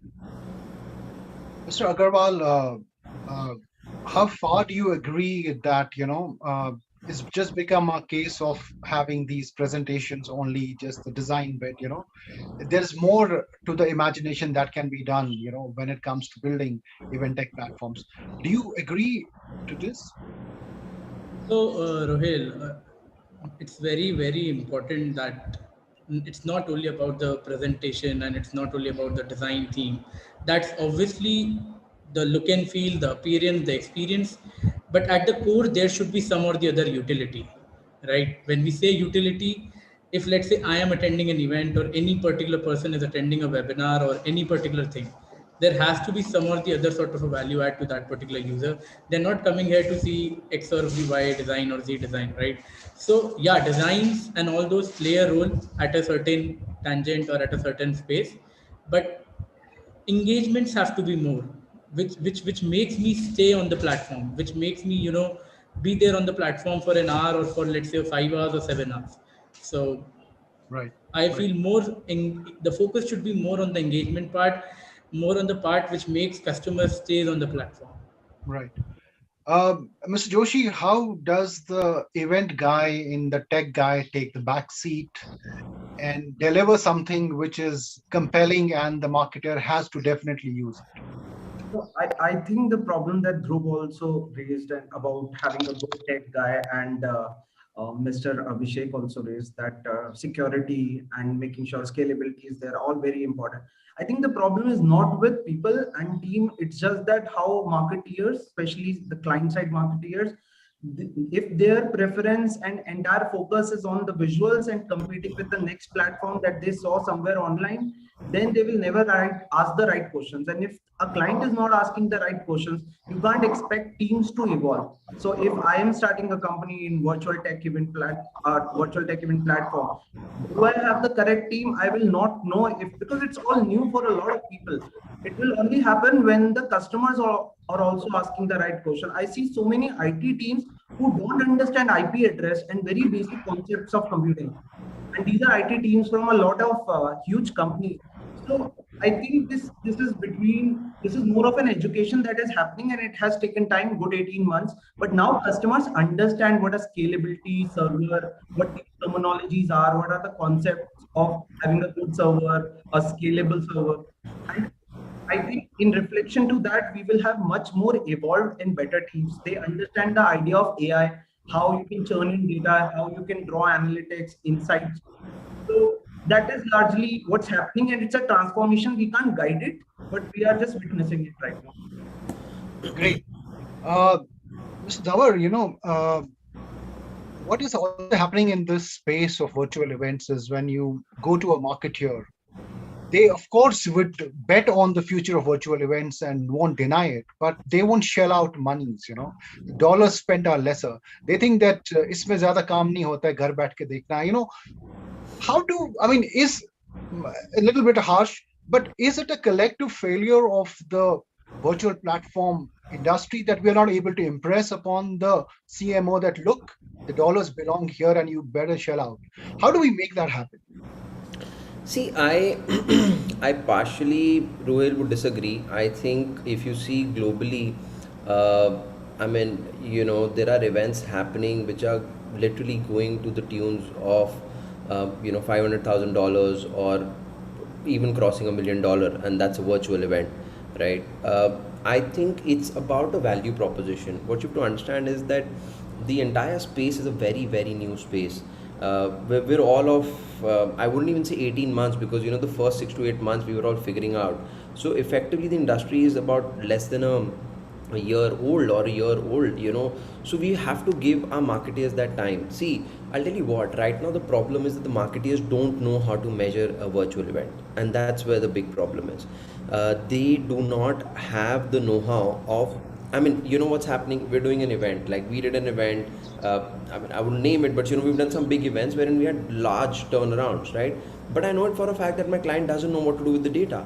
He's going to take the data, he's going to give it to the sales team. Okay, the sales team is going to make the calls, and in the hope that some leads get converted. So it's the same model that they're following, what they were following for a BTL activation, right? What they will start realizing sooner, that once we have started now, once after an event we say, hey, you know what, you asked for these analytics, we'll give you these more, right? So once now they started realizing, right, they will take that time to start seeing the value that an event brings in. See, a design is not going to bring as much value as a data or an analytics will, and that's how you can demand money, because design, especially in India, it's almost like a commodity now. Everybody can make designs. It's very hard to charge a premium on design, in most of the cases, right? Unless you have a very specific event wherein the client wants it a certain way and certain people are involved. So it's going to be the data. And once the data and they start seeing the ROI, which right now they have a feeling, right? Everybody has a feeling, virtual is a great ROI, right? Once they start seeing more value, the spends will increase. It will become a very structured spend. And I am all for it. And the fact is, if you see also, are you comparing it to a live event? That's also a problem that we need to see. You can't do a 2CR event every now and then in the virtual space. You don't have those many things that you're giving out, right? It doesn't cost you that much. So if you're comparing, then it seems a very lower number. If you don't compare, then I think the numbers are good. I think all the platforms are making margins because it's a technology that you're selling again and again. And once they start seeing the value, the spends will increase. There will be all kinds of events, and there will be those huge events which will, you will hear soon that we did an event for 5CR, 4CR, XCR, in India soon as well. Mr. Pradhan, 4CR, 5CR on virtual, how do we bridge that? How do we leapfrog into that value add, for marketeers, people who are sponsoring such events, who want to spend more money on these events?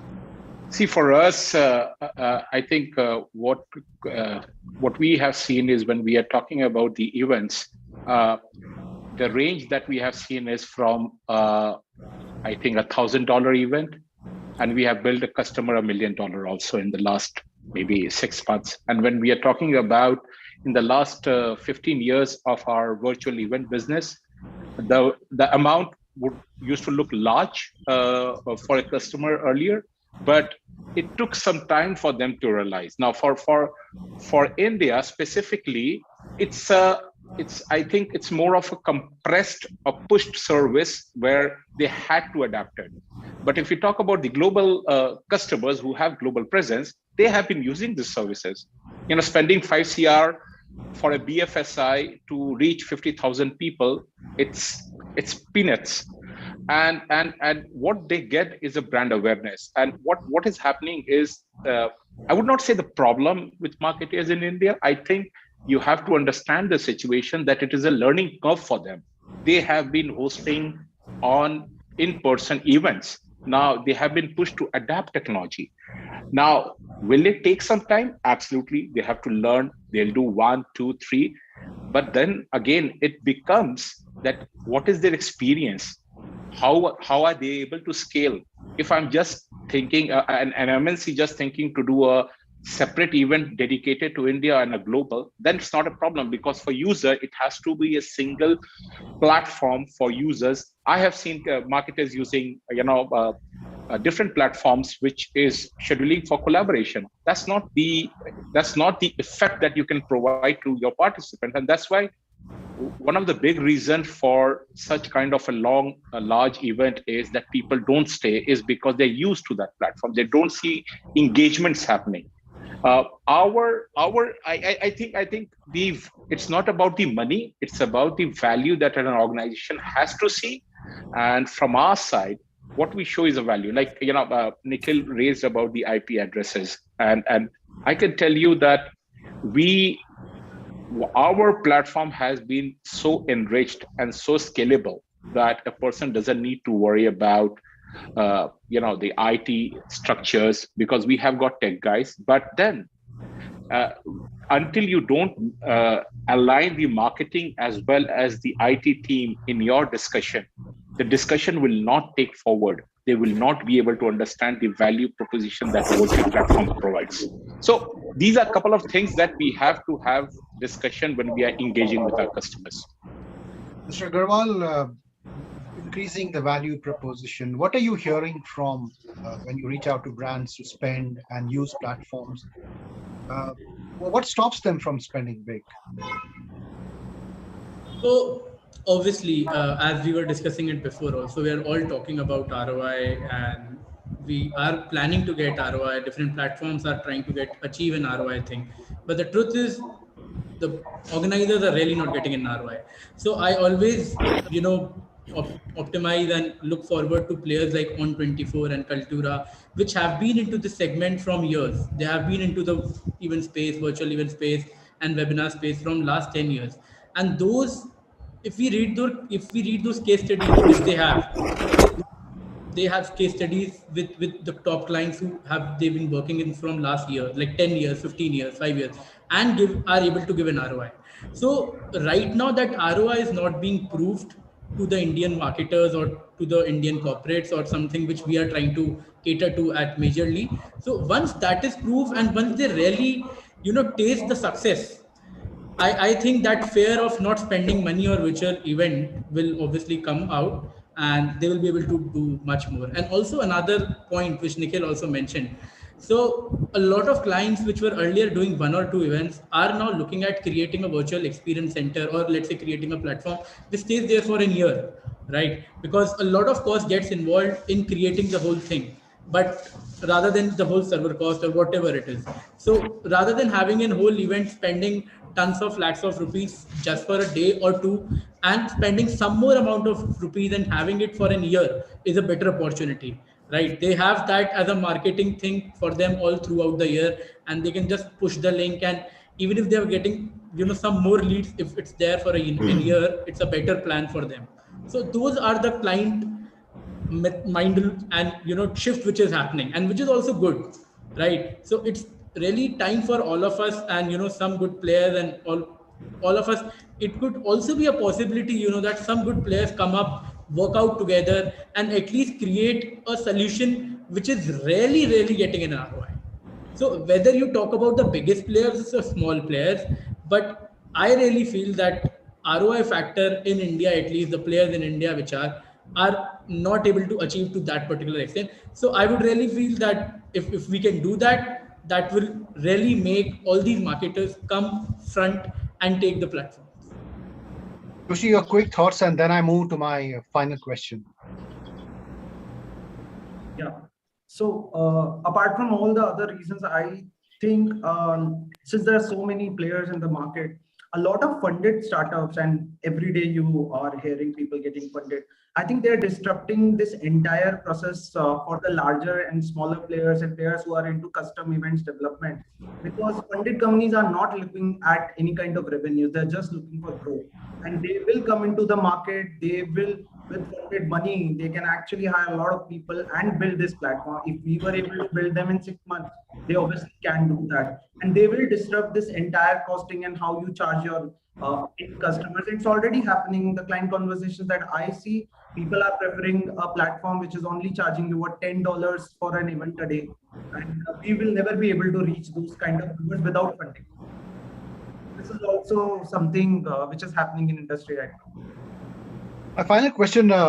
We just have another 6 minutes left. Mr. Abbas is here. Mr. Dawar, tell me, once we talk about hybrid events and, live and virtual existing together, but do you think they will have equal share of voice? I mean, how do they have that balance? Isn't that skewed towards the live events more once it opens up? And the hybrid the virtual just becomes the surround sound that helps it.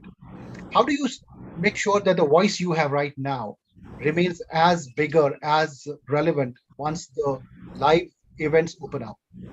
I think it's a great question. Ruel, what I see is that the measurability has entered into events. What's going to happen is right now we have talked about how virtual events have been trying to ape live events. What I think is a part of it is going to also come onto the live events also once they open up. So for example, there is something that I've been studying about. It's called an indoor positioning technology, right? So what happens is in which just like how a virtual event can now tell you that your people visited stall A for so much time and etc. People are building a technology which is going to happen in the live events also. So if you have, let's say, you're organizing an exhibition, clients are going to soon start demanding, hey, do you have a technology which can tell me which stall or what was the heat map, if you can give me of people, right? So I think the reverse is going to happen, and that's going to be a very, very interesting phenomena. I think the second thing is that there is a lot, live event industry has existed for a while. Virtual is very, very new. So it's going to evolve at a very, very fast rate, again, because of, what we've seen, the value that you're getting and the ROI that you're getting out of a virtual event. So it's going to evolve and it's going to keep evolving. I feel a few years down the line, Ruel, probably when you'll have a third or the fourth summit, people will be talking about events, and there will be an assumption that it has a digital wing attached to it. There is a digital extension attached to an event. An event will not be complete without having both sides of it. Yes, which one dominates? It's completely going to depend upon your event objective. Some of the events will not have to take place as a live event, and I can very surely tell you that even after we're completely out of the pandemic. They will not go back there, right? What's also going to happen is, so if you have 100 rupees today as a marketer, you can probably do 3 live events, but in that 100 rupees, if you park 20 rupees aside, you can probably do 6 virtual events and 2 live events, so the numbers of live virtual events are actually going to increase as compared to the live events, and that's how at least we are looking at the industry going forward. So the voice is very much going to be there, and the events are going to take a very naturally hybrid mode, all of them. Perfect. Mr. Pradhan, your thoughts?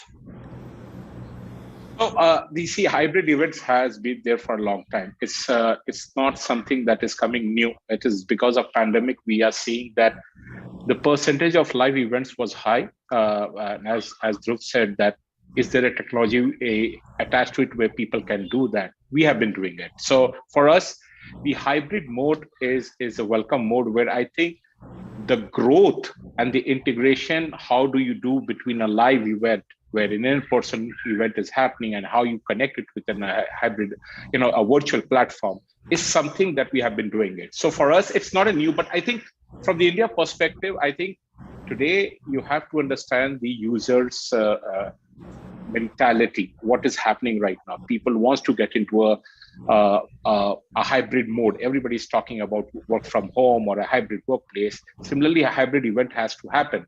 Now it becomes equally important for virtual platform providers to start looking forward as to how they can support a virtual as well as a live event. Because if you do not have that synergy, it's gonna give 2 different experience. Now either people will move directly onto virtual or everybody will move into in-person event.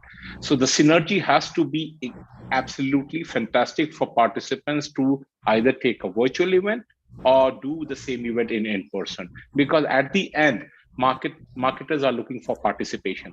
And that is where, as a platform provider, we have to provide the platform in that scenario. Great. Mr. Agarwal and then to Mr. Joshi. So, a lot of events that used to go live might not happen. They say, they might just be virtual now. One, is that also going to happen? Do you think that is the way it would be? And how do you create that relevance, which I was trying to understand, once the live events open up? How do you stay that relevant as you are now? So, Rohil, there's always a difference in different sort of events. So basically, there are internal events and there are marketing events. So some events which a corporate does for, let's say, an internal team or something, which are gonna be preferred to have online. So there are gonna be some sort of an event, there are type of different type of events, right? So when there is an event for a marketing purpose or something where they have to really interact with the customers or something, which will really take place offline, but there are a lot of different type of events which will be preferred to have online, first thing. And second, as I mentioned, there's always a very important part of webinars. A lot of corporate does webinars. A lot of pharma corporate does webinars, right? So that is also in part which is going to be crucial and important, which a lot of other corporates will be doing. Again, the key will be to have more better engagements and to have much more better ROI points over there. So that is something will be reflected upon, but that will be staying. That is what I feel. Mr. Joshi, final words on finding that piece of relevance once, I think the hybrid economy. I think virtual events are here to stay and they will transform themselves. We will see different kind of virtual events, the way digital strategy is used. But I also think all of what marketers have learned, great things that come out of virtual events, virtual tech, event tech, they will try and bring it to physical events. They would want us to provide them with analytics. They would want us to allow people who can't travel to be there. Somehow they would want to use technologies like augmented reality. So there are many great things that have happened in virtual events, and marketeers will push us to deliver those in the physical or the hybrid events, what we say. And virtual events itself, who choose to go for virtual events, will completely get transformed. Thank you, gentlemen, for joining us on this insightful discussion. I don't want to keep you waiting from the next keynote. Thank you once again for joining us, and over to you, Ravin. Thank you. Thank you, Rohil. Thank you, Rohil. And of course, all the gentlemen who were part of the last panel discussion. Thank you, Nikhil, Himesh, Abhishek, Dhruv. It was wonderful to listen to all of you. And with that, Thanks, ladies and gentlemen, as Rohil rightly said, we are waiting for the next keynote address. The topic is the relevance of data in hybrid events. And we've got a stalwart with unparalleled 360-degree viewpoint of the industry, unlike anybody else. Ladies and gentlemen, please welcome Mr. Roshan Abbas, President EMA, on the stage. Mr. Abbas, over to you.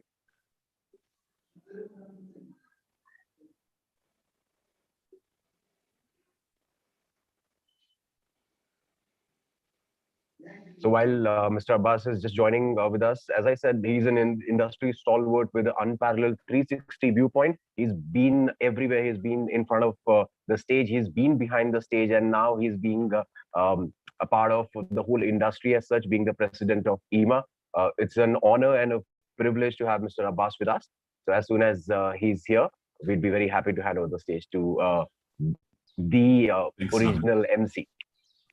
Thank you, Ravin. Thank you so much. These are the moments that normally we are always worried about in live events. That will the next person come on stage in time, and that's where MCs are very often just trying to happily bridge that gap. It's something I've done for years. So thank you for bringing back a memory. I actually want to firstly take this moment to break a misconception that many people have. The minute that an event is being done on a virtual platform, it doesn't become hybrid. That's the first thing that I really wanted to share with people, because the problem with any developing technology or developing area is that its lexicon gets created as you go along. Its dictionary of words gets created as you go along. So initially, people started using this word of virtual versus live. Then people started saying hybrid. Then people started using words like simu live, totally live. There are many things that have been evolving. But what is, a hybrid event? It is actually a seamless integration of technology where you're facilitating participation between a live and a virtual audience. So number one, for the word hybrid, you need to have both. So it's not about one versus the other. It's about both working together. So the very first thing that is a reality, and I think some people on the last panel were saying that as well, is the reality is that digital virtual has now become an intrinsic part of most events for multiple reasons. And the reasons are known to you all. I'm just going to, at the risk of repeating what some of you might have heard. But I think here at IMA, when we've been doing some surveys and talking to people and asking them, we've heard that people have got increased reach and attendance. We've heard that there is, of course, more sponsorship opportunities. It's not just the 5 sponsors that you could possibly have, one big sponsor. You can have segment sponsors. You can have people who sponsor just certain aspects of it, the knowledge partners, etc., etc. I mean, we're with Business World and they know this really, really well. One thing which many people are not thinking about is environmental cost. There is a large environmental cost that is being saved because earlier there was so much physical travel, etc., that was taking place. There is also the entire impact in terms of just feeding your marketing pipeline for an entire year. When you create an event, many of us who used to shoot events would then convert it into small segments. And that's a huge possibility that is available to everyone today, that you can actually take segments of your recorded event from the live event that you have and convert it into segments. Gary Vee, a person who's very well known for exploiting the internet economy, converts a single piece of content or a speech that he does into over, I think, 100 different pieces of content. He makes 30-seconders for TikTok. He makes tweets for Twitter. He makes Instagram Reels. He makes YouTube videos, which is the master video. Papers come out of it, etc. So this thing of being able to convert something that has been happening physically first into a piece of digital data, and then taking that digital data and converting that data into so many different formats is something that hybrid is teaching us. There is, of course, this whole question of ROI. There is a certain amount of measurability. I remember many years ago at an IMA conference, our president at that point in time had managed to get in a whole lot of people to discuss ROI. And many event managers at that point had turned and said, listen, there has to remain some amount of flexibility in what we do. I know the flexibility they were talking about very often is the fact that we are given impossible tasks to achieve in, highly improbable budgets. But there is a certain amount of flexibility when an event would be happening physically. But in digital, I think there is a lot of ROI that is available. You can maximize ROI for people. You're able to get valuable data and metrics. And since this entire session was more about data and what data can do for hybrid events, I thought I'll take a slightly more philosophic approach and talk to you all about these two areas. The audience that we have today, remember, is changing. The audience is constantly changing, and young millennials and Gen Zers are far more comfortable talking to a virtual screen than to a physical screen. In fact, I have data which says that demographics like millennials prefer virtual communication to the extent of 40%. And would participate more actively in virtual events because they are more comfortable talking to a screen than they are talking to a real live person. 23% of event organizers who have hosted a hybrid event said that more attendees participated in future events, and they did not see a drop in the live event attendance. So this fear that people have that my live event attendance will drop is something that I don't think is going to happen. Many people who attend a hybrid event were planning not to attend the live event. Now, I know that in the last year and a half, there has been an entire change because we have not been able to But you must understand, for the number of conferences and events that happen every day, and you can go and count them, and they're happening by the dozens. Everybody wants to be present, sometimes everywhere and sometimes nowhere. There are so many invitations that one would turn down, but now it is possible to attend things virtually. In fact, 98% of people who attended hybrid events were apparently not planning to attend live. This was a US and UK study that had happened. And when I talked about energy use, the important thing that I wanted to bring to your notice is that BBC predicts that global energy use will drop 6%. Global energy use will drop 6%, which may not sound like much, but it is the same as the whole of India going dark. That is the drop of energy usage by people not using resources the way that they were doing before the pandemic. So people are getting a lot more conscious. You've all heard that famous line of saying how many meetings that we are now having can be emails, and how many mails could possibly be phone calls. And it started from what physical meetings could have been, but it just keeps dropping over a period of time, as you would know. So I do believe that this kind of data points to something unique that is happening. It is absolutely critical for us to look at what can we do with data. But the problem is that many people who are doing events right now are, really not comfortable with data. And if you can't even swim in a stream, how will you handle an ocean? This is something that people really need to understand, that if you can't swim in a stream, how will you handle this ocean of data? Data is a mindset. Data is something that people really need to look at very, very differently. And I know that many people keep trying to do this thing of turning and saying, oh, it's feelings versus facts, it's drama versus data, it's 5 senses versus just 2 senses that you can get. But a hybrid event is not telling you to not do one. It is telling you to do both. It is telling you that there's an incremental revenue of 20%. I know that virtual events drop the price of everything we used to do to 1/5 or even lesser than what we would do otherwise.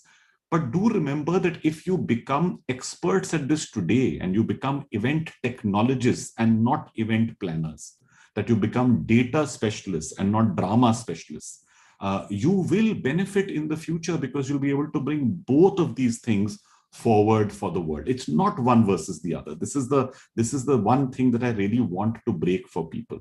So if you don't understand data, and if you don't understand technology today, you can scoff at it saying, no, I don't understand this. No, this is not what's going to work. Please understand that when you will be doing a wedding, a person will come to you and say, I have got relatives in 10 other cities. Can you connect me with them as well? Please understand that when you will do a conference and suddenly there'll be inclement weather. I faced this personally. I remember just before the pandemic, I came to do this wonderful launch with big celebrities in Delhi, in this fantastic outdoor venue in Delhi. And 30 minutes before the event, it started pouring. Now, imagine if you had had a hybrid setup. Imagine if you had had a certain amount of your content ready from before, which you could then put out.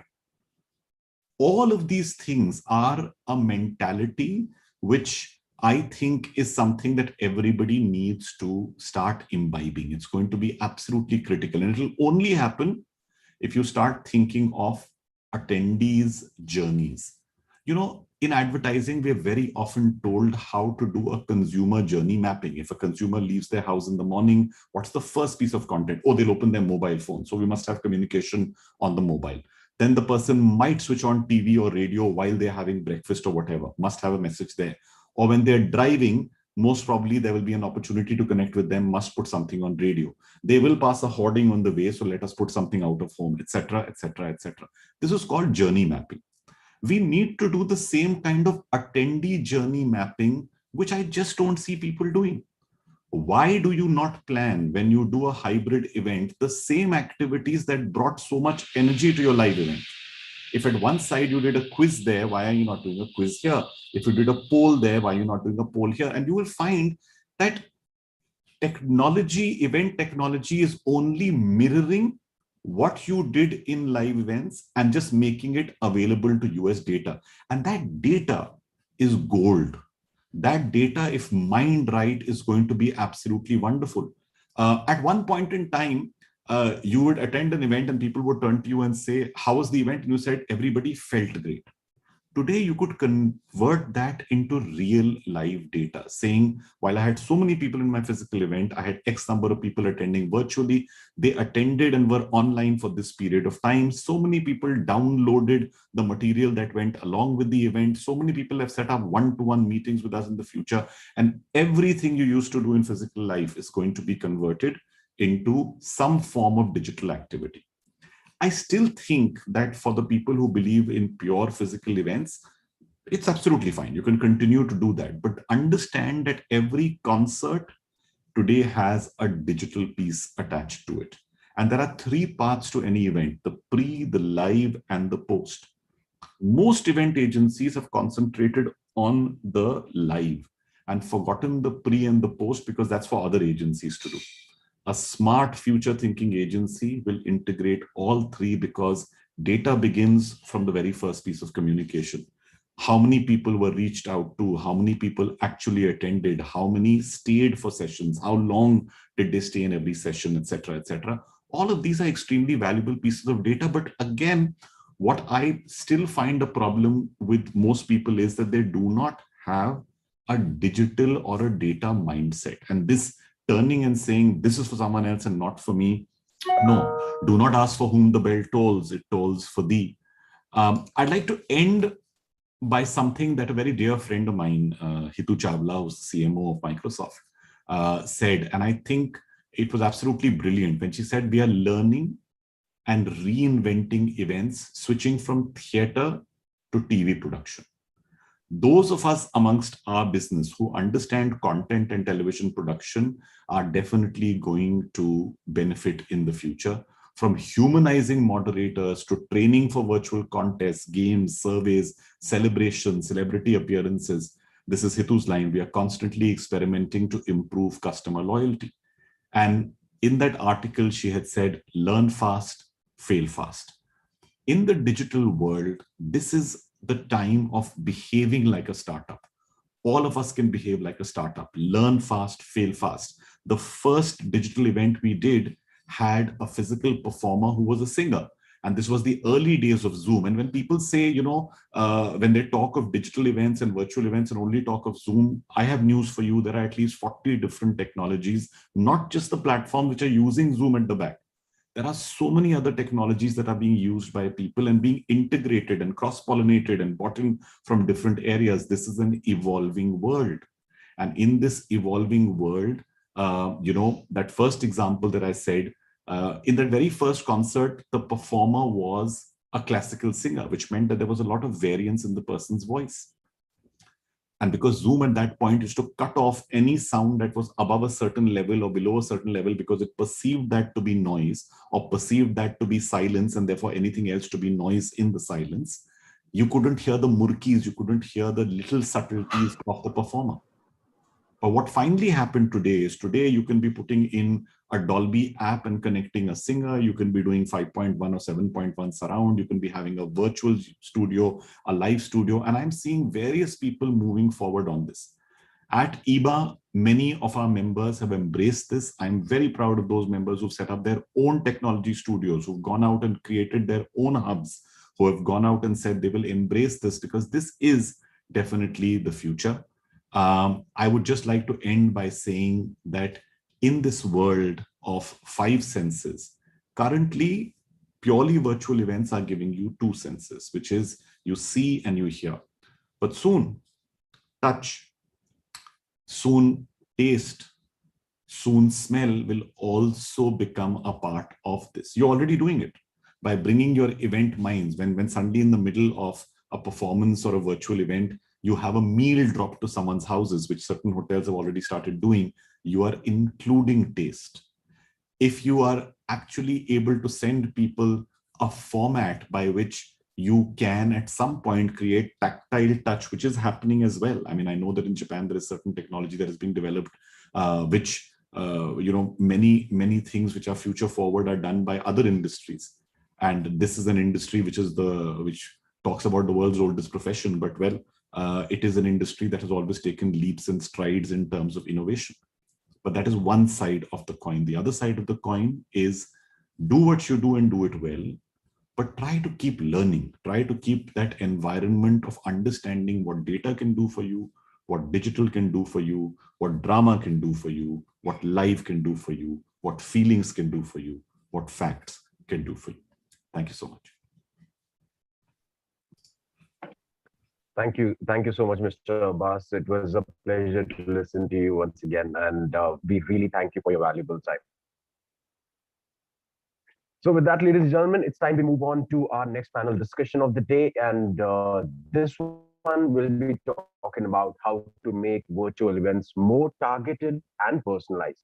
We have a panel, Jaya Pandey, co-founder Spalba, to come in, Sushma Gaikwad, co-founder ICE Global, Vishwatma and Sukoon, Meghna Belawadi, co-founder Jatre Live, Aarti Matu, CMD, Momentum Experiences and Events LLP, Nani Singh, CEO, Showcase Events, and this session is chaired by Noor Fatima Warsia, Group Editorial Director, BW Business World. So this is going to be an interesting one. I'll hand it over to Noor. Noor, let's take us forward. Well, while Noor comes in, I am going to be here till then. Welcome all of you. So great having you here. It's going to be an exciting discussion. We have all the industry experts here, talking about various aspects of virtual events. And some of you have real experience of a live event, and while we are pivoting to a virtual, what it means, what are the changes needed. I want to start with you, Aarti. My first question to you is that, in your industry, for example, which is purely dependent on live events, how much of value are virtual, for example, events having at the moment? Hi, Ruhail. Good to see you in Kashmir setting still, and an interesting panel here. Most of us are friends and lovely to be here. Ruhail, yes, you're right that our industry, if I may say, one of the verticals that is into social celebrations is largely dependent on a physical experience and interpersonal, interaction and so. But like even Roshan said, and some of your earlier panelists said, that we are constantly in a rapidly evolving sort of, field. Nothing ever, remains the same. If you look at any experience for that matter, whether it's shopping, traveling, booking a taxi, or any of these things, everything has changed in what we have witnessed in our lifetime. Similarly, there are influences even on the way people are connecting with each other, the way people are celebrating, in the way people are even conducting their weddings and other personal occasions. Yes, there is an influence. Right now, I take this as a small stopgap of having restrictions due to the pandemic that we are into. But futuristically and largely speaking, I think it's only going to be treated as a value addition and not as a substitute to what we are doing currently. I think the physicalness, the physicality of being with each other is never going to be replaced by virtual events, but it will only aid more and allow us to do more interesting things and add audiences and do interesting VR devices, to have certain things that will only make it more interesting. And that's, I think, what primarily our job is, to make things creatively led and to make them more interesting for the target audience. So that's my take on celebrations with virtual events. Before I come to the event tech experts here, Java and Meghna, I will quickly ask Sushma here, and Nani, that, we have people joining and thousands of the data is here. Is there a feeling that where does it all go at the end of the event? What are the real value adds? Do event, heads think like that? The event agencies and marketeers think like that, that what happens to all of that? There were 10,000 people, but what came out of it? Is there that, gap that, the value is not being delivered as much as it seems to be out there?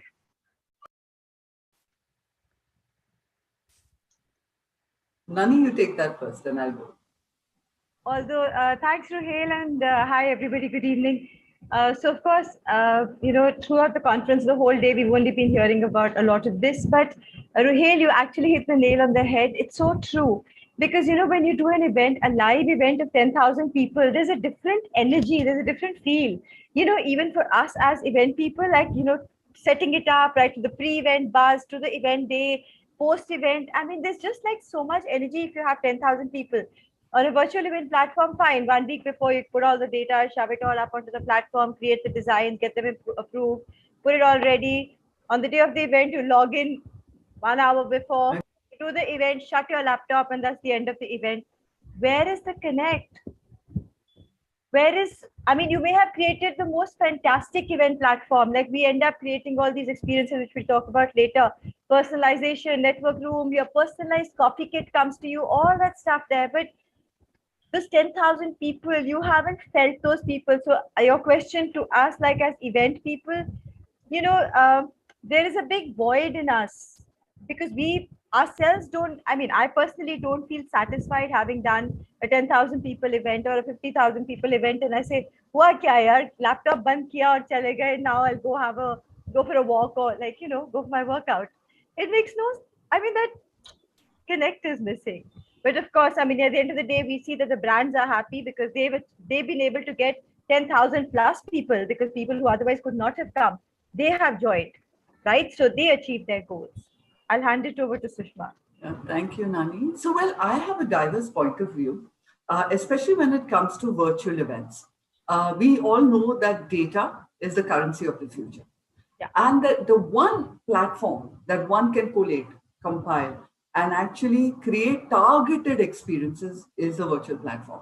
Now, I have seen, and it also depends on what event you're really planning, right? Especially when you're doing a branded event, so you're doing an event for a brand or doing an event for a product. This is one platform that I feel that you can actually specifically target the audience to actually come and experience the event. So I think, and then what happens to that data later? Let me come to the next part of this question, right? So once you've got that, this becomes actually a wonderful world for any brand, and I'm talking especially for corporate brands, to create future marketing experiences. It also provides them an opportunity to do tactical marketing, strategic marketing, as well as scatterbombing. Yeah. So actually gives I think it's a mine of treasure that I think which will be the outcome of this post-COVID experience that any corporate house, branded house will have. Now, that may not be the case for a personal event, which is a virtual event, because personal is more the target audience is your friends and family, etc. So I don't know whether that kind of data will really work, but I think in large-scale corporate branded events, concerts, music concerts, etc., that is held, that data is going to be a treasure for the future. Jay, having being somebody from the platform side, tell me, are virtual platforms easier to personalize? Is it easier to use them to get personalized messaging and very targeted audience reach out? Do you think they enable it?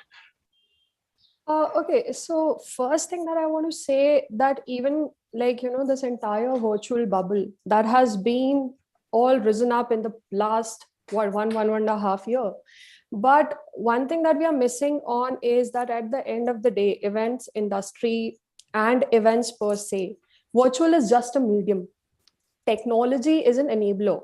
The game is bringing people together. Any event, virtually, physically, hybrid, the idea is to bring people together to engage them. And no event is a success without, like how Naniji just said, that that feel factor, be it virtually, be it physically. So it has to be there. So like how you're asking, that is virtual an easy platform? I think the most abused word of the last entire one and a half year is data only. That is also one big problem. Like, we have all the data, great, we have the data that how many people joined in, how many people didn't come up, who dropped out in between, things like that. How Netflix asks you, right, are you watching? So there are event and virtual platforms who can check that, hi, are you even listening to this webinar or not? So we have a lot of data, and that makes the job even more complex. Like how so many people say that, oh, digital marketing like how so many people, compare digital marketing with the traditional form of marketing, because everything is trackable, traceable, and you can count down to every last point that where your penny was spent. So similar is the thing with virtual, that there is just so much data. It doesn't make your job easy. At the end of the day, if you have these concepts like Zoom fatigue, this and that, these are all real things. So you should not miss on the part that events is all about people. It is all about engaging people together. Data is, of course, just a solid point for you to plan better, or maybe have a good strategy together, and maybe go back to your clients and bosses and make that pitch that, hi, you should spend on this better, and have a reasoning behind it. But trust me, even on virtual part also, having data doesn't work as a solution for building engagement or having a successful event. It is your idea. How do you utilize that data? How you build the insights out of it? And that is just the tip of the icebergs, because data, hey, but data, what do we do about it, is the real challenge that will be for the upcoming years. Sorry. Yeah. Tech glitch. Meghna, do you agree with what Jaya has pointed out? Data, though you have data, but it's not always easy to use it. Also, when you talk about live events, because we have two set of people here, one, those who totally come from there, and the newer ones which have platforms. Do you think live, when you compare the live and the virtual events, do you think virtual events offer more scope for personalized experiences? Absolutely. Thanks, Ruhail, and hello, everyone. I kind of agree, kind of don't, because this conversation is not about physical or virtual. It's about collaboration of both, because the experience you get when you walk into an event is definitely unexplainable. And the core idea of why events are conducted is mostly for knowledge, for connection, and for business. And in a virtual world, it is far more easier with AI, which plays a very big role in networking, in connecting people. In a physical event of 10,000 people, it is nearly impossible that I connect to 100 people whom I wanted to connect. Whereas in a virtual world where I know the list of people, where I know the tags, what they are looking for, it's much easier for matchmaking and for business opportunities to collaborate. It is a huge win and a way forward. Having said that, there is a whole concept of fun and that physical presence and face-to-face interaction that is missing. So the way forward, like most of our speakers have said, is definitely hybrid, where we have a combination of both. And when we consider the question of targeting and how to make virtual events more targeted and more personalized, I think virtual events have a huge potential of making it personalized. And we have to see all stakeholders. One is for the organizers, for the attendees, for sponsors, for exhibitors, and for speakers. So in any event, when we address all of these sectors, all of these stakeholders, like for example, for an organizer, it is not really easy to put up all the content, put up all the designs there and say, okay, my job is done. It's a lot more than that. It's about tracking live analytics. Like we are talking about, the devil is in the detail and how much of data are we really utilizing? So yes, today we are at the stage of collecting data, but down the lane, when data makes sense, when data becomes information, that is when we will have a lot of strides forward. So according to me, yeah, in a virtual world, it has its own advantages in terms of, networking and the ability to brand, like dynamic branding in a session. It is easier for a brand to sponsor a session that is more relevant to them rather than put their name on all the sessions. So when we are talking about dynamic branding, every session, every track, every hall can be branded. That is a real impact. That creates a lot of visual recollection for people, and they relate to it better. You can't spend crores on site branding every session in a physical event. So it has its own strides, and I see a huge opportunity for that. Ati, in your case, for example, when we talk about the future is hybrid, is it only related to certain sectors? Would your sector relate to it, the wedding industry, or is it very sectoral, as I call it? How do you see it? In your sector, for example, do you think any role of hybrid? What can hybrid do in your industry? Totally, Ruhail. In fact, we are living it as we speak. Hybrid is the new hustler.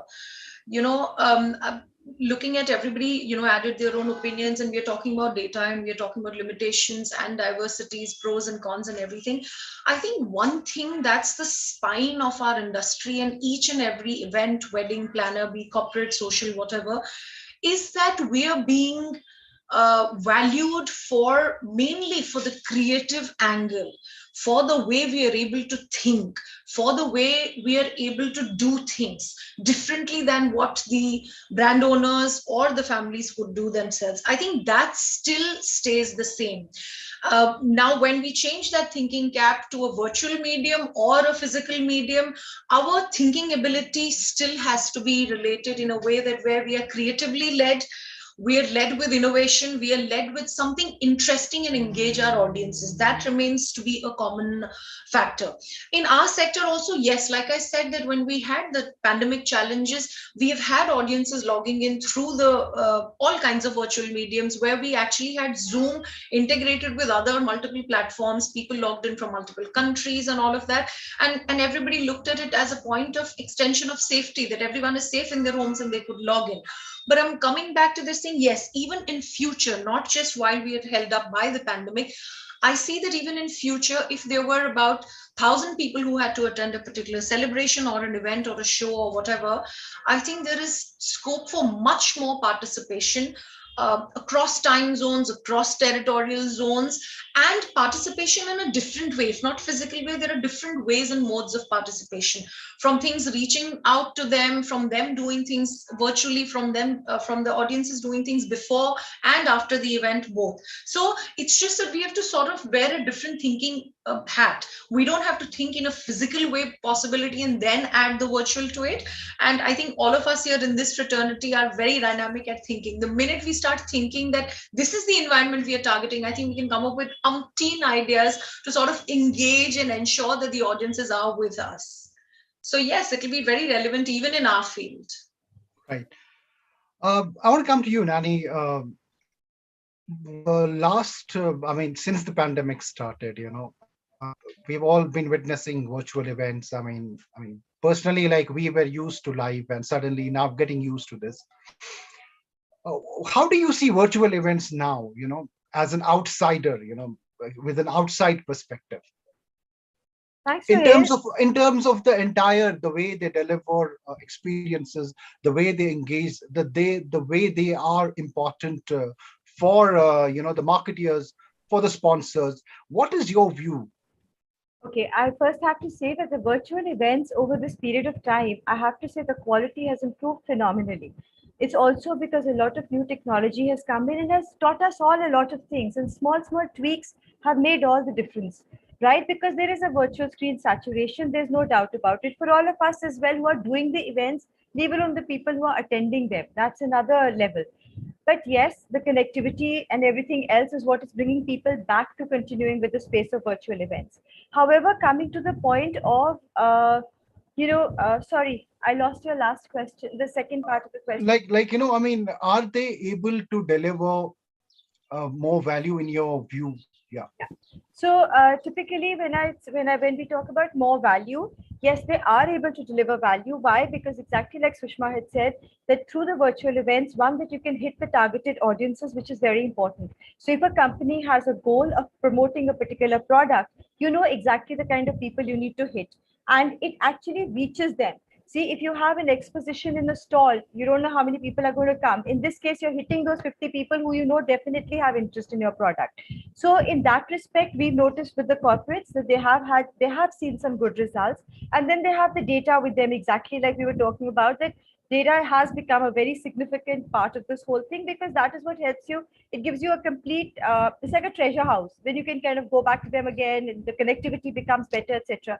Of course, then key thing, like, again, back to like exactly what Aarti said, is that you can't replace any of them. You cannot substitute one for the other. You can definitely, now that we have all grown with technology, I have to say we had all pushed it away for, like, in all our spaces, event spaces, at least I had pushed it away for till 2022 is when I'm actually going to get into learning more about technology. But we got thrown in, right? 2020 threw us all in. There was no option but to learn and absorb. And we all have grown with technology now. And I think we're doing fairly okay. We're doing fair. We are able to present personalized experiences. Experiences are only getting better. Look what Hoppier is doing. I mean, I'm sure everybody's following these guys. It's fantastic. Look at the photo booth company. I mean, they've minted money in this period. Why? Because of the creativity and innovations they brought around in a simple thing like a photo booth, you know, with including AI and stuff. So it is all about what you're able to give. As an event person, if you ask me, because we believe in experiences, experiences have to be real life. So somewhere deep down, I don't get that satisfaction, but I'm happy if my client is happy. They're able to achieve their goals. I'm very happy. At the end of that's the bottom line. Client satisfaction is the bottom line for us. So Shima, same question. You know, when you go to a live event and you make that set, it takes you a couple of days sometimes, and then you see a virtual event and you have a huge building in front of it. Did it take you some time as a event person to kind of get convinced that, look, this is believable? Was there a moment of fantasy, like, what is happening around, is it real? Was it a cultural adjustment that needed for people who come from the live industry? That's my question. Good question. And I think all my co-panelists will agree. We didn't have time to adjust. It was either, move with the times or just be left behind. So I think, I personally, I think we had only about 5-6 days to know that, hey, listen, we've got to upgrade, we've got to upskill, and we have to go out there and do whatever it takes to become quality oriented and international when it comes to hosting virtual events. That's number one, right? And we didn't, I would say we didn't have the leisure to chill out and relax and say, okay, chalo, abhi seekhte hai, correct? So that's number one.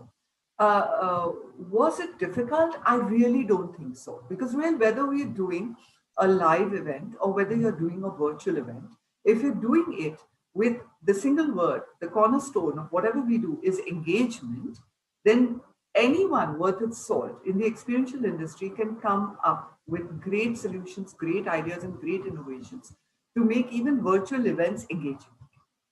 And, Roshan covered that, yet it is all about sensory engagement.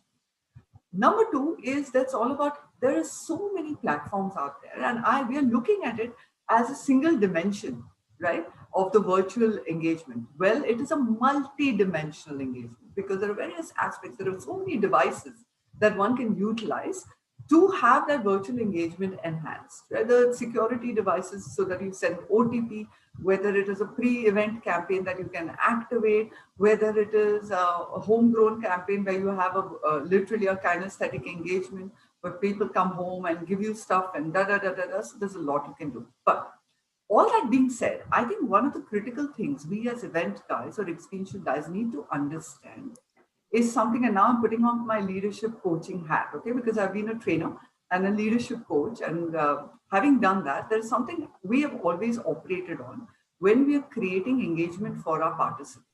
And that is, everything that we do require to be created or constructed around what we call attention spans. Now, the attention span of a live event or of a participant in a live event is much longer and wider than that of somebody in a virtual event. And when the person is there on the virtual event, no matter what you do, you have to ensure that you clock in 8 minutes. That's it. That's the attention span. So one has to ensure that we clock in, ensuring that that 8 minutes is covered by something that we're doing in terms of layering, etc. Another thing we have to ensure that we do when we're planning a virtual event is know that who is our competition. Our competition is not another virtual event. Our competition is Netflix. Our competition is YouTube. Our competition is every other thing, OTT channels that are offering content. So how do we make our content engaging enough, what do you call pertinent enough and packaged enough to make a person hang on and view and not leave that screen? I think when you've got that cap for a virtual event, then whether you're doing virtual or live events, you're sorted. Yeah. And the last that I really want to say is that It's brilliant. I don't think any of us are worried. Those of us who really want to innovate are very excited because super things on the horizon, yeah. And I'm like sounding like a tech geek, but I am. And you've got VR, you've got opportunities to create avatars, for God's sake. Technology is somewhere else. And the reason I know all this is because I coach software companies, so I know what's happening. IoT has taken on another whole freaking level of expertise, right? So now when you've got avatars, can you imagine us as experiential specialists, what can we do? We can create magic online and then dovetail it with some hybrid activity, dovetail it with some exciting VAK, visual, auditory and kinesthetic stimulus for those of our participants. So very long answer to you, Rohil. No, I'm very excited. Absolutely. No, absolutely. I have something overlapping to share on Rohil's question and Sushma's answer. Very interesting, Sushma, that we are competing with Netflix and other OTT platforms. You know, in our industry, I mean, when I say our industry, one of the divisions that are wedding vertical mein, we used to always make these ostentatious over-the-top 3D designs and all of that, which eventually in physicality of the things, and finally, jab client baithta tha table pe, he would say, nahi, budget nahi hai. So we had to sometimes, you know, cut off certain designs, remove the intricacy of the design and all of that, and tone down, scale down, all of that we had to do by the time we would actually hit the dotting line and get the advance. And today I tell all my 3D design team, I said, all design karo. We can have 5 different backdrops, design as much as you want. You know, it's all about, we say it in a lighter way, but actually it is true. You can have your backgrounds and very immersively, you know, changing dynamically with all the animations thrown in. You can have different kinds of things happening, all as intricate as possible. And it's so funny, but at the same time, it's so true. And it does give you, you know, so much like a canvas to play with.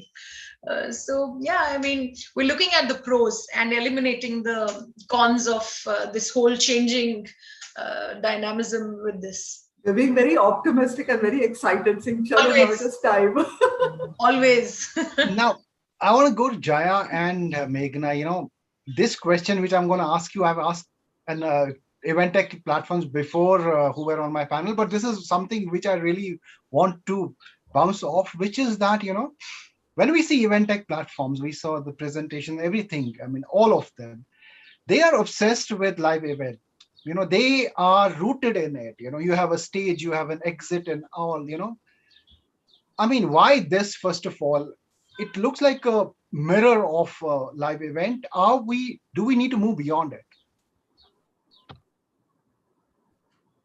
Okay.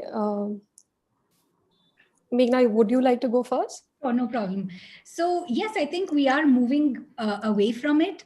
Initially, all of those exits and the auditoriums, which look like physical event, was mostly to, you know, the familiarity of people who have seen that. So to connect with the familiarity that was needed. But now that people are used to virtual events, used to seeing a lot of other features than just that, we are definitely moving away from it to keep that short. And in terms of, again, adding to what Sushma was telling, I really like the point where you said, you know, our competitors are Netflix. Definitely, yes. And also the content. So if I have to tell 3 main things for virtual event platforms is content, persona, the look and feel of it, and also the features. It is not about showing everything, forcing it upon the organizers or attendees. It's about the ability to pick and choose. You know, you make your own kitty box of what you want for the event, and not all events need all features.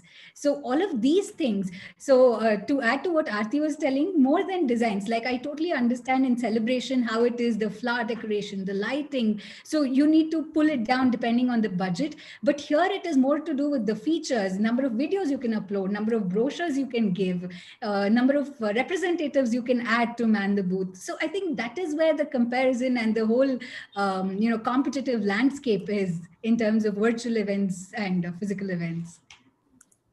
Yeah. So thank you, Meghna, for like giving a good context setting to the entire question.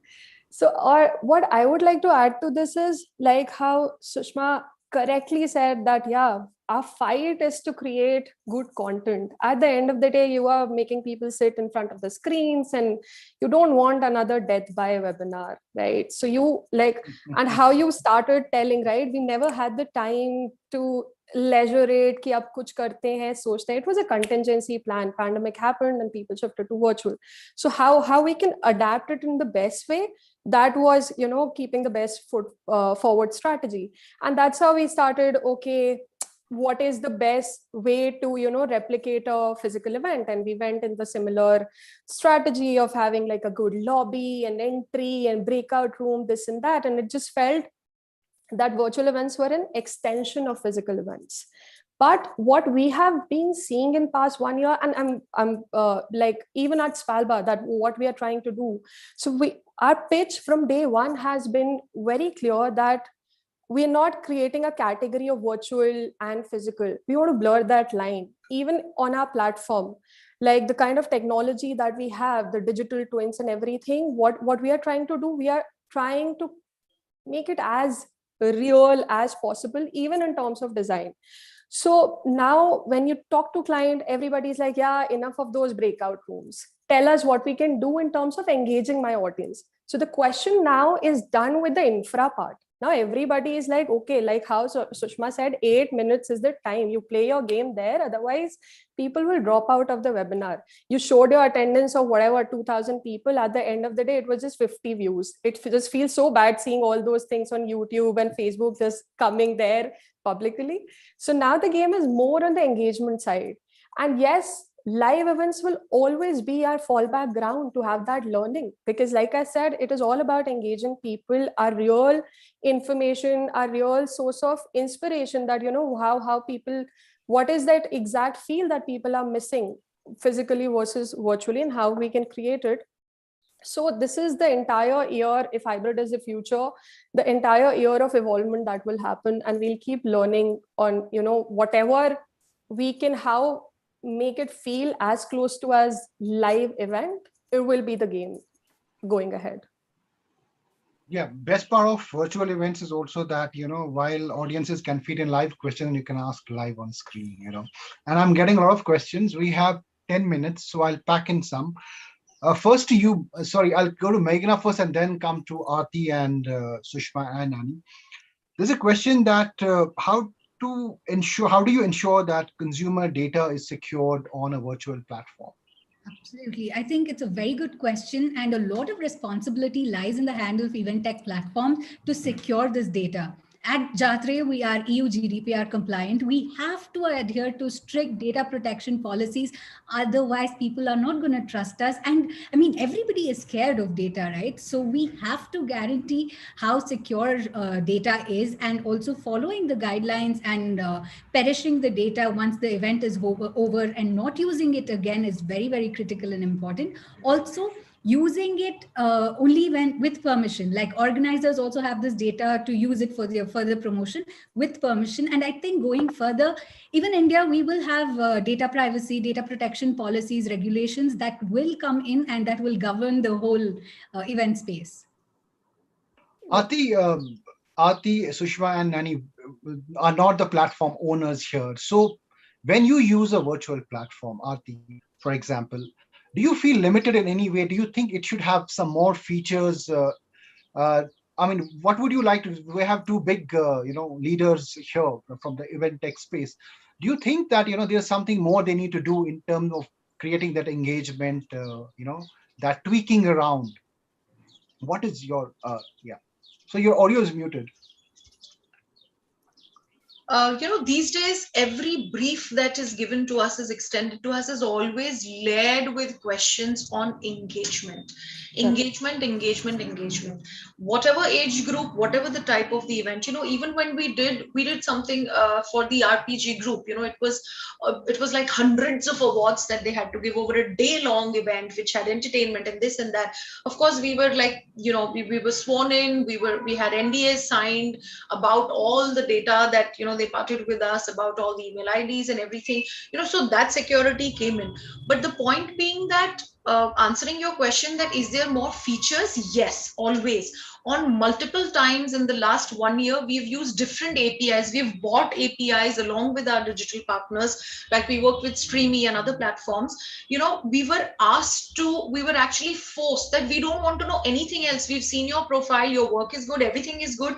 We only want to have one meeting and multiple meetings only on the fact that how will you engage our audiences, and for which we actually invested into different APIs which leverage different features only for engagement. So yes, the more and more engagement features that we get, the more better for us to be able to value add to the entire event from a perspective of a planner to the corporate or even the family for that matter. So everything lies around engagement and interesting innovation. So those features will never, I think, become obsolete.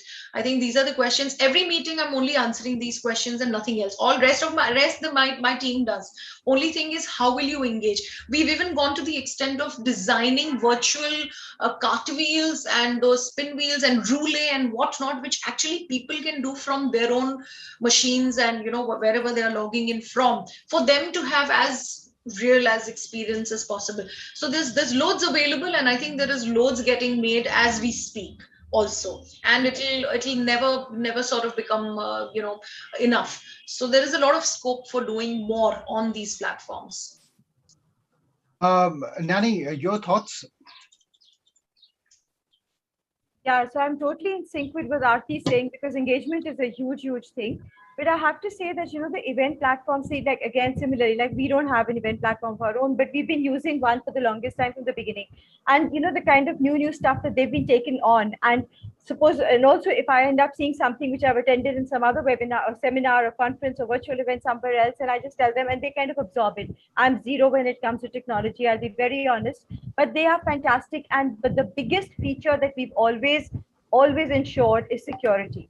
So that is one thing that we really make sure that the certificates are procured on time. They are shared with the client, so the client is also secure. That's the most important thing. Then comes all the data protection. All the data that has come to us, it's shared with the client and we delete it from the back end.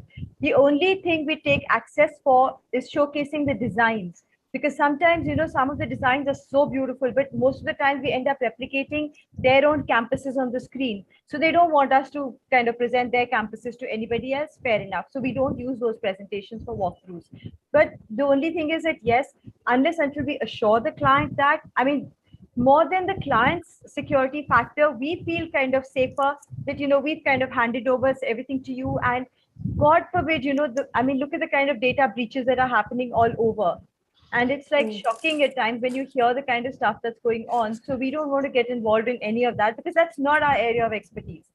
So we don't want to get involved with that. Like, this is it. This is your data. That's it. And of course, exactly like Aarti and Meghna both said, that most important thing is engagement, because you've got to keep your audiences on the platform.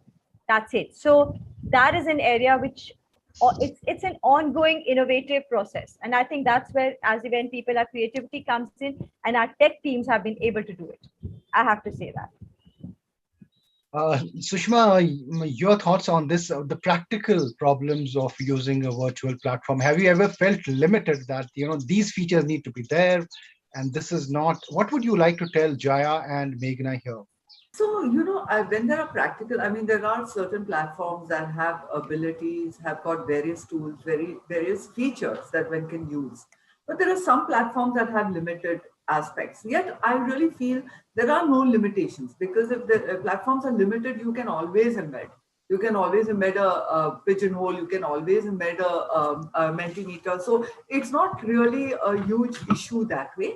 What I would really suggest to Jaya and Meghna that I have you here, I don't think it is so much about the tools and technology and features.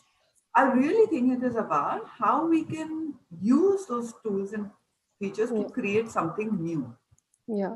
So I'll just give you a very simple example. As a simple event manager, been in the industry for 29 years, right?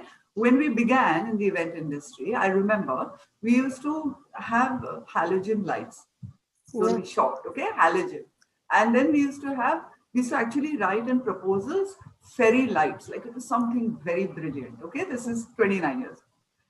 Then came Parcans. So it was not so much about the Parcan as a light, but as much as about what kind of story can we create with the Parcan. Is where the vendor partner actually put heads together. And that's how both the agency and the vendor partner put their head together and say, hey, listen, this is where we can actually create something that is phenomenal, something that is memorable, something that is impactful. So besides, I really don't really want to talk so much about the features, as much as we would really appreciate if you can come on board as partners and say, hey, listen, there is this chat feature available. Is it possible that we can add in emoticons in it? Or can we do chat huddles? I don't know. I'm not a tech developer yet. You're getting what I'm saying? So when we have a feature, how can we creatively use a feature? Something that we as experiential managers can really use some insight. Because I know some phenomenal things can happen on technology. Can we send, I don't know, send those 3D goggles, Chota Chetan type of goggles everywhere? Can we create content? Because the hallmark of all this, actually, I would really say, is the programming. We're not running virtual events. We're creating a program. I think we have, as event managers, to have to really understand that. And you as technology platform providers also have to understand of how can you make that program delightful, engaging, and impactful. So that's what I'd like to add, Rohit. Great. That brings me to the final question. We just have 1 minute left, and this question is for Jaya. What have you done differently in the past to ensure higher sponsor ROI? Sure. Using Spalva. Oh, this is my favorite question, one of the favorite questions to answer. So actually, like how, if I would have to tell what Spalva exactly is, so we are a platform, and we don't abide ourselves by saying we are a virtual or in-person or hybrid. We are a platform that makes event planning easy. Today, we are on this panel discussing about data and personalization. So I want to put this point forward. I started my career as an event planner. I've been there on all those big events, this and that, everything. So the pain of planning an event, be it live, be it virtual, it's the same. Event planning is the 6th most stressful job in the world, as per the Forbes list, any of these lists. So Spalva is made with that thought to make this entire process simple.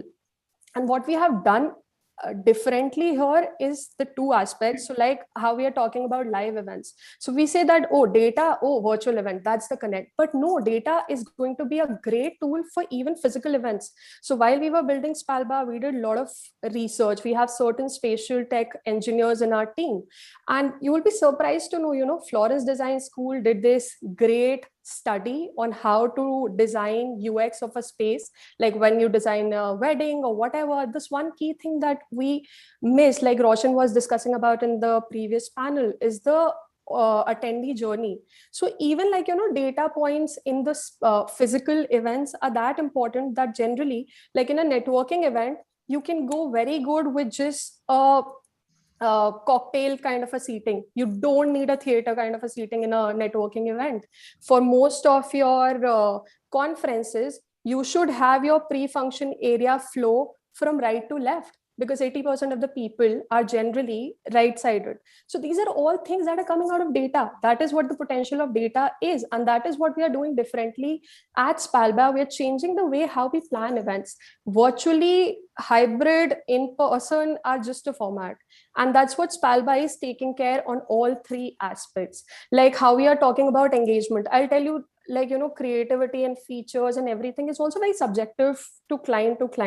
There's this great company called as Whalebone. It is, I think, a US based company.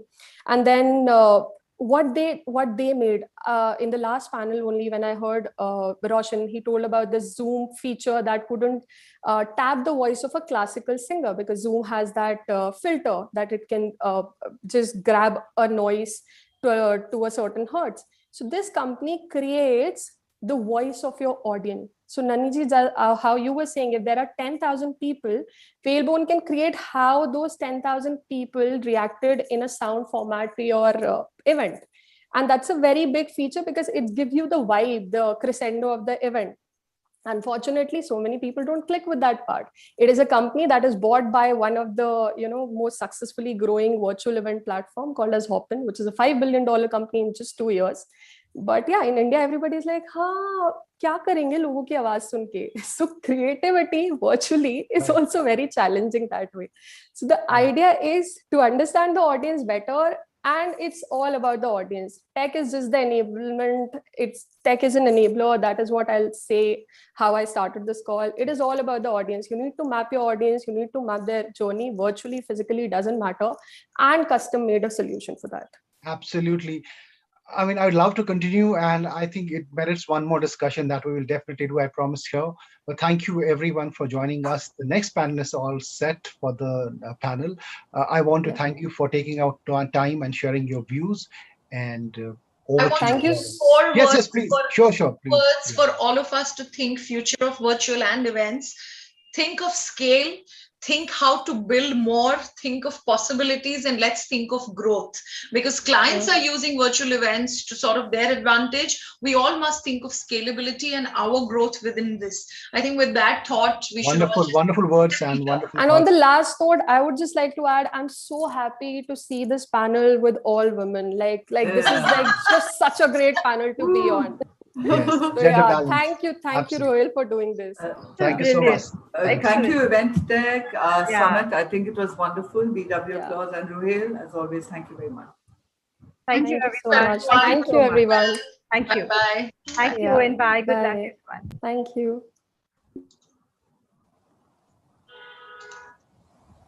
All right. So with that, lots of thank yous there. And let me add on one more thank you to the list. Thank you so much for all of you for being here. It was a wonderful, wonderful experience to listen to you and understand the insights that you just shared. So with that, ladies and gentlemen, we are moving on to the second last session for the day, and precisely the last panel discussion for the day. We've got the thought leaders, trendsetters, and most sought after orators in the country right now. And this is going to be an interesting one. So let me quickly welcome the panel that will be talking about how can live hosts navigate the virtual wave. Let me quickly start with Geetika Ganjudhar, author, actor, MC, one of the most renowned MCs in the country. Joining in is Gunjan Utreja, one of the finest in the game, TV actor, TV host. Sangeeta Singh, master of ceremonies and partner at the Mystic Voice, and probably one of the finest voices out there. Sanchali Arora, MC, anchor, actor, voiceover artist, content creator, founder at Sanchali is a Misfit, and of course, one of the finest people that you'll ever come across. We also have Bhavna Bhatia, global MC curator, and one of the finest MCs in the virtual game, hands down. The session would be chaired by Aditya Malik. We also have Khyati Kawa. The lady will be joining us. And of course, my name is Ravin Kundu, so I'll be a part of this session as well.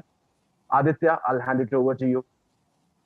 Lovely. Thank you so much, Raven. And today I'm going to prove that I think all of us, beyond putting MCs, we've got to put much more designations to our names also. But before we go any further, so I've got something to say, which was of course said by somebody else, and now I'm saying it for you and for the world, that food for thought, eat my words with your mind. We MCs and we artists are grapes, and grapes are crushed to make wine. So after being crushed with experimentation, being crushed with the transformation, with adaptation, with everything that could possibly be thrown at us, here we are, we've evolved, we've transformed, and now we are good to go. And this session is all about saying that, hey, what has happened, we've cried, we've done our part, wave 1 aa gayi hai, wave 2 aa gayi hai, wave 3rd aaye, but we are ready to think beyond all this. And to think beyond all this, we've got some lovely ladies, and finally we managed a gentleman also in the end. So I'm going to introduce, of course, Raven's introduced all of them. But I think also, COVID-19 with all the havoc that it's done and brought to us, it has also done, I think, something good for us. Varna itna enriching experience with such beautiful artists coming to one panel, it's just not an easy job, guys. So to be talking about that, how the live industry for MCs has now been moving to the virtual world, how we are navigating through. Here we are to talk about that. So I think I will dive straight into it. And I'll start with one of my experiences, and I'll then come to all of you. So a few days back, I got a call asking me that, hey, how many followers do you have on Instagram? You have minimum 50,000 followers? I said, no. They said, okay, then we can't give you the show to host. I said, but my profile, you think that's fine. But what we need is 50,000 followers. So now I'm realizing that social media is right into our life, bang on. And I know many of us, including me, we never focus on it, but now that we are. So my first question to all of you, and we'll of course begin with the youngest of all, Geetika ma'am, that have you actually done a social media audit on all your accounts, seeing the new wave? So hello everybody, and thank you Aditya for sharing this. We're still waiting for Sangeeta to join us. I think she has a power failure at her house, so she will be joining shortly. So now I have been through almost 2 decades of being a part of the live host fraternity in India. And initially when, I think this was in about 2004 to 2008, when the whole wave came where clients began to tell agencies that we want MCs who are either on television, either doing a film or doing advertisements. And for them, the core job even then didn't really matter. So that was one wave which few of us were able to battle and dig our feet in and surmount and land up on the other side. Even then, I used to say that it doesn't matter whether an MC is on television or film or is doing an ad or is a model. All that matters is the craft of the MC and what they will do for you on that live stage there, because handling a live stage is no child's play. And now, after so many years, I see yet another wave come where now clients are asking agencies, how many followers does this MC have on Instagram? We all know that followers on Instagram can be bought. They're asking MCs how many followers on Facebook, or how big is this MC as an influencer? And we also know that influencers some of them are genuine, some of them are paper tigers. So welcome Sangeeta. Sangeeta has joined us, Sangeeta Singh from Bombay. So this is yet another wave. Now, what really makes me very, I wouldn't say sad, but wry, is that from one foolishness to another, clients seem to be filling their buckets up again and again. It is up to the agencies in the country to show them a better path. I know I have not been ever picked for a show because I have X number of followers on Instagram or Facebook or Twitter or LinkedIn. But I have been asked, and my answer has been very clear that how does that matter? I mean, what does that, unless you're hiring me as an influencer come MC, which means that my fee that you're going to pay me then goes up, right? Then you're not just paying me as an MC, then you're also paying me as an influencer. So then if I'm charging X amount, then I'm going to charge X plus probably, 50% top up. So are you ready to pay me that? If not, then why are you asking me how many followers on Instagram? So the entire new wave that has started, I think it's another wave that will experience flux, and there will be few players who will put their foot down and try and wave through it in the proper manner, and there will be people who will just ride on it in panic and try to toe the line. So this is here to stay for at least the next 2.5, 3 years, after which things will make sense of themselves. Thank you so much, ma'am. Sanchali, so have you actually come on to all the other platforms as well apart? I know that Instagram is, of course, for all of us, go to that. As anchors, we go, we put a picture, we put some caption, let the world know, hey, we are here doing this today. But have you also now, is Sanchali Arora there on LinkedIn? Or is she active on Facebook now? Is she active on YouTube now to tell the world that, hey, I'm also there in the physical, in the virtual space? Okay, hi everyone. Thank you very much first and foremost for making me a part of this panel. And I have all my friends here. So a quick hi to everyone. And it's so good to see everyone on the same platform right here, which is a streaming platform, which is obviously streaming on multiple platforms further up, right? So coming to your question, Aditya.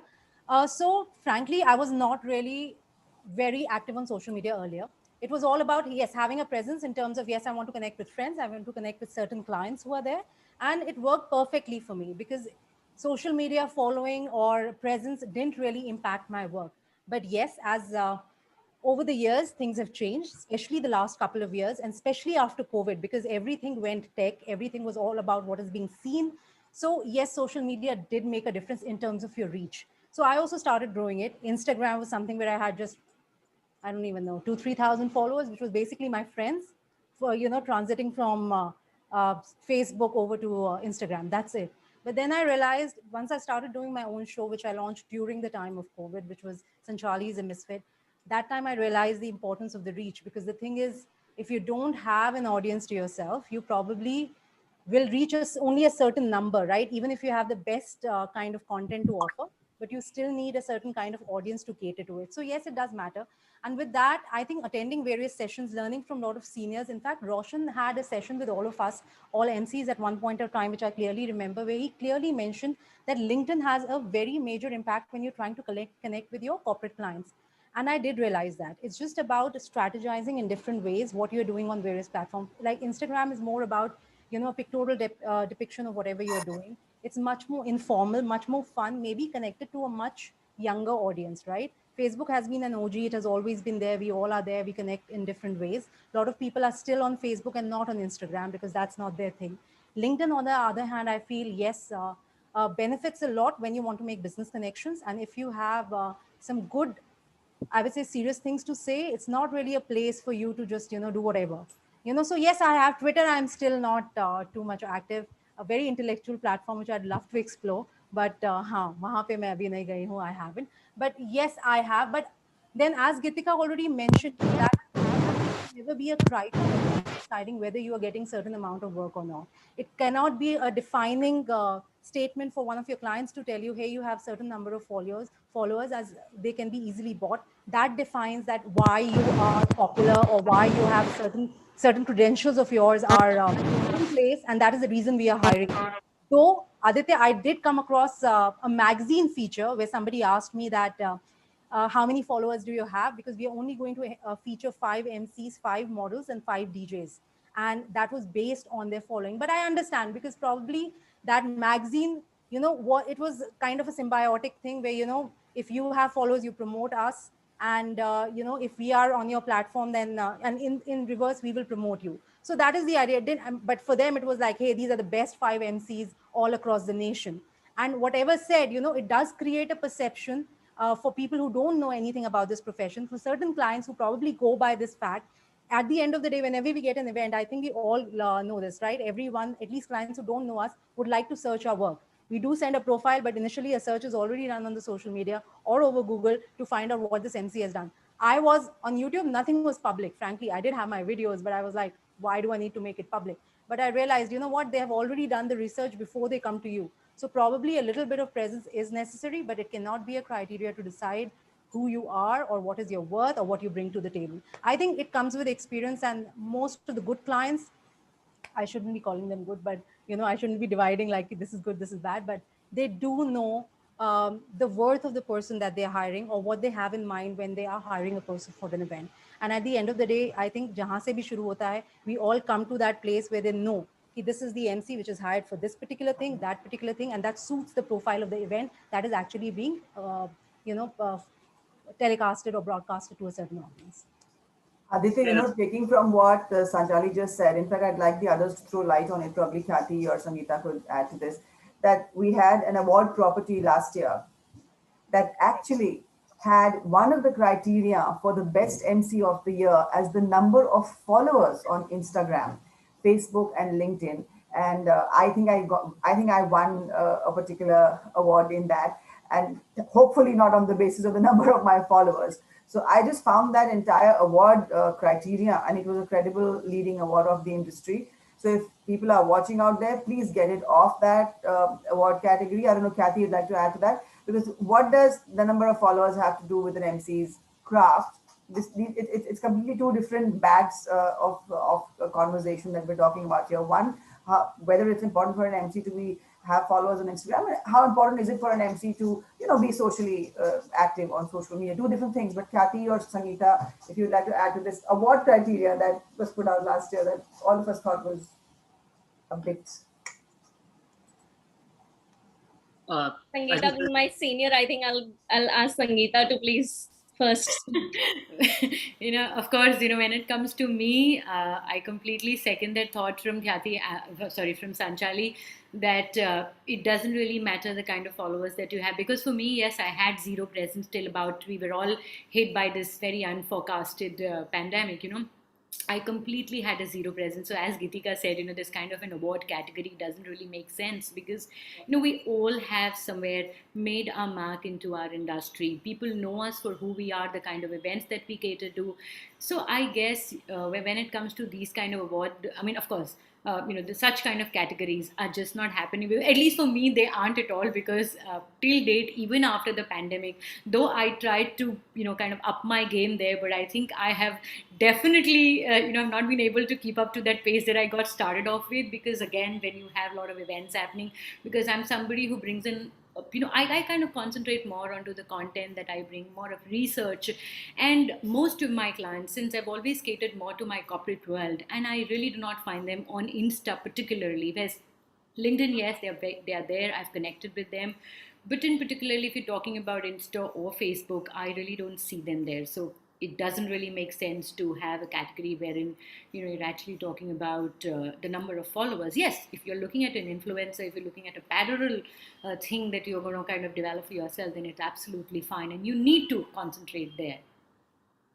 Right. Totally second Sangeeta and Gitika, Sanchali, everybody is on the same lines. But I just want to add to this by saying, firstly, of course, it's absurd that there is an award category to, your craft merit doesn't count, but your number of followers would. So, which is absurd to me totally. But I have seen this, Aditya, what you were asking about. If clients are asking, how many followers do you have? Then yes, they are starting to ask. Not all, but there is a category of clients, which is lifestyle and FMCG, where, if it is a new product launch, or if it is something that they are also wanting to create, larger reach through all the mediums that they can. So they are asking, yes. I have tried to ask for an additional amount, although I do not have that kind of a reach. Yes, some of them have agreed upon, some of them said, no, we can't. But of course, in a time like this, where we are all struggling with getting the right amount of work, I don't think that should be a criteria as of now. At the same time, I don't know. I mean, maybe I am old school, but I don't see a social media as a platform to create or showcase my work only. You know what I'm saying? Like, I'm not trying to build a website there. You can see my profile, you can have a meeting, you can ask referrals. All of that is possible when doing business. But social media, it is social, right? Like, I want to showcase all attributes possibly. And if at all I'm in the mood, or if at all I'm in the space, I have the time. That is what social media was for. And I don't know when it transitioned to becoming a business tool. But yes, we are all trying to cope with it and doing our best in that. So that's my take on it. I guess, as Khyati said, it is very industry perspective. And when you're trying to build a brand for yourself other than an anchor, it's more of the personal brand building that you're doing out there. If you're really taking care of your Insta or any other social media platforms, it cannot be a way to develop yourself or establish yourself as an anchor. Well, anchor is what you are, a master of ceremonies is what you are. But then if you're looking at a parallel world or an image building altogether, a different personal brand building altogether, then it makes a lot of sense that you kind of concentrate and, try to work accordingly, because you need to know which industry are you targeting and where is that you're actually heading into. That is more important. Right. If I may just say one thing, I'm sorry I'm intruding, and there are two more people who have to speak. So, but at the same time, I'll also say, it also has a positive impact, which I kind of realized during this time. Even though you have less followers, sometimes when you can showcase something that you probably can only to a limited, limited number of people, because your work is only circulated amongst those people, you don't have a global reach, right? Right now, when people are seeing your work, I have a very good friend of ours who's who's also into yoga, right? She got a globe, people from across the globe approaching her, and she has been getting a lot of events directly from that kind of a clientele, which was never our clientele, right? It was never supposed to be a clientele. Same here, when I did my show, Sanchali is a Misfit, I got a lot of calls and I got a lot of contacts which are from across the globe. So I feel somewhere it does help, but it cannot, for corporate events which we have already been doing, it shouldn't be a criteria. That's what I feel. Just to put it out, one of the many reasons why I asked this question was because I had thought of that award category last year. So let's just get it out. And I think there's a lot everybody should say, but okay, moving ahead. So I think we all agree that social media can't be the only parameter, but yes, we should start considering it in as a profile also. It can, of course, enhance it. Raven and Bhavna, to come to people and to ask you that, being in the live space, I know that my audience is right in front of me. There are thousands of people whom I'm listening to, or they're listening to me. There's exchange of energy there. But now being in the virtual space, it's just a laptop screen. Probably even if I just say a joke out loud, somebody would just put a thumbs up, and that would be the haha for them. So how are you both managing to engage with your audience now? What are those new things that you're probably trying? And how are you keeping that energy flowing? Bhavna, you first, and then Raven can take it from there. Sure. Firstly, thank you so much, Aditya. A big welcome to all the MCs. It's so good to see everyone. A lot of energy exchange happening. So it's good to see everyone on one screen.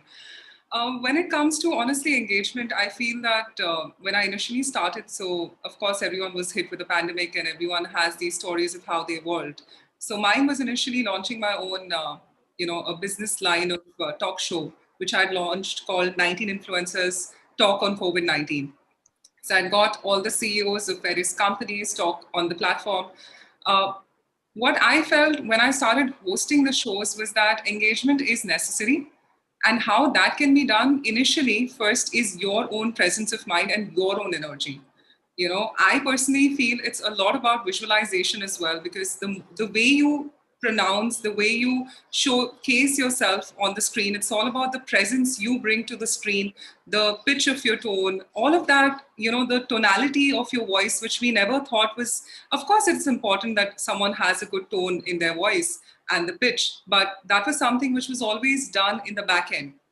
But here it's all upon us because we are managing ourselves, the light, sound, and all of that. That's one thing. And apart from that, when it comes to engaging, of course, I brainstormed with a lot of my, event teams on, a lot of platform features, Aditya. So a lot of polls were crafted, a lot of, chat options were crafted, a lot of quiz like Sony Live, and on one of my clients, we did a trivia for the audience. So, there was a trivia which was created. There were polls which were happening, how to put the sponsor, how do we engage the people, who are just watching us on the screen and take them to the sponsor booth? How do we get that happen? Do we announce that we're going to send so-and-so? In fact, there were vouchers also sent to certain clients, so a lot of Aditya engagements are happening. And as an MC, what max we can do is, of course, sit with the event team beforehand, which is of course on a platform, and discuss of how important these engagements are. Because when we're just put on the screen, we cannot expect everything. So we have to pre-plan a lot. And I think that's an initiative which an MC, if they would like to differentiate themselves, this time is to just differentiate, sit with the team, whoever is organizing, take extra, work in terms of, let's sit, let's talk about how do we engage, create those polls, tell that you need a trivia, rather than just relying on, one technical goof up and the MCs engaging, because everything needs a technical backup here, Aditya. It's not about being on the live and I can just talk, because a lot of them are critical events which happen. So a little bit of pre-planning has been happening, Aditya, in that case. So that's been my experience over, all the virtual events I've done. Touchwood been going good in that space. So I'm happy to hear that. Yeah, Touchwood to all of them. And yeah, I'll leave it to Ravin to take it forth with his engagement as well. Right. Before I actually get to this question, let me quickly give the guy's perspective of social media world to you, Aditya. So what really happened was my last post was on social media, I think in 2018. And then no post, right? After that, COVID hit. After that, COVID hits and I realized that nobody really knows who am I because I'm a socially introverted, right? So hardly people really recognize there's a guy called Ravin Kundu who's an anchor and stuff like that. I started posting things on social media and I got more voiceover work in the last 1 year that I got in the last 10 years. So that was a revelation to me to realize that the kind of work is out there in order for you to grab onto is your responsibility. And the reverse side to it is I started with 7,000 followers. Right now I have 3,000. But I'm happy with the fact that I'm genuinely saying it, okay? But I'm happy with the fact that every inactive follower that I had, I made sure that I go to the list and I delete that person so that my circle of influence is as authentic as possible. Because somebody said you are the amalgamation of 5 people that you spend your time with. I'm spending a lot of time on my social media. I want to make sure that everybody's authentic there.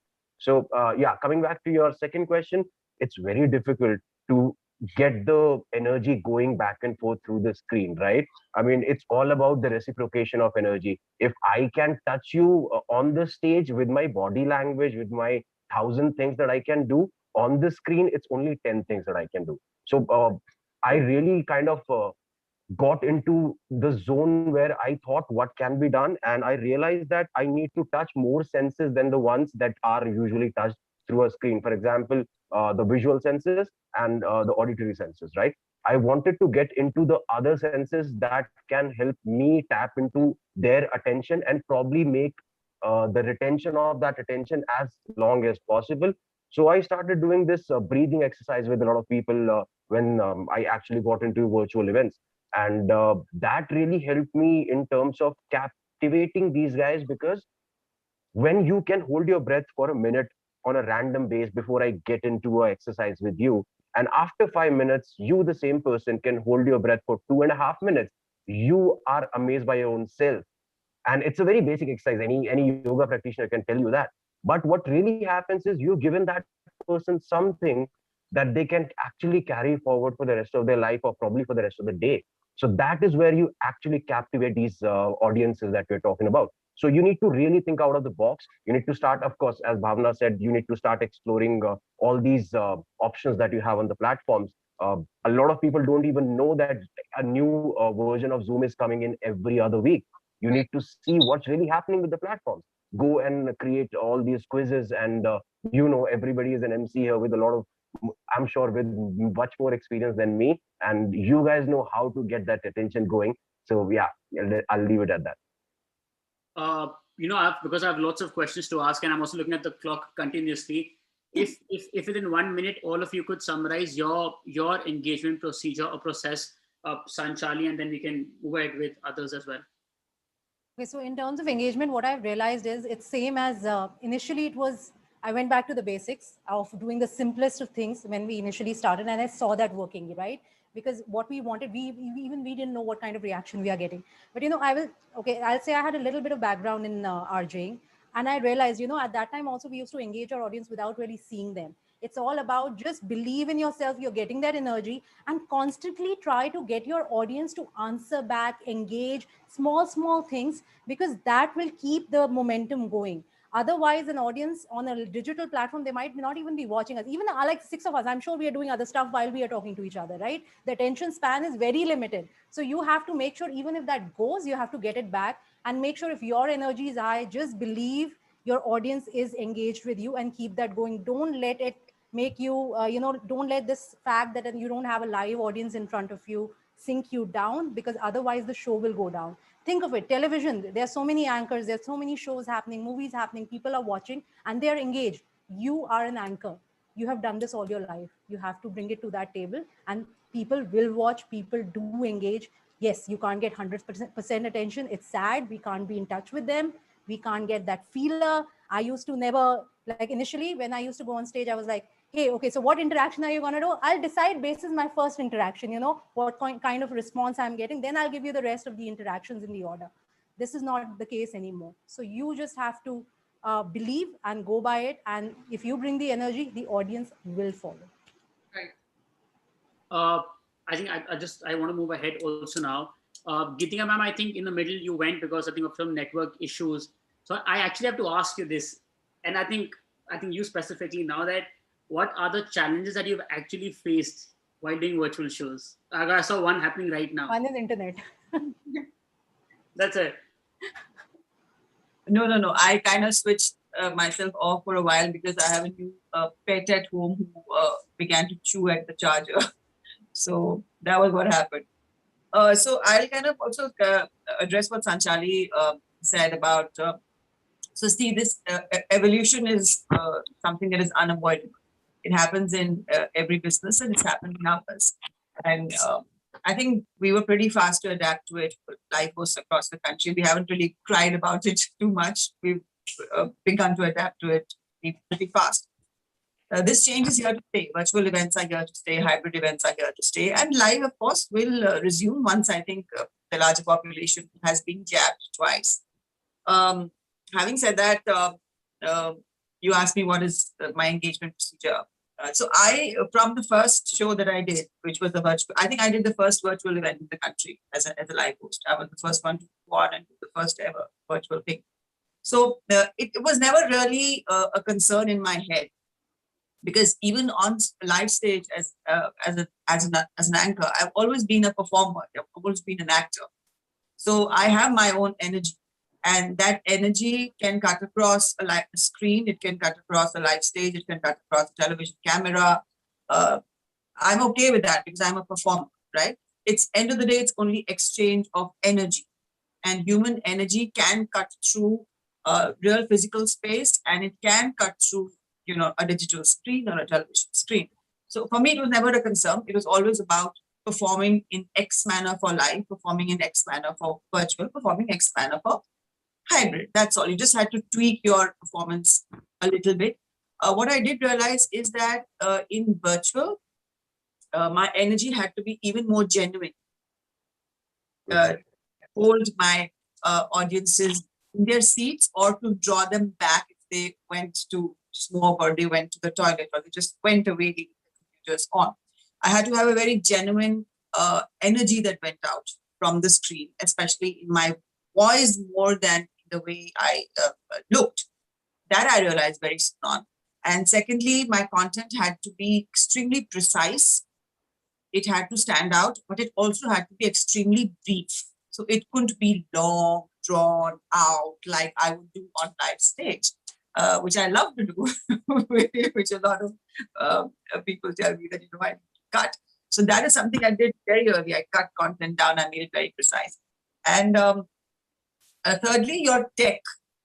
The tech piece in your home has to be upgraded to absolutely 150% professional levels, which is why I feel that I really don't want to do virtual events out of my home anymore. Which is why probably I will now rent out another space and create this one little room where I can go in and do my virtual events from, because this is not how we want to work. And if agencies are in and listening, please stop these virtual events happening from MCs' homes, because it's so tacky, it's so unprofessional, it's so, swing by the night kind of operation. And if you're making us do it from our homes, give us an executive sitting next to us to do backstage. There is a backstage, right? So while I'm on screen, I'm looking at the WhatsApp, I'm looking at this, I'm looking at that. As an artist, my eyes are going off the screen. I'm not performing. I'm also coordinating. I'm also doing content. I'm also putting on the computer, the ring light, the Wi-Fi. This is not my job, and it interferes in my creative process.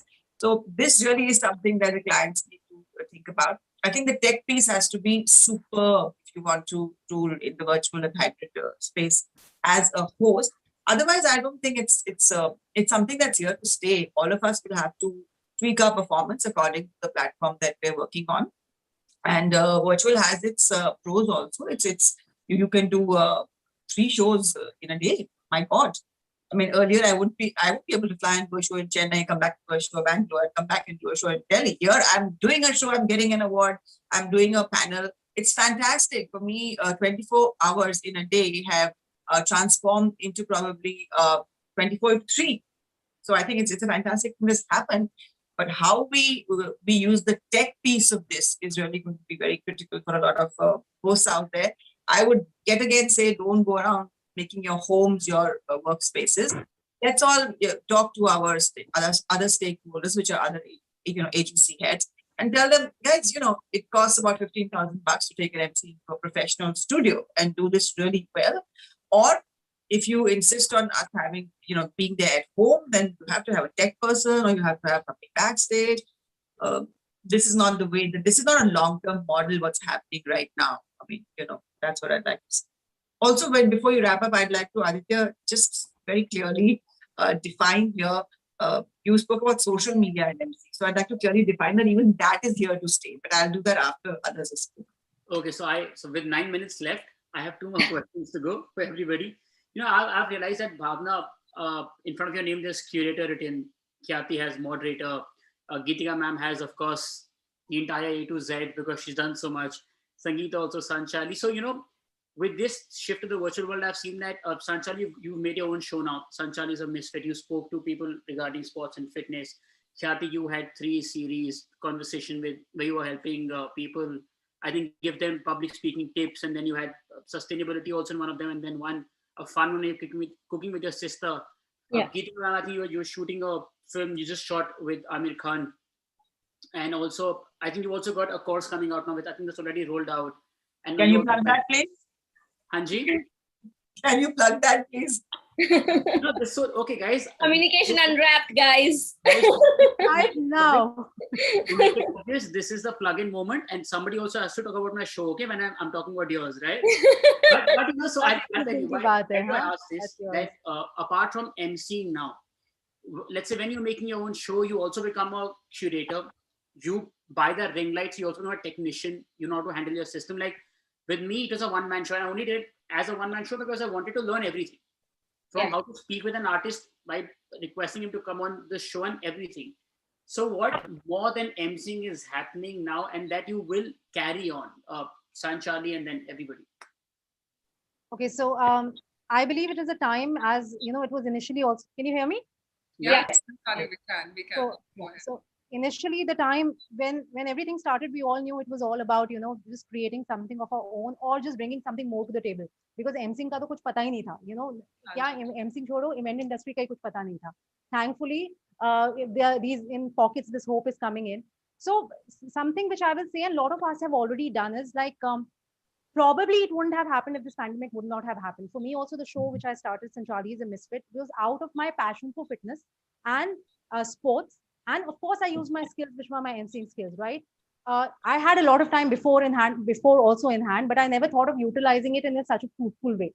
Now, when this thing happened, I think it was a time when we realized, it's a time to make being your own boss in one step ahead. We already are our own bosses as MCs or as in different arenas or whatever we are doing in content creation. But this was your time when you can generate money through different sources as well, where you can get sponsors for your own show. When I started the show, there was no thought of having a sponsor or anything. It was just about getting certain information or certain fun information across, getting people engaged in something which I love.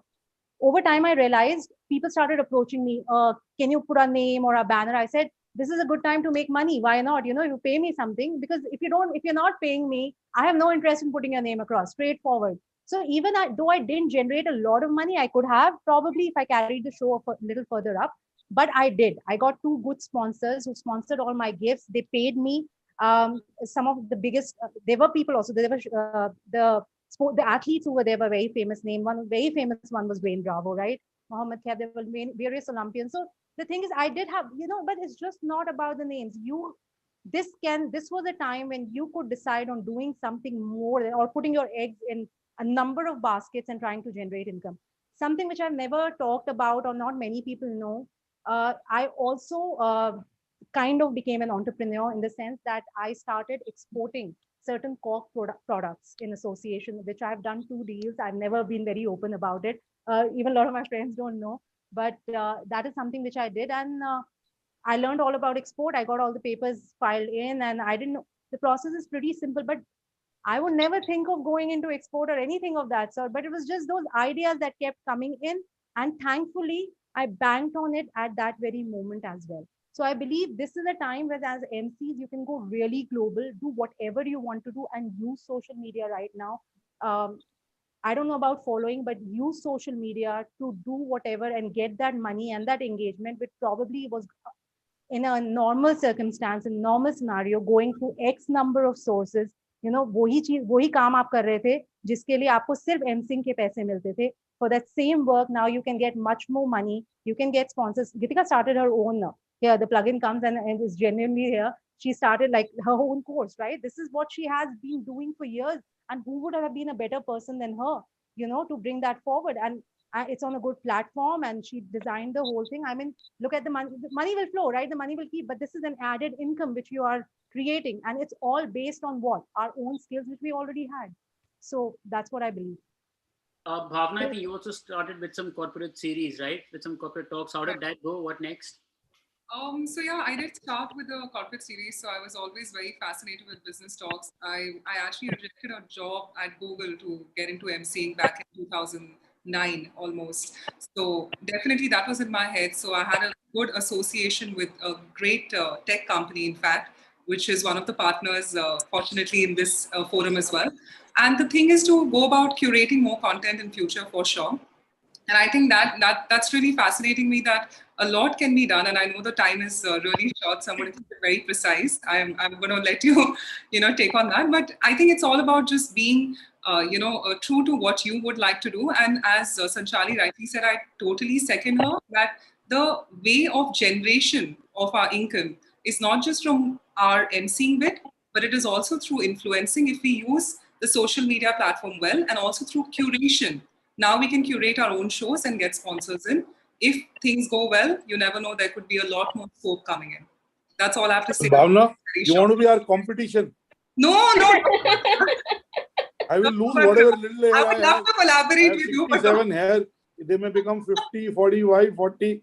If you start taking up our events, you said you will curate events and you will. I'm like a little worried now. Should I be worried, Raman? No, Dr. Batra, please. More the merrier. Adi, I just want to quickly add here, of course, there is, diverse avenues of where you can generate business, etc. But what I also kind of realized during the lockdown is there were so many facets to my own personality, to my own self, that I got to discover and indulge in as well. And that is where content curation came up, where I was like, I love to talk. That is one thing. But I want to learn about sustainability. What can I do about that? So I started a show which was article, which was, just getting to know, learn myself and kind of create awareness. Another thing was, who are the people that I kind of associate with on a day-to-day basis? My family, my friends, what are they doing? My sister is a baker. So I was like, why not speak to her? She's all the time telling me to start cooking or baking, or, telling me eat healthier. I was like, this is something that I would like to indulge in now. This is the time when I can do all of these things, apart from doing the professional work that we constantly hustle on and constantly, worry about. This was the time to explore creatively as well. I started doing art, and you won't believe, it is, again, power of social media. Although I do not indulge in it way too much, but it is there to stay, and we need to, but again, I would like to say that instead of becoming somebody else on social media, why not explore and show what you are? So I think that's the way to go forward. And yeah, I mean, what Bhavna and Sanchali both said, if you start looking at tech and your team as a, complete holistic approach, in a way that you start managing your own thing as well. Like now I tell them that, oh, I used StreamYard during my show. So it's like, oh, this is a good idea. Why not we try this platform now? I was like, yeah, I am aware of the back end as well, so I can let you in on that. So it's an add-on. If you know tech, if you know certain other things around the tech, bring it to the table. It's a great add-on in this time. Lovely. Add-ons always help. Geetika ma'am, I think you wanted the last minute. Also, I'm sorry, I just have to ask something. 5 seconds, everybody. We've only got 20 seconds, and then Geetika ma'am can wrap it up with what you wanted to say. I just want to know what your future vision is. What's your technique going to be, and the process as an anchor in this virtual space? Just 10 to 15 seconds, very quickly. Raven? Raven, you're on mute. Unmute, please. Like, how come an anchor is on mute? Wow. This is what happens when you've been hosting the show since 10 o'clock in the morning, brother. But yes, things happen, this is what it is. So yeah, the vision is to probably be one of the best orators the country has seen. And, as all the ladies out there have put it so aptly, what you really need to do is tap into who you are. So I've been a national level lawn tennis player. I've represented the country at global level, and I've also been a part of domestic cricket team as well. So I forgot all of that when I was into emceeing, just emceeing. Now I'm getting to tap into all of it. I'm into NLP, I'm into yoga. I'm getting to be the 16-year-old kid that I was, and I think that's what really is going to make the difference. And the vision is to make Ravin the kid who actually grew up, not the big guy who's trying to be a kid. Fair enough. Thank you, Ravin the kid. Sangeeta? Well, for me, I hope Rohil, we don't get into problem getting underage kids to host our events. I hope there's no law against it. Okay. Yes, Sangeeta. Well, for me, I'll still want to keep up to the pace of the virtual and the social, the kind of strengths that we come. And while we were all talking about, how, we really do not have our corporate clients here on these platforms, but with this entire experience industry now actually getting into more hybrid and everybody out there is virtual, at least our industry.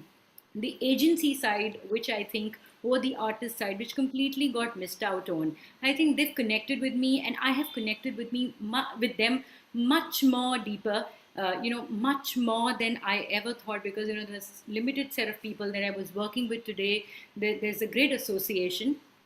Also, the kind of the sense of community that I got to know while this entire pandemic happened. I mean, I knew Geetika as a veteran, or probably I knew Khyati, somebody who's just out there.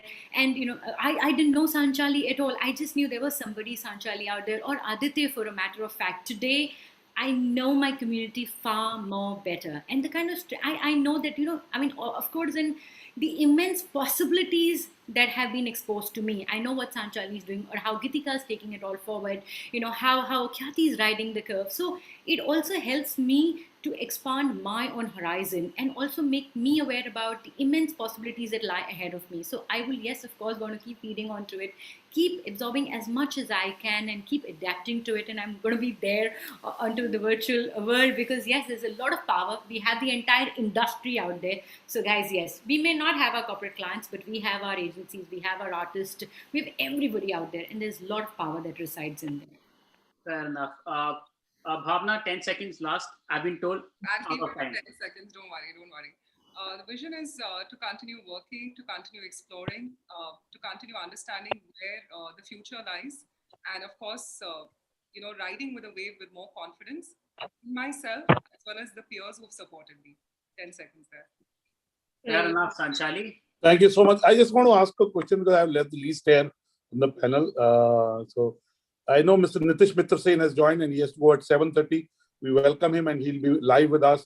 He's built a large gaming company. He's taken it public, and he's really pioneering in that domain. And in some way, event tech platforms and the virtual online events industry is at a nascent stage, like gaming was 5 years. So his inputs would be valuable on scaling up technology and so on and so forth. But I want to ask quickly a 10-second question. I want to start with the most accomplished person, and I have no problem. All of you are accomplished. But I want to start with Ms. Geetika Ganjudhar. What do you miss about physical events? One thing that you miss about physical events most? I miss grand, big stages, and I miss feeling like Michael Jackson on that stage and spreading my arms and doing my dance and all of that. I miss that. I miss the format. I miss the largeness of the live format. I miss that. Okay. And Aditya, what do you miss? I think the energy, sir. The energy of speaking to those thousands whom you can actually see. That, yes. Okay. Khyati? I think I miss how my voice sounds on that microphone. When after a long time I went on stage and held that microphone and heard myself back again, I think I miss that the most. That Sanchali? Creates, For everything. I think the last live event was with you, and I remember the audience laughing, smiling, clapping. You going. No, last event you hosted on 3rd April. I was also 6.5 hours on the stage, and you were 7 hours on the stage. 7 hours on the stage. And I think you almost fell. After that, you're so tired.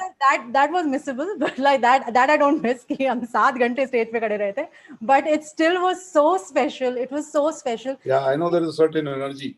That energy. I think that's the right word. Bhavna, what do you miss?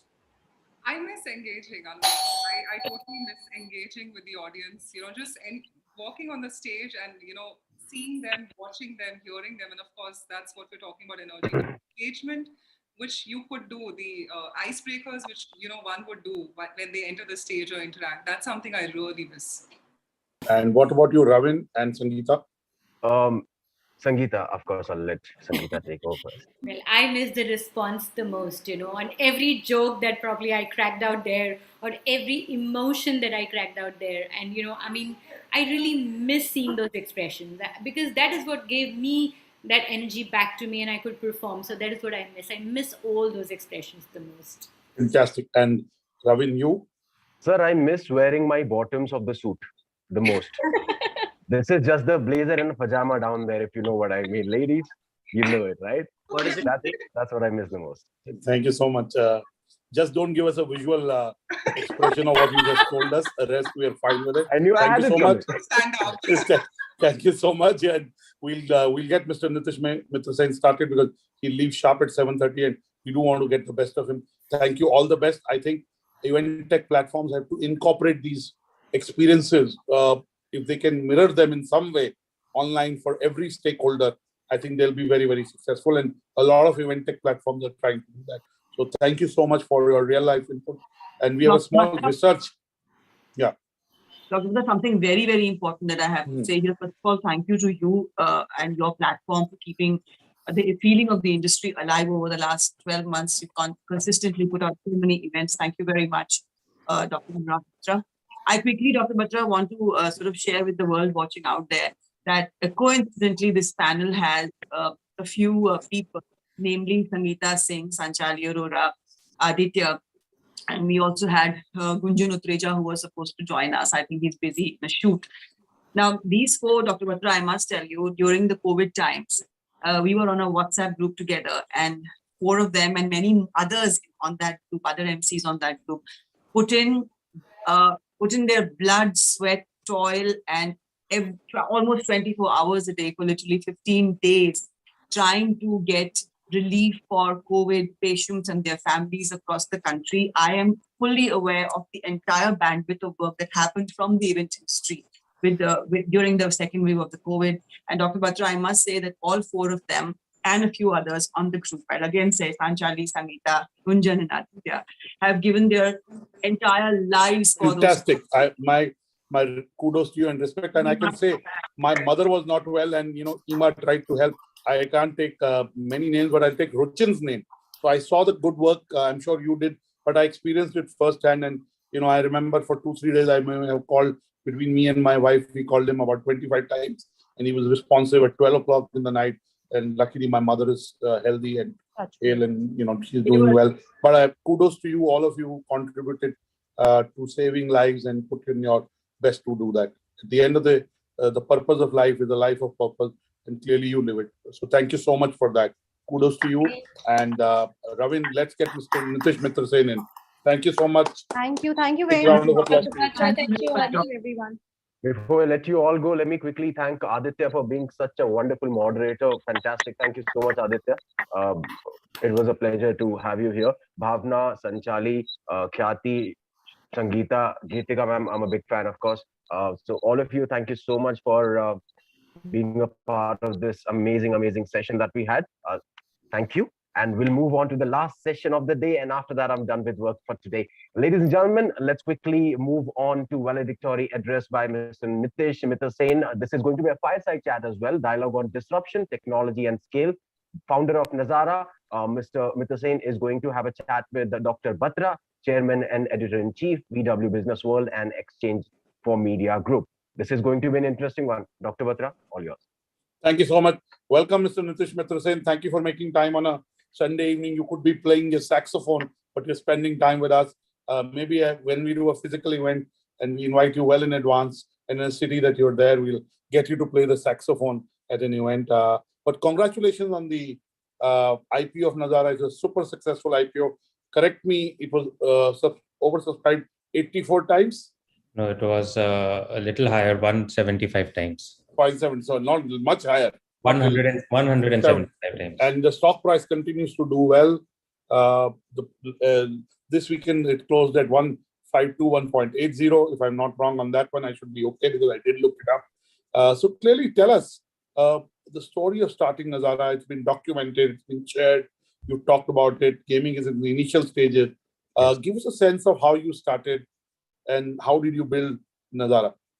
Sure. So, Dr. Batra, I came from a textile family background, but for some reason, my father decided to buy me a ZX Spectrum when I was 6 years old. And I started coding games by the time I was 7. And thanks to that, I really found, a lifelong passion in computers, technology, and gaming, which then continued onwards into my college days. And thereafter, along with my father, I founded this company because, I saw in my college also, my college friends shared that same passion in gaming and technology that I had. And I just felt that it would not be possible in a country like ours with such a large population and, young demographics, that gaming would not be big in our country. It was non-existent at that point of time when I started Nazara in 99. But, it really didn't exist as an industry. And we probably started a decade too early from an Indian market perspective. But I think a lot of things have happened since then. Your mobile phone revolution has happened, your data revolution has happened. And a lot of these macro factors have really enabled this business to take off. But it's still early days, and I think it's the next 3-4 years where you will really see gaming surpass, other entertainment industries in India in terms of revenues, and that's when it's really going to become a perception-wise, a serious industry to contend with. Absolutely, and the reason I started 22 years back. I know I saw your post since you're my Facebook friend, and so is your father, and he's a friend of mine, and I know that you did post a couple of weeks back. I don't know if after the IPO, saying you talked about this incident, how your father got you this, and that led to this lifelong passion. And yes. And I think it was his birthday a couple of days back, and you said this again. So clearly, I'm aware of that. One of the reasons I invited you is because, see, pandemic has been the chief digital transformation officer, and event tech. We all adapted to events virtually. You're in Bombay, I'm in Delhi. Last time we met at an event, it was in Gurgaon, and you flew in from Bombay. You were the winner of our 40 under 40, and I requested you to come, and you were gracious enough to come and look at your journey. But now we are doing this through virtual, digital, virtually. Online, yeah. And again, I have a small presentation. I just to context, it's really small, just to ask you, and if we can showcase that quickly. Parallelly, I want to get Mr. Mitra Sen's views on this. Team BW, if we can have that presentation. We did a research, Nitish, and we looked at the future of my colleague Anushka Day, who headed this. And again, this space has changed dramatically in the last few years, especially last 16 months. Go on. I mean, we know that, but I'll give you the top line. Next slide, please, quickly.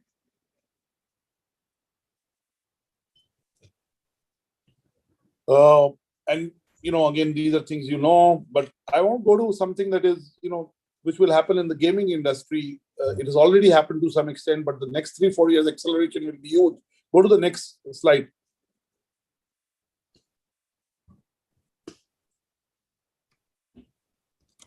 Everyone talks about the attendee experience. Yeah. Everyone talks about engagement. Everyone talks about networking. And there are 4 words that I want to bring in. Go to the last 4 slides.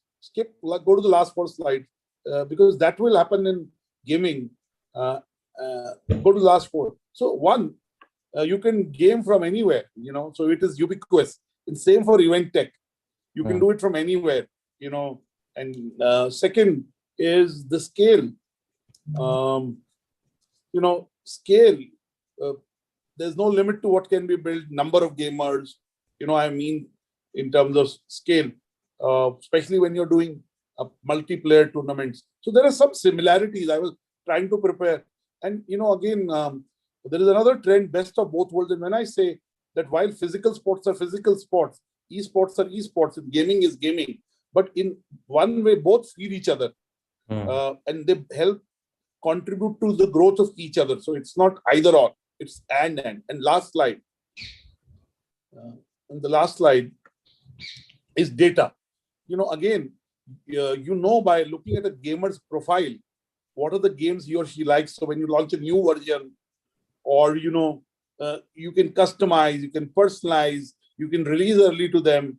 It also brings down the cost of acquisition and cost of marketing. So when I was looking at, can we get the spotlight back on Mr. Nitish Mithra?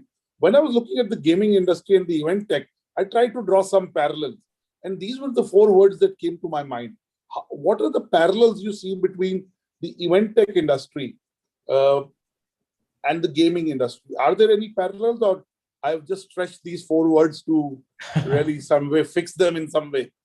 No, sure, Dr. Batra. I mean, honestly, when you invited me to this event, I was also first trying to figure out how, it was relevant to event tech. But I think some of the points you raised are relevant.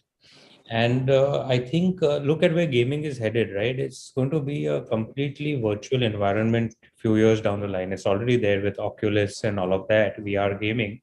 But it's early days as these headsets and virtual, devices are becoming more powerful. You are really going to get immersed into a completely virtual world. And gaming, as you think of it today, versus gaming, what is going to be, let's say, 5 years down the line, is going to be very different. It's going to be a completely immersive worlds that you are in. Meeting people within the game, social, and you can't make out. It's like the metaverse, right? The metaverse is becoming, it's been, you can say, something that's coming for a long time, but it's really here. And that's where event tech is also headed. I think it's going to go into virtual reality world, or is already going. I'm not too aware. But yes, some of the speakers said that no, it's not going in a big way, because we are still at the initial stages of evolution. But it's heading there. So you're absolutely bang on. It's heading there. And, as you know, in technology, right, a lot of things that seem to be kind of, way into the future actually cross over, and you actually adapt it faster than you really think, right? And I think that's what's going to happen with VR also, whether it's in event tech or gaming. These are probably 2 industries that will be very impacted by VR, will pick it up very fast and benefit greatly from it. So I think that's a big emerging trend. From a holistic perspective, honestly, the last couple of years has disrupted everything we do and taken us virtual, as we all know. I'll just cite one offbeat example. We recently, just a couple of weeks back, announced an acquisition of a company in Turkey. And it was done completely virtually. We've never met the founder. We've never been to Turkey, etc. Right? So even companies are doing acquisitions online, investments online. Large investors are writing big checks online without meeting the founders face to face. So why would participation and learning through events not happen? There's no reason for it not to happen. There's a new world that we are all finding the positive side of. And I think at least humans are quick to adapt to what is favorable to them. Thank you so much. And one of the reasons I invited is, see, you're a pioneer. You're a first mover. And as I said to you in my preparation notes, do you think in technology, the first mover advantage still matters? Or do you think, in my view, there is a late mover advantage, there is a last mover advantage? Because you don't have to share the pioneer's burden. You invest for so many years building the sector, building the, so to say, highway for growth, and then somebody comes along and takes away that growth. In your case, you were able to leverage on that. So event tech companies that are in the early stage of being built and understand how the stakeholders need their product and service, what is the advice you have on early mover advantage, first mover advantage, late mover advantage, last mover advantage? How do you not have the pioneer's burden? Yeah, look, in our case, if you see, being an early mover wasn't a very great advantage because we entered an industry way before it really existed. And therefore, the first many years actually went in trying to figure out how to make, this business work without achieving a lot in that sense. And of course, when the macro factors came in, we could move ahead. There were some benefits, but not a great lot. If I see today from a tech entrepreneurial opportunity advantage, I see that the way the industry has the investing industry has matured in India, right? When I started the company in 99, 2000, the VC industry or the private equity industry really didn't exist. You know that. And look at the way today Series A or seed checks are being written. I think the opportunities for entrepreneurs, whether it is in gaming, whether it's in some other technology, whether it is in event tech, are far greater today than what they were, 20 years back when Nazara was started. That said, it really depends on the business model. If there is a business model that provides the first mover to create a large moat because he moved first, right? Whether it's a brand creation, whether it's something else, or it's a patent, etc., then obviously a first mover has a big advantage. But if it's really the first mover is not establishing a specific asset that can be built upon, then sometimes a late mover, I would say, can learn from the mistakes of the first mover or early mover and build faster and start from scratch. So I think it's very difficult to generalize it, but yeah, that's what I really feel. Okay, now let's ask you what some of the consumer internet trends that will help any consumer tech business and will make adoption of newer technologies, newer platforms happen faster. You have a vantage point of sitting where you are. You look at data, you look at what gamers are doing, you look at the acceleration. Give us a sense of a couple of trends that over the next 6-12 months will really be growing and will help in Uber scale up of consumer digital enterprises. I think three major trends that have already happened, but will continue to drive this massive uptake of consumer internet, especially in India, is one, the revolution of low-cost smartphones.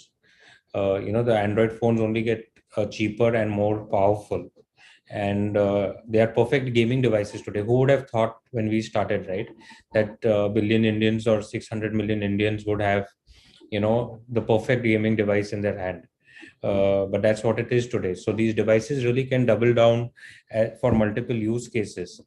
The second thing is the data. I mean, India today is among the cheapest data in the world, fairly fast now. It is sometimes patchy, but it's getting better. And I think cheap data today is like oxygen, right? You need it. And it's really it kind of helps you cross the digital divide, whether you're in any part of the country and in any demographic. So I think the data revolution is the second really big revolution that's happened. So I think some of these macro level factors that have been taking off. And the third one is, especially our country has done extremely well. We as Nazara work in large number of countries, almost 80 odd countries for many of our services across emerging markets. And when I look at India in terms of its digital payments, I think we are way ahead of most markets and most countries. And I think that's going to be a fantastic enabler. So if you put these three together, low cost smartphones in the hands of every Indian, cheapest data in the world, fast data, and highly efficient and easy to use frictionless payments, digital payments. I think these three are put together a force multiplier, which is really what's leading to the revolution you're already seeing happen in the country. You talked about the low cost of devices. You talked about the access getting cheaper, and 5G will come that will lead to consumption of, it will also help gaming, in a big way from every tech-enabled service, whether it's telemedicine, it's tele-education, or edutech as we call it. Clearly, all of that. And the third is to talk about the payments, and micro payments will be a big way, whether it's in gaming industry or in event tech industry. You only want to watch 20 minutes of an event and you make a small payment because you only want to listen to that one person. Yeah. Right. So there are. Now let me talk about how to scale up. Now let me tell you that in event tech, while there is a technology platform, there's a lot of customization, There's a lot of integration. There's a lot of service aspect to it. Hmm. So clearly you got to add technological features. And I keep saying that the event tech business has to become a technology business, not an event business, not an experiential business. Tell us, how does one scale up and how does one differentiate while one scales up? Because there were other gaming companies, nobody is as pioneering or ahead of the game as you, but they haven't been able to do what you have been able to do. So how does one scale up and how does one differentiate? Sure. So I think in terms of scale up, I'll give you an example. We own a game called World Cricket Championship, which is perhaps the most popular cricket game in the world, with over 15 million monthly active users spending nearly an hour a day on the game. And you need the hygiene factors to scale up. The hygiene factors means your basic scale up architecture, your server latency, etc. Right? If that's not in place, and if the consumer experience is impacted as you scale up, you're going to fall flat. So that's really one important thing. The other thing in gaming, at least, is live operations, right? As you have a lot of users, to keep them engaged, you need a team that's continuously monitoring what is happening, servicing those customers, and running these live ops, which becomes very relevant in terms of targeting to the personalized needs of each consumer, and how can you create these cohorts and service them more carefully. So I think even gaming to that extent is a servicing business beyond a product business. And similarly, it would be about event tech. I mean, honestly, I've come into this call with very little awareness of tech per se, so I don't want to sound too educated about it. But the rules of scale up are the same. The rules of differentiation are the same. So that's why I'm trying to draw parallels. That's why I thought. And now let me focus on in terms of going public. It's a very big decision. It does three things. One, you have to have a proven business model, or investors to believe that it's a very solid business model, even if it's early days for it. Second is you lend yourself to public scrutiny, right? I'm not sure whether you look at the stock price daily or hourly or minutely, as some of the promoters do. But clearly, the stock price is an important indicator, because that enables you to make, if your stock price is high, you can make acquisitions. That's a currency to make acquisitions, right? Both in cash and stock. And that enables growth. It becomes a growth capital. And third is you also do wealth creation, which then can be then put back into the same business or other business. But clearly, tell us, what was the thought process? Of course, it looks good right now. Look at your stock price, look at your debut. You said 175 times. It was oversubscribed. Give us a sense of what was the thought process of going public, and where are you headed over the next? I know you tend to do it on quarterly, investor calls and quarterly numbers. But tell us things that you can tell us. Yeah, sure. Being a listed company. Sure. So I think the reason for us to go ahead with the IPO was we believed that gaming would become very large in the country. We had pursued this dream that India will be a large gaming nation, perhaps top 3 in the world at some point of time. And we had put in 2 decades pursuing this dream, right? And therefore, we thought that, going public, having many others participate in our journey as we pursue this dream would be fantastic. You hit upon a point, obviously, the equity, the liquidity of that stock gives us currency for acquisitions. And Nazara has, over the last 4-5 years, gone through pretty active consolidation and acquisitions in the market. So that was another reason for us to do. And we believe that India was the right market because there is now a growing understanding among investors in terms of the large opportunity that all digital businesses offer, including gaming, for the reasons we spoke earlier, right? Because of the positive macro factors. I think these were the reasons we, went IPO. We were extremely happy with the response we got. And for us, it's a new beginning, it's 2 decades is gone behind. Now our focus is on 2030. I think along the way, we will see India emerge as a top 3 gaming nation in the world. And that's a single-minded focus we are having. In terms of watching the share price, obviously, we are human and we will watch it. Definitely not on minute or hourly basis. Perhaps at least you keep a track on a daily basis what's happening. But I don't think that is the important thing for us today. And have spoken to my team as well, that the focus we've spent 20 years collecting experiences in this business. We need to take the calls that we believe are right, even if they may short term have impact on our share price or not. It doesn't matter. So we are not building the business on the prism of the share price. We are building on what we think is right, and hopefully if we take the right calls and execute it properly, sooner or later the price will also move in tandem and value creation will happen. We've been fortunate to have investors right from 2000, whether it's angel investors in 2000, it's Westbridge Capital in 2005, it's India Infoline and Mr. Rakesh Jhunjhunwala in 2017, or many of our global and local IPO investors. And we have till date been fortunate again being able to create value for all of them who have invested. I hope that we will continue to persevere. I mean, we will continue to persevere, but I hope that those efforts will pay off for all our investors in the future as well. I have no doubt these are early days, and really what you've done is exceptional, but I know the best is yet to come, and you got to take a long-term view. Clearly, if you started 22 years back, you did take a long-term view by the past actual existence. It's, clearly that's the right way to do it. Now, I keep thinking if, I was talking to an entertainment industry and media industry, Mavan, a professional I respect a lot. He's more than 70 years old. His name is Mr. Amit Khanna. He's my neighbor in Defense Colony. Yeah. And I was talking to him and I said, he'd written a book on media, which is a seminal book. And I said, what will happen to entertainment? And he said, gaming will grow. That's the biggest trend. And he's 70 plus, okay? And so I want to ask you, whose lunch will gaming eat, so to say? Gaming will grow at the expense of something, right?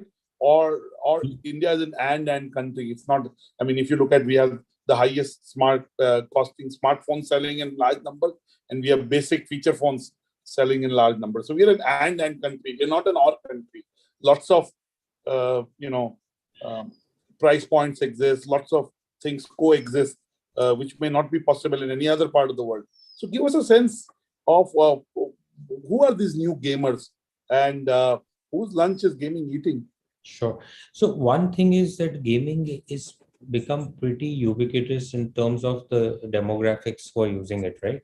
So while popular perception is still that, kids play games, that's not true in reality in a country like ours. I've seen our cricket gamers to be of all types, right? Including, I found out that, those who were spending like 5-6 hours a day playing the game were actually shopkeepers in various towns of the country, spending their time playing these games. My grandmother, who's 88 now, very actively plays mobile games on her phone, word games on her phone, and my 3-4-year-old daughter also actively plays these games. So we see it's a very diverse group of people who are using gaming as a stress buster or to pass time or to feel that they are achieving something. In terms of whose lunch are we eating, of course, I think India is an entertainment hungry country. There's a lot of scope for growth, and digital now allows, the mobile phone and digital allows a lot of that consumption. So I think there's growth for everybody that's a reality. But that said, I think especially for with the younger generation, gaming is going to significantly start having a much higher share of the entertainment wallet in terms of time as well as in terms of money. And therefore, you will be kind of pushing back, I would say, some of your passive viewing, one-way viewing into more social experiences around gaming. Maybe a reduction also in terms of some of the time being spent on social networks versus a lot of games are becoming social now, right? They are the new social networks. Many of the games, if you see globally, whether it's a Minecraft or many of these, where you actually have an immersive social experience within the game. A lot of kids these days are here. They'll meet their friends inside a certain game and chat with them and do whatever they want. So I think we are going to use social media time, we are going to use Netflix time, etc. over a period of time, which is why many of these people are also looking at introducing gaming. Fantastic. Thank you for giving that insight. Now, I want to focus on the last 16 months. Last 16 months have been unusual in every way. But there are some positives on the lifestyle front. We are spending much more time at home. We're eating at home. We're not traveling. We're more conscious. I'm not talking you and me necessarily, but as a society, we're more focused on health, immunity. But we're also spending much more screen time. Yeah. Whether it's for our children who are doing their classes from home, Yes. whether it's watching content, whether it's me running too many webinars. So, at the end of the day, we're spending much more screen time, whether it's for commerce, whether it's for work, whether it's for entertainment. And that screen time is good, but it is also bad in a way because it has health impact. Yeah. So, as a responsible enterprise, what do you have to say? People who say that spending much more. I mean, life is about balance. You got to balance. Anything in more proportion will be damaging. Even medicine, even anything that is good. So life is about the right proportion. It is about balance. I know, but the fact is, young millennials spending too much time on screen. And I can talk about my 13-year-old son. He spends a lot of time gaming, and sometimes I try and talk to him. I'm happy he's gaming because that's what he likes. But the fact is, he's too immersed in it, Yeah. and sometimes it cuts him off from everything else. And I'm very conscious of the fact that young children and young adults have not been able to step out because this is in their life for the first time for extended periods. They haven't seen a physical school. They haven't met their friends. They are not being able to go to a playground. So in some way, gaming has also provided them an opportunity to play something, to be competitive, to bond. So it has a positive side and it has a negative side. What is your view on this? Sure. Well, I may not be the best person to answer that, given that my own screen time is 14 hours a day. But that said, I think the reality is screens are here to stay, and it's the new world, right? It's a digital world where screens in one form or the other are going to be here, and we have to learn to live with them rather than look at them as an enemy. That said, I think anything in excess in life is bad, right? Whether it is the food we eat or the screen time we do or anything we do. So I think some moderation is important, and for parents, especially of young children, it's extreme. And I get asked this question all the time, right? Because we run a gaming business, and I meet a lot of young parents who look at me as enemy number one, which I'm not. So I think the message that I always have for them is, kids have to do gaming, kids have to use the iPad because this is the new world they're living in, and you cannot make them obsolete in that sense, right? By keeping them away from it. At the same time, there are two important things. It's not just about the screen time. It is also about the quality of the screen time, right? What is it that they are consuming on during the screen time? I think if you can moderate that as a parent, make sure that at least the screen time that they're doing, largely, not 100% of the time, but 70-80% of the time, it's healthy content. They may watch 20% of the time some of the mindless cartoons on YouTube. That's fine. They need to de-stress as well. But try and increase the quality of content. I think that's important. And then we have to push our kids. I mean, I've got young kids and I push them to go down to play, try and cycle and all of that, if they can. Of course, during COVID, it has been very restrictive, but otherwise you have to. So I think striking the right balance, and for each family, each parent, that balance is different. Cannot be said, it's 1 hour or 30 minutes or 2 hours, what that family is comfortable about. But anything in excess is bad, which is also true for gaming. Absolutely. And as I said, there is a positive side. It has given them competitiveness, it has given them an alternative because they can't step out, right? So Right. it has, but you rightly said. And I want to ask you my last two questions before I let you go. One, you already talked about the trends in gaming, where it is headed. But if you had to make prediction, and you talked about 2030, long-term view over the next 9-10 years.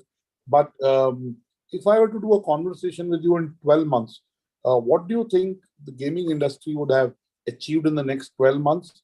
And tell us some broad things about Nazara. I'm very conscious you're a listed company, so I'm not asking very specific things. But give us where the industry will be in 12 months from now. I'm not looking at very long term. Yeah.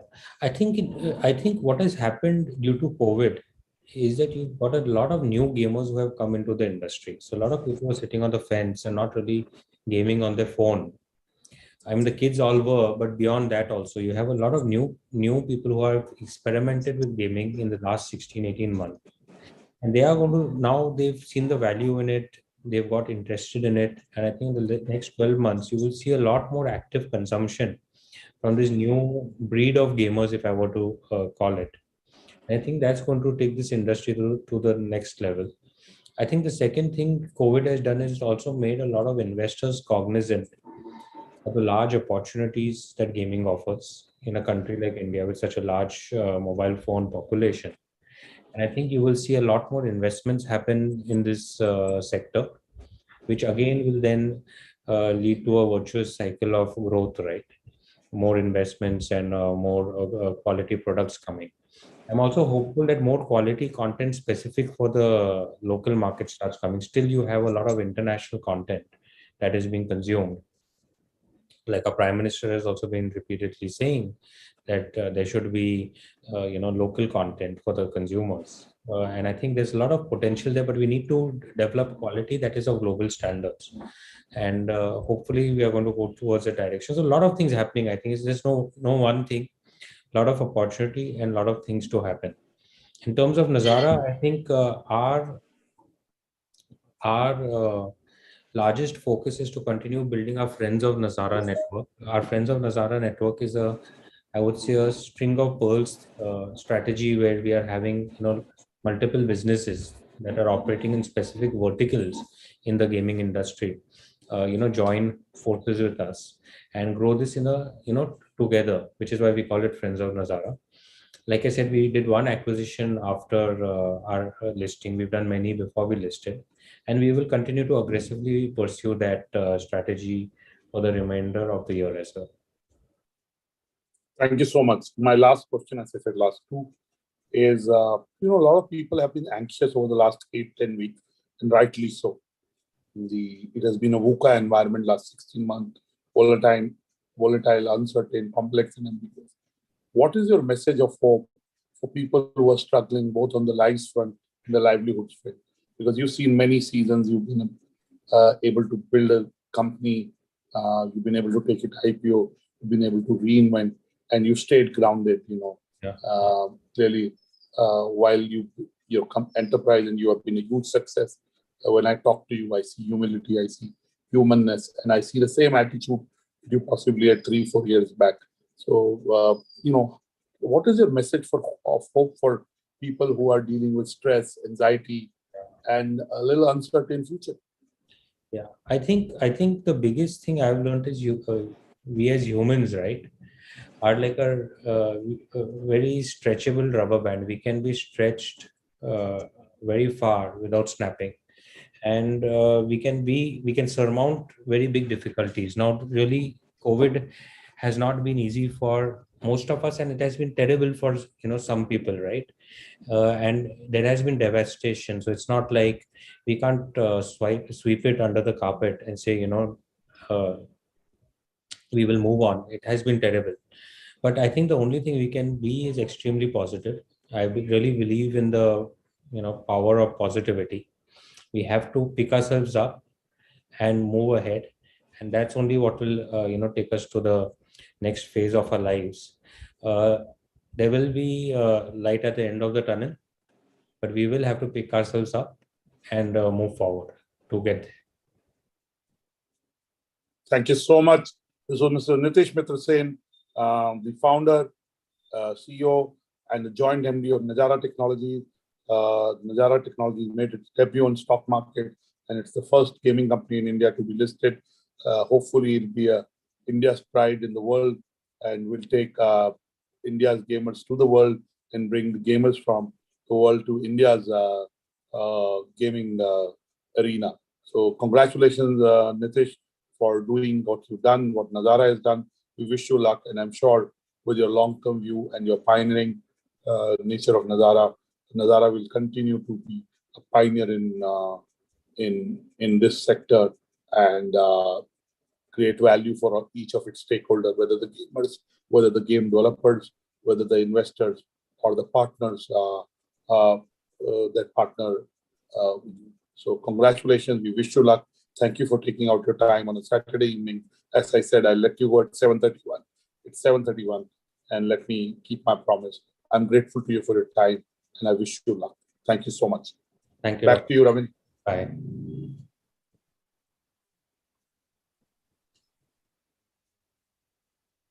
Yes, Ravin, it's all yours. Look forward to.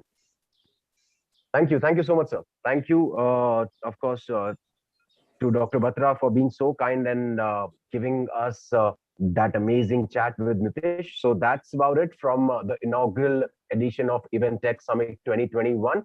We hope you had a great time here. Let me quickly thank everybody involved. Of course, the team that has done phenomenal work. You know who you are at BW Business World. This is BW Applause. I can thank them, Ravin. So first of all, I'd like to thank Ruhail, who's the executive editor of BW Applause and everythingexperiential.com. He's worked over the last 3-4 days, especially hard. I mean, he worked for the last many months to put this together. My colleague Soumyajit, whose birthday it is, and we made him work whole day, and he's very meticulous and very involved. So Soumyajit, happy birthday and thank you for your contribution. It was an idea, it has happened. And last but not the least, my colleague Anushka Day, who's led the product reviews and done the research and again been a very integral backbone. Prerna Singh, everyone who's involved. So I may not be taking everyone's name, but really Tanvi and Prashant and Mayank and everyone in BW. Thank you so much. And happy birthday, Soumyajit.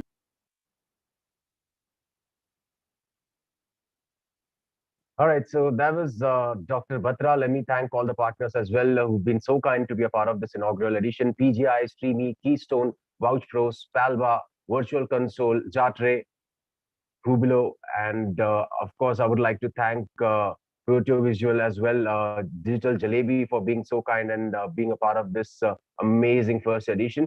So this is it from our side. We would love to see you again in one of the 100+ IPs that BW Business World is involved in. Go and check it out, be a part of the community, and we'll be really happy to welcome you in the family. This is it from our side. My name is Ravin Kundu. It was a pleasure to be the host for today. And if you want to post anything on the social networks, the hashtag is BW Event Tech Summit. And with that, I'll let you have a fantastic evening. Cheers.